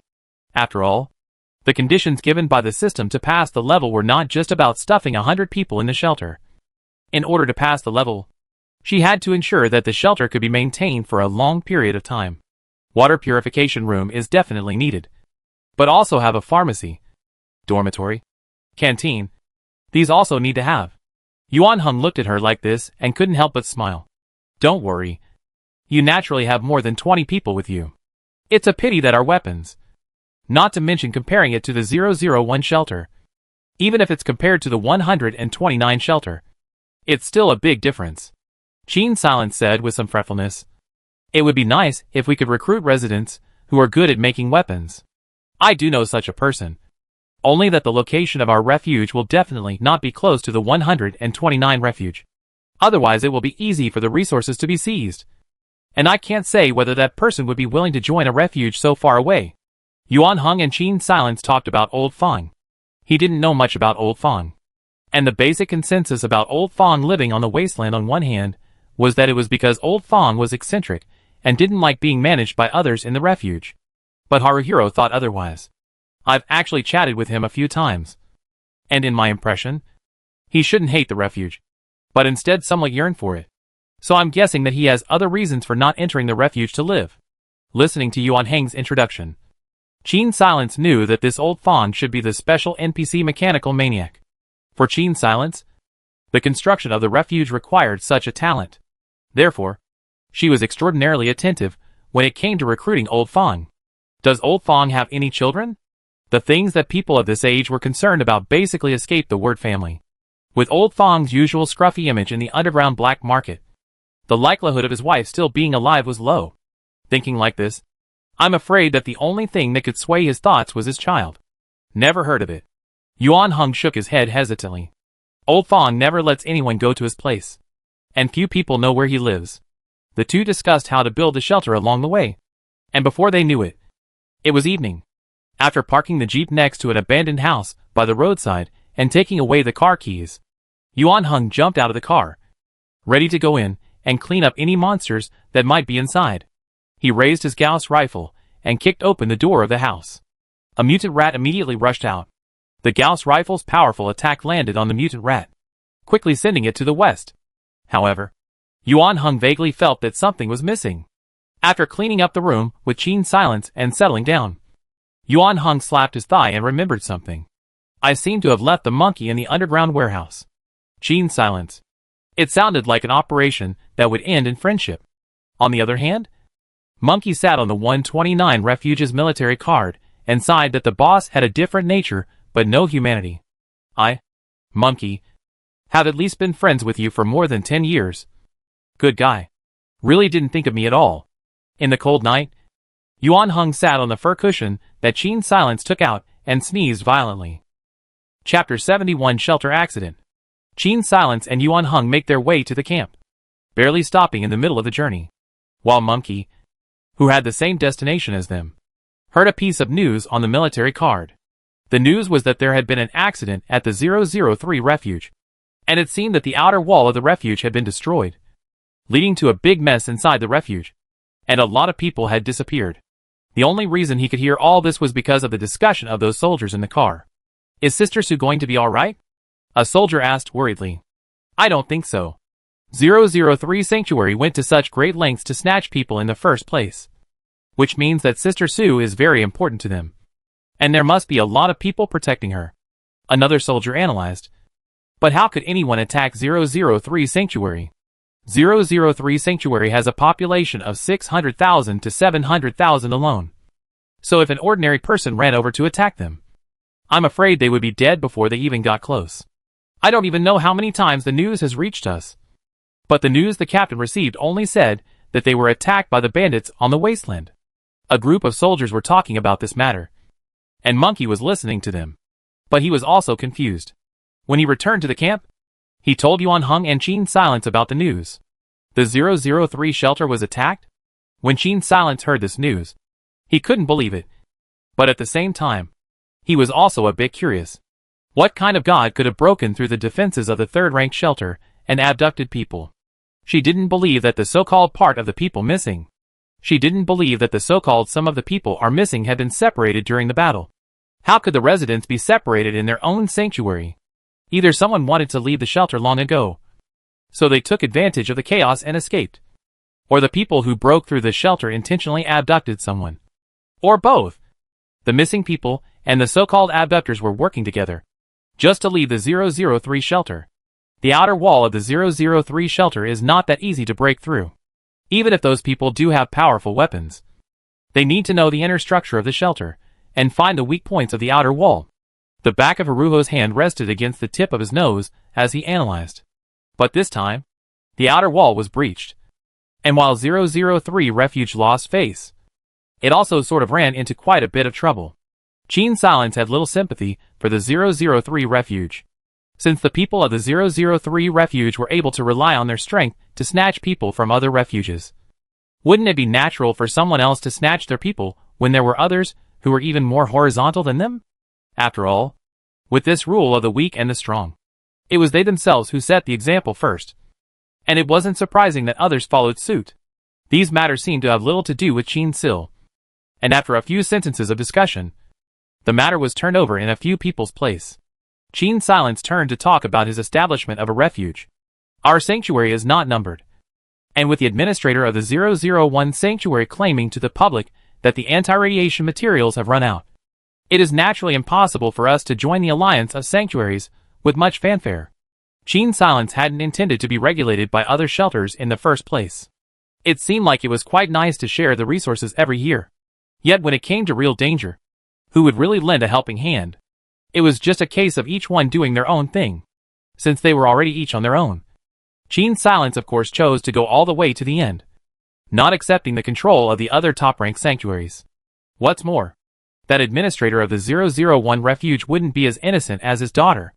Gene Silence asked herself that she was lucky to get enough materials, and she needed to solve all the other things, such as drawings, metal materials, steel and concrete, and a series of other things needed to build the shelter by herself. We have to be busy lately. Gene Silence remembered her backpack of materials and prepared to check out the black market. There were some things she didn't need at all, and it was perfectly fine to take them out and exchange them for something else. With that, she and Yuan Hung arrived at the black market. Is Old Fong not here today? Yuan Hung found an acquaintance in the black market and inquired about Old Fong's whereabouts. Old Fong hasn't even been here for a while. The acquaintance who spoke to Yuan Hung had some friendship with the owner of the black market. I heard that he had an emergency at home. Family? Haruhiro asked back unexpectedly. Old Fong should have a son, but I heard from the boss that he hardly lets the boy go out much, saying that his health has been bad since he was a child. Some time ago, he came over in a frenzy and locked up his shop in the black market, and never came over again. And we don't know what happened. As the man spoke, Gene Silence saw quite a few people full of inquiries circling around Old Fong's shop. These people are still dreaming. The door lock that Old Fong made can't be opened by anyone but himself. Besides, with Old Fong's status in the black market, as long as he doesn't come back in a year and a half, it's impossible for the boss to let anyone else hit his shop. The man's mocking voice rang in Gene Silence's ears. Gene Silence and Yuan Hung looked at each other. Do you guys know where Old Fong lives? We're looking for him for urgent matters. It's useless even if you know. It's still the same thing. Old Fong's room door can't be opened, especially since the defenses in his house are definitely better than those in the black market.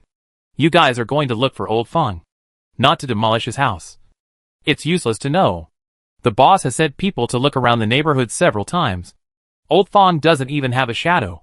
Saying this, the man mysteriously waved at Yuan Hung and Gene Silence, allowing the two to come closer before lowering his voice and continuing. Old Fong's residence most likely has secret passages, and we guessed that he didn't go out from the main door of his house. We've also inquired about him, and the last person who saw him said that he appeared more than 100 kilometers away from the black market, and we don't know if it's true or not. In the time that followed, Gene Silence and Yuan Hung exchanged quite a few things in the black market, but they never inquired about Old Fong's exact whereabouts either. 003 outside the shelter. Several military trucks drove out from the shelter's gate. In the cars, well-equipped soldiers were discussing the culprit who had attacked the refuge a while ago. The person must have run away for who knows how far. Sending us out to search at this time is like finding a needle in a haystack. I heard the guy was originally a wanted criminal in all the major sanctuaries. I have a brother who was at the scene that day and almost died. At that time, he heard the administrator of our refuge say something. What words? The others came together. It was him. The soldier learnt the tone of the administrator's voice that day. That's the phrase, which means that the intruder used to be something. That was over 10 years ago. A veteran in his 40s said, this person's name is Fong Chung. He was originally one of the important researchers of the 001 refuge, and it is said that our current refuge was designed by him and his wife. Then why did he defect? The veteran looked around. Since none of the shelters have given you specific information about him, you should understand that there is something fishy about this. Exactly who should have a weak heart. But it's still not clear. And then after that, the veteran had a tight-lipped look on his face, refusing to say anything more. The protagonist of their topic, on the other hand, was now piloting his mech and taking the road in the direction of 129 refuge. I agreed to get you out in order to save my son. If you can't cure him. Old Fong looked at the woman sitting on the co-pilot, his tone full of threats. Your son should have carried the disease in the fetus. Right? And it's the radiation that he received when he was older in months. Sister Sue had already heard Old Fong mention his son's condition many times along the way. The boy was now lying in a small space in the back. Old Fong was very kind to his son. Even when designing mechs for combat, he would still leave a small smooth space for his son to be able to rest. According to reason, Old Fong's son was 12 years old, but he looked like a child under the age of 10, growing very thin and small. With Old Fong's ability, it was absolutely impossible for him to let his son starve. The only possibility was that the boy was weak and sickly, so his development was stunted. Thinking of his son's illness, Old Fong's hand scratched out a few marks on the seat. When my wife was about to give birth, she was counted on to be exposed to radioactive substances. In other words, this child originally wouldn't have survived. And it was your wife who forced him to be born. Sister Sue hit the nail on the head. She was asking the nurse to cut her stomach open. I wasn't with her at that time, and by the time I rushed over, she was already gone. Your son's illness is dangerous to treat. I can't guarantee 100% success, and he'll need to be treated many times. And each time, the stakes will be high. Even so, do you want me to cure him? To cure? In the space behind, the little boy's faint voice came out. Little Far, you're awake. The old man showed joy. He gave Sister Sue a complicated look. Your medicine really works. Don't worry. We all get what we want.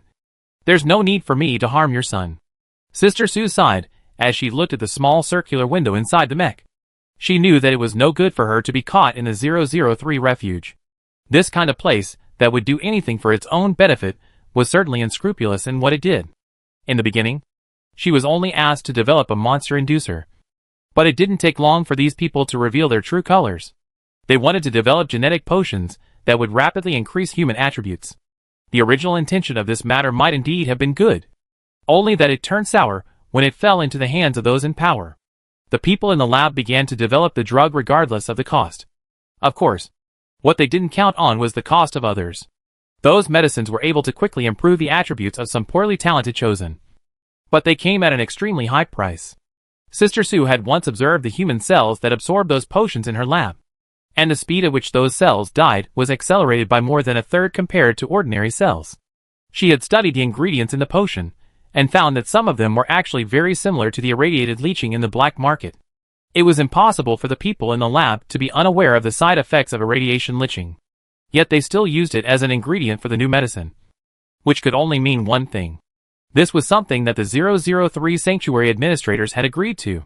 In order to cultivate stronger warriors, they didn't care whether a person's lifespan was 60 or 40 years. Soldiers over the age of 40 would have been useless anyway. So what did it matter if they died? This thought made Sister Sue shudder.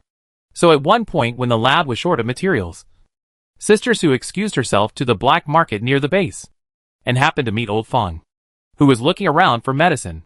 The two of them hit it off immediately, with Old Fong promising to help her escape from the refuge and her promising to help cure Old Fong's son. Since Old Fong and his deceased wife were the designers of the shelter, he certainly knows the weak points of the 003 shelter very well. Together with the help of the organic armor, breaching the 003 shelter was not difficult for him. The two of them agreed on a time, and when the time came, Old Fong destroyed the outer wall of the shelter and rescued Sister Sue, who had arrived on time. It's best for your son to live in an environment free of radiation. Otherwise the treatment will be much less effective. Sister Sue's words caused Old Fong to let out a bitter laugh. Look at me. Do I look like I can enter the shelter? Little did he know that there was a great opportunity that was waiting for him in the black market. Chapter 72 Gathering Materials. I don't take business these days. In the shop, before the figure in the afterglow could speak, Old Fong said hurriedly. He lifted his head and realized that the visitor was Yuan Hung. Sister Sue's words suddenly rang in his mind. It's best for your son to live in a radiation-free environment. He lowered his eyes to hide the strong anticipation in his eyes, and said in a flat tone, So it's you. What's the matter this time? Darting a quick glance at Yuan Hung, Old Fong added, Found extra material again? As he said this, his voice had begun to tremble slightly. Qin Silence watched from the side, feeling that his reaction was out of place. You need this? She pushed out the pair of radiation-isolating arm guards. In fact, in the past month or so, she had already collected 4 parts of the 6-piece set. Old Fong eyed the pair of arm guards, not going for them. But saying matter-of-factly, these aren't enough for me. He scrutinized Qin's silence. What are you? This thing is yours? Sort of. Qin Sil leaned towards the counter. I want to talk to you about a big deal. If you can make it, I can give you more materials. You say what you want to do first. Old Fong didn't agree in a single breath. Qin's silence had a smile on her face. I want you to help me build a shelter. Old Fong heard her words and stumbled backwards. He froze in place for a moment in fear, then quickly approached Qin Sil. You mean you have enough materials in your hands to build a shelter? That's right. As long as you don't cut corners of the remaining materials, you can even out a portion of it and make it into protective clothing. Qin's silence promised. No. What I need most is not a protective suit. Old Fong looked at Qin's silence hopefully. Is your shelter governed by the 001 shelter? Qin's silence shook her head. You should understand that. On the bright side, this stuff is extinct. The way I got these materials isn't considered formal. And it's unlikely that the 001 refuge would recognize this refuge. They will even try their best to deny its existence. Hearing this, Old Fong sighed in relief and slumped down on the shop seat somewhat disengaged. To him, this was all like a dream. A shelter that had no number, was not recognized, and would not exchange news with the 001 shelter. This was simply the place he had been dreaming of moving into for the past 12 years. Dr. Su had said that as long as Xiao Yuan could live in the shelter, his condition would be alleviated and would not deteriorate so quickly. Old Fong always felt that this was all too lucky to be true.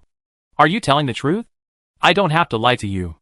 Qin's silence looked at Old Fong, guessing in his heart that this man must have done something that offended 001 refuge. Otherwise, he wouldn't have reacted so strongly. You'll be the first inhabitants of the refuge. But my refuge won't be very big. At most it can only accommodate more than 100 people. It's enough. Old Fong stood up. I promise you. But building a shelter will require more than just anti-radiation materials. I'm going to estimate how many materials I'll need now, and write you a list. His eyes went to the pair of armed guards, and he asked hesitantly, do you have any other parts for this thing? My son's health is not good. If you can lend me this. Qin's silence opened the backpack on his back and took out all 4 pieces inside. You can take these. However, if something goes wrong with the shelter, I'll really take you to task. No problem. Old Fong hurriedly clutched the things in his arms and promised with his mouth full. Afterwards, he wrote a list and gave Qin's silence his own address before Qin's silence left with Yuan Heng. When the two returned to the campsite, the people in the campsite were crowding around a 2-story tall gorilla. Qin's silence scanned around the crowd and saw Bai Lang. Hey, Yuan Heng. The two of us agreed in the first place to give me Little Eagle Hawk to raise for a few days after the deed was done. Why didn't you kid keep your word? Bai Lang looked back and forth between the two for a few moments. His smile somewhat obscene. When did I promise? Yuan Heng looked innocent. Not to mention it's not exactly a done deal. Depressed? Qin's silence? What kind of riddle are these two playing? Ahem. I'm actually here to deliver something. King Kong. Shiro shouted at the gorilla. The gorilla then unloaded a box that was slightly miniature for it from its back and handed it to Qin's silence. Of course, this box wasn't miniature to Qin's silence at all. The things have been delivered. So it's time for me to go. Bai Lang sat on the gorilla's palm and allowed it to send him over its shoulder. One last question. Can Little Eagle lend me a hand for 2 days? You can go. Qin's silence ruthlessly rejected him. TSK. Really? Not a family. Not into a family door. Both husband and wife are equally petty. Bai Lang muttered, sat on the gorilla's back, and left the camp. The corners of Yuan Heng's mouth rose slightly when he heard his words. So what exactly did you guys discuss? What came to pass? When Qin's silence turned back, she saw the smile that Yuan Heng hadn't had time to put away, and asked after him with a suspicious face. Yuan Heng glanced at her. You want to know? I'll tell you tonight. Forget it. I don't want to know. Qin's silence's ears suddenly reddened. I'll go see what other materials I need to collect. Saying that, she ran off without a trace. Yuan Heng looked at her fleeing back and shook his head sadly. Ugh. Why isn't curiosity a little stronger? So how do we count this as a success? Monkey poked his head over to ask. Yuan Heng slapped the monkey on his round head. You should reflect on why you are single. Only after he left did the monkey retort somewhat unconvincingly. Thicky Paces laughs at 100 paces. Isn't this just a few days of work? Another teammate teased him. You don't get it, do you? Not looking and not being able to find are two completely different things. Hey! Who are you kidding? Crap. Don't hit the head. Hit stupid, how can I get a wife? Don't worry. This head of yours isn't any smarter. Several people made a scene in the courtyard of the camp. The next day, after emptying her system backpack, Jean Silence put in the anti-radiation materials, occupying 10 squares. These things were so important that she didn't dare to put them outside at all. What was left in the camp's warehouse was just a large, empty crate. Although this was a bit villainous, Jean Silence still didn't dare to risk her own lifespan. Today, they were going to collect cement. I bought news in the black market. 30 kilometers away, there's an abandoned building materials factory. Metal is a no-brainer. It's long since been collected clean. But something like cement, it's actually not too scarce. There should still be quite a bit left. We can bring back the cement from there. Yuan Hung took out a hand-drawn map. At this time, the monkey came over and knocked on the door. Chief, there's a woman outside, saying she's a friend of old Fang. Let her in, Jean Silence said. Monkey turned around and went outside. After a while, a woman in her 30s walked in. I'm a doctor hired by old Fang. He said that you guys are going out exploring today. I want to collect some materials for dispensing medicine. Can you guys take me with you on this outing? Jean Silence looked at her. Do you have the ability to protect yourself? If you need someone to protect you. I'm afraid not this time. She spoke in a calm tone, not meaning to look down on anyone. And Sister Sue didn't find it offensive. She just shook her head. I've been working as a doctor before I left the refuge, and my self-protection ability is pretty average. But I'm afraid I'm the only one who can collect those materials. So if it doesn't work this time, I'll just come back next time. After saying that, Sister Sue made a move to leave. Wait. Jean Silence called out to her. You changed your mind? Sister Sue's hand held onto the doorframe as she turned back to ask. She already understood that of the two, that woman was the dominant one. No. I just wanted to ask what you need. I need the blood of a radioactive animal. Sister Sue sighed. It's something that's already hard to stumble upon. And even if you guys took me there this time, you shouldn't be able to encounter it. But the blood of a radiated animal must be extracted when it's freshly dead. Otherwise it won't have much effect. Hearing her words, Jean Silence's mind spun with many thoughts. What are you collecting the blood of radiated animals for? To be exact, I'm not collecting their blood, but I'm collecting an active ingredient in the blood. And when I get the blood, I have to extract that active ingredient right away and keep it in a refrigerated box. Otherwise it will lose all its potency after a certain period of time. Sister Sue explained. This medicine is something I discovered on my own, and is not a regular medicine from the base, but to treat old Fang's child. I'm afraid I can only use this medicine. Can I ask about its effects? Jean Silence remembered the single anti-radiation serum in his backpack. But this kind of thing that looked like a vaccine shouldn't have a curative effect. This medicine can restore an ordinary person's body that has been sickened by radiation to a healthy state. But it requires long-term medication, and the body's rejection reaction can be severe, making the process treacherous. Sister Sue leaned against the door frame. Originally, I had a few of this medicine in my hands, but it's just a pity that I wasn't able to bring it out. According to Sister Sue, it was originally a miracle that old Fang's child survived.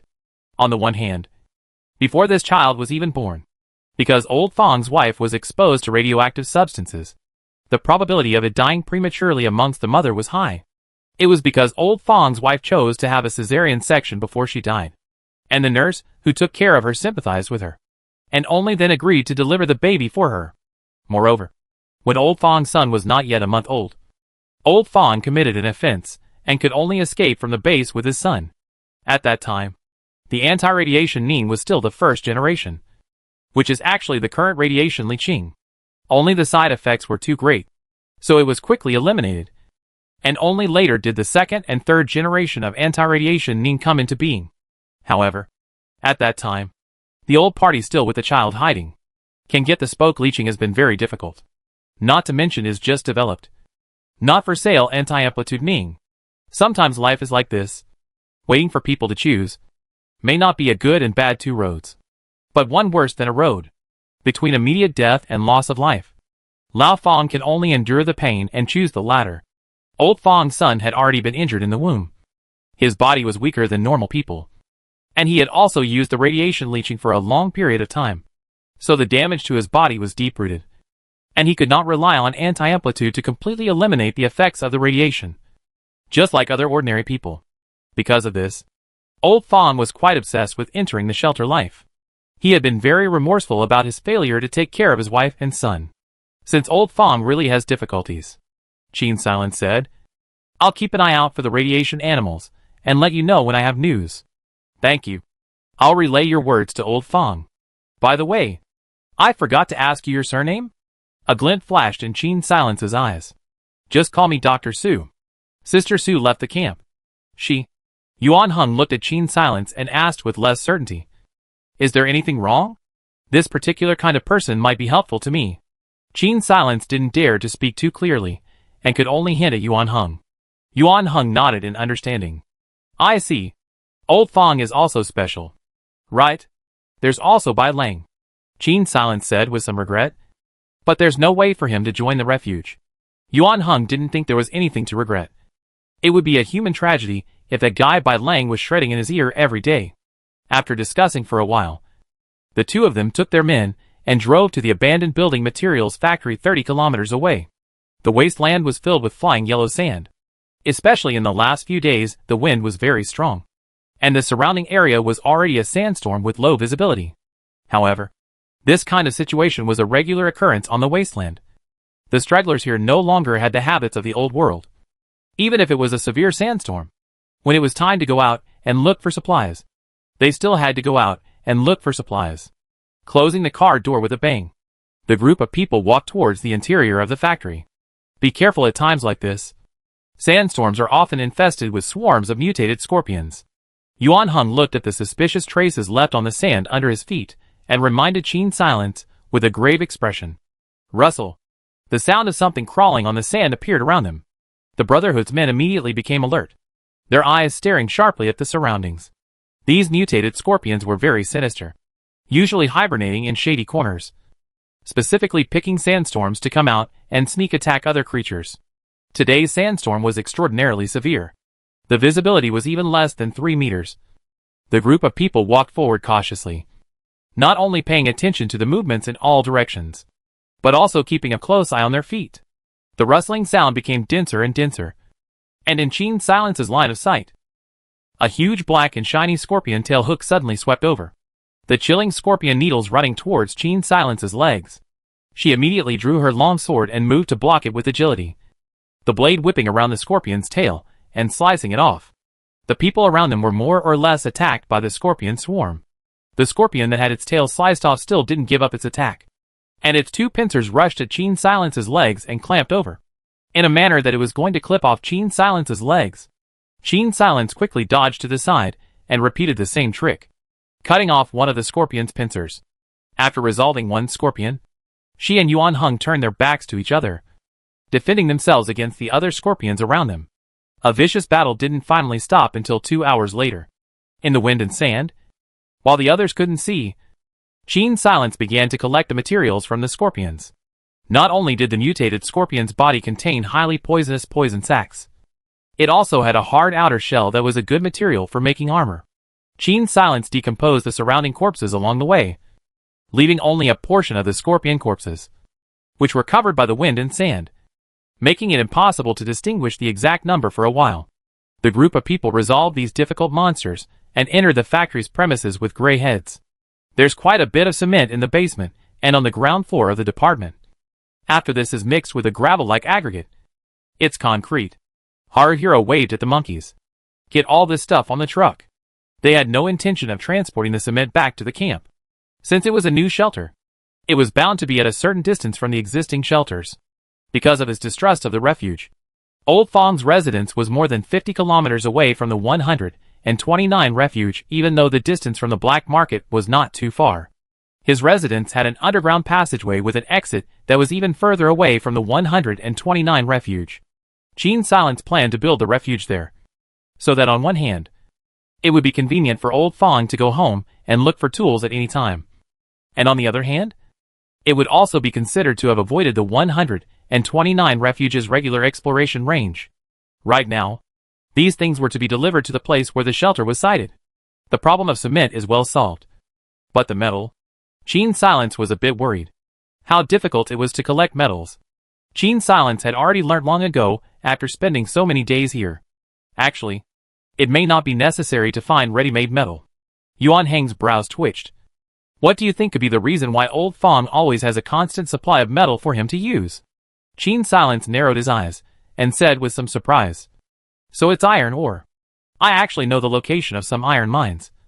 And although some of them have already been discovered by various sanctuaries, there are still some which have not been excavated. Yuan Heng looked towards Gene Silence with an inviting tone. I've been waiting for this day. The excavation of the iron ore mine was a big commotion. And once it started, it would inevitably attract other people to come and fight over it as the days went by. The reason why Yuan Heng hadn't been using those iron mines was so that one day they could be put to greater use. Now that Gene Silence had come, it was naturally the time to use those things. He had waited here for her for so many years. So of course, he couldn't have prepared nothing. Moreover, with Gene Silence's system backpack, transporting the ore could be said to be silent, which could greatly slow down the speed at which others discover the iron ore, making it easier for them to transport more of it. Just like that, after transporting back the cement, Gene Silence and Yuan Heng led the people, taking advantage of the night, to the location of the iron ore mine that he knew about. The group of people began their secret life of mining. During this period, Gene Silence, because of the long hours of traveling outside and being involved in many battles, had improved in all his attributes, and was no longer the type of person who could only dodge in distress whenever he encountered a monster. On this day, when Gene Silence brought a new batch of ores and arrived at Old Fong's house, Sister Sue was resuscitating Old Fong's son. After a burst of soldiering, Sister Sue wiped her sweat and walked out. We must find the radiation animal as soon as possible. Or else. She didn't continue. But what she was trying to convey was well known to both Gene Silence and Old Fong. Gene Silence pursed her lips. Her hand reached into the large bag behind her back, covering it as she took out the anti-radiation serum from her system backpack. Try this to see if it works. Sister Sue immediately took the medicine, extracted a small drop, put it into the portable analyzer, and began to analyze the potency and composition. The shock on her face became more and more obvious as she looked at the results of the analysis. Who gave you this? There's actually something like this under the sky, Sister Sue said with surprise and regret. It's a pity that Xiao Yuan is suffering from a chronic disease. This is more suitable for healthy people who have just been exposed to radiation and their bodies haven't had time to become sick. Gene Silence withdrew the serum with disappointment and looked at Old Fong. I'll leave the smelting of the metal to you. I'll go find the radiation animals. She drove the car into the steep slope at the exit of the underpass and pretended to unload the ore from the car. In reality, it was nothing more than a system backpack left to right. After that, Gene Silence and Yuan Heng discussed the matter and decided to take on missions from other sanctuaries in the name of the Brotherhood.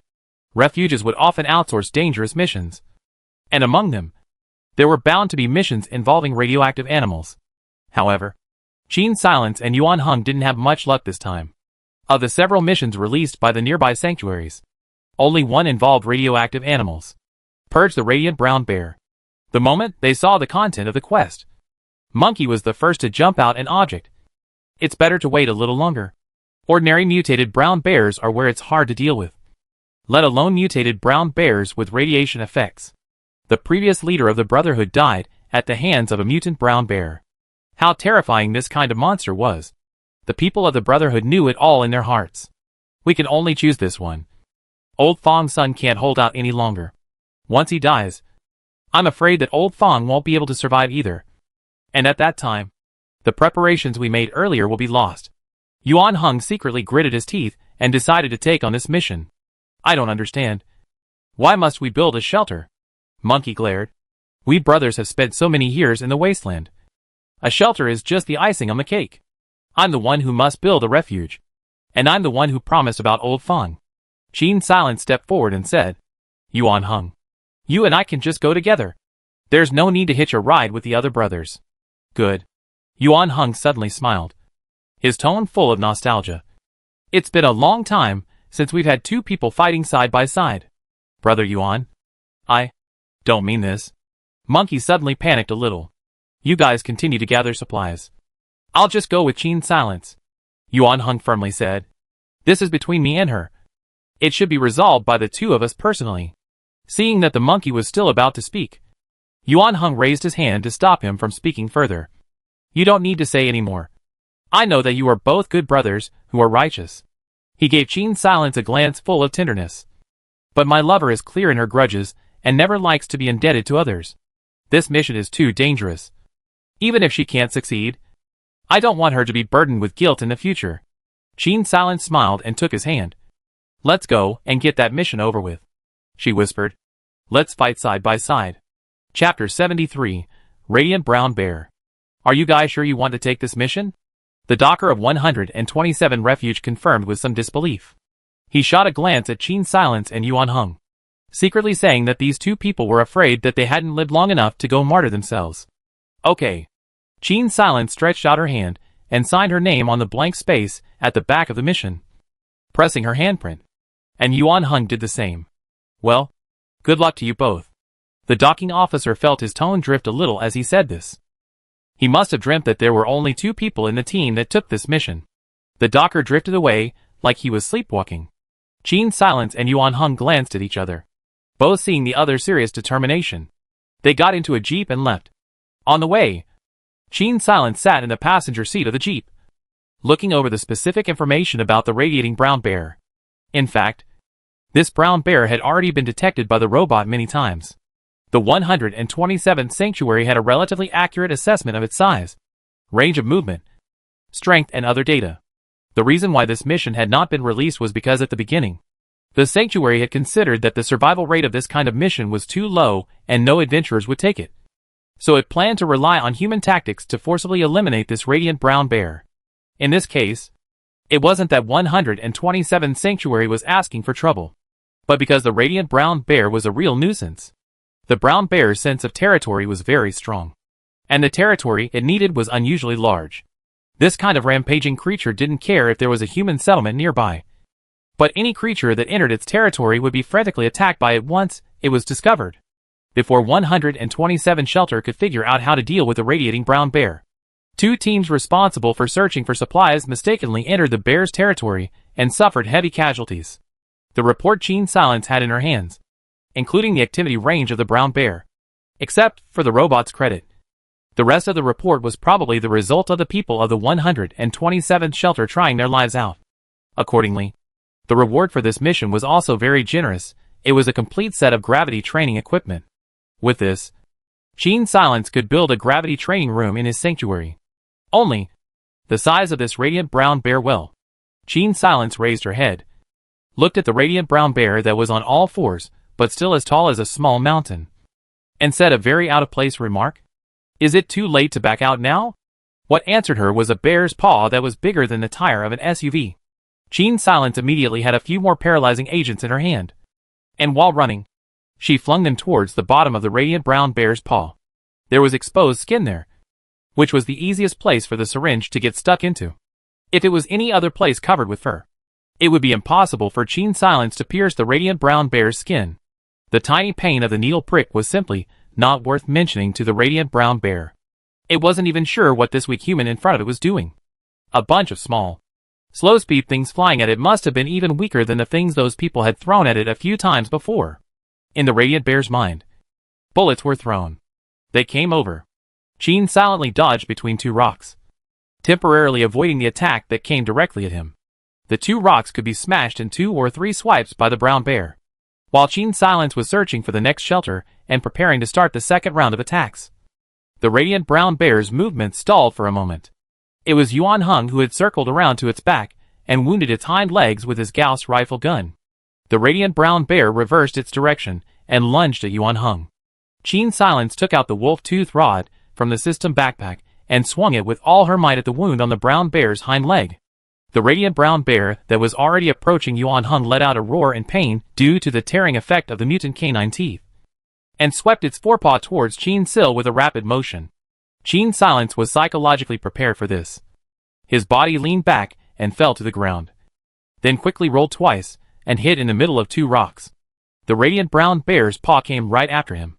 And Qin Silence also happened to climb up, and quickly ran out from the gap between the rocks. The rocks behind him shattered apart with a snap. And the last of the cover finally disappeared. In such a short while, Yuan Heng had already torn a huge gash in the radiant brown bear's hind leg. And blood continued to gush out from the mutant brown bear's body. Qin Silence looked at his radiation value, and quickly injected himself with an anti-radiation neem. By this time, the radiant brown bear's attention had shifted to Yuan Heng, who was constantly outputting at the back. One of its forepaws was already red and swollen. But for a brown bear, this amount of pain was still tolerable. Only occasionally would its movements be a bit sluggish. Qin Silence grabbed the radiant brown bear's fur and quickly climbed towards its body. She stood on the spine of the radiant brown bear, drew her long knife, and stabbed it in ruthlessly. The radiant brown bear's attack that was originally supposed to land on Yuan Heng's body instantly fell short. The pain caused the radiant brown bear to struggle frantically, trying to throw Qin Silence off. However, Qin Silence had a death grip on the hilt of the knife, and it was as if he had grown on the radiant brown bear, so he couldn't shake it off no matter how hard he tried. The radiant brown bear gradually lost its last bit of sanity, and began to run around aimlessly on the wasteland, charging at the abandoned buildings around it. Yuan Heng chased after the radiant brown bear all the way uneasily, almost breaking one of the radiant brown bear's hind legs before the huge contrasting monster gradually slowed down. Qin Silence, who was hanging on the radiant brown bear, let out a long sigh of relief, drew out his long knife, and slowly crawled towards the location of the brown bear's head. At this time, a fierce light flashed in the brown bear's eyes. Watch out! Yuan Heng raised his Gauss rifle gun and continuously pulled the trigger at the radiant brown bear's raised forepaw. The already red and swollen paw was pierced through by the weapon, and the pained radiant brown bear backhandedly slapped at Yuan Heng. The harsh palm wind clearly intended to take Yuan Heng's life. Qin Silence had already climbed to the top of the radiant brown bear's head at this moment, raising her long knife high and struggling to stab it into the radiant brown bear's eyes. Her hands and the hilt of the knife together did not enter the eye sockets of the radiant brown bear, and the tip of the long knife pierced into the brain cavity of the radiant brown bear. The blade stirred in the brain, instantly shattering the radiant brown bear's brain, and causing the radiant brown bear to fall to the ground with a loud thud. Qin Silence's entire body jumped off the radiant brown bear's corpse, as if he had been fished out of the water. Yuan Heng staggered a bit, and looked down at the wound on his abdomen. Qin Silence whooshed over to him, took out a needle, and jabbed it into his arm, pushing the medicine in. Cough. It's useless. The effects of antiradicolin. Yuan Heng raised his hand to touch Qin Silence's cheek, but realized that his hand was full of blood, so he could only drop his hand back again. You have to live well. Qin Silence's face was stony and impassive. You can still brew for a while longer, but I have to collect the materials. With that, he tossed Yuan Heng aside, took out the instrument given by Sister Sue in the system backpack, and began to collect the radiant brown bear's blood. Yuan Heng awkwardly climbed up from the ground. How did you find out right away? Dr. Sue told me that serum works quickly. Qin Silence rolled her eyes. What's more, you're acting too fake. Just now, Qin Silence had given the only anti-radiation serum to Yuan Heng. In her heart, she was somewhat glad that she hadn't been injured just now, or else with only one serum, she really didn't know what to do. But men, such creatures, are really as childish as ever. What a time to be acting. Qin Silence extracted the radiant brown bear's blood and kept the blood pack in the cooler, before decomposing the radiant brown bear's corpse. Congratulations to the player for obtaining the golden legendary equipment bearskin jacket. Bearskin coat. Is there anything more defensive than a brown bear with thick skin? Bearskin coat. Your essential equipment for the wasteland. Effect: immunity to radiation. +3. Disadvantage: hot. Very hot. Qin Silence looked at this introduction, then looked at the sun high in the sky, and gave up on the idea of trying this jacket right away. Yuan Heng came over and asked, "What did you find?" "A set of clothes that matches your temperament in particular." Qin Silence gave a bad smile and said. She threw Yuan Heng a hemostatic spray. "Treat the wound first. I'll drive on the way back." While Yuan Heng treated the wound, he thought in his heart that the outfit must be a bear. Instead of going back immediately, the two of them went to the central area of the radiant brown bear's territory and scavenged a bit before hitting the road. It had been occupied by the radiant brown bears for a long time, and hadn't been raided yet. There were quite a few useful things there. On the way back, Qin Silence drove, while telling Yuan Heng about the harvest this time. The blood of the radiated animal that Dr. Su needs is definitely enough. And there's also a bear bile on that radiated brown bear that is effective. Although Yuan Heng didn't have any worries about his life because of that serum.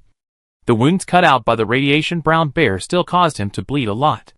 Listening to Qin Silence's voice, sitting on the co-pilot, the wind and sand on the wasteland seemed to have disappeared, and Yuan Heng raised the corner of his mouth and gradually fell into sleep. After 2 days, the doctor who saw Qin Silence and the two of them again couldn't help but rub his eyes. Radiant brown bear. Solved? Qin Silence nodded. You can send robots over to check and see if there are any more traces of the radiant brown bear. Also, here are the vouchers. Qin Silence took out a small piece of fur taken from the radiant brown bear. The strong radiation made the doctor jerk back 2 steps. No need to check. The radiation is so strong. It must be that brown bear. You guys go back and find a bigger vehicle. Come over and pull away the mission reward. Looking at the jeep that was gradually moving away, the docking officer couldn't help but TSK. There really is such a capable person. But why is such a capable person begging for a living in the wasteland? The two of them knew nothing of his doubts. And once they arrived at the campsite, Yuan Heng led the men to pull the rewards, while Qin Silence took that whole box of radiant brown bear blood and went to Old Fang's place. Faced with those astonishingly large amounts of radiant animal blood, Sister Su said with some admiration, I didn't expect you guys to find the blood of a mutated animal so quickly. She put the blood into the centrifuge and took out a little more for testing. It's actually a radiant brown bear. She looked at Qin Silence as if she was looking at a madman. As far as I know, your strength. I don't think you're strong enough to deal with something like this. Right?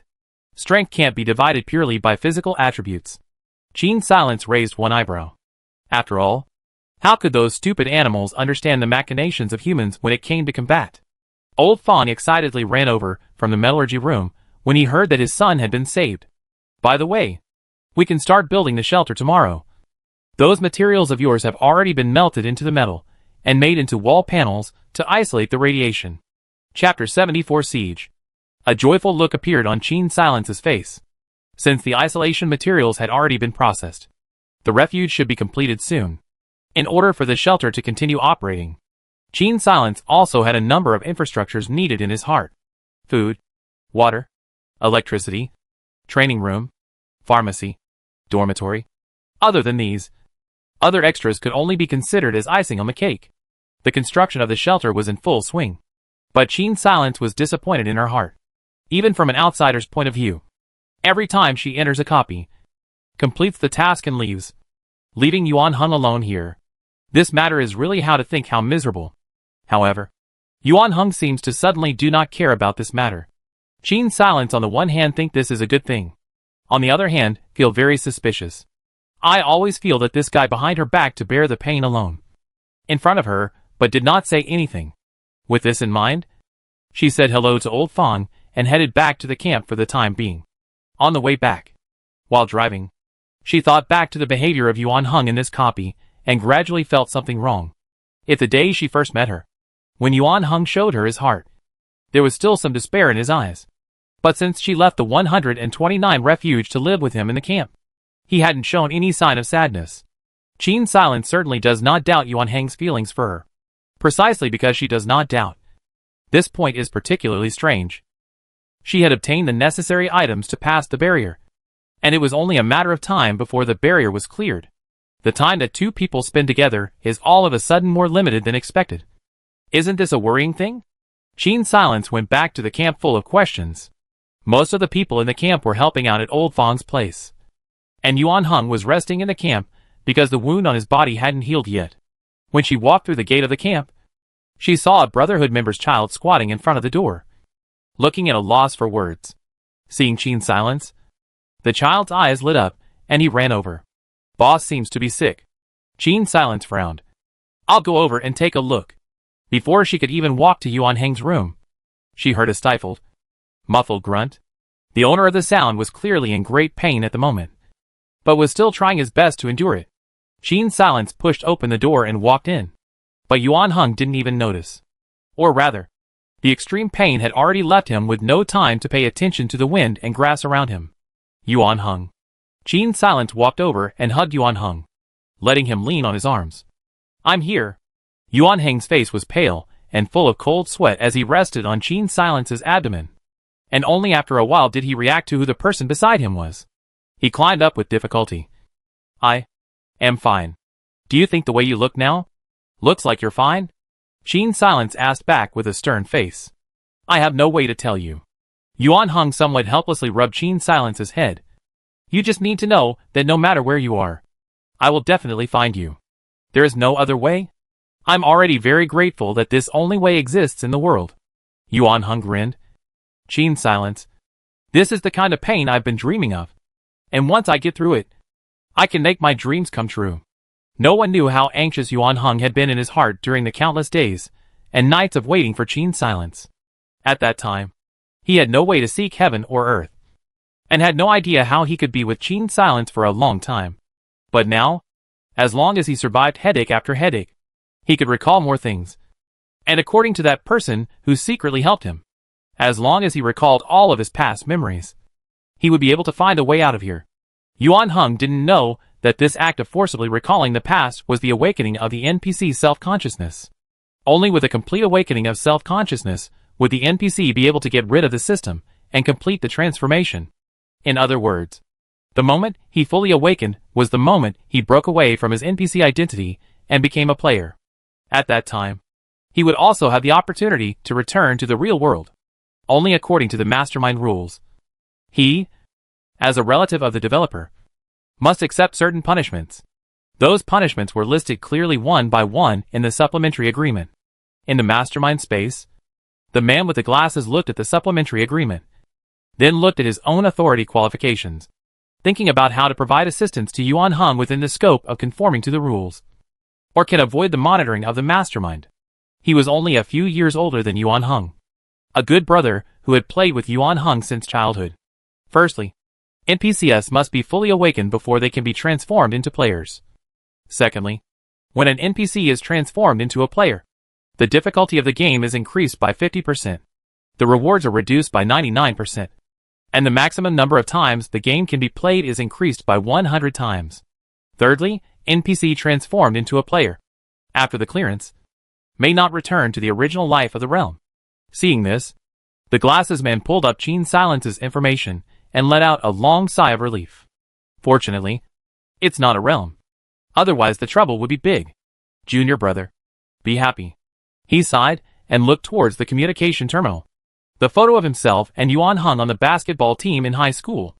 A flash of time has passed so many years ago. Things are different. I'm sure that Shifun Yang is also the same as I am, and is only looking forward to him surviving. In the empty system space, no one could respond to his words. In the replica world, Qin Silence was talking to Yuan Heng as if they were playing a riddle. To what extent? Anyone who can remember their family members is between the ages of 3 and 5.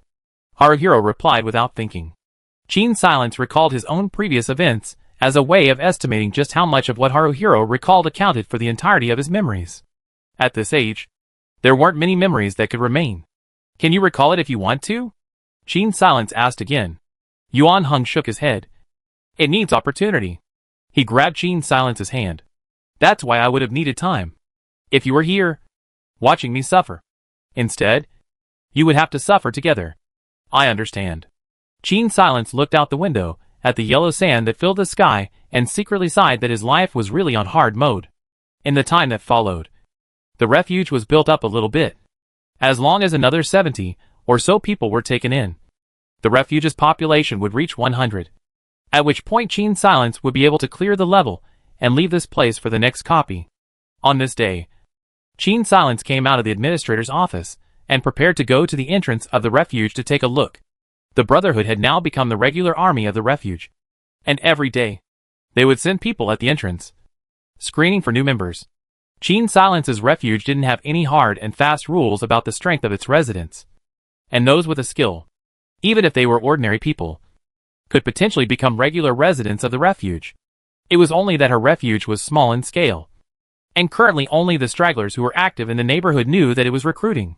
so the number of people who came to queue up wasn't particularly large. As Qin Silence was just about to reach the door, a voice caused her footsteps to pause. Big brother, I've heard that the administrator of this refuge is a woman, so I'm sure this place shouldn't be as strict as the 129 refuge. Right? This voice Qin Silence hadn't heard before, but this way of inquiring about a problem was familiar. It was very much like a player looking for an NPC to set up a conversation. Qin Silence coldly lowered her face and beckoned the monkey to herself. Anyone who inquires about my identity should not be let in. Good. Monkey glanced at the several figures outside the shelter's main door and agreed in one gulp. In the next few hours, the number of people inquiring about Qin Silence's identity increased, and there was even a hidden tendency to surround the refuge. Qin Silence knew that this was someone who had discovered her identity as a player and wanted to sabotage her chances of getting through. In just half a month, hundreds of players had gathered outside Qin Sil's shelter, ambushed outside the shelter, ready to kill Qin Sil, the player most likely to pass the level. Qin Silence hadn't expected that after the shelter was built and the number of people had been gathered, the difficulty in clearing the level would actually be here. If these people outside were not dealt with, Qin Sil's shelter could not be considered a sustainable shelter. After all, they were all trapped in the shelter by a group of people. After all, a group of people were trapped in the shelter with no way to go out and explore, so they could only sit and eat. So how could they talk about sustainable development?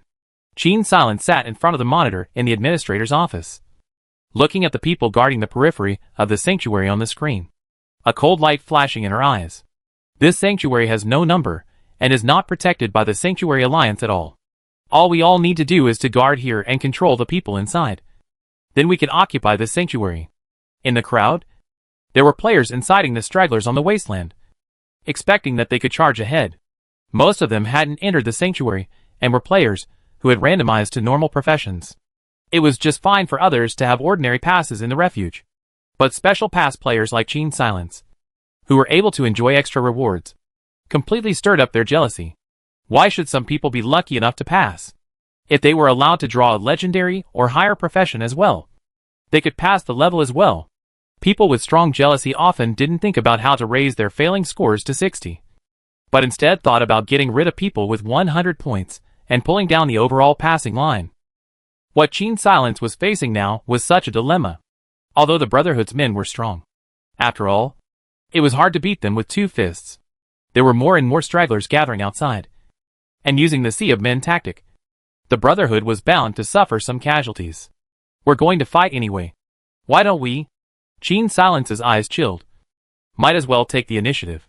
The door to the shelter opened, Yuan Hung leading the Brotherhood to guard the doorway with their weapons, and Old Fong piloting his mech blocking the entrance right in the middle.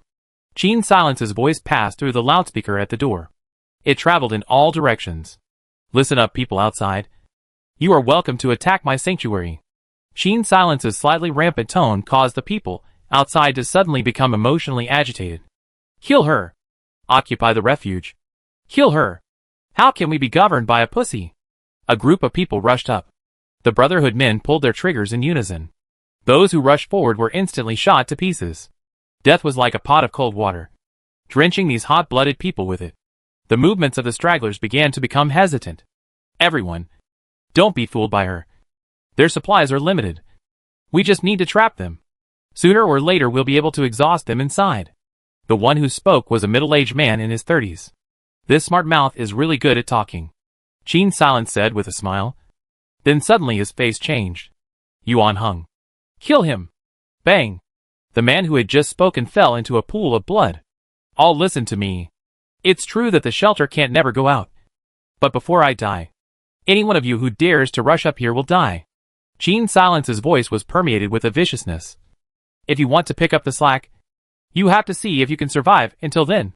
From today onwards, any outsider who approaches within a kilometer of the refuge, shoot on sight. On the contrary, anyone who incites others in the crowd to attack the refuge, as long as you catch him and hand him over to me, you will receive 10 anti-radiation neen. For these people who didn't have any opinions, as long as tangible benefits were given, they could be divided. Qin Silence analyzed the harms of being a standout for them, and promised the benefits of handing over the instigator. And it didn't take long for these people to start moving. Outside the shelter, a great melee broke out. The cause of this melee, however, was ridiculous. The alliance of the rabble was nothing but a joke in the end. The corpses piled up outside the shelter grew more and more. And in the end, the crowd, which was originally densely packed, had become sparse. Players were players after all, and their system backpacks allowed them to sneak up on others by surprise. But the number of stragglers was clearly greater. After a melee, both sides were defeated and wounded, and the remaining people had no way to become anything more. And all of this was nothing more than the loss of some anti-spoke nimbus for Qin Silence. Without these obstacles, the shelter could finally continue to operate normally.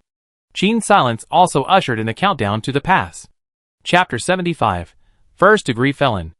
Outside the shelter, Qin Silence and Yuan Heng sat in the jeep and watched the sun set. In the setting sun, Qin's silhouette gradually became blurred, and eventually disappeared together with the sunlight. I don't know what it will be like the next time we meet again. It's good that it's only a few days for her. Yuan Heng sat alone in the driver's seat, murmuring with what seemed like relief and bitterness. Congratulations to the player who has achieved a special clearance. Please receive your reward. Congratulations on becoming the first player to win 4 in a row. Receive a chance to resurrect in your copy. Qin Silence glanced at his attribute panel. Player ID, Qin Silence. Lifespan, 40. Level, 3, 100/400. Life, 200/200. Endurance, 200/200. Spirit value, 200/200. Luck, 20. Probability of drawing a normal profession is reduced by 20%. Resurrection chance, 1. Skills, walk silently.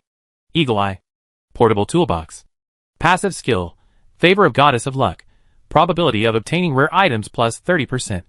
Each time a copy fails, 40% of the initial value of the attribute will be deducted. And if it fails 5 times in a row, the real character will die completely, because Lucky Child didn't have any active skills. This time, the system defaulted Lucky Child's buffs to the skills left behind by Qin Silence. The 4 consecutive passes accumulated many advantages for Qin Silence. The reward of 1 resurrection opportunity within the copy was an unexpected blessing. Compared to staying here and resting in boredom, Qin Silence would prefer to go to the next copy earlier. After all, in this system space where there are no beds and no furniture, the so-called rest is just staying quiet. Plus, this time, Qin Sil didn't have too many mood swings like the previous 2 copies. She is now full of energy and doesn't need any extra rest. 007. It's time to start the next copy. This time, I don't know why 007 didn't respond immediately, but instead, it seemed to be stuck for a while, and it took 3 to 5 seconds before it responded to Qin Sil's words and made a response. Received the host's order to start extracting copies. In the control room, the glasses man rubbed his sleepy eyes and pressed the button that controls the flow of time. Almost, his hand suddenly slipped. Oh no! With that, the man with the glasses hurriedly called up the virtual keyboard and crackled as he began to remedy the situation. On the other side, Qin Silence had already drawn his copy. Selected copy Interstellar Wandering. Copy Introduction. On the fringes of the interstellar world, there is a cluster of planets that were abandoned by mankind, and they are collectively known as the Lawless Lands. The jungle law of the weak and the strong is the eternal truth here. And you, as one of the prisoners exiled here, are currently on your way to this place of exile. Surviving is your primary goal at the moment. Passing condition, unknown. This time, the copy did not give the passage conditions. All that was needed was for the player to explore on their own. Qin Silence tapped on the occupation prize pool, and for some reason, she felt her eyes suddenly blossom for a moment. And it seemed that one of the occupation cards had switched places on the screen. She scanned around those cards in disbelief. There were 2 gold cards in the card pool, and there were plenty of purples and blues as well. Instead, there were few green cards. Qin Silence guessed that there were probably very few complete ordinary people in the interstellar world, due to the change of events just now that delayed her for a while, coupled with the fact that the system didn't hint at the conditions for passing the level this time around. The special professions that were closely related to passing the level were naturally what Qin Silence was most concerned about. She held back her curiosity and didn't click on the 2 golden legendary professions, instead choosing to view the special professions. There were 3 special professions this time: Federation Major General, an interstellar hero of civilian origin, a low-profile general who only appears in the public eye in times of crisis. Buff, extreme genius, spiritual, physical SSS level. Born general, commanding an army in battle. Can increase the group's combat power by 10%. Debuff, loner, must endure weekly mental riots due to excessive talent and no mate with matching attributes. Imperial Crown Prince, heir to the Federation's #1 rival. Specializes in power, and will do whatever it takes to achieve his goals. Buff, one man, can mobilize major Imperial forces if necessary. Talented, spirit. Physical S. Debuff, none. Traveler, a man who travels erratically and comes and goes without a trace. It is said that no one knows his true identity. Buff, ubiquitous, can appear anywhere he wants. Multiple identities, has many different identities in the stars. Debuff, misadventure, may suddenly disappear from somewhere. Gene Silence looked at the three professions, and was silent. How come all three don't look like they're related to exiles? The countdown was about to end. Gene Silence had no choice but to press the occupation extraction button. Occupation extraction in progress. Congratulations to the player, who has drawn the golden legendary profession First Class Felon. Gene Silence. It didn't sound like a golden legend at all. First Class Felon sounded like an existence that needed to be shot on the spot. But it was also golden legend. I'm afraid it's not funny. However, Gene Silence spit and spit. The occupation that has already been drawn is naturally impossible to change. The next second, she was thrown into the copy. Snort. As soon as she opened her eyes, Gene still heard a slight cracking sound. Immediately after, her eyes became a blur. In the haze, she saw that both her hands and feet were locked by silver-colored shackles, which were made of a very special material that seemed to be some kind of metal she hadn't seen before. These shackles fit tightly against her skin, and did not leave any gaps that could be broken free. Gene Silence felt a wave of dizziness, and the dialogue of several men rang in her ears. All be careful. This woman is a first-class felon of the Empire. We must wait until she is completely unconscious before we can open the cell door. I heard that last time. Someone was not cautious and only gave her 2 shots of inhibitors. The result? Don't hack with the results.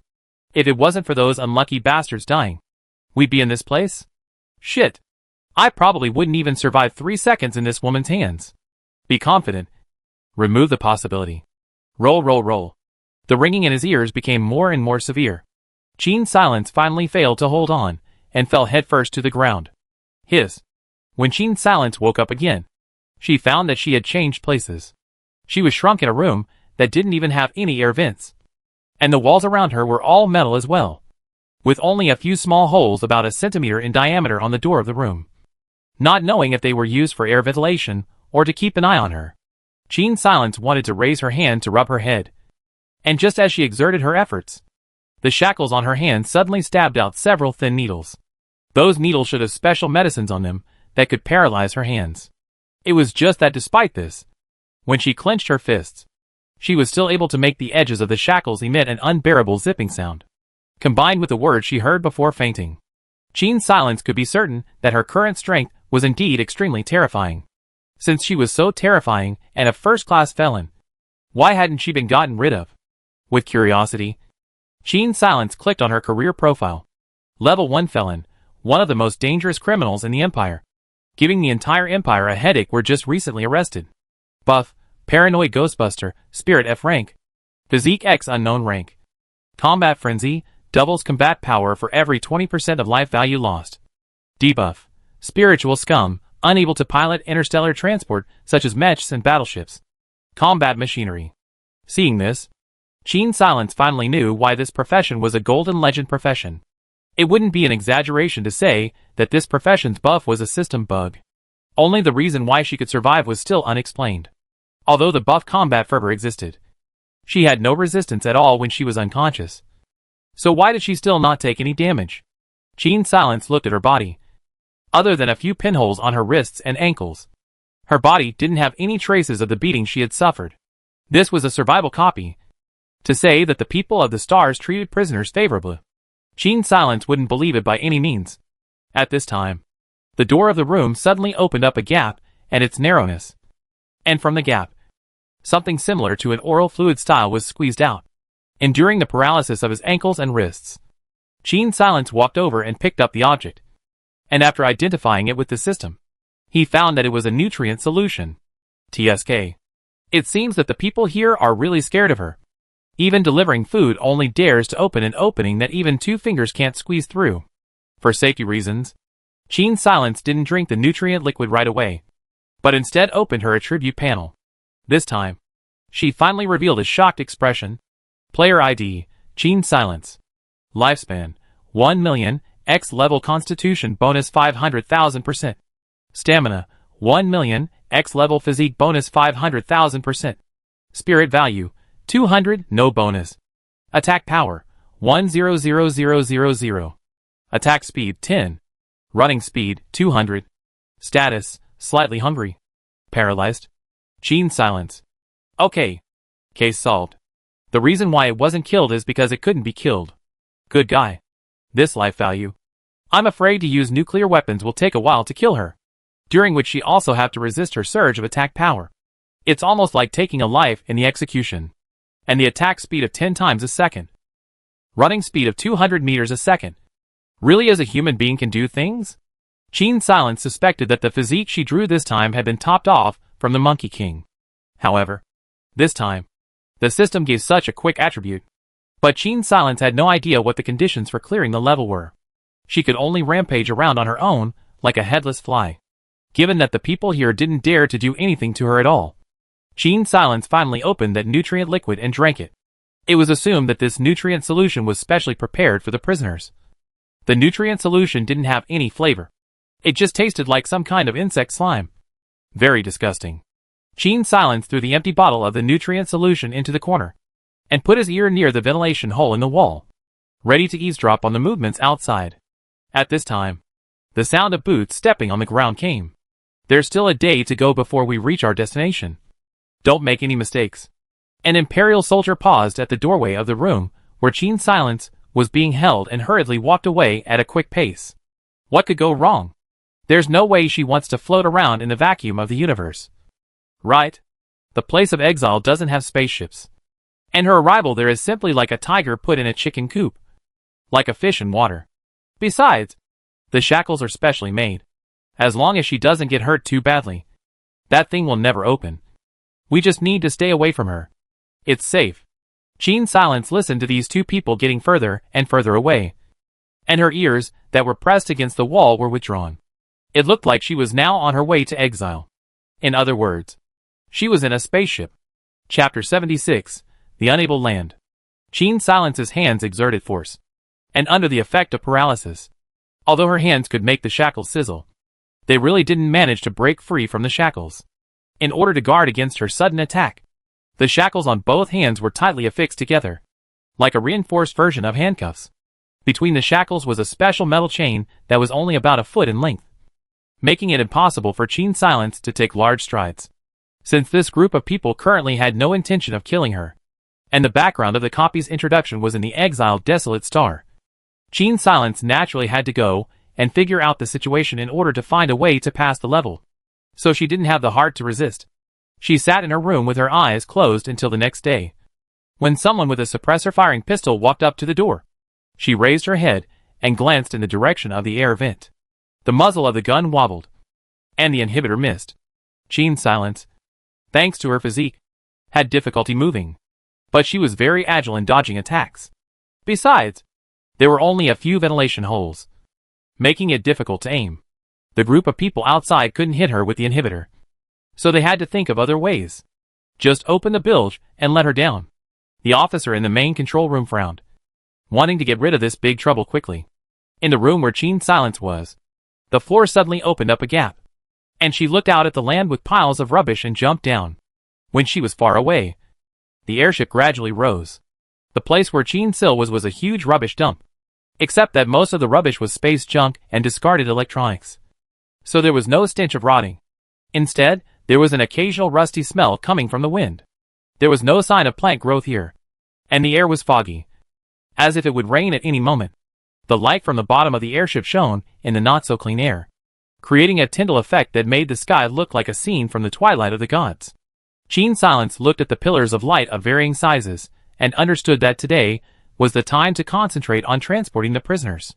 Since the copy indicated that the land of the unstoppable was a planetary cluster, It meant that there was more than one such barren star. The fact that so many airships were actually used to transport criminals, and that there were probably many more such places, gave Gene Silence a whole new perspective on the population of the interstellar world. Perhaps Aquamarine Star's population of 7 billion was nothing more than a hair's breadth when placed in the interstellar world. The spaceship gradually moved away, and the surroundings finally fell silent. Gene Silence looked at the shackles on his hands and sked. It looked like the interstellar residents were really scared out of their wits. The exiles who had originally landed near Gene Silence were all like springs on their bodies, taking Gene Silence as the center and bouncing outwards, leaving a vacuum zone several hundred meters in diameter around her. It looked as if there was an air wall around Gene Silence. Too unlucky. How did I get put on this planet? A trembling voice came from the wind. One of Gene Silence's eyebrows raised. Let's just hide far away. But I'm afraid those who have been exiled here for over a decade don't recognize her. It's not like there's a star network here. And besides, how many of those exiled here are skilled? They're all roughnecks like us. They can't contact the outside. The speaker sighed. We should live like this in the future. Speaking of which, what exactly did you commit? A high-ranking official's son killed my sister. Okay. Stop it. Shit. This shit world. And tens of thousands of years ago is no different. I'm different. I stole a space button from a crooked merchant's house. And I was so close to succeeding. Further on, Gene Silence couldn't hear it. Her spiritual power was only rank F. In the interstellar world, this would be a failing grade. Wow. When the exiled prisoners from the same period had all fled far away, there was finally movement around Gene Silence. Unlike the others who were in groups of 3 or 5, Gene Silence was being held alone. And coupled with her status here, naturally no one was partnered with her. In the eyes of those who didn't know her identity, Gene Sil was a beautiful woman who was alone, and was the best person to start with. Gene Silence glanced bashfully in the direction of the source of the sound, with no intention of escaping at all. She was in need of a sandbag to verify the strength of a first-degree felon. She is now in need of a sandbag to verify the strength of a first-class felon. Several dirty men appeared in the surroundings, all of them with an unfriendly look on their faces. Little girl, it's your first time in a place like this. Aren't you scared? Don't be afraid. The older brothers are coming over to accompany you. A burst of lewd laughter erupted from the surroundings. You guys can toss gently in a while. It's been a long time since we've had such top-quality goods. We need to play for a few more days. Cut the fucking crap. I'll go first. This group of people were completely unaware of what they were about to face, planning out Gene Silence's subsequent affiliation as if no one else was around. Gene Silence stood calmly in place, not showing the slightest bit of fear. Finally, someone noticed that something was wrong and said hesitantly, "Why isn't she reacting at all?" The man who had just said he wanted to be the first shoved the man. Waste snack. Move back. A woman scares you like a grandson. You think I've never seen an agent before? Those guys are so ordinary looking. This woman was probably poisoned and exiled here. That's all women know how to do. With that, the man walked over to Gene Silence and raised his hand to touch his face. Suddenly, his eyes flashed, and before he could see Gene Silence's movements, he fell to the ground. The people around him only heard a click, and when they looked again, they realized that Gene Silence had just retracted his raised leg. Ah! Stinking bitch! I'll kill you! The man lay on the ground, screaming and cursing out of his mouth. His arm was broken, and an indescribable part of his lower body had suffered a heavy blow, and the sharp pain caused his entire body to shrink into a ball. Unable to get up at all, Gene Silence slowly lifted his foot and gently crushed it on his broken arm, looking at the others contemptuously. "Wanna have a good time? Let's go together. Don't be fooled by her bluffing tactics. She's only one person. Can she still beat a dozen of us? Let's go together. If we don't get this bitch killed today, we won't have to mix in this area anymore." A group of people shouted and rushed up. "Ah! Save me!" Miserable screams rose and fell. Only none of them came from Gene Silence. After playing a symphony of Kabar on these ruins, Gene Silence patted the ash on her hands, kicked away these people rolling around on the ground, and raised her head. She was currently unfamiliar with everything here, but judging from the current situation, force value-wise, there was no need for her to worry. The pig-killing screams of the group of people behind her caused the people hiding around, who were foolish enough to move, to shrink back. This chaotic zone was a world where the strong were honored. The people living here were more like wild animals than humans. People here might not even be able to satisfy their basic physiological needs, so they could only act like wild animals, discarding most of their humanity and simply fighting for resources to survive. As Jean's silence made her way through, she could occasionally see the guarded faces of people hidden in the shadows. What she saw in these people's eyes was a fear of the strong. That look was as if Jean Sil was not wearing shackles in her hands, but holding a crown. Underneath the electronic rubbish, there was a small cave, all built with discarded metal, plastic and other things. The people hidden in the caves all wore frantic expressions, looking as if they were ready to fight the intruders to the death. Jean's silence. This environment is not as good as a prison. Most importantly, there are no animals or plants here. So what exactly do the people here eat? It's not like someone would specially prepare nutrient solution for them, right? Jean's silence didn't believe that the soldiers of the Empire had the leisure to do so. They were sent here to fend for themselves. Jean's silence's face darkened. Without food, these people couldn't be eating their own kind. Could they?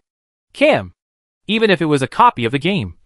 Jean's silence absolutely refused this kind of thing. She walked forward with some annoyance, wondering if she could find normal food here. As far as the eye could see, there were piles of rubbish. Jean's silence squinted a bit, and finally vaguely saw something that looked like a building amongst the endless mountains of rubbish. She raised her feet and walked in the direction of the building, since she could only step a foot between her feet. Jean Sil could not avoid slipping down due to the electronic rubbish slipping down as she climbed up the mountain of rubbish, making her walk very slow. She tried many times and found that she really couldn't break free from the shackles under the state of paralysis. However, the special potion in the shackles couldn't be infinite after all, and as long as she ran out of the medicine, she would be able to break free of this thing sooner or later. Buzz? At this time, a vibration suddenly came from the electronic junk that had slid down by her feet. Jean's silence lowered her head and saw a pair of small hands hidden behind the rubbish whoosh out, taking what looked like a watch from her feet. The owner of the pair of small hands looked at the object in his hand with some delight, and when he looked up, he found that a certain terrible woman was looking at him condescendingly. He looked up and found some terrible woman looking down at him. Jean's silence stood on the rubbish heap not far from the child's head, and before she could speak, she heard the child cry out with a wow sound. Jean's silence. I really didn't mean to scare the little kid. At this time a woman with disheveled hair rushed out and kicked the little boy to the side. Let you pick up the rubbish, how are you clumsy? Why don't you get to work? The woman scolded the little boy as if no one else was there, but her body actually trembled involuntarily. The little boy gave her a complicated look and ran away. The woman stood rigidly in place, shaking like a sieve, as if she had seen her own death. What did he take away? Jean's silence stood in place and calmly asked. The woman turned her head slowly like she was scared silly. You don't kill me? Jean's silence looked her up and down. Do you have anything that can make me do it?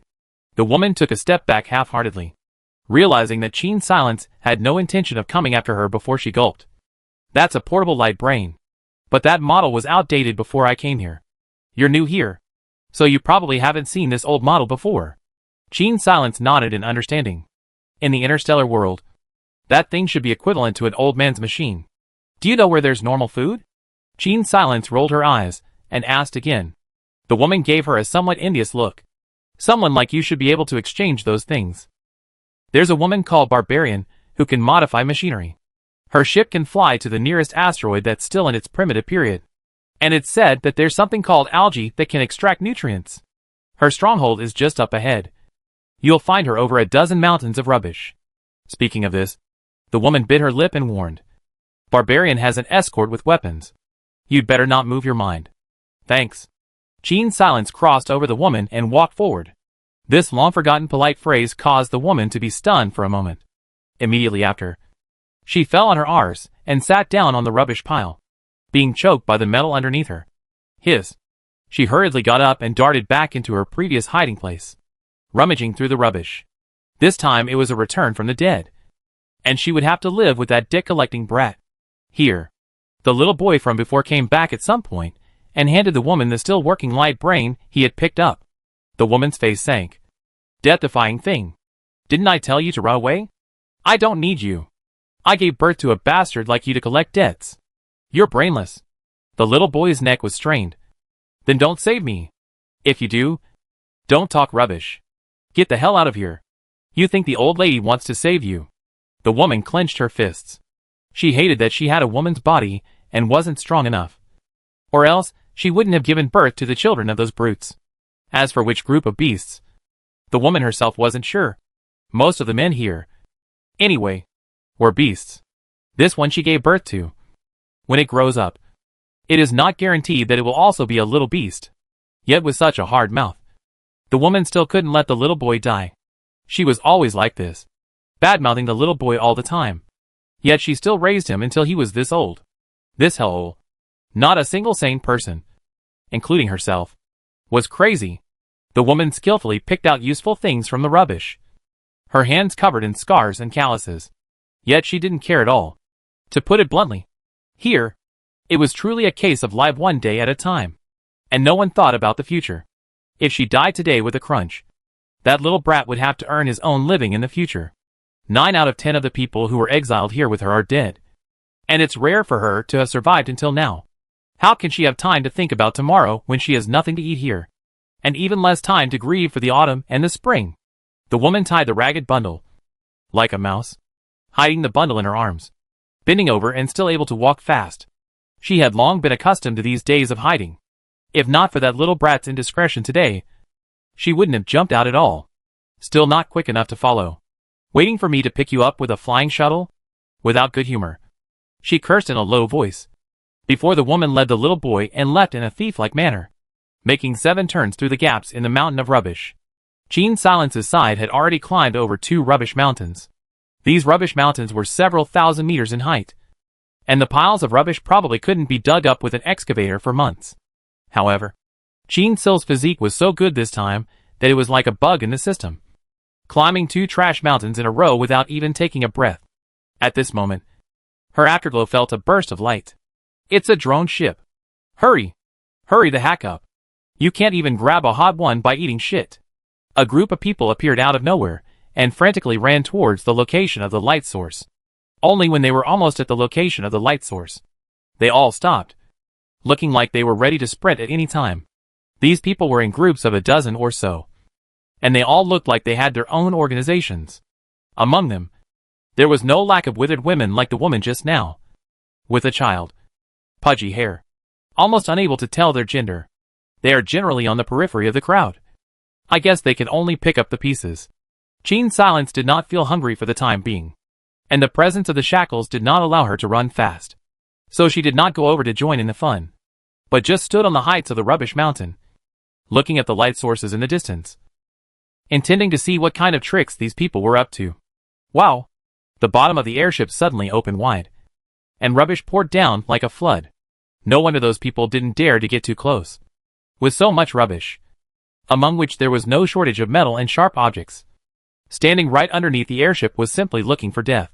Because of her X-level physique, Gene Silence's eyesight was simply better than that of an eagle. She saw a stream of white smoke coming out of the rubbish pile. Obviously, there was also some sort of corrosive substance inside.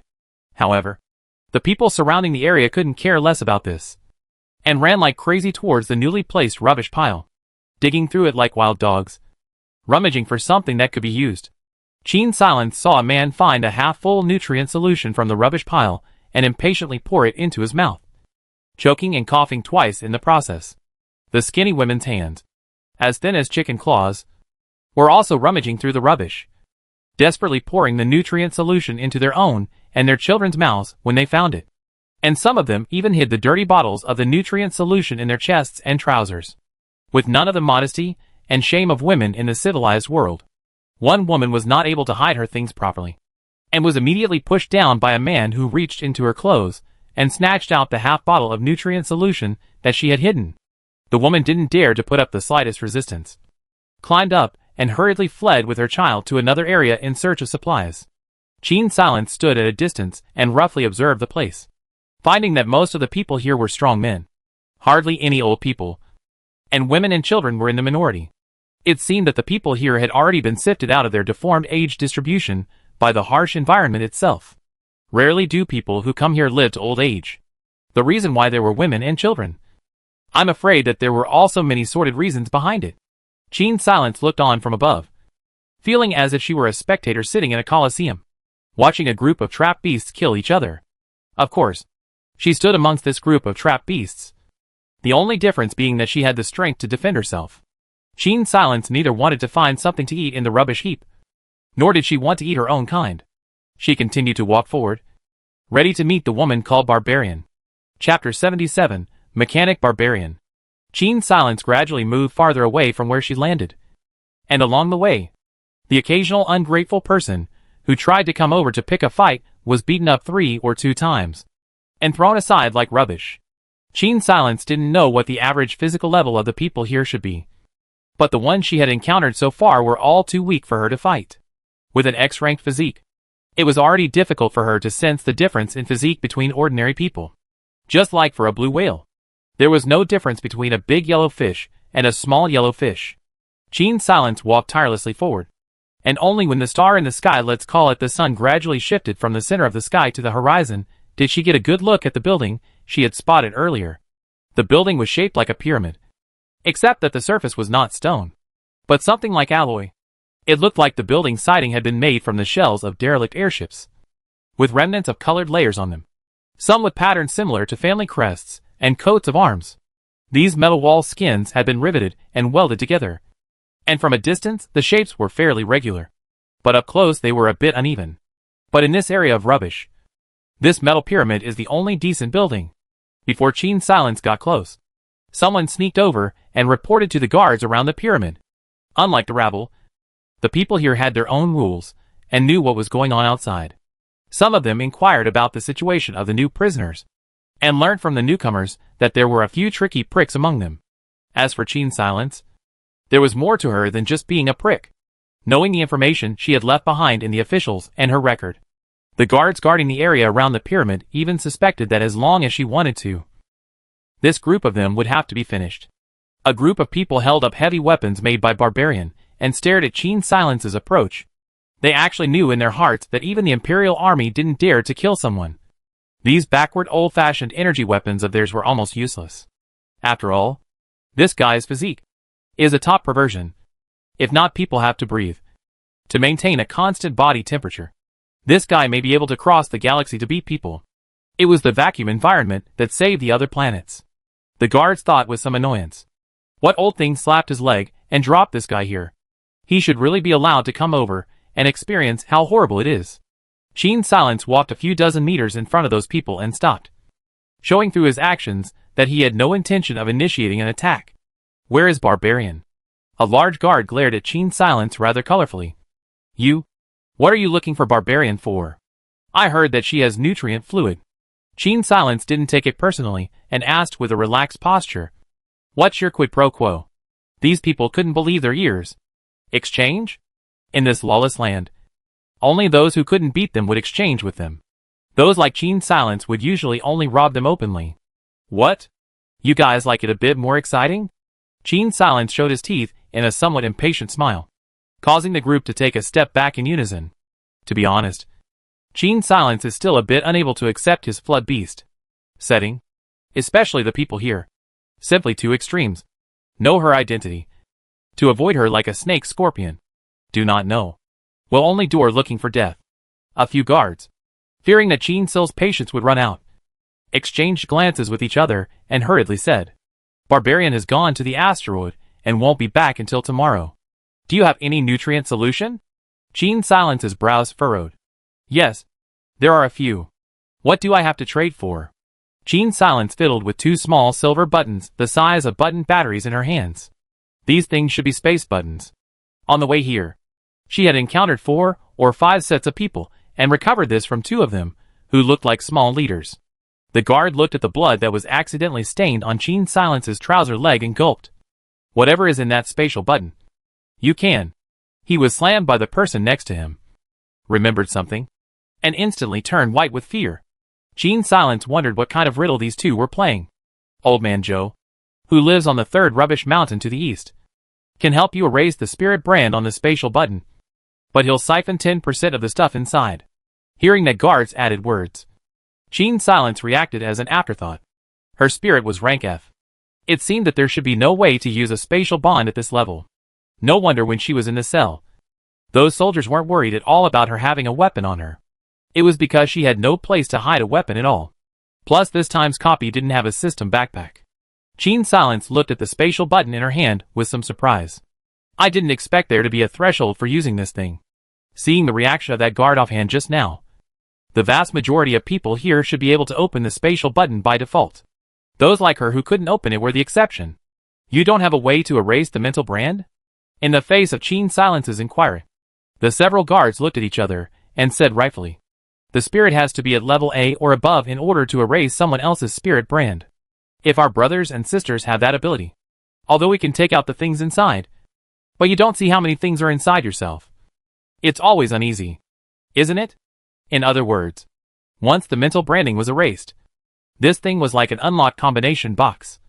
Anyone could just take anything out of it. Qin Silence handed one of the spatial buttons to the guard.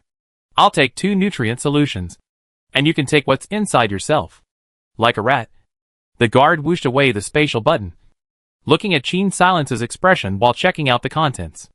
After rummaging through it and pulling out a few old optical brains that still worked, he returned the spatial button to Qin Silence while also handing over 2 nutrient solutions. Qin Silence had seen people collecting this kind of old light brain before, so he asked, "There's no star network here. What's the point of you guys collecting this? The lower civilizations in the fringe galaxies will have smuggling ships coming over periodically, but their ships won't land. They'll just use small drones to exchange things.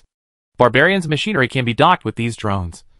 So people who collect the old type of light brain will bring the old type of light brain they pick up and sell it to us. And then Barbarian will refurbish it and sell it to the black merchants in the fringe galaxy. Barbarian ship." Qin Silence didn't finish, but what was revealed in his eyes spoke for itself. Why not hold the people of the Edge Stars hostage and escape? Cough. The guard wanted to laugh, but didn't dare to, secretly muttering that this level 1 felon wasn't quite the same as imagined. Why was it a bit silly? Low-level civilizations at least have energy stone reserves. We are in this shitty place. Only the underground still have some oil. The power of the ship is not in an order of magnitude. Qin Silence understands what he means and nods thoughtfully. That is to say, energy stones are the most valuable hard currency. Right? That being said, this place doesn't have that, the guard whispered. Big sister Barbarian dreams of it. Qin Silence's eyes darkened, kicked one of the nutrient solutions into his pocket, and opened the other and drank it. The nutrient solution had a faint seaweed flavor, and was drunk by Qin Silence in 2 gulps. Snap! The thumb-sized empty bottle was thrown to the side. Qin Silence didn't turn around, just waved his hand with his back to the others. Thanks. The few guards looked at me, and I looked at you. Why isn't this person quite like the rumors? On the other hand, on the neighboring asteroid, Barbarian's ship was still collecting algae. A scar-faced guard poo-pooed the ground. There's not even a decent plant in this damn place. What did you expect? It's hard to believe that the Empire would leave a productive asteroid here unattended. There's only algae here. As for the rest, it's impossible to say if we'll survive until then. The person who spoke was none other than Barbarian, whom Qin Silence had not been able to meet today. Barbarian was a wheat-colored skinned, sexy-looking woman with more than enough sophistication, with a tall and fit body, very different from the other women on the desolate planet. She had the strength to defend herself, and was a mechanic before she was exiled. So many people used her, so they wouldn't offend her too much as a person. Have you made a deal with the people of Edge Star? Are they willing to give us energy stones or not? Scarface asked. Can't say for sure. You also know that our identity. That group of people didn't put it in their eyes. This is still the thief cat being a good talker. If it were someone else, I'm afraid this matter wouldn't even have a chance to open its mouth. Barbarian's face didn't look too good either. It was one thing to be able to see the situation clearly. It was another to really be treated like an inferior. Dogs. Before they were exiled, these country bumpkins weren't even worthy of lifting my shoes. Scarface leaned towards the not-so-large airship, picked up a bunch of seaweeds that looked like grapes, and threw them into his mouth one by one. If this stuff wasn't poorly preserved, it would be fine to eat it directly. Come on. There isn't even a clean water source on the barren planet. What about bringing it back? Barbarian stretched. The bones in her body rattled a few times. Luckily there is such a nearby asteroid that can find a clean water source.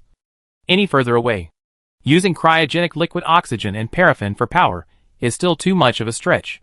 She looked at the green algae on the water not far away and muttered. As long as there are energy stones. Do you think we can really hide from the Empire's satellite system? You think the Empire will put all their satellites here? Our group of people. Even if someone escapes, at most there will only be a handful of people. And compared to the total number of exiles, it's just a drop in the ocean. Barbarian sneered. The rest of them are just left there to fend for themselves.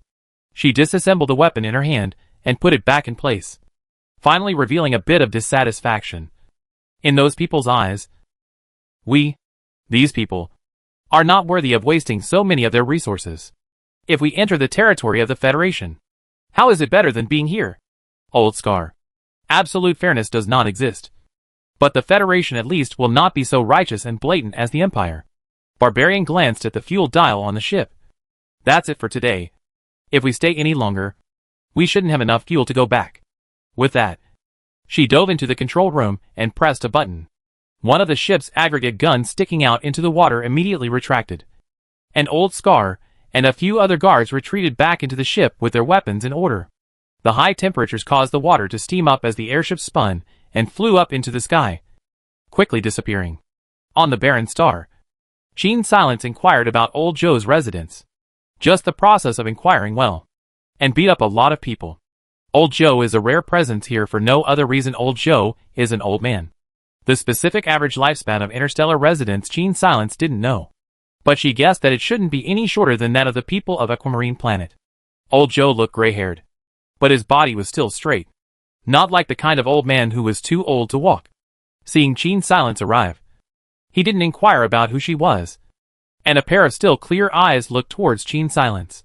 Draw 10% for selling the stolen goods. Gene Silence hands him a spatial button, wanting to see how he destroys the Spirit brand. Go out and wait, Old Joe said without mercy. I'm Spirit level F. Gene Silence looked at him with raised eyebrows. Old Joe grunted in an unfeeling manner. Go out and wait.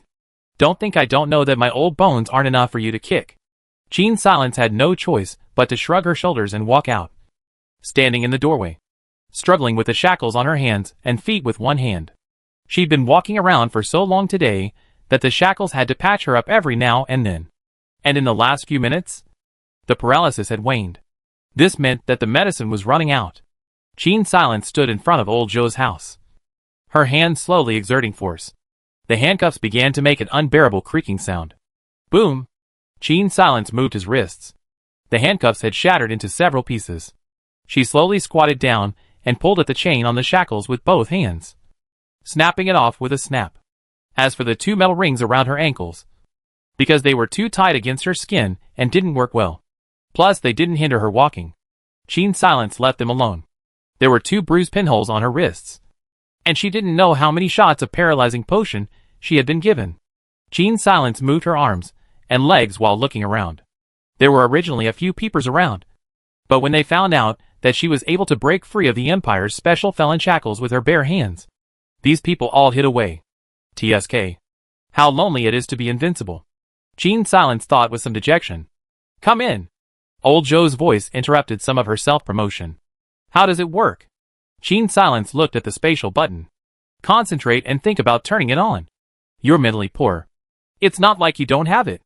Old Joe himself finished, then shook his head. I'm old and confused. You wouldn't have been able to touch it. Where's that thing in this place? Gene Silence had already taken out all the things inside the spatial button. Just such an effort of taking something out. She started to feel a headache. Looking for death? Even though this thing is working, you have to use it sparingly. Old Joe, who was obviously a knife mouth and tofu heart, after cursing and reminding Gene Silence, he hugged his share of the reward and headed out to drive people away. Hurry up and hurry up and hurry up. Stay here at this old man of mine at night. What's it like? Gene Silence noticed that Old Joe's eyes were looking out warily. One hand pressed behind his waist. He glared at Gene Silence, signaling her to keep quiet. Gene Silence. Oh, there's no need to be so troublesome. She walked straight out. Before Old Joe could even wait to react, he heard a click-clack-clack sound of bones breaking outside, as well as men screaming in agony. This group of people usually always came near his place after dark, and while robbing the guests, They also had to scrape something off his old man's hands. Only old Joe had this ability to sell stolen goods for other people. Sometimes these people robbed hardened criminals, and it was hard to get the space nuance. But the spirit level was not as high as other people's, so they could only beg for old Joe's help. So they will only charge Lao Joe a part of the protection fee. Will not be driven to extinction. It was their bad luck to run into Qin Silence today. Old Joe froze in the shack for a while, then suddenly rushed out. You should hurry up and leave. Kalang is the local snake here, and he has many brothers under his hands. He's the one who holds the most grudges. If you're caught by them, old man can't protect you. Qin Silence smiled with a heartless look. Old Joe, I helped you out with a few Yakuza. Can you help me find a place to stay? And a place to stay. Old Joe looked anxious. If you don't leave, no one will collect your body. Look at what you're saying. It's not such an exaggeration. Qin Silence was new to the city, and didn't know the power of this place. He was trying to understand it. Where would he go easily? As for me, I just asked an imperial officer 2 days ago. I asked him, when are you going to kill me? Qin Silence clapped his 2 hands together. As a result, guess what? That officer was particularly polite, and sent me here directly. Guess why he didn't kill me?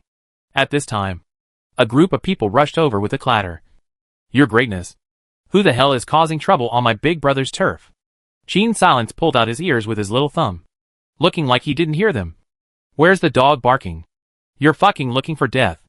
The leader was a man with a tiger's back, raising a mechanical heavy machine gun and firing lifeless bursts of bullets at Qin Silence's position. This place was filled with all sorts of metal rubbish and obsolete minerals, and they had no shortage of ammunition at all.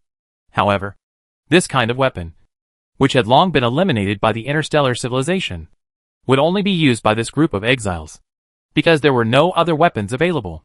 However, with Qin Silence's speed, it would be a hell of a lot easier for this group to hit her. The crowd only felt a flash in front of their eyes before Qin Sil flashed in front of the small leader, grabbed him by the neck, and lifted him up.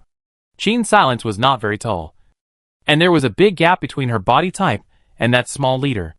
However, standing, that little chief was carried by her, and could only stand on his tiptoes, red-faced, and powerlessly slapped Qin Sil's hand, like a fish on a chopping board.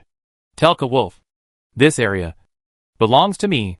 The man was thrown out by her with a bang, smashing into the mountain of rubbish, paralyzed like a rag on the rubbish heap for a long time before he could get up. Knowing his strength, the man didn't dare to say any more, and ran away with his men.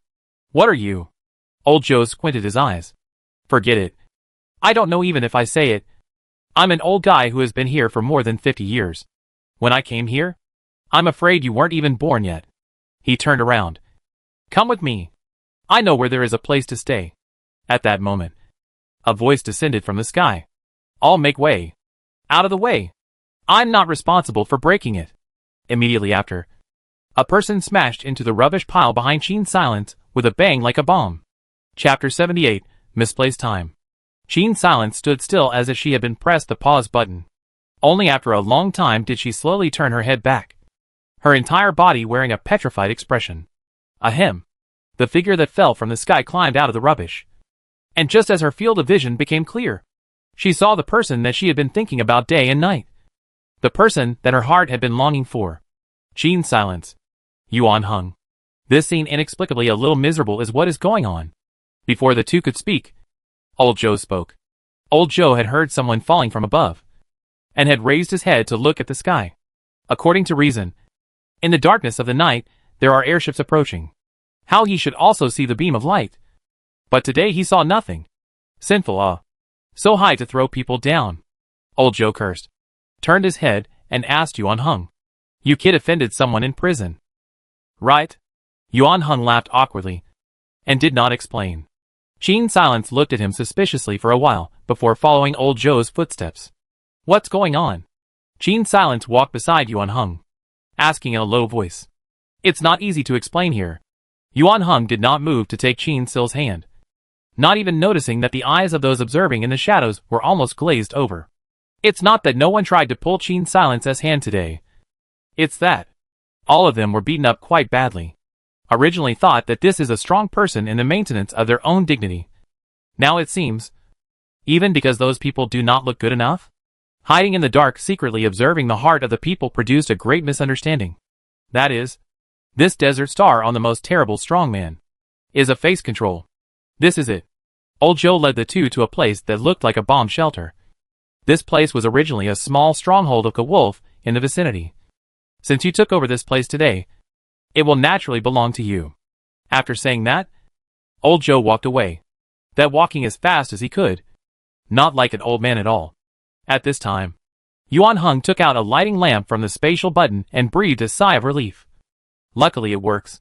He carries the light that looks like a fluorescent ball, but has a high brightness, and pulls Qin Silence inside. How did you get here? Qin Silence recalled a flash of surprise on Yuan Heng's face when he saw her earlier, and knew that he didn't know she was here. Instead of answering her question, Yuan Heng asked in return, "What year is it now?" The year 7391 of the astral calendar. Qin Silence had heard the time broadcast in her cell. So it's more than 1,000 years later. Yuan Heng rubbed his chin. Before this was also a place of exile. But at least there were still buildings. Are you saying that you traveled over from over 1,000 years ago?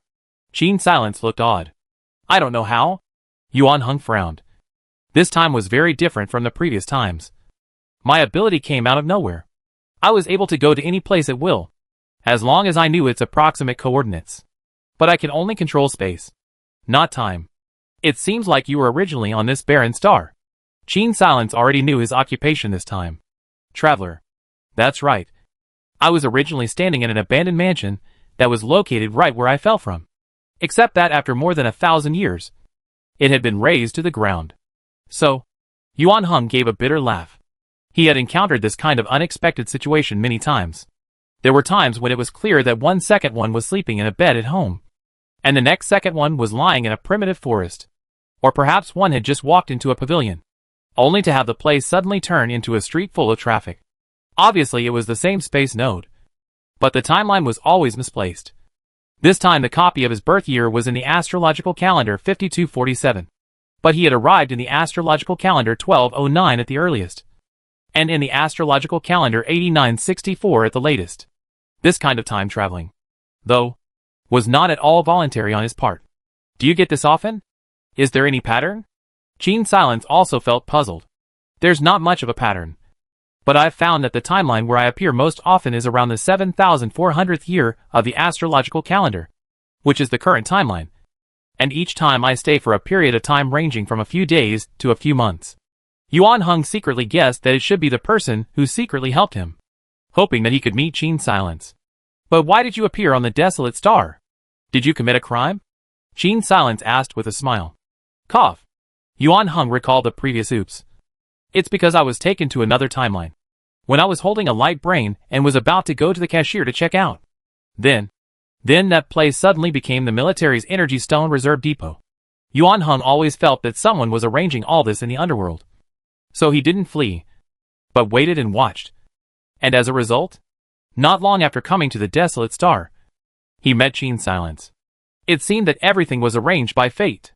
There was almost nothing in this abandoned air raid shelter, and it looked like a wolf rarely used this place. Except that with him around, no one would dare to run over and live here even if this place was vacant. What's your goal this time? Yuan Heng asked. Qin Silence shrugged his shoulders. I don't know. So I came over. My physique is X rank. So maybe with all my might, I can avoid having to come here. X rank? Haruhiro's eyes widened. Only the spirit is F rank.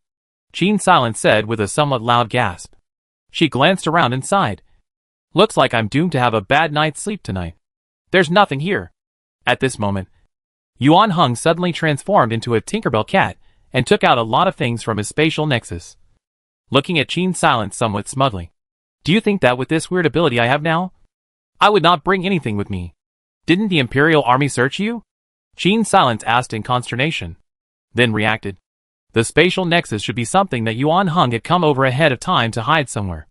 As long as he didn't suddenly cross over on his way to the desolate planet, the hidden spatial bond was certainly within his reach. Soon, the empty air raid shelter was filled with them. If it weren't for the fact that this place wasn't covered by the star network, Yuan Heng could almost set it up to be no different from the homes of interstellar residents. Qin Silence huffed and asked the most practical question. Did you bring food? Yuan Hung stiffened. Not really, he helplessly explained. When I came here, this was just a labor camp. There was no shortage of food. Being wandered here at that time was to dig for minerals. It should be because the Empire has dug up all the energy stones here before treating this place as a dumping ground. Saying this, he looked at Qin Silence and said with some incredulity, You're not still hungry, are you? I'm going to. Qin Silence shook his head. There should be a price for you to transmigrate across space to other places. Right? Generally speaking. On the same planet, there's not much of a limit. But across planets, a round trip can only happen once a day. And for galaxies, it ranges from a week to half a year. And the further the distance, the longer it takes to recover. Qin Silence remembered that he had secretly put in a spatial nexus before. But now he was going to other planets to find food. And glared at him without any goodwill. Then don't try to be brave. Yuan Hung knew what she was talking about and giggled twice without saying anything. Late at night, the two of them lay side by side. Qin Silence told Yuan Hung about the matter concerning Barbarian. Yuan Hung stood in his head, which still listened to what barbarians. He was full of. It was a pity that Qin Sil, who had taken a lot of mental effort to fetch things out from the spatial nexus today, spoke in a lower and lower voice. And before long, she fell into a deep sleep. In the survival copy, she rarely slept so solidly. But now that Yuan Hung was by her side, she naturally let go of her heart. Yuan Hung rubbed his hand under the quilt and sighed with relief and regret. Good night. The next day, when Qin Silence woke up, the seat next to her was already empty. Only Yuan Hung hadn't gone far, and was just moving around the air raid shelter. There was a strange man's voice ringing out, seemingly talking to Yuan Hung. Big Sister Barbarian knows that you guys are looking for her, and asked me to ask you guys if you want to do a business with her. What kind of business? This time it was Haruhiro's voice. It's not convenient to say outside. The man's voice paused and said, If you guys are interested, you can go to the pyramid and look for Big Sister Barbarian. She will talk to you in detail. Good. When she wakes up, I will tell her. After Yuan Hung said this, Qin Silence heard two footsteps, one far away and one near. It should be that the strange man had left and Yuan Hung had returned to the air raid shelter. Against the light, Qin Silence watched as Yuan Hang's figure got closer and closer. She propped up her hands and sat up. Who was that man just now? A man called Old Scar, claiming to be one of Barbarian's men. He said that Barbarian had a business deal that he wanted to talk to us about. Yuan Hung sat on the edge of the bed and leaned over to help Qin Silence fix her hair, accepting a candy-sized mouthwash handed over by Yuan Hung. Qin Silence said, It's really strange. Yesterday I was still begging to see her. And today, once I woke up, things were reversed. After tidying herself up, Qin Silence and Yuan Hung went out the door. Of course, all the things in the air raid shelter were put away. Otherwise, this place would probably have nothing left when they returned. I don't know if it's because they got the news or what, but after Kawolf's people lost so much face yesterday, they didn't see them come over to pick a fight today at sunrise. The two of them went over a few rubbish mountains and arrived at Barbarian's place. Old Scar was waiting at the entrance to the pyramid. Follow me. He led the two inside. Compared to the exterior of the pyramid's unimpressive appearance, its interior facilities, however, were very good. Barbara was supposed to be a very good mechanic, and discarded items from the rubbish heap could be turned into magic in her hands. It was only when they reached the position near the tip of the tower along the metal staircase that Qin Silence and the two of them finally saw Barbarian at work. She was refurbishing the old light brain. People have been brought, Old Scar informed, and stood in the doorway, with no intention of avoiding suspicion. It was obvious that he should be Barbarian's inner circle. Barbarian put down the tools in her hand and sized up Qin Silence, not really paying much attention to Yuan Hung. You're here? I was collecting green algae on the asteroid yesterday. I didn't know that a character like you had come to the desolate planet. Qin Silence didn't pick up on her words, but asked bluntly, What kind of business do you want to talk about? It's not so much that you want to commercially blow each other off with me, is it? Barbarian glanced at Yuan Hung at this point. Anything I can listen to. He can listen to, Qin Silence said. All right. Since you insist. Barbarian skimmed her lips, clearly misunderstanding Yuan Hang's identity. Only after that did she get down to business. I think you should have known yesterday that I do business with people from the Fringe Galaxy. They will provide me with tools, basic raw materials and medicines that are not available in the desolate planet. And I'll provide them with the Empire's refurbished machines. There doesn't seem to be a part of this that I can participate in. Gene Silence looked at Barbarian and waited for her to follow up. Originally, there shouldn't have been. But I received a message this morning. Barbarian tapped a device that looked like a radio. There's a war in the Edge Galaxy. Chapter 79, Mercenaries.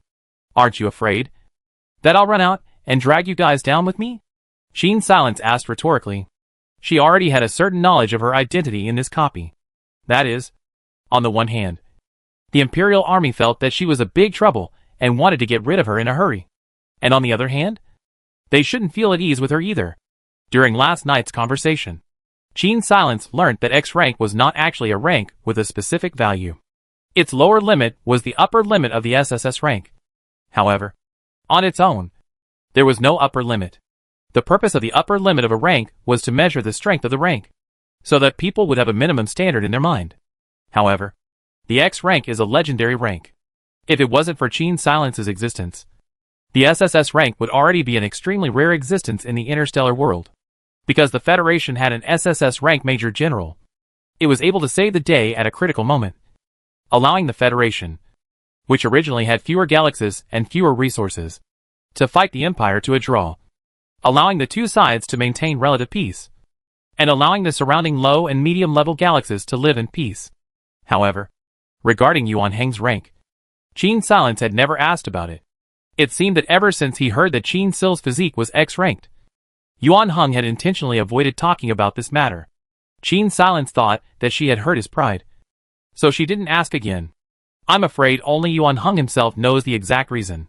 But then again, with Gene Silence's X-rank physique, I'm afraid no one would believe the Empire if they said they weren't scared. A SSS level can make them helpless. X-level Gene Silence is fortunate to be a lone wolf. Otherwise, would the Empire really leave Gene Silence completely alone after placing him on this barren star? Gene Silence himself was unsure. Barbarian smiled at this time, blinking her bright eyes.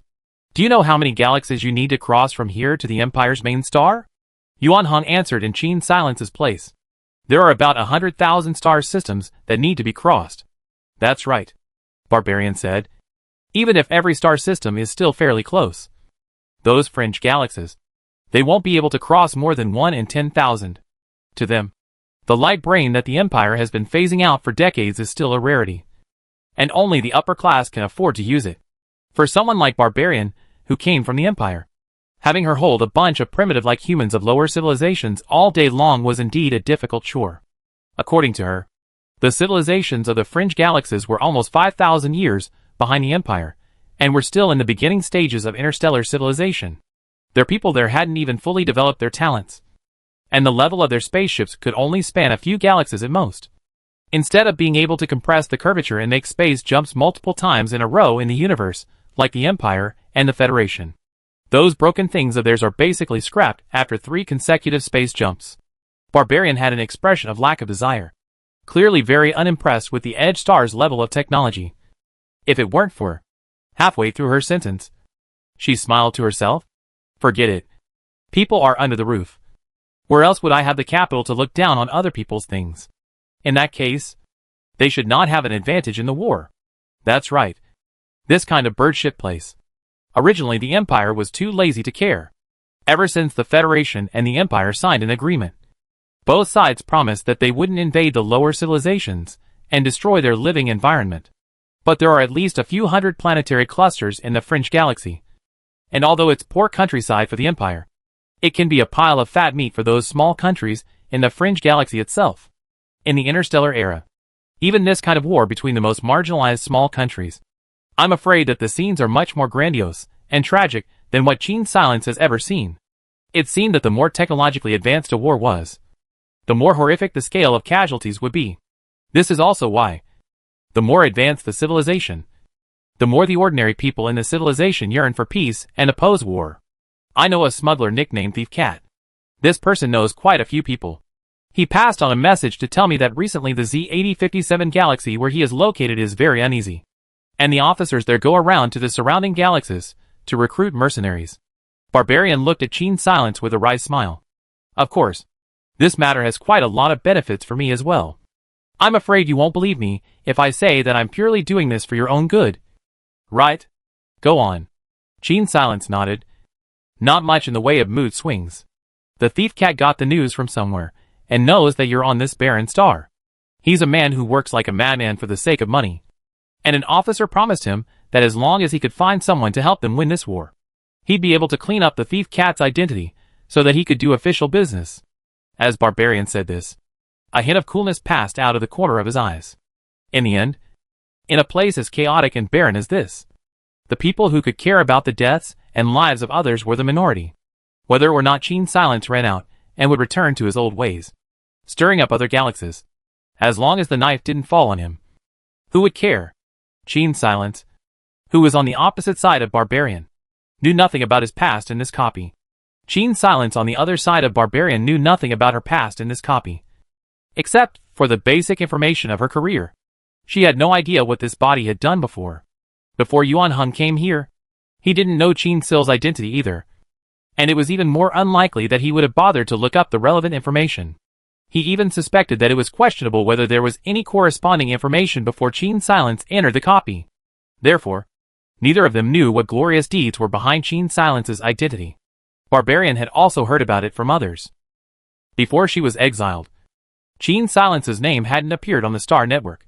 Or rather, there hadn't been any breaking news about her on the Star Network. However, from the mouth of the thieving cat, Barbarian had heard about it. This humanoid weapon, once in the middle of the Empire's roundup, smashed several warships loaded with several hundred tons. However, the kind of spacesuit that could walk in space was obviously not able to afford the recoil of such an attack, and soon had a break. Not long after that, Qin Silence was captured. Ridiculously, it wasn't the Imperial forces that defeated her, but the lack of oxygen. It was pretty breathless.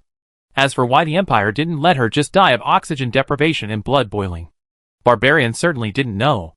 But this kind of thing, left and right, can't hide from the machinations of those Imperial nobles. Those madmen, for their own interests, didn't care how many people from the Royal Army would die or be injured. I'm afraid that tens of thousands of people have died just from those few battleships. But the order from the Empire is still to capture them alive. There was bound to be something fishy in the middle. Barbarian thought to herself that in the eyes of someone at this level, she was just a small minion who couldn't even be seen for this kind of thing. Even if she guessed there was something fishy, she didn't bother to say much. As soon as she came back yesterday, she heard her men talk about Qin Silence coming over to look for her. And now that she had seen him in person, she was convinced of the words of those men. This person indeed didn't seem like the kind of vicious criminal who killed innocents as rumored, and was even more reasonable than the vast majority of the people here. What is my reward? Qin Silence asked rhetorically. In her heart, she was actually unsure of where exactly the opportunity to pass the barrier lay, and thus was in no hurry to completely detach herself from the desolate star. You'll get a new identity from Edge Star, and if you want to never return from here on out, no one can stop you, Barbarian said. Of course, this face of yours should have been spread all over Starnet long ago. I'm afraid that no one coming out of the higher civilizations would not recognize you. As for the middle and lower civilizations, they need to if they want to get into the Federation and Empire's networks. So I guess that most people shouldn't be aware of what you look like. Barbarian leaned her body towards the workbench. But they must all know the name Qin Silence.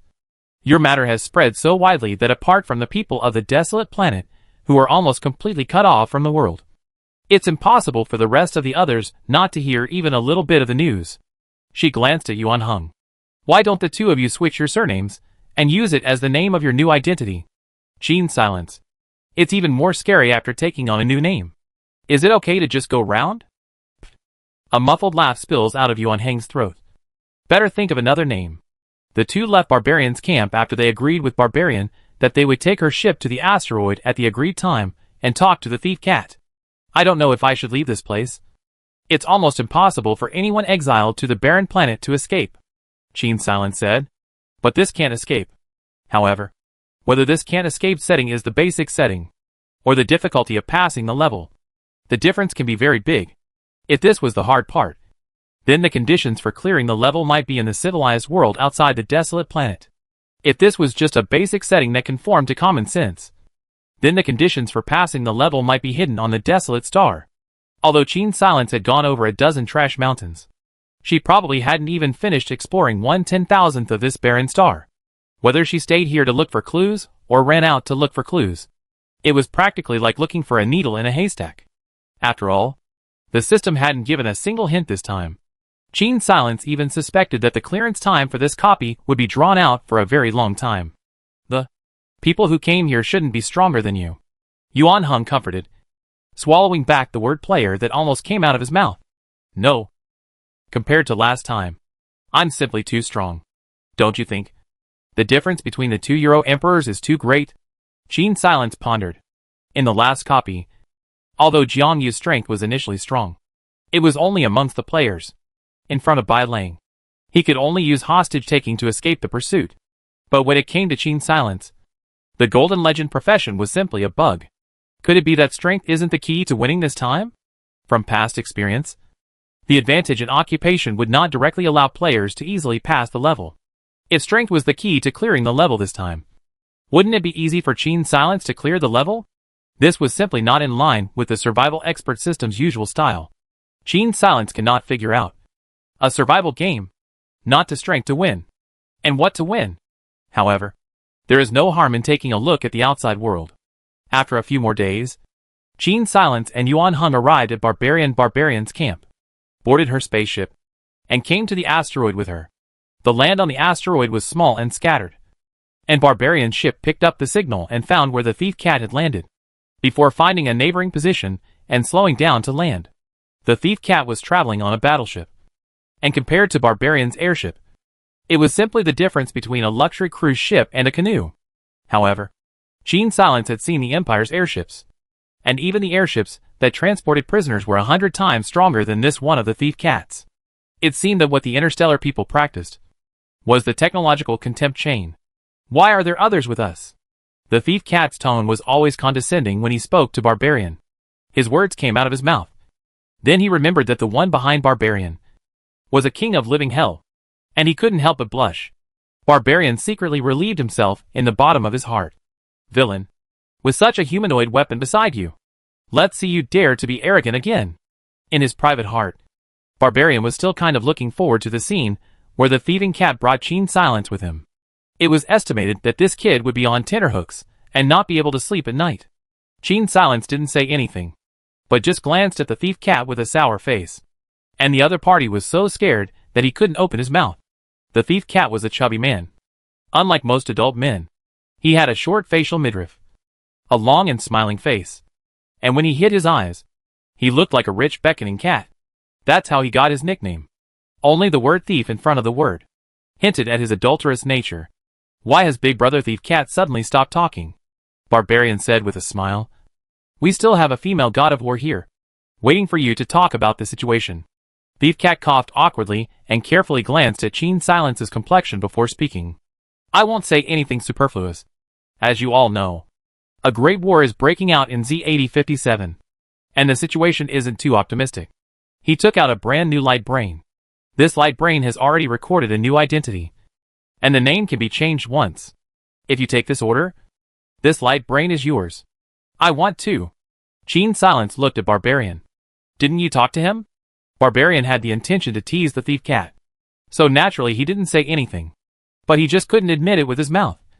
As you know, that shitty place can only use electromagnetic waves. It should be distorted during transmission. The thieving cat was a little difficult. It's not hard to get a new identity. It's just that it takes time to come and go. But the battlefield side is in a hurry to get people. He glanced at Yuan Heng. Why don't you, the good-looking one, stay on the barren star and wait for a few days? It's not that Yuan Heng doesn't have an aura. It's really that Qin Silence's strength is there. So whoever sees him, their first reaction will be to think he's a gigolo. The cat's mouth. Good-looking. Or the word good-looking. Or the word good-looking. After deliberation, Qin Silence. This group of fringe star people are not learnt the language. What a mess.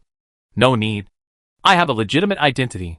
Yuan Heng patted Qin Silence's shoulder. Instead, why don't you ask him to fill your account with more credits? This is no problem. The money is trivial. The thief cat patted his chest and packed his bags. Afterwards, he shifted his sight down and stared at the two metal rings on Qin Silence's ankles. It's this one of yours. Qin Silence squatted down and broke the metal rings with 2 clicks, trying to break them as if they were biscuits, scaring the thief cat into taking an uncomfortable step back. Yuan Heng walked to the thief cat, took away the light brain that bound the fake identity, and wore it on Qin Silence's wrist. Now that the business is done, big brother thief cat. My stuff? ISN. T it. Barbarian very mercenary rubbed her fingers. Thief cat threw her a space button. I advise you to hide it well. There are quite a few lunatics on the desolate planet. After the thief cat finished, a smile piled up on his face again as he turned to Qin Silence. Look, this is pretty tight. If there's nothing else, go up with me and take a look. Living like a 3-degree sun. Qin Silence shook his head and lost his smile as he and Yuan Heng boarded the battleship one after the other. This battleship was much smoother than Barbarian's airship, speeding through the vastness of the universe. But people felt nothing when they stayed inside. Qin Silence and Yuan Heng got a set of Z-8057 Galaxis Army combat uniforms, and after changing into them, their faces were still covered with masks, making it impossible for people to recognize their identities. Only a small badge on the combat uniform signaled their mercenary status.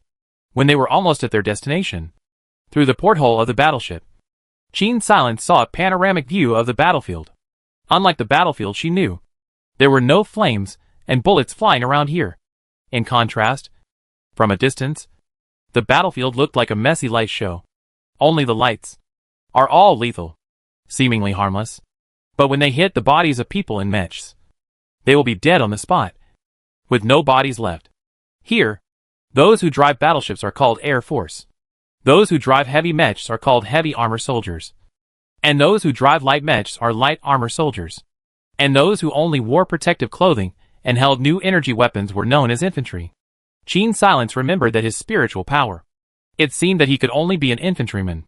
Although the army's protective clothing is specially made, it's certainly not enough for you either. The thieving cat suspected that if Qin Silence punched down, the recoil would be able to perform an on-the-spot close explosion on her. No matter how you think about it, you feel that this situation is not very good to end off. There was certainly no way to compare the Edge Star's protective suits with those produced by the Empire. Even if people were only wearing civilian-grade suits at the time. Use a light mech. I'll be in charge of controlling the orientation from the pilot's seat. And you'll be in charge of purely mechanical attacks, Yuan Heng said. Light mechs did have the function of pure mechanical attacks, except that most people would not choose this type of attack out of their physique, instead choosing to use energy weapons as their main means of attack. This was because a pure mechanical attack would not provide the user with any combat power bonuses other than the stiffness and protection of the machinery itself. To put it bluntly, this thing was a last resort attack that light armored soldiers would only choose if they were pushed to the brink. The thieving cat glanced at the original balance with some surprise. Good guy. Are all the little white men nowadays holding favor to this extent? Big guts. How dare you gag your gold master father? Let's do it. Qin Silence didn't know that the thieving cat had already played out a domineering female god of war, only spoiling the canary. In her head, she only knew that Yuan Heng knew more about this world than she did. Before landing, the thieving cat patted Yuan Heng's shoulder in admiration. Good tactics, brother. Admiration. Admirable. Yuan Heng. Does this person have some kind of disease? When the two of them got off the battleship, they were led away by a group of infantrymen who came to meet them. When they came out again, Qin Silence and Yuan Heng were already sitting in the pilot's seat of the light mech. Don't use your full strength. People from the Edge Stars with strengths higher than A are extremely rare. Yuan Heng skillfully controlled the mech as if he had practiced countless times, easily dodging the energy cannons that followed him. Qin Silence put her hand into the sensing device, and the two of them piloted their mechs, officially stepping into the battlefield. Unlike the way the others fought, the two of them opened their melee mode just as soon as they entered the battlefield. The mech piloted by Yuan Heng was as flexible as if it possessed life, dodging a round of attacks before quickly closing in on the enemy's mech. To Qin Silence, these things were all rubbish that could be smashed with a single punch. The two of them were like a sharp knife, stabbing straight into the positions of the two warring parties. Before the enemy could react, several heavy mechs had already turned into piles of scrap metal and drifted off to the satellite orbit as space junk. When did that side invite this kind of killing god? This is definitely a mercenary hired at a high price from a medium civilization. Inside the battleship, the enemy commander cursed the commander of the Z-8057 galaxy for being despicable and shameless. The battlefield of a lower civilization, actually looking for people from the upper civilization to come over and cause trouble. This is a violation of the convention. The person who spoke had completely forgotten that taking the initiative to provoke a war was also a violation of the Interstellar Convention. Neither side said anything about the other. Jean Silence couldn't help but look at her fists as she watched the people on the opposite side climb out of all that space junk. In a calm mood, she seemed to be able to control the power. Compared to Jean Silence's mercy, the other people on the battlefield were truly fighting to the death. After all, both parties truly hated each other. But Jean Silence was paid to do things, and their positions were very different. Suddenly, Yuan Hung piloted his mech to scramble a little higher, and an extremely wide column of light passed through against the edge of the mech. The battleship on the opposite side is on us. Since she couldn't reveal her true strength, Jean Silence of course couldn't come up and punch the other party out, or her identity would be recognized immediately. The two of them had no choice but to pilot their mechs and dodge left and right, wreaking havoc along the way, creating another dozen or so clusters of space junk in the process. The people on the opposite side were furious and helpless at the same time. In their opinion, since Jean Silence and the others were able to exert so much strength with their light mechs and purely mechanical attacks, there was really no other way for them to do it other than the Sea of Men tactic. With Jean Silence around, the group's original well-thought-out plan was torn to shreds. Only a few hours had passed, and the great battle that had been stalemated for a few days was over. When Jean Silence jumped down from his mech, he saw an officer waiting around with a large group of interstellar soldiers. Jean Silence pointed to the mercenary badge on his body. Since the battle is over, we'll leave first. With that, he was about to leave with Yuan Hung. Wait! The officer's words immediately caused Jean Silence to tense his body. What? Jean Silence's calm eyes inexplicably made him jolt. Those eyes seemed like he had seen them somewhere before. Yet he couldn't tell. The officer secretly wondered in his heart where the thieving cat had found such a person. It was reasonable to say that if he was able to speak to someone from an intermediate-level civilization, he wouldn't have to beg for it. How could he have imagined that the thief cat, who looked like a smiling man, was actually a madman, and actually dared to bring someone out of the Empire's exile?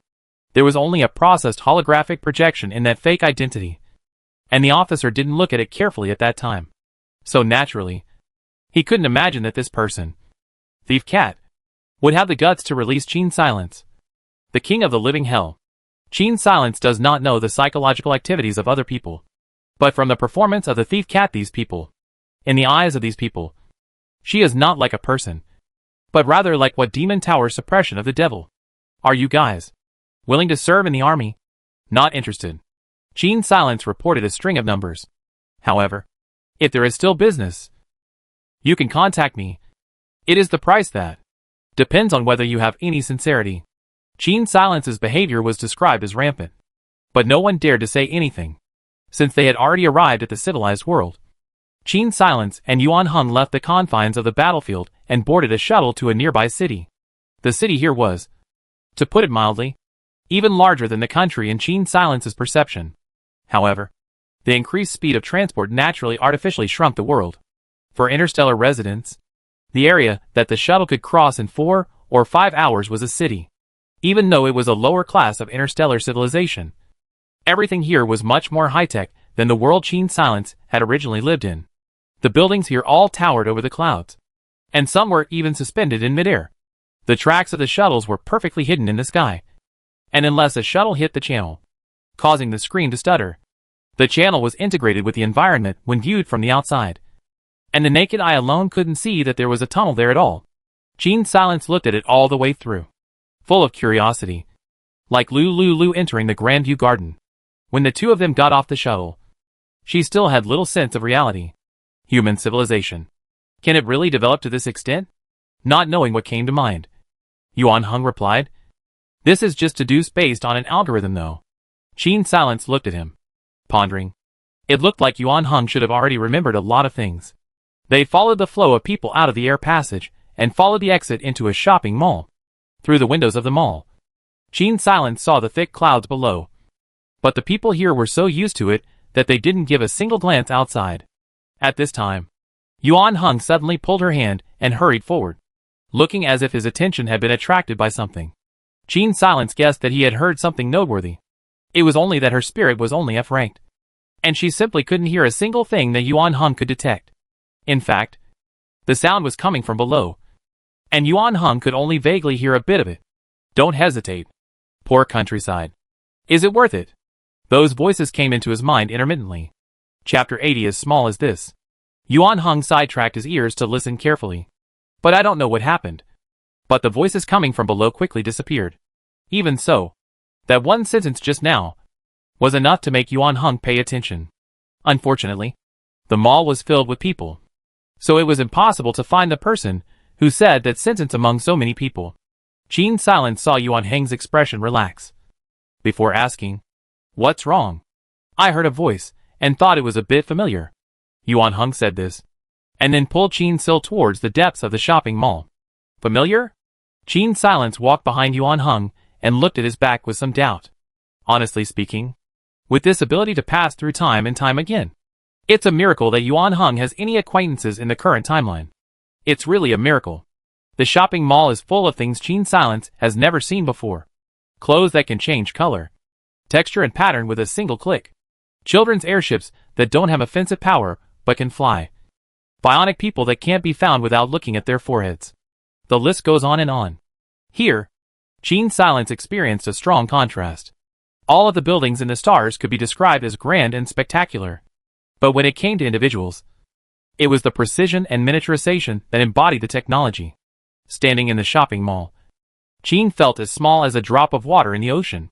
She had vaguely realized that this time, it was definitely not the small-scale competition of the past, but a great battle that could not be controlled by personal will. So what if you have an X-level physique? Can she fight alone against the billions and billions of people in the intergalactic world? On the other hand, at the foot of the shopping mall, a middle-aged man was tirelessly persuading a little old man. "Elder Liu, why don't you listen to persuasion? The Imperial Academy of Science is also for the sake of all mankind. You are a leading figure in the Imperial scientific community. Why do you have to suffer in a place like this? This place doesn't even supply enough natural food. You're so old. You still have to drink nutrient solution every day." The little old man had a stern face and sat on an antique recliner, not bothering with the other party. A trace of impatience appeared on the middle-aged man's face, which was quickly hidden again. Old undead, the man thought secretly, but on his face, he didn't dare to be the slightest bit disrespectful. If it wasn't for his bad birth, where would he need to go through so much trouble and effort to climb up the ladder? Some people were truly blessed with good fortune, being born into a noble family. Even if their talent was a double B, they were still well-dressed. As for those of them from poor families, they fought hard to get into the famous academies, and when they came out, they were just working for the nobles. In the end, it's just that they initially got a share of the cake, and as it snowballed, their power became more and more entrenched. If you push forward to the early interstellar pioneering era, they are all just the same mud legs. He looked at the little old man who was in the recliner with his eyes closed, and secretly gritted his teeth with hatred. The world really has such insensitive people. If not for this old thing insisting on staying here, the people here would have long since turned into test subjects. But this old thing did have some skills. Otherwise the Empire wouldn't have tolerated him to live until now. The Empire had found evidence of the existence of higher dimensional beings, and only by transforming three-dimensional people into four-dimensional beings could human civilization be taken to the next level. They would usher in a whole new world. And by that time, what Federation? What SSS level Major General? It would only take one light strike to make these lower dimensional creatures prostrate at the feet of the Empire like ants. In reality, the spatial nexus was a rudimentary application of four-dimensional space.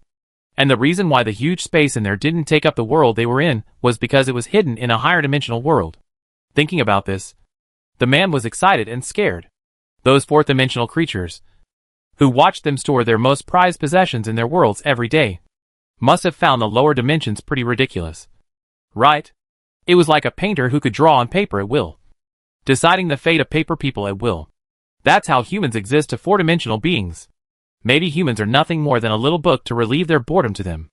Those natural disasters, the annihilation of a planet in the universe, might be nothing more than a game for four-dimensional beings. Maybe it was a child among them playing a game of marbles. The man thought wildly. He trembled with excitement at the thought that one day he might be able to dictate other people's destinies in this way. In order to soar in the future, he must persuade this old thing to return to the academy. The seventh prince had already promised him that as long as he received back Elder Lu, he would be able to make the class leap. And from now on, his offspring would be the privileged class, enjoying the best of everything the empire had to offer. The man made up his mind and stood aside with a respectful face, with an air of never giving up. Teacher, have you ever felt that the scientists set over by the empire this time are a bit radical? Yes, that's what it means. On the main star of the Federation, a tall female scientist was walking and chatting with an older academician next to her. The two were walking in a glass corridor, and not far away from the sky floated an egg-shaped structure, which was the main venue for scientific exchanges. The female scientist held a glass of passion fruit juice in her hand and took a big sip. It's still natural food that fascinates people. I can understand why the ancient people loved it so much. Are you sure you don't want a glass? No. The old academician smiled amiably. You young people like this. I was eating nutrient solution for my whole life. My stomach has degenerated. Thinking of this is angry. If not for the Major General, the Empire's ambitious people are afraid that they will not be satisfied. I really don't understand. It's the interstellar age. How can it still be a fuel restoration? The young female scientist said this, revealing a hint of curiosity. Speaking of which, the Major General is really low-key. The last time I saw him, I was still a little girl. And it turns out that more than 10 years have passed. And he's still as young as before. The Zeke SSS level people age very slowly. Decades are not enough for them to show their old age. The old academician glanced at the sky with some fondness. Only old guys like me will break their fingers and count the days. The two stood in front of the glass wall for a moment before continuing on. Sensei, the Imperial scientists are so excited. Do four-dimensional beings really exist? I'd like to believe they exist. Except that their world is, perhaps, even more brutal than the one we're in. And the people of the Empire are too idealistic. The two walked further and further away. By the time the two were gone, not long after, the location where they had previously stopped, there were soon others stopping by. Recently, the movements on the Empire's side have been very off. And even though I didn't get the exact news, I always feel uneasy in my heart. A middle-aged man dressed as an officer looked at the egg-shaped building not far away. Moreover, the people said by the Empire this time are speaking extraordinarily arrogantly, as if they have more cards in their hands. What additional cards can there be? The one who spoke was a female officer, except that she was extraordinarily tall, surprisingly about the same size as the male officer next to her. Antimatter weapons have already been banned from research, unless they also produce an SSS-level general. The male officer smiled at his words. The SSS rank isn't a hydroponic vegetable, saying that you can raise one just to accompany one out. If that's really possible, let's cultivate 1,000 or 800 of them, and we'll still be worried that we won't be able to win in combat. Then what are you worried about? You don't understand. Forget it. You Major General's personal soldiers are always secretive. I don't care to know. The male officer let out a bitter smile, his sight subconsciously looking towards the light brain on his wrist. The light brain had been upgraded to a size about the same as a girl's favorite thin metal bracelet. And all those components that could occupy a stadium, when unfolded, had been miniaturized into a tiny bracelet using spatial folding technology. Time flies. The male officer mentally sighed like this. Z8057 Edge Star. Gene Silence and Yuan Hung had walked out of the mall. I don't think it's possible for us to never return to the desolate planet. I always feel that there are important clues there, Gene Silence said. She frowned and pondered for a long time, thinking that something like a spaceship should be an important material if it was purchased through the regular way. I'm afraid that the identity would have to be verified before it could be used. Whether the identity given by the thieving cat would be a mistake, Gene Silence didn't know. Don't worry. It can be purchased using my identity, Yuan Hung said. But unlike the shuttle, airships aren't considered regular civilian transport. You can't buy them here. You'll have to go to the main star of Z8057 at least. Gene Silence nodded and was about to head towards a rental shuttle with Yuan Hung when a person suddenly slammed towards Gene Silence. Gene Silence reacted extremely quickly and dodged with a light flash. The man's entire body slammed into a shuttle that had just come to a stop due to inertia, sliding off the smooth surface of the shuttle like a piece of rag. Traffic accident detected. Traffic accident detected. The drones flew over quickly and gathered together, as a shuttle with cross markings rushed over, and down came several paramedics, loading the unconscious man into the emergency pod and taking him away. Gene Silence's eyes swept over the crowd, always feeling that someone was peering at him just now. "Get out of here first," Yuan Hung whispered. The two of them flew between the densely packed buildings, and it didn't take them long to reach another area before they took a shuttle and went to a youth hostel. "The person from before should be rushing towards you. I just don't know what kind of identity." Many thoughts spun through Yuan Heng's mind. Since there was a barbarian on the barren star they were on, there might not be the same talent on the hundreds of other barren stars. If someone among them escaped, it would be normal for them to come to the edge star. But for this person to be able to pinpoint Gene Silence was somewhat abnormal. How did that person know that Gene Silence had escaped the desolate star? Or was there a mechanic on that desolate star itself who was more capable than barbarian and could secretly send someone out? "We have to find time to go back." Gene Silence's face darkened as he remembered the person who had inexplicably flown over just now. The other party was quite the chicken thief. If he or she was also from the desolate planet, then by backstabbing and leaving Gene Silence with a criminal record, the interstellar police would naturally double-check Gene Silence's identity. This would be much more useful than rushing over to attack Gene Silence himself. Moreover, the situation just now was sudden. Gene Silence's spirit was only F-ranked. He couldn't detect the other party's location. And Yuan Hung shouldn't have reacted either. "Did you see who it was?" "Didn't see clearly. Only felt a shadow flashing past. Seemed to be a man." Harahoy was a little upset. There were too many people. If it was on the battlefield, he would have been too dead to die. That person should have seen my face. And it's 80% a player. Gene Silence and Yuan Hung looked at each other, both reading what the other was trying to say.